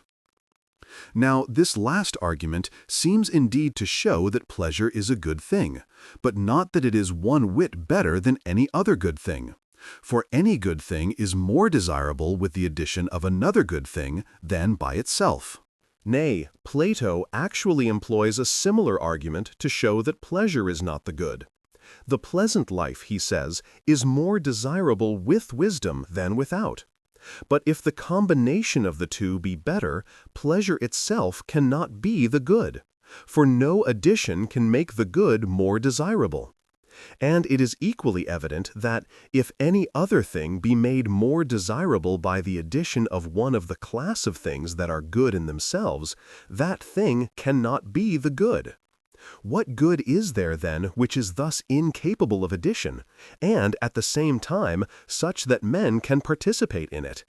For that is the sort of good that we want. But those who maintain, on the contrary, that what all desire is not good, surely talk nonsense. What all men think, that, we say, is true. And to him who bids us put no trust in the opinion of mankind, we reply that we can scarce put greater trust in his opinion. If it were merely irrational creatures that desired these things, there might be something in what he says. But as rational beings also desire them, how can it be anything but nonsense? Indeed, it may be that even in inferior beings there is some natural principle of good stronger than themselves, which strives after their proper good. Again, what the adversaries of Eudoxus say about his argument from the nature of the opposite of pleasure does not seem to be sound. They say that, though pain be bad, yet it does not follow that pleasure is good. For one bad thing may be opposed to another bad thing, and both to a third thing which is different from either. Now, though this is not a bad remark, it does not hold true in the present instance. For if both were bad, both alike ought to be shunned. Or if neither were bad, neither should be shunned. Or, at least, one no more than the other. But, as it is, men evidently shun the one as bad and choose the other as good. They are, in fact, therefore, opposed to one another in this respect. 3. Again, even though pleasure is not a quality, it does not follow that it is not a good thing. The exercise of virtue, happiness itself, is not a quality. It is objected, again, that the good is determinate, while pleasure is indeterminate, because it admits of a more and a less. Now, if they say this because one may be more or less pleased, then the same thing may be said of justice and the other virtues. For it is plain that, with regard to them, we speak of people as being and showing themselves more or less virtuous. Some men are more just and more brave than others, and it is possible to act more or less justly. But if they mean that one pleasure may be more or less of a pleasure than another, I suspect that they miss the real reason when they say it is because some are pure and some are mixed. Why should it not be the same with pleasure as with health, which, though something determinate, yet allows of more and less? For the due proportion of elements, which constitutes health, is not the same for all, nor always the same for the same person, but may vary within certain limits without losing its character, being now more and now less truly health. And it may be the same with pleasure. Again, assuming that the good is complete, while motion and coming into being are incomplete, they try to show that pleasure is a motion and a coming into being. But they do not seem to be right even in saying that it is a motion. For every motion seems necessarily to be quick or slow, either absolutely, as the motion of the universe, or relatively. But pleasure is neither quick nor slow. It is indeed possible to be quickly pleased, as to be quickly angered. The feeling, however, cannot be quick, even relatively, as can walking and growing, etc. The passage to a state of pleasure, then, may be quick or slow, but the exercise of the power, i.e., the feeling of pleasure, cannot be quick. Again, how can pleasure be a coming into being? It seems that it is not possible for anything to come out of just anything, but what a thing comes out of that it is resolved into. Pain, then, must be the dissolution of that whose coming into being is pleasure. Accordingly, they maintain that pain is falling short of the normal state, pleasure its replenishment. But these are bodily processes. If, then, pleasure be the replenishment of the normal state, that in which the replenishment takes place, i.e., the body, must be that which is pleased. But this does not seem to be the case. Pleasure, therefore, is not a replenishment. But while the process of replenishment is going on, we may be pleased. And while the process of exhaustion is going on, we may be pained. This view of pleasure seems to have been suggested by the pleasures and pains connected with nutrition. For there it is true that we come into a state of want, and, after previous pain, find pleasure in replenishment. But this is not the case with all pleasures, for there is no previous pain involved in the pleasures of the mathematician, nor among the sensuous pleasures in those of smell, nor, again, in many kinds of sights and sounds, nor in memories and hopes. What is there, then, of which these pleasures are the becoming? Here there is nothing lacking that can be replenished. To those, again, who, in order to show that pleasure is not good, adduce the disgraceful kinds of pleasure, we might reply that these things are not pleasant. Though they be pleasant to ill-conditioned persons, we must not therefore hold them to be pleasant except to them, just as we do not hold that to be wholesome or sweet or bitter, which is wholesome, sweet, or bitter to the sick man, or that to be white, which appears white to a man with ophthalmia. Or, again, we might reply that these pleasures are desirable, but not when derived from these sources, just as it is desirable to be rich, but not at the cost of treachery, and desirable to be in health, but not at the cost of eating any kind of abominable food. Or we might say that the pleasures are specifically different. The pleasures derived from noble sources are different from those derived from base sources, and it is impossible to feel the just man's pleasure without being just, or the musical man's pleasure without being musical, and so on with the rest. The distinction drawn between the true friend and the flatterer seems to show either that pleasure is not good, or else that pleasures differ in kind. For the former in his intercourse is thought to have the good in view, the latter pleasure, and while we blame the latter, we praise the former as having a different aim in his intercourse. Again, no one would choose to live on condition of having a child's intellect all his life, though he were to enjoy in the highest possible degree all the pleasures of a child, nor choose to gain enjoyment by the performance of some extremely disgraceful act, though he were never to feel pain. There are many things, too, which we should care for, even though they brought no pleasure, as sight, memory, knowledge, moral and intellectual excellence. Even if we grant that pleasure necessarily accompanies them, this does not affect the question, for we should choose them even if no pleasure resulted from them. It seems to be evident, then, that pleasure is not the good, nor are all pleasures desirable, but that some are desirable, differing in kind, or in their sources, from those that are not desirable. Let this be taken, then, as a sufficient account of the current opinions about pleasure and pain. 4. As to the nature or quality of pleasure, we shall more readily discover it if we make a fresh start as follows. Vision seems to be perfect or complete at any moment, for it does not lack anything which can be added afterwards to make its nature complete. Pleasure seems in this respect to resemble vision, for it is something whole and entire, and it would be impossible at any moment to find a pleasure which would become complete by lasting longer. Therefore, pleasure is not a motion, for every motion requires time and implies an end, e.g., the motion of building, and is complete when the desired result is produced, either in the whole time, therefore, or in this final moment of it. But during the progress of the work, all the motions are incomplete and specifically different from the whole motion and from each other. The fitting together of the stones is different from the fluting of the pillar, and both from the building of the temple. The building of the temple is complete. Nothing more is required for the execution of the plan. But the building of the foundation and of the triglyph are incomplete, for each is the building of a part only. These motions, then, are specifically different from one another, and it is impossible to find a motion whose nature is complete at any moment. It is complete, if at all, only in the whole time. It is the same also with walking and the other kinds of locomotion. For though all locomotion is a motion from one place to another, yet there are distinct kinds of locomotion, as flying, walking, leaping, etc. Nay, not only so, but even in walking itself there are differences.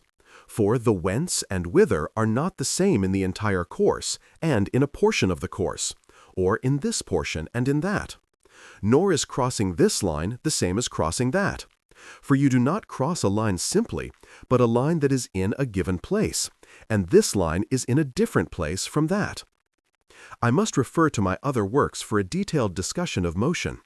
But it seems that it is not complete at any moment, but that its several parts are incomplete, and that they are specifically different from one another, the whence and whither being a specific difference. Pleasure, on the other hand, is complete in its nature at any moment. It is evident, therefore, that these two must be distinct from each other, and that pleasure must be one of the class of whole and complete things. And this would also seem to follow from the fact that, though duration is necessary for motion, it is not necessary for pleasure, for a momentary pleasure is something whole and entire. From these considerations, it is plain that they are wrong in saying that pleasure is a motion or a coming into being, for these terms are not applied to everything, but only to those things that are divisible into parts and are not wholes. We cannot speak of the coming into being of vision, or of a mathematical point, or of unity, nor is any one of them a motion or a coming into being. And these terms are equally inapplicable to pleasure, for it is something whole and entire.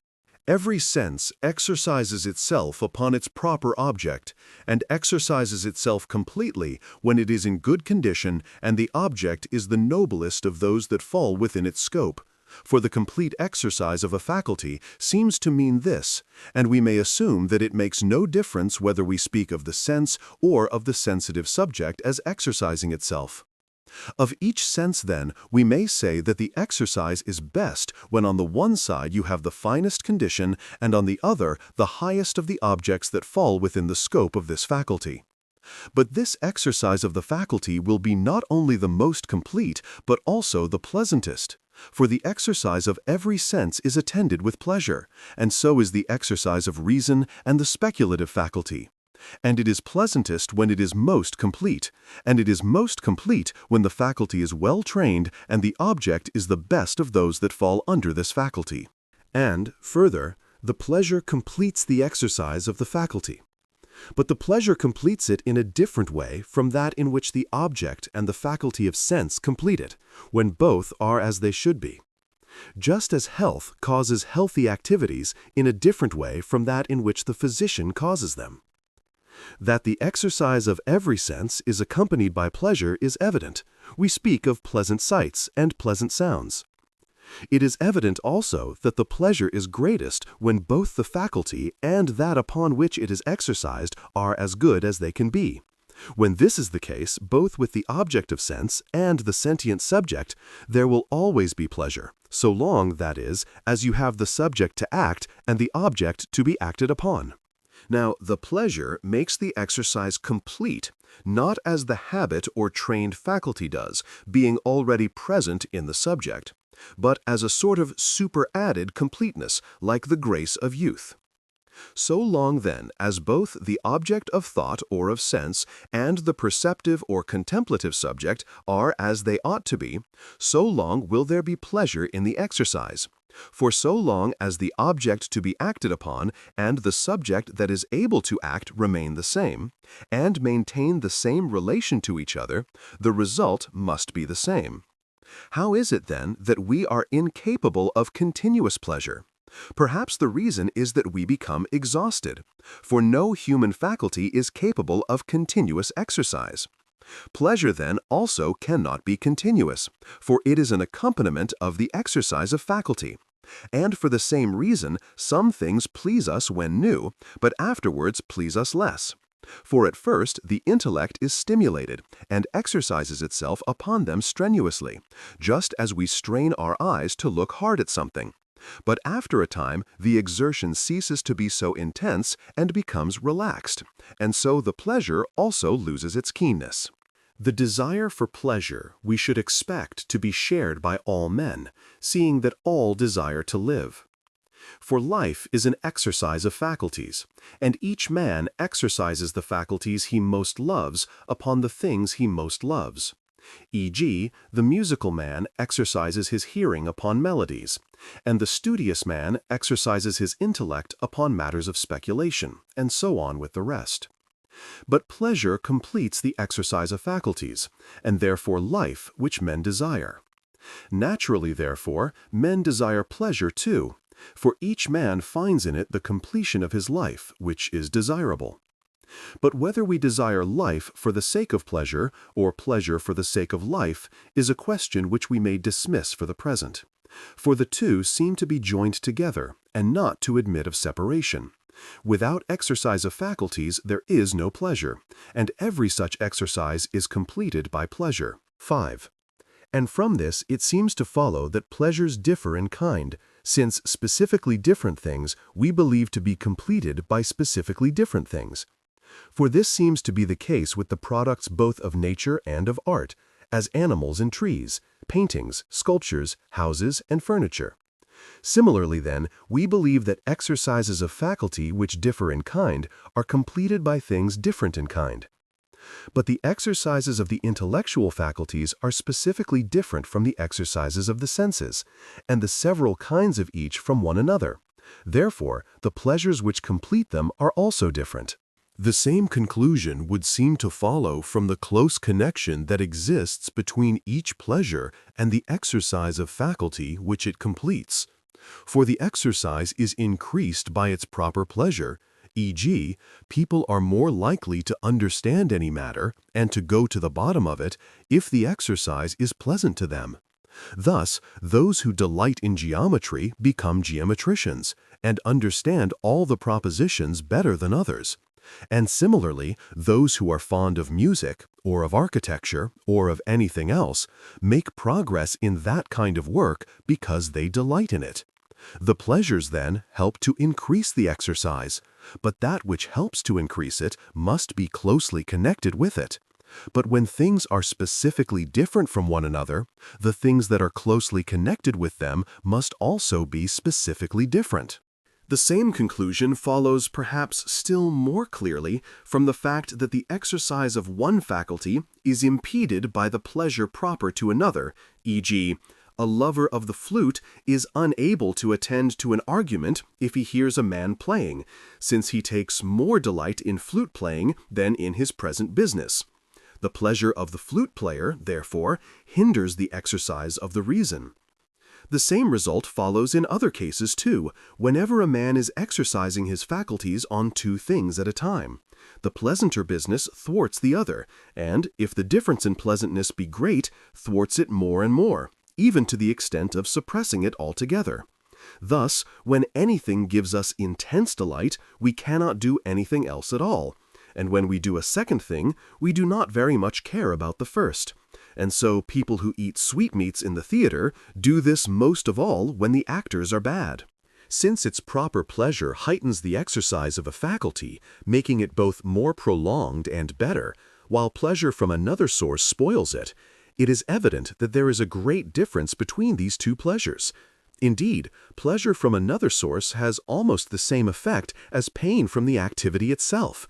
For the exercise of a faculty is spoiled by pain arising from it, as happens, for instance, when a man finds it disagreeable and painful to write or to calculate, for he stops writing in the one case and calculating in the other, since the exercise is painful. The exercise of a faculty, then, is affected in opposite ways by its proper pleasure and its proper pain, And by proper, I mean that which is occasioned by the exercise itself. But pleasure from another source, we have already said, has almost the same effect as its proper pain, i.e., it interferes with the exercise of the faculty, though not to the same extent. Again, as the exercises of our faculties differ in goodness and badness, and some are to be desired and some to be shunned, while some are indifferent, so do the several pleasures differ. For each exercise has its proper pleasure. The pleasure which is proper to a good activity, then, is good, and that which is proper to one that is not good is bad. For the desire of noble things is laudable, and the desire of base things is blamable.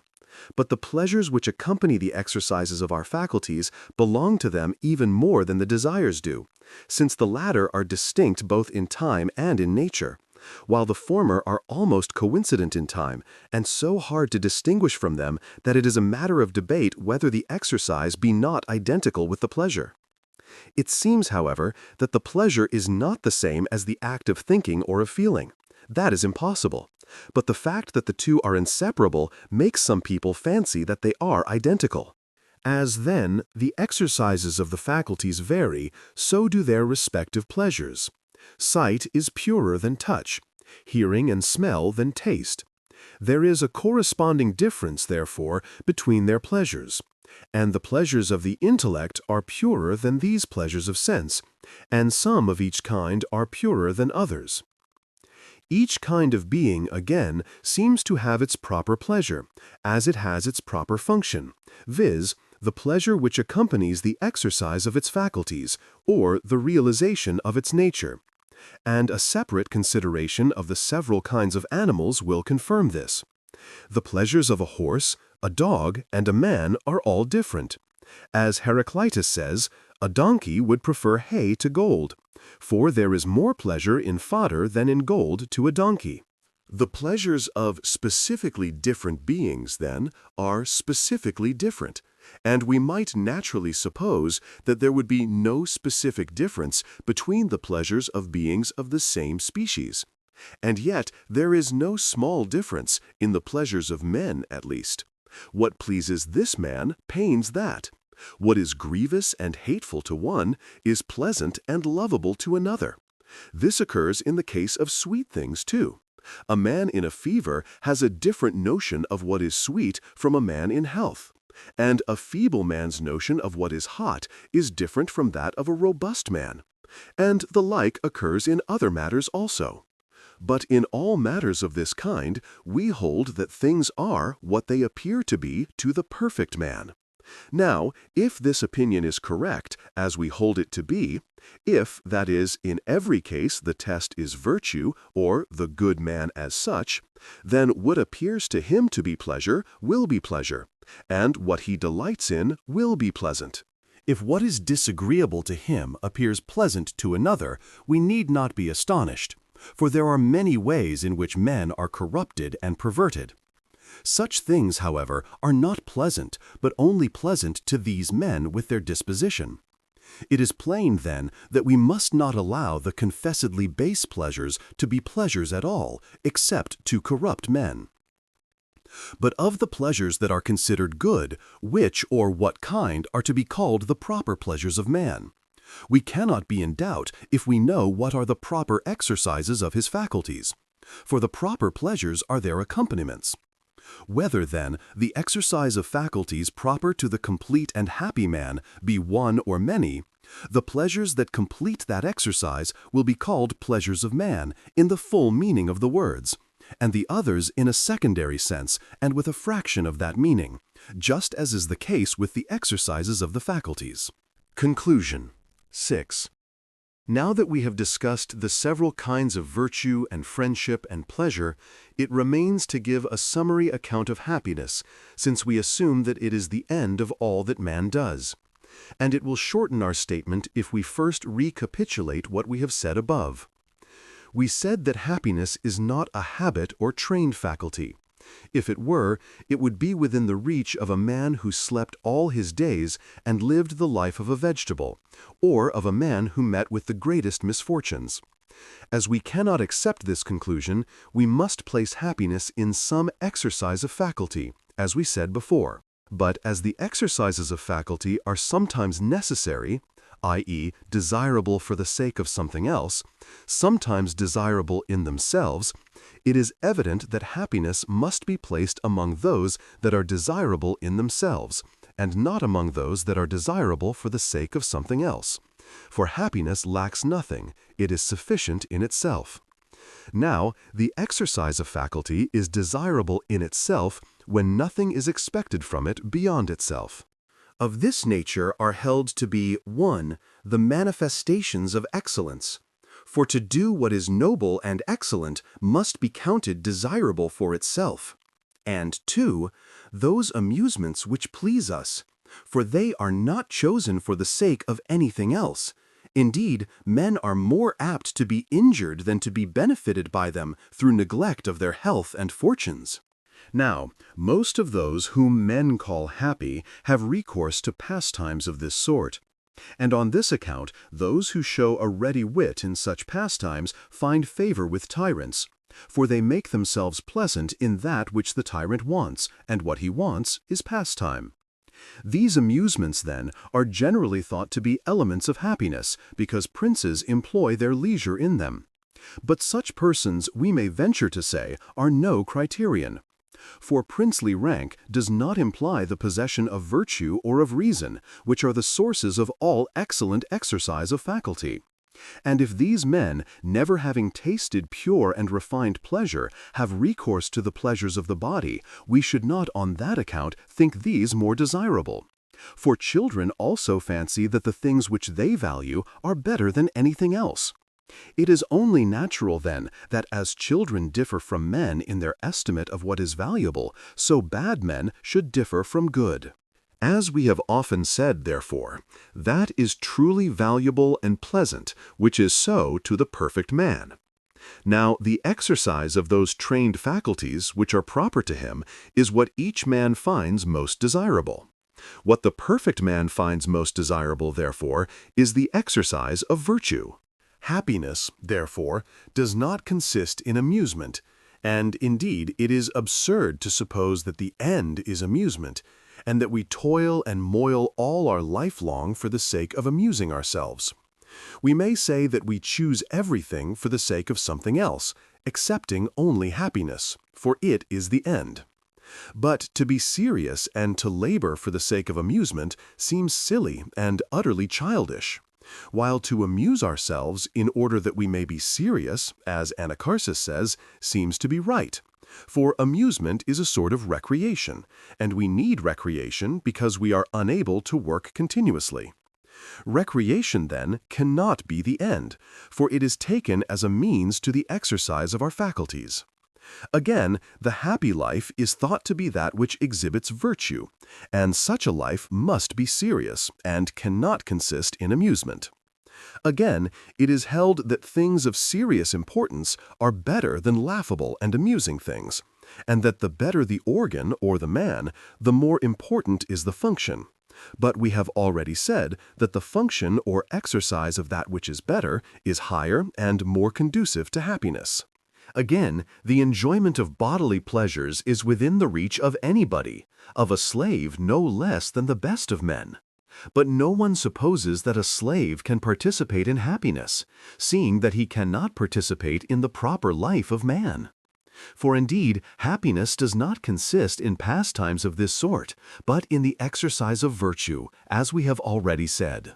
7.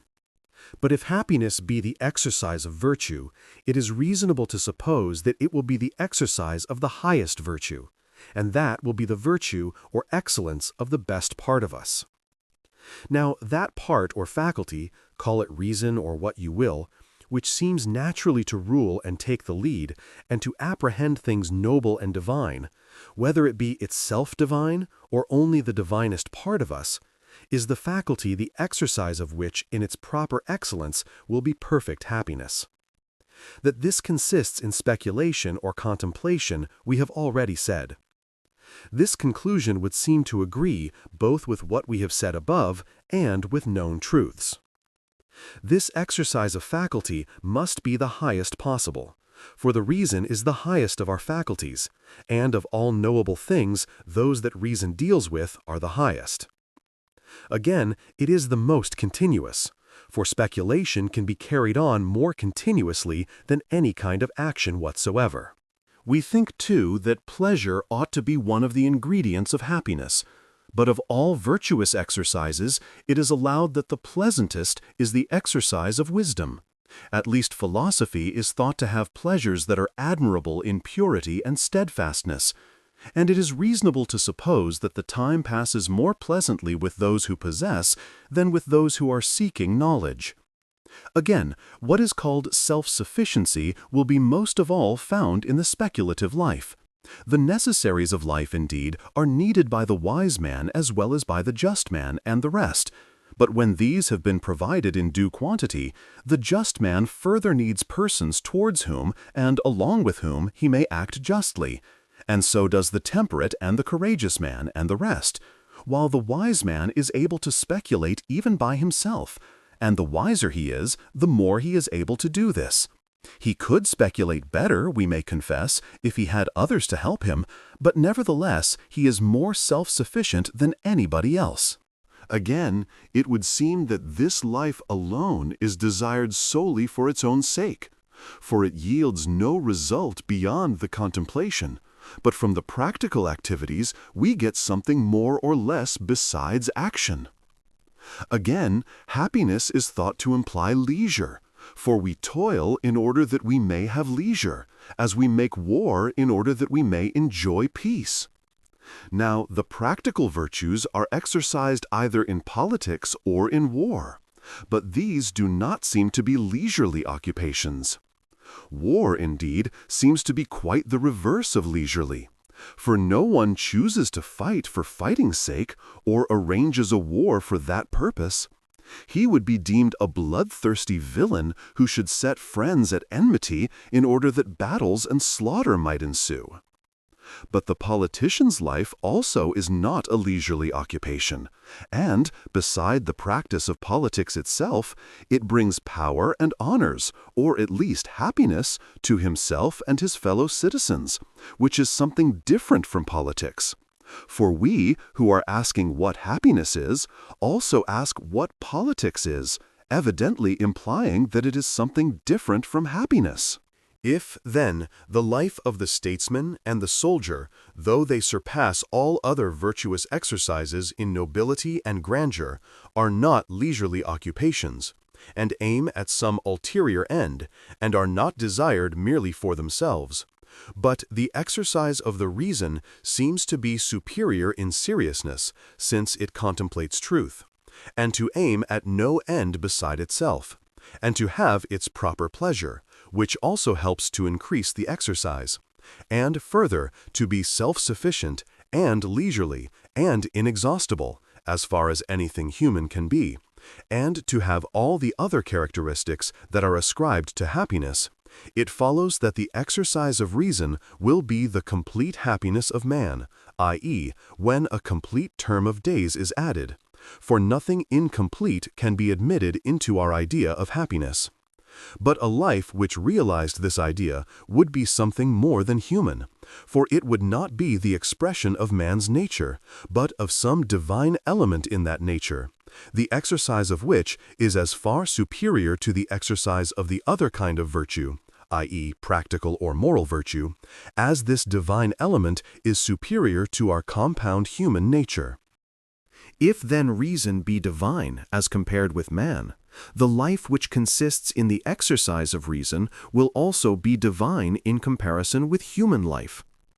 Nevertheless, instead of listening to those who advise us as men and mortals not to lift our thoughts above what is human and mortal, we ought rather, as far as possible, to put off our mortality and make every effort to live in the exercise of the highest of our faculties. For though it be but a small part of us, yet in power and value it far surpasses all the rest. And indeed, this part would even seem to constitute our true self, since it is the sovereign and the better part.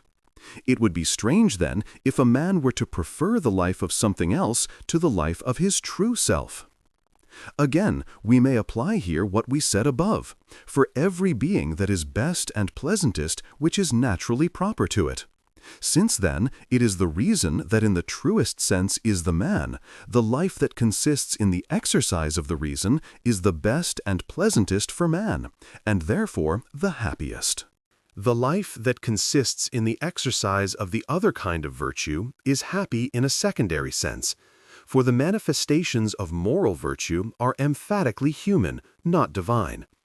Justice, and courage, and the other moral virtues are displayed in our relations towards one another by the observance, in every case, of what is due in contracts and services and all sorts of outward acts, as well in our inward acts, and all these seem to be emphatically human affairs.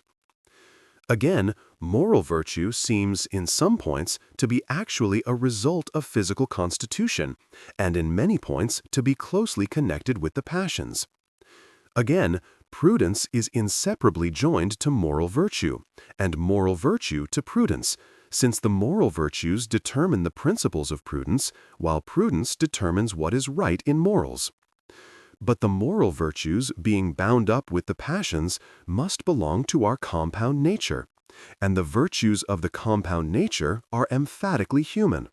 Therefore, the life which manifests them, and the happiness which consists in this, must be emphatically human.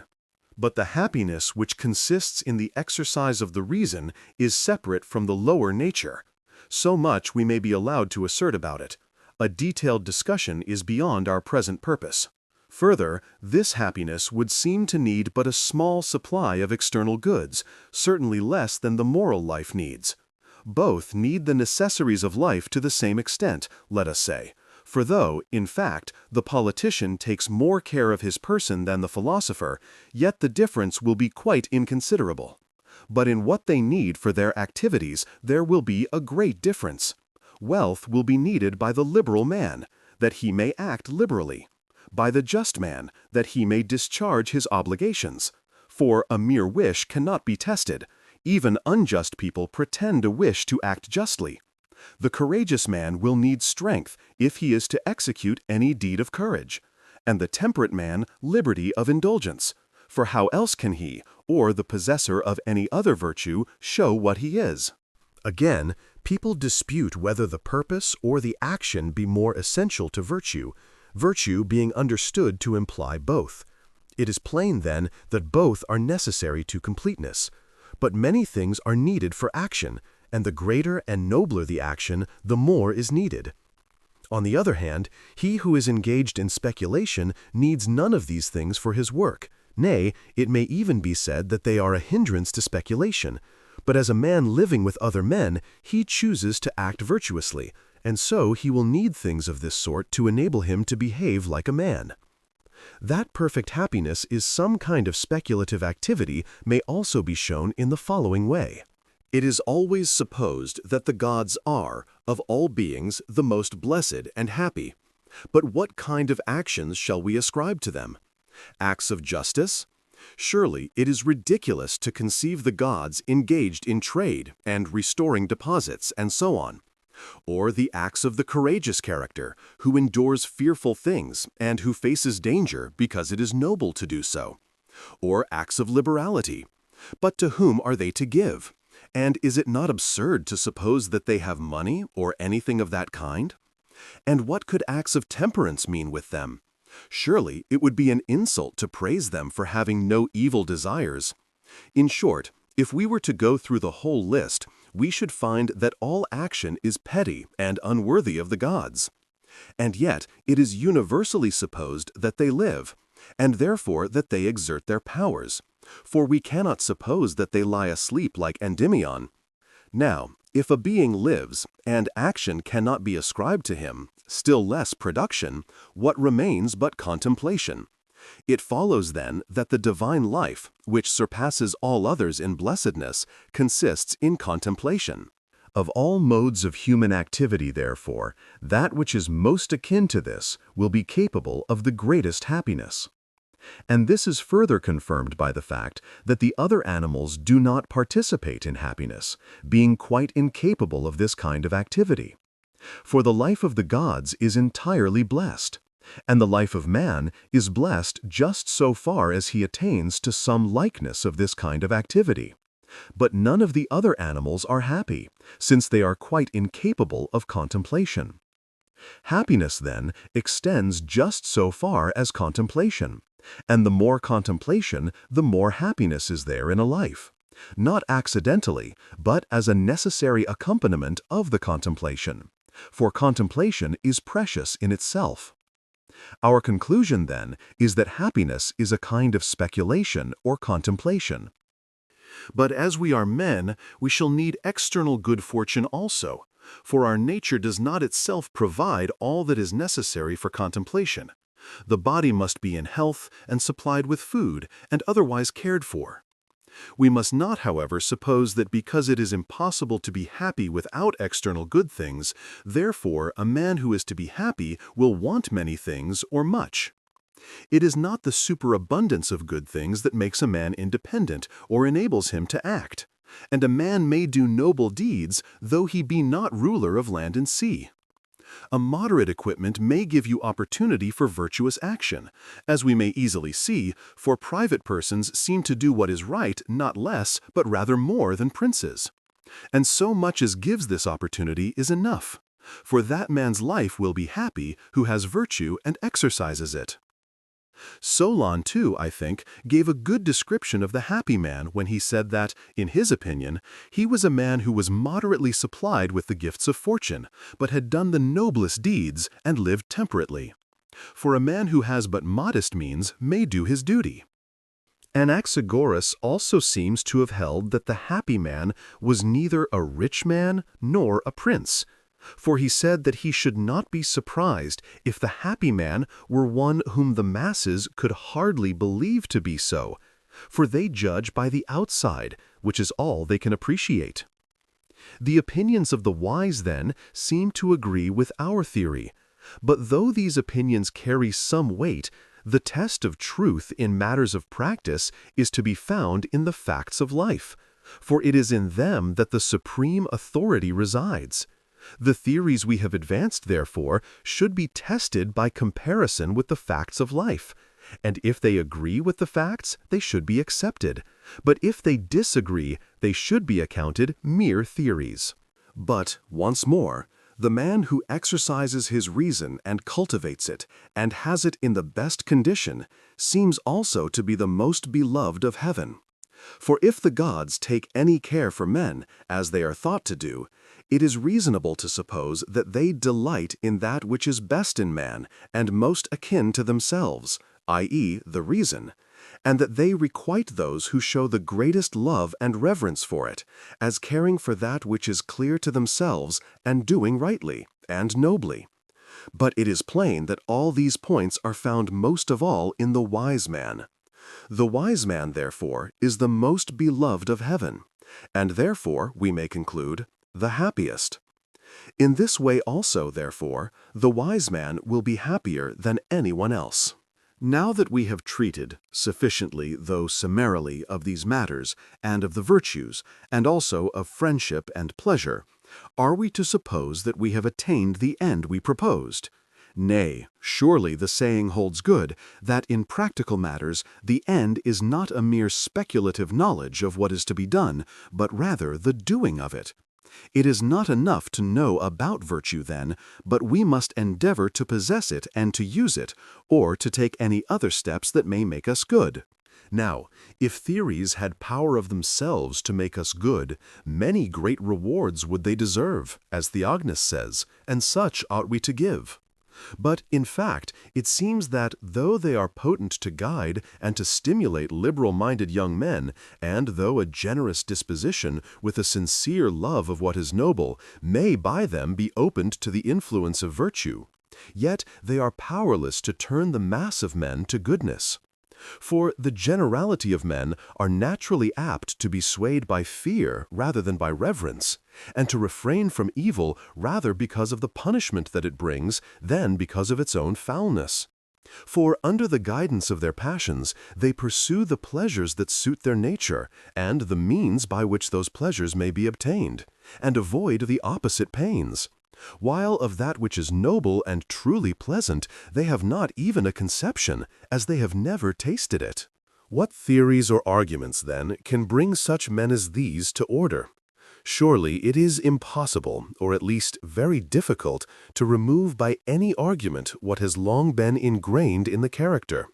For my part, I think we must be well content if we can get some modicum of virtue when all the circumstances are present that seem to make men good. Now, what makes men good is held by some to be nature, by others habit or training, by others instruction.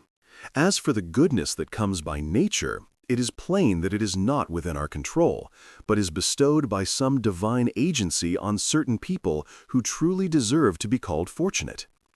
As for theory or instruction, I fear that it cannot avail in all cases, but that the hearer's soul must be prepared by training it to feel delight and aversion on the right occasions, just as the soil must be prepared if the seed is to thrive.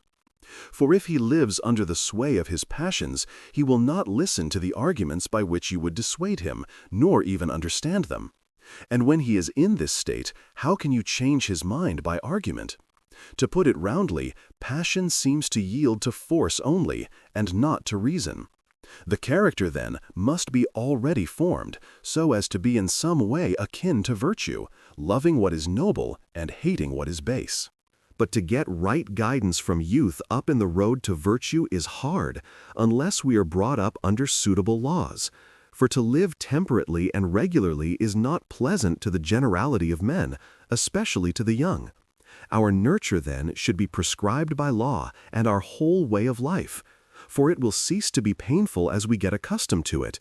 And I venture to think that it is not enough to get proper nurture and training when we are young, but that as we ought to carry on the same way of life after we are grown up, and to confirm these habits, we need the intervention of the law in these matters also, and indeed, to put it roundly, in our whole life. For the generality of men are more readily swayed by compulsion than by reason, and by fear of punishment than by desire for what is noble. For this reason, some hold that the legislator should, in the first instance, invite the people and exhort them to be virtuous, because of the nobility of virtue, as those who have been well trained will listen to him. But that when they will not listen, or are of less noble nature, he should apply correction and punishment, and banish utterly those who are incorrigible. For the good man, who takes what is noble as his guide, will listen to reason. But he who is not good, whose desires are set on pleasure, must be corrected by pain like a beast of burden. And for this reason also, they say the pains to be applied must be those that are most contrary to the pleasures which the culprit loves. As we have said then, he who is to be good must be well nurtured and trained, and thereafter must continue in a like excellent way of life, and must never, either voluntarily or involuntarily, do anything vile. And this can only be effected if men live subject to some kind of reason and proper regimen, backed by force.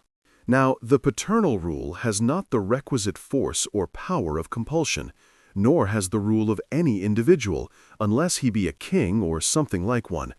But the law has a compulsory power, and at the same time is a rational ordinance proceeding from a kind of prudence or reason.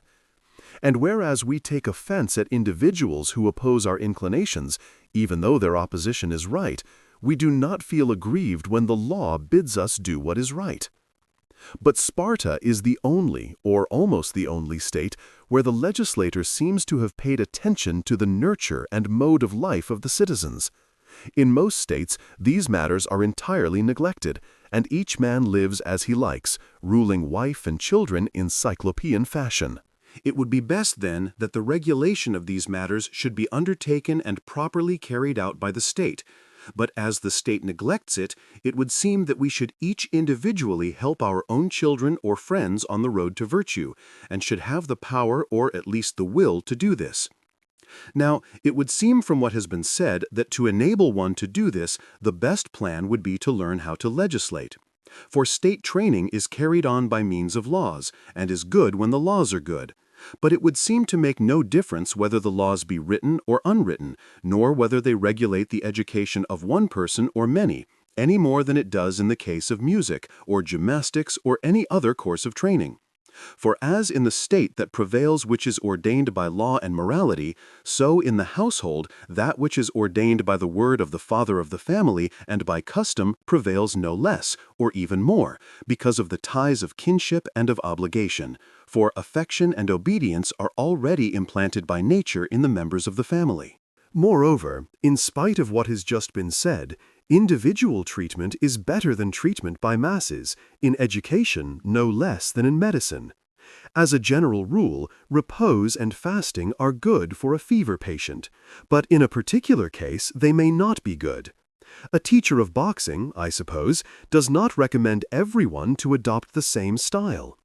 It would seem, then, that individuals are educated more perfectly under a system of private education, for then each gets more precisely what he needs. But you will best be able to treat an individual case, whether you are a doctor or a trainer or anything else, when you know the general rule. Such and such a thing is good for all men, or for all of a certain temperament. For science is said to deal, and does deal, with that which is common to a number of individuals. I do not mean to deny that it may be quite possible to treat an individual well, even without any scientific knowledge, if you know precisely by experience the effect of particular causes upon him. Just as some men seem to be able to treat themselves better than any doctor, though they would be quite unable to prescribe for another person. But, nevertheless, I venture to say that if a man wishes to master any art or to gain a scientific knowledge of it, he must advance to its general principles, and make himself acquainted with them in the proper method. For, as we have said, it is with universal propositions that the sciences deal. And so I think that he who wishes to make men better by training, whether many or few, should try to acquire the art or science of legislation, supposing that men may be made good by the agency of law. For fairly to mold the character of any person that may present himself is not a thing that can be done by anybody, but, if at all, only by him who has knowledge, just as is the case in medicine and other professions where careful treatment and prudence are required. Our next business, then, I think, is to inquire from whom or by what means we are to learn the science or art of legislation. As we learn the other arts, it will be said, i.e. from the politicians who practice it, for we found that legislation is a part of politics. But I think the case is not quite the same with politics as with the other sciences and arts. For in other cases, it is plain that the same people communicate the art and practice it, as physicians and painters do. But in the case of politics, while the sophists profess to teach the art, it is never they that practice it, but the statesmen. And the statesman would seem to act by some instinctive faculty, proceeding empirically rather than by reasoning. For it is plain that they never write or speak about these matters, though perhaps that were better than making speeches in the courts or the assembly, and have never communicated the art to their sons or to any of their friends. And yet we might expect that they would have done so if they could, for they could have left no better legacy to their country, nor have chosen anything more precious than this power as a possession for themselves, and, therefore, for those dearest to them. Experience, however, seems, we must allow, to be of great service here, for otherwise people would never become statesmen by familiarity with politics. Those who wish for a knowledge of statesmanship, then, seem to need experience as well as theory. But those sophists who profess to teach statesmanship seem to be ludicrously incapable of fulfilling their promises, for, to speak roundly, they do not even know what it is or what it deals with. If they did know, they would not make it identical with rhetoric, or inferior to it. Nor would they think it was easy to frame a system of laws when you had made a collection of the most approved of existing laws. It is but a matter of picking out the best, they say, ignoring the fact that this selection requires understanding, and that to judge correctly is a matter of the greatest difficulty here, as in music. Those who have special experience in any department can pass a correct judgment upon the result and understand how and by what means it is produced and what combinations are harmonious. But those who have no special experience must be content if they are able to say whether the result is good or bad, as, for instance, in the case of painting. Now, laws are the work or result, so to speak, of statesmanship. How then could a collection of laws make a man able to legislate or to pick out the best of the collection? Even the art of healing, it seems, cannot be taught by compendia. And yet, the medical compendia try to tell you not only the remedies, but how to apply them, and how to treat the several classes of patients, distinguishing them according to their temperament. But all this, though it may be serviceable to those who have experience, would seem to be quite useless to those who know nothing of medicine. So also, I think we may say, collections of laws and constitutions may be very serviceable to those who are able to examine them with a discriminating eye, and to judge whether an ordinance is good or bad, and what ordinances agree with one another. But if people who have not the trained faculty go through such compendia, they cannot judge properly, unless indeed a correct judgment comes of itself, though they may perhaps sharpen their intelligence in these matters. Since then our predecessors have left this matter of legislation uninvestigated, it will perhaps be better ourselves to inquire into it, and indeed into the whole question of the management of a state, in order that our philosophy of human life may be completed to the best of our power. Let us try then, first of all, to consider any valuable utterances that our predecessors have made upon this or that branch of the subject, and then, looking at our collection of constitutions, let us inquire what things tend to preserve or to destroy states, and what things tend to preserve or destroy the several kinds of constitution, and what are the causes of the good government of some states and the misgovernment of others. For when we have got an insight into these matters, we shall, I think, be better able to see what is the best kind of constitution and what is the best arrangement of each of the several kinds, that is to say, what system of laws and customs is best suited to each. Let us begin then.